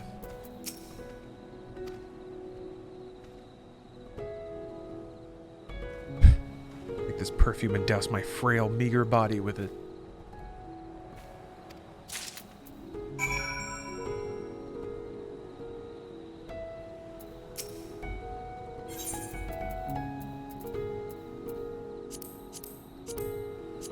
What has that? Oh, I thought I'd have to use an item. No backflips in your wrestling training. No, not yet. There's much more basic stuff to do before you start doing backflips. Just getting bumps and like lockups and stuff.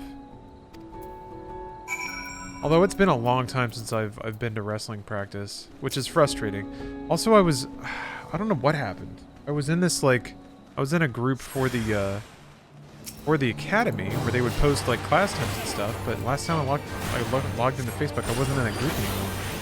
So I don't know if they just closed the group or what, which is unfortunate. I mean, I know the dates and the times they would do it before, but they wouldn't always have class. So if I just go, I mean, it's a long drive to have it not happen. I don't know. So yeah, that's the unrequested story about that. It's just on my mind. I want to go back, but now this has put a weird wrench in things.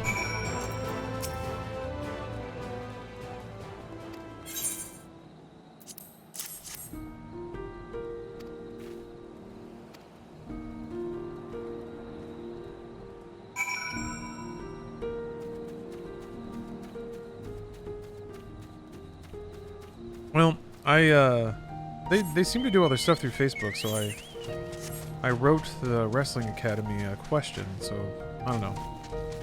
Maybe they removed me from inactivity or something? Which is a shame, because I was keeping up to date, I just wasn't posting.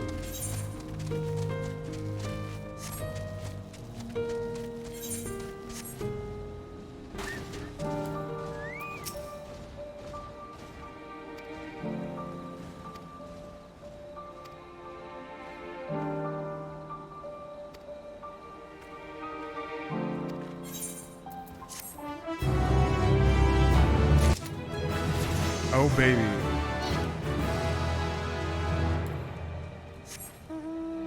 Got that big hot level up. I didn't learn anything though. Didn't learn any abilities.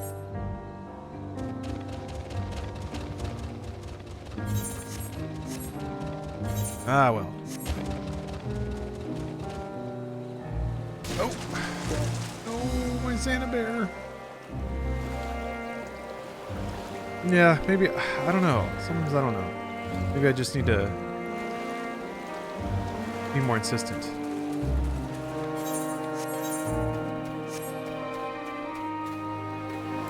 Silly question, but when does Final Fantasy XIV open up? I've just started Realm Reborn and it feels kind of small scale compared to what I see streamers play. They've tightened it up a little bit. Basically, once you fight Ifrit, like once you fight the first primal, which happens around like level 20, like mid-20s, I think. So you've got I think you have like maybe 2 or 3 hours of sort of introductory questing. More if you do like if you leisurely dip into the side quests and stuff. But that's when the story starts to pick up, when things of more consequence and kind of bigger scale start to happen. You're not like delivering packages and killing wolves and stuff.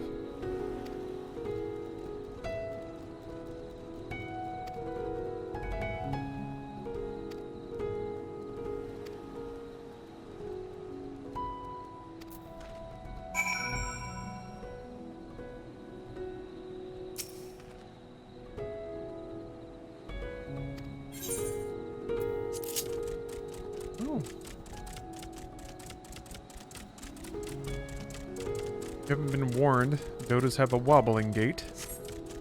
Yeah, I'll say it's flopping around pretty hard. That's not too bad. It's not. It just feels a little more stock MMO at the start. Yeah, it does. Yeah, it does. It really does. I think... Oh, this is kind of neat. Like a guided tour sort of thing. I think it was it was trying to be as... I don't want to say generic, but I think those were the marks it was aiming for. Like in context, 2.0 was the game's relaunch, right? And 1.0 missed the mark so hard, I think they were shooting for the intro of 2.0 to be something much more familiar and sort of templatized. To sort of send the message that this will be a much more accessible and familiar experience. So...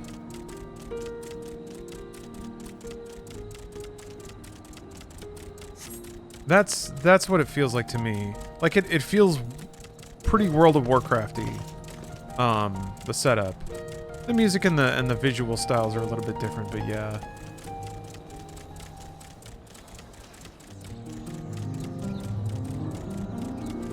I feel like it's worth getting into 14 from the beginning at this point, or is my time better spent on other games and I missed the window? Good games are always good games. I think it's just, I think your time is actually more efficiently spent now because they have gone back through and actually removed some filler content. So, like, really, if you're just thinking about it in terms of total hours, you actually lucked out waiting to play it because it's less time grindy now than it used to be. That's actually typically how I see most online service games. There's a magic window to play the content where they don't need to drip feed it anymore. So like Destiny, if you're always like a patch or two behind, it won't be released at a snail's pace or behind a grind. What was wrong with 1.0? It wasn't very good. It was basically made in a vacuum. There's a no-clip doc on it that a lot of people point to that seems to tell the most complete story so far. But I played it for like a week and then I gave up. But Final Fantasy XI came out before World of Warcraft, and the MMO scene before World of Warcraft was different. There was a little more room for experimentation, a little more tolerance of quirk, because there wasn't really a gold standard. And World of Warcraft came out, and it just organized content in such an easy way. It presented progression in such an easy way. It had it all. It just had all the juice. But Square Enix pretended that game didn't exist.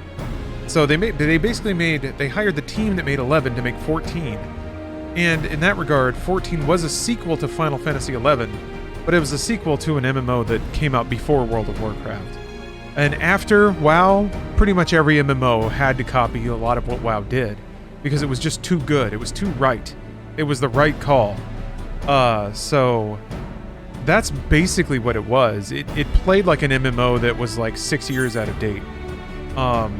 It didn't have a whole lot of content at launch either. But it was just slow, it was laggy, the world was pretty empty. The only thing that I found to do in like launch week were these randomly generated quests. So it was leveling classes just to level them. There wasn't any implication of looming content or anything like that. It did look pretty. That's about all it had going for it. Now, there were other people who kept playing 1.0 after the management team was sort of shaken up. Yoshi P was put on it and started generating better content for 1.0 and trying to like steer it back. But at the same time, had dedicated to relaunching the game as something that was a much more good base to build from, and that's what Realm Reborn was. So that's actually the other compounding factor that makes Realm Reborn less than exceptional, maybe, is because it was made at the same time that they were also trying to make content for and redeem 1.0.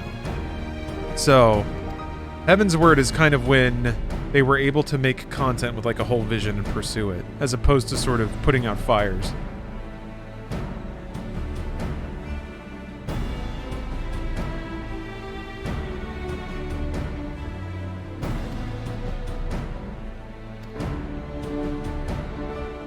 Yeah.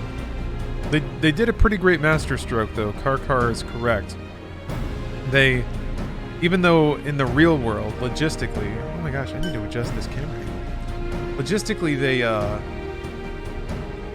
they did sort of like detonate the game and reboot it, but they did that in the world and in the lore as well. Need to make sure that I'm not actually like burning my camera. Actually, yeah, that's a little hot. The destruction of the game and the rebooting of it was kind of converted into plot. So it literally happened in the game world.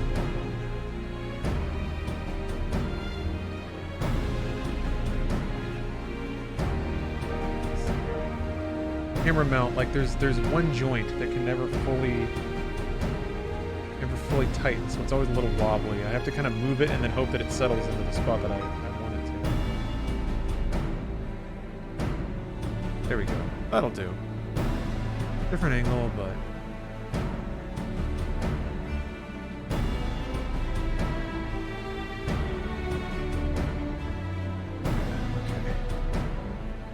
okay. No melting plastic today. They couldn't have done it any better way. You could see it happening live too. 14 is a really special case. It really is. There have been people in chat who were playing the live event where the world was essentially destroyed and rebooted, and like the players weren't told it was going to happen. It was just like this in-universe thing that they were playing, and then all of a sudden this like cinematic played for everyone. And yeah, that's a really cool moment. And what a way to sort of like what a way to like turn lemons into lemonade, you know? That's just so neat. 1 second. Let me pull focus with candle cam again.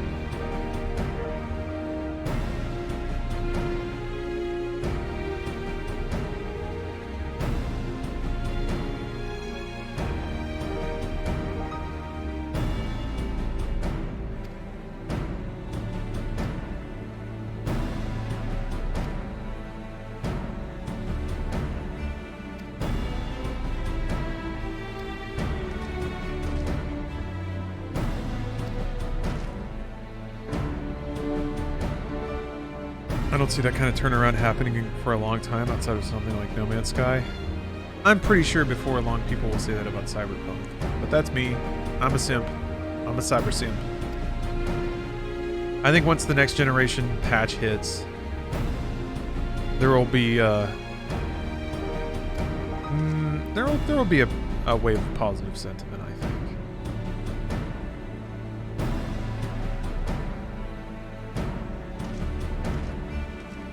closet cybersimp for sure. I mean, I think that's also a particular dynamic that will pop out is all the people that really did enjoy the game will not mind being vocal about that, as opposed to just getting like yelled at. Having weirdos just show up on Twitter to argue with you, very strange. I got some insider info? No, I don't. And if I did, I certainly wouldn't say it and jeopardize anything. But I'm only saying that. Yeah, I played on PC as well. I'm only saying that because having played the best version of the game, I saw a lot of virtue there. So I'm merely just appraising the fact that I think there's a lot of value to that game that people, based on the reception, obviously overlooked. So if people have another reason to come back to it and dispose of the negativity, or they have any kind of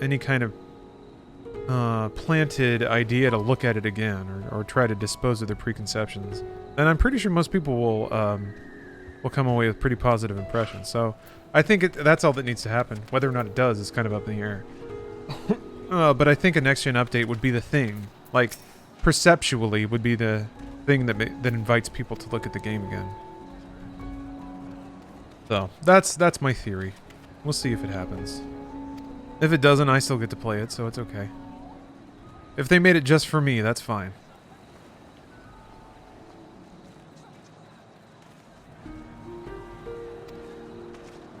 If anything, like maybe the most positive and greatest gift that game could give me is it really taught me how to just be okay with my opinion, independent of what everyone else says.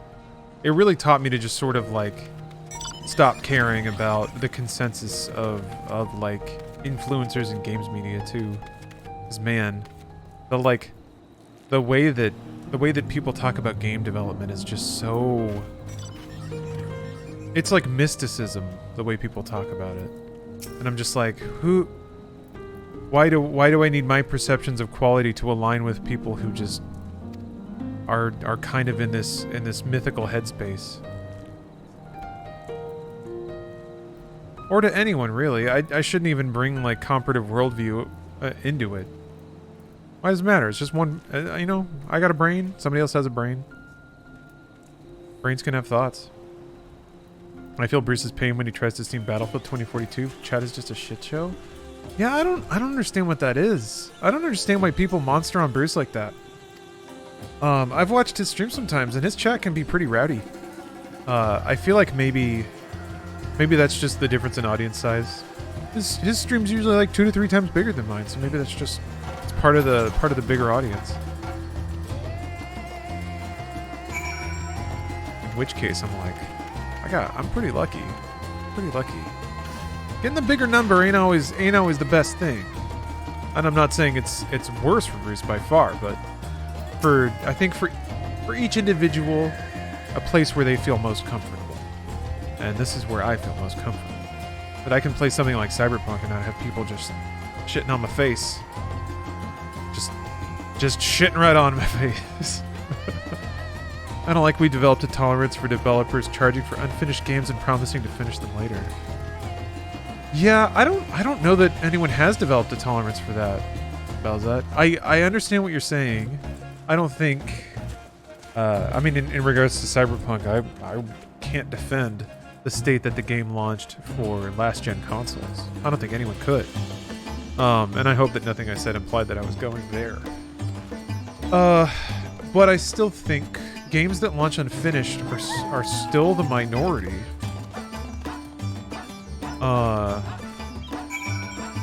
And for what games do now, the functionality they provide and the amount of entertainment they provide, the fact that it is done at the price point it is,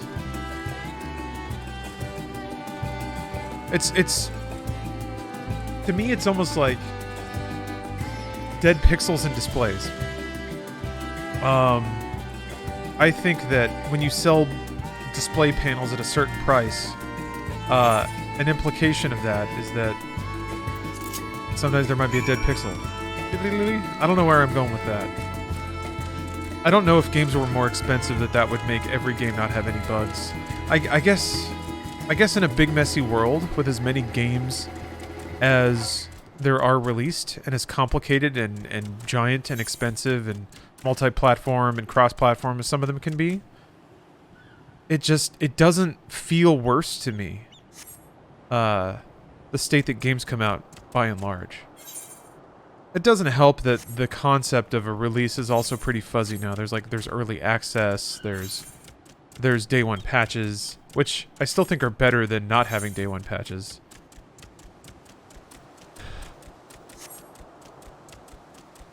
So, you know, I see your point. I guess I don't see the value in I don't see the value in that conversation being rooted in like, or having like some kind of moral bearing. Like we can't allow this kind of tone.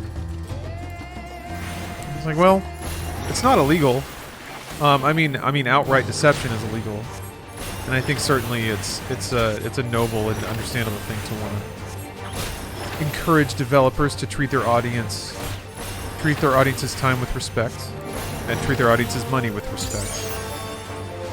Yeah, I guess I don't see a lot of examples of just outright malicious deception. Excuse me. The funny thing is, it does happen. It's just that the audience that buys it doesn't care. Like sports titles and stuff have been not great for years now. And actually, that audience is getting more and more vocal about it. But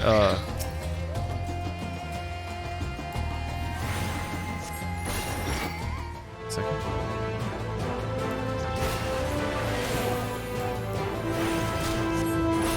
Random shifting topic, but my bird got out of the house today, so that's why I haven't been active in chat. Also got verbally abused by neighbor, but he's a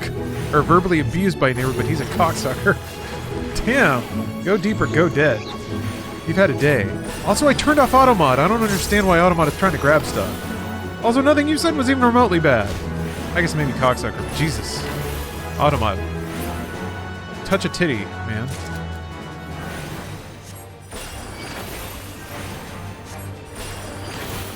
I guess I speak from my experience with deployment in the military, huh? Internet was absolutely horrible while I was deployed in the military, so multi-gigabyte patch would take actual weeks to download if I bought the disc version of something like Cyberpunk while deployed. That was the version I was stuck with playing for 9 months. I understand.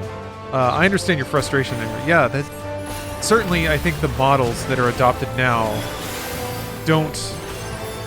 aren't particularly empathetic with that, because it's a cost, like, that's not a cost that a company shoulders in any way. If you have slow internet, well, you know, they already got your money kind of thing. I'm not going to accuse every company of that, but often that's what business is. We can spend money to alleviate this problem. Okay, but is this problem costing us money? And if we alleviate the problem, you know, that's just, practically speaking, we're throwing money at a nice to have. That's one of those phrases. That's a nice to have, not a need to have. Anyway.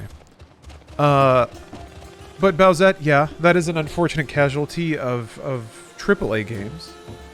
Possible alternative, and this is not ideal, but if you are deployed and you know internet's going to be tight, you can kind of stick to maybe lighter games, like the AA sort of 2D games, because that way, even if they push a patch, you know it's going to be like 20 megabytes, as opposed to 500 gigs or something ridiculous. I'm just kind of running around at random here.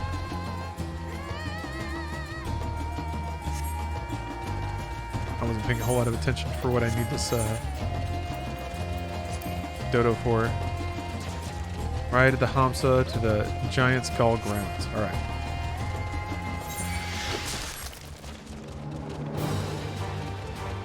But yeah, that's not great. Yeah, I do think that like data caps and bandwidth limits in certain areas is kind of an issue with gaming now. But like, I don't know that there's much of an alternative. Streaming video isn't a solution. That consumes even more data. So the assets have to get to you somehow.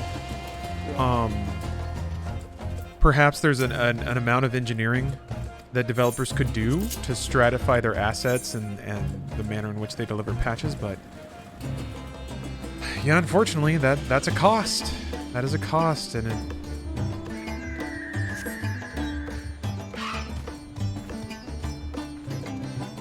There's nothing worse than experiencing an incredible journey on PC and hearing everyone complain and rip into it on console.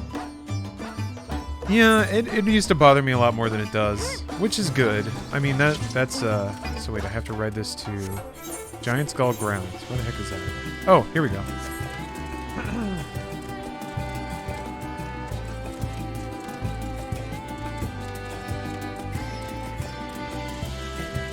Getting stabbed would be worse, yeah. Getting stabbed would be worse than people not liking my video game. I guess the ultimate tragedy is that when you see people that you're like, man, under different circumstances, you would love this, and this would be a great experience for you. It just sucks. Maybe that's too presumptive, but it certainly feels like a good number of people lost out on something they might have enjoyed. But that's presumptuous of me. Maybe not. Maybe not. And you know what it is, though? I wonder. I don't think you make a game like Cyberpunk expecting your entire audience to be on board with all of it. I think same with Last of Us, maybe. It's got some stuff that's pretty artistically aggressive, and I think that's automatically going to be alienating. So you make a game like that, you expect some mixed reception. You know, that's completely independent of that, of the stability, patches, all that shit. I just mean like, it's, you know, like Blade Runner, the original Blade Runner. The people who get it, but it just doesn't have that broad appeal because it's pretty inscrutable and it's kind of a downer, and it's implicit with a lot of its storytelling. 2049 is pretty out there too.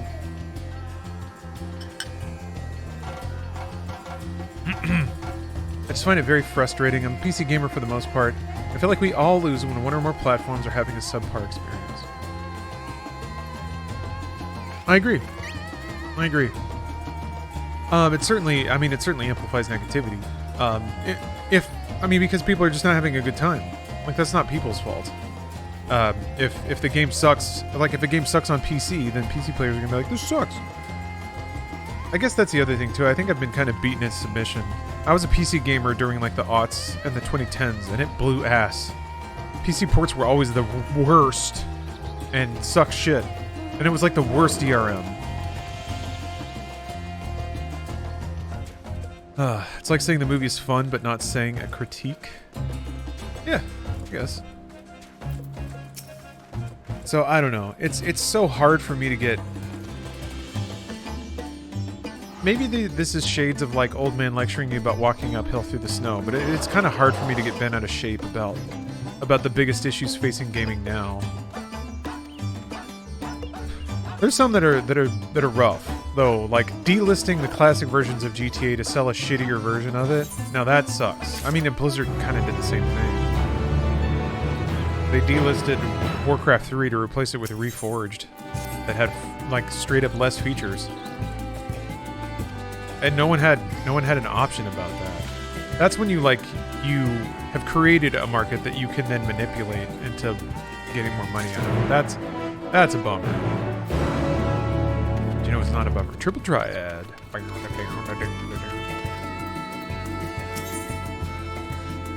Thoughts on It Takes Two getting sued by Take-Two Interactive. I mean, they weren't sued, right? It was a cease and desist or something? I don't know. I didn't look into it. I just saw a tweet and I was like, what the fuck? Take-Two has never really minded being the bad guy, though. I feel like they're pretty... Some of their investor relations shit, they just straight up say... It's weird how in investor calls, publishers get away with just straight out saying all the things that people accuse them of sometimes. And people don't get mad about that. They only get mad when it happens literally in a game that... I don't know. There's no consistency to what, how, when, and why. There's like these roiling sort of murmurs of frustration. Oh, same fucking blows, man. The CPU is the king of popping the same rule. Asshole. I'm already mad and it hasn't even happened.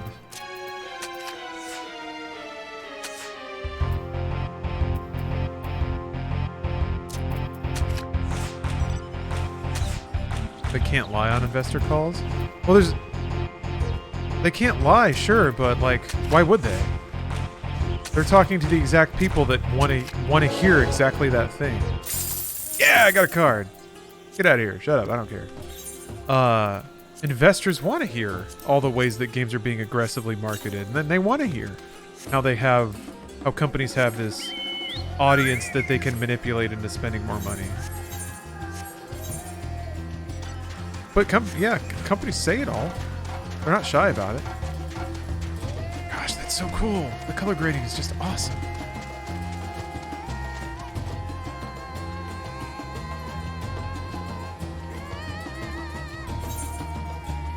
I mean, if they straight up lied about the money they made, they could get sued big time. That's SEC fraud or something. It's investor fraud. Is this on the moon? Unfortunately, no. I'm not on the moon. Yeah, I thought I wanted to get to the moon this stream. Doesn't seem like it's going to happen. Although I do end up spending a lot of time reading. I really underestimate the amount of time I spend reading whenever I do a subathon with reading incentives. I could beat up these scorpions. Wage theft, all of that is perfectly fine. Lying to investors, though. Yeah. Like that pharma guy who started charging $400 a pill for some HIV drug. Oh, Shkreli? Anyone else gonna show up and help me do this? I guess as long as I do a gold's worth amount of contribution, I'll still get it when the fate ends. Yeah, Martin Shkreli. The world's A1 douchebag. It's weird. He's every bit the douche as a bunch of other sort of cult of personalities, but people didn't seem to rally around him the way they do other complete asshole douchebags. There's this weird tendency of people to rally behind the douchebag. I don't know why. I kind of expected it to happen to him, especially with, how popular other douchebags are. He's nowhere near the worst. Yeah, that's true. Some people did.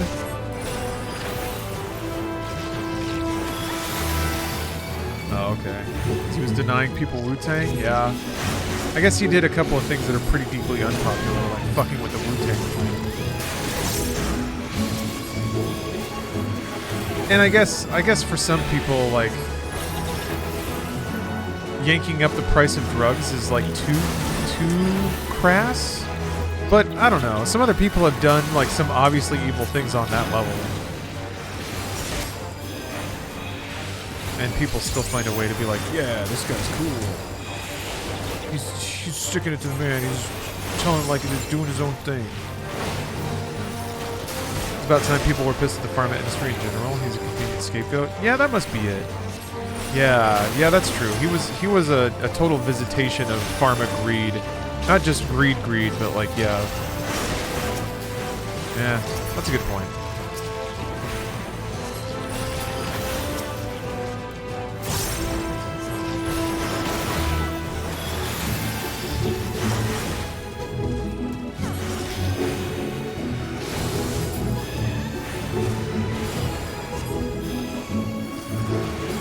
I have to admit, I'm still a little confused why everybody is like all hating on Chris Pratt all of a sudden. Somebody was like, it's because he's everywhere, and I guess I get that, because yeah, he's been popping up all over the place. But like, I don't know, it's just weird to think about like how much people adored him when he was on Parks and Rec. I guess you spend long enough like being skinny and working big roles, and people's perception of you changes.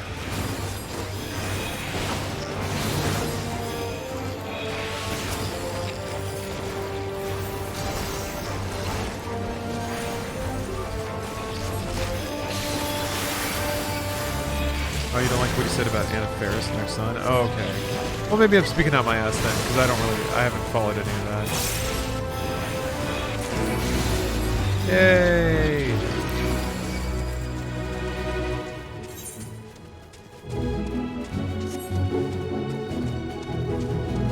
I guess I only noticed it when everybody reacted negatively to the Mario thing, which I get. It's weird because I get it. I get the emotional being like, ah, come on. But I don't even know why I feel that way.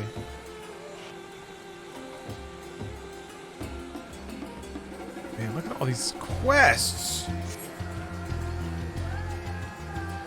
It's a leftist thing. They hate that he's a Relios person. What is Relios? Yeah, I've heard some people take issue with the beliefs stated by the church he goes to, I guess.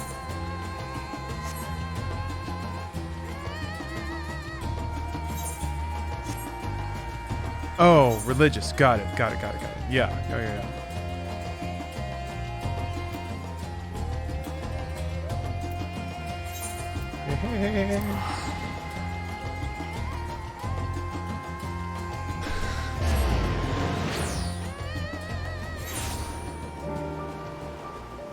He made a status saying how grateful he is for his current girlfriend giving him a healthy daughter when his son with Anna was a premature birth and had a lot of problems. Okay.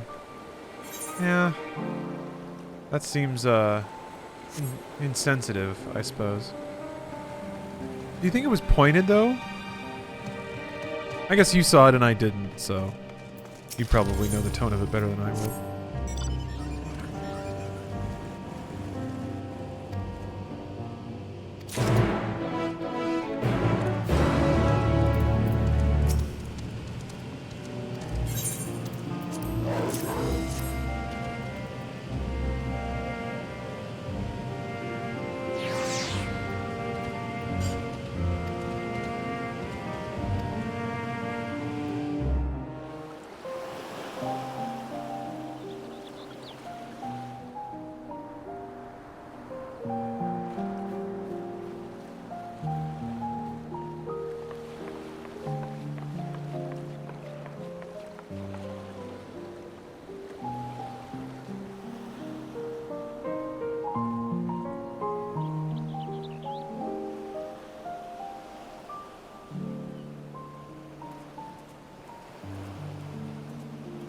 That seems like a weird thing for the public to have any opinion on. Ah, Zeroto. You know, I have to admit that's what I think a lot about these days. Respite as well. Maybe all days. There's never been a time when people haven't been overly invested in the private lives of the elite. So, you know, just human condition thing. But yeah, yes. That's one of those like, man, sounds like a whole lot of not anyone's business. But I guess if you put something out there, you're kind of inviting. I've never been one for blind. Maybe not inviting commentary, but I sincerely get the sense they're going close to a breakthrough. They had better be, or all this effort was for naught. The peoples of Eorzea, of the Far East, of Thavner. Does Final Fantasy XIV have some of the best MMO world building / story like people hype it up to be? I would say so, yes. I would say it matches the gravity, matches the power of the statements people throw behind it. They who cling to life and the promise of I think the only thing I would caution is that it's not all 10 out of 10 content. There's so much in there that a good number of those quests are going to be like 6 out of 10, 7 out of 10. Alone will hold the right to answer the question of existence, of its meaning, and its worth. Squillium Bobilium. Poetic and ominous to a fault. Thanks for gifting a sub. That said, if it's an existential debate in nature, then our arguments might not be as persuasive as you'd think.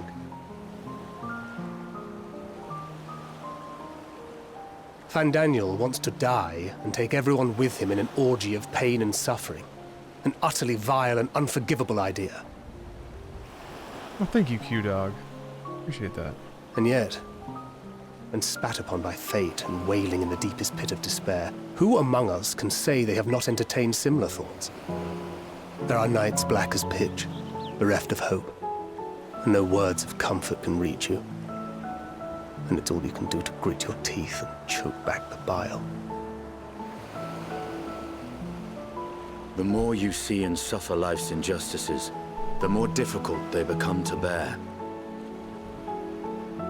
Vengeance is nurtured in similar soil. Though your anger has a broader focus, the sentiment is much the same. A fervent desire to destroy others, to see them drown in torment, as you have. Damn. That about sums it up. That's edgy. The will to endure is not always as strong as the urge to burn it all angry. down and salt the earth. Survival be damned. It's a struggle, often close and brutal. Indeed. Well, I, for one, shall pray survival proveth more appealing in the end. As will I. Besides, our chances are much improved when we've the company of others committed to the cause of life. Our vengeful dragoon here is proof of that.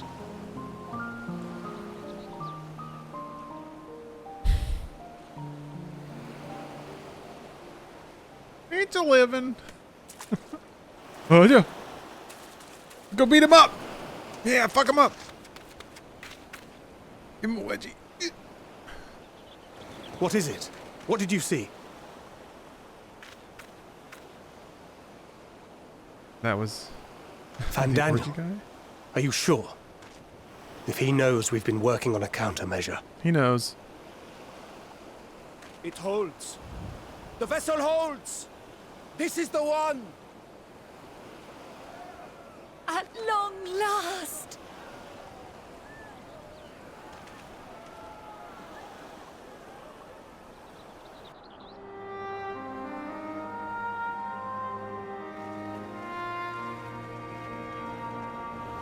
Look! We have finally created a talisman strong enough to withstand our experiments! We've named it a warding scale for the time being. With this in your possession, your soul should be completely shielded from corruptive ether. Afforded such protection, any one of us may approach the towers without fear. Thou hast mine admiration. 'Tis an invention of historical significance. I thank you for your kind words. But I would prefer you keep them unsaid until we test the talisman's efficacy in the field. It is for the next stage of our plan that we summoned you in the first place, to accompany me to the Tower of Zot. Was the Tower of Zot Should the scale in prove effective, as I very another much Final hope it Fantasy? will, That feels then familiar. you'll have little to do. I feel like I've heard But that should before. the effect be weaker than anticipated, I know next to I nothing must about ask Final that you Fantasy 14 or restrain fucking elephant people. or knock Yeah, that's me new. senseless. That's in the new expansion. Came out today. Elephant people. Oh, you needn't ask. Hold on. That's we are fortunate to have you with us. Find the baby elephant people? Yeah, I guess they have to have babies, right? Madana, are you certain you wish to do this?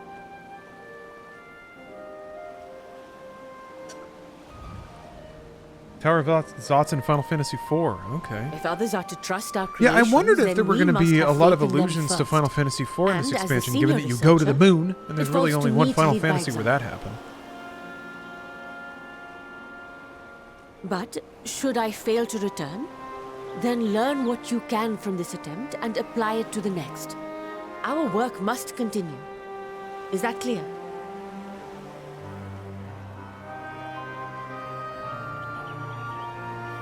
We'll keep an eye on the place while you're away.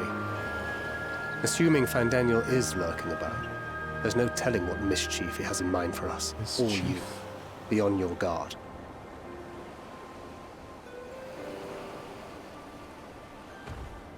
Oh man, Shall we be on our way? I'll have one of the soldiers at the hatchery prepare us a boat, and we can set out from the northern shore. I'll see you there. I'm guessing Tower of Zot is the first dungeon. Makes sense. Although something wacky's got to happen. Given that Fandaniel knows that I'm up to my old tricks. Damn, look at all these side quests. Look at them all. All sprinkled all over the place.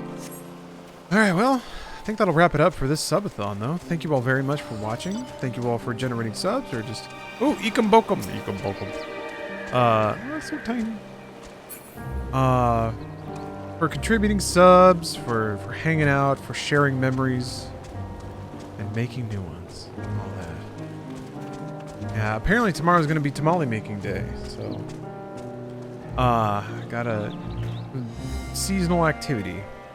Thank y'all very much again for watching. I always appreciate it. This is the series finale of what? Of subathons? Yeah, I probably won't do another one this year. It's already December. Oh, look, it's a little Vivi running around. Alright, have a good night, everyone. I'll find some channel to raid over to. And I hope you guys have a happy holidays. At this rate, I might stream tomorrow, since I'm turning in, you know, air quotes early. We'll see. Might get wrapped up with family stuff. But apart from that, should be back on to normal schedules. Starting Sunday. I have a couple of events to dance around this week, a couple of social things, but I need to get back on GTA, huh? I need to finish up San Andreas. One more playthrough ought to do it. Alright. Have a nice night, everybody. And thanks for hanging out. See y'all next time.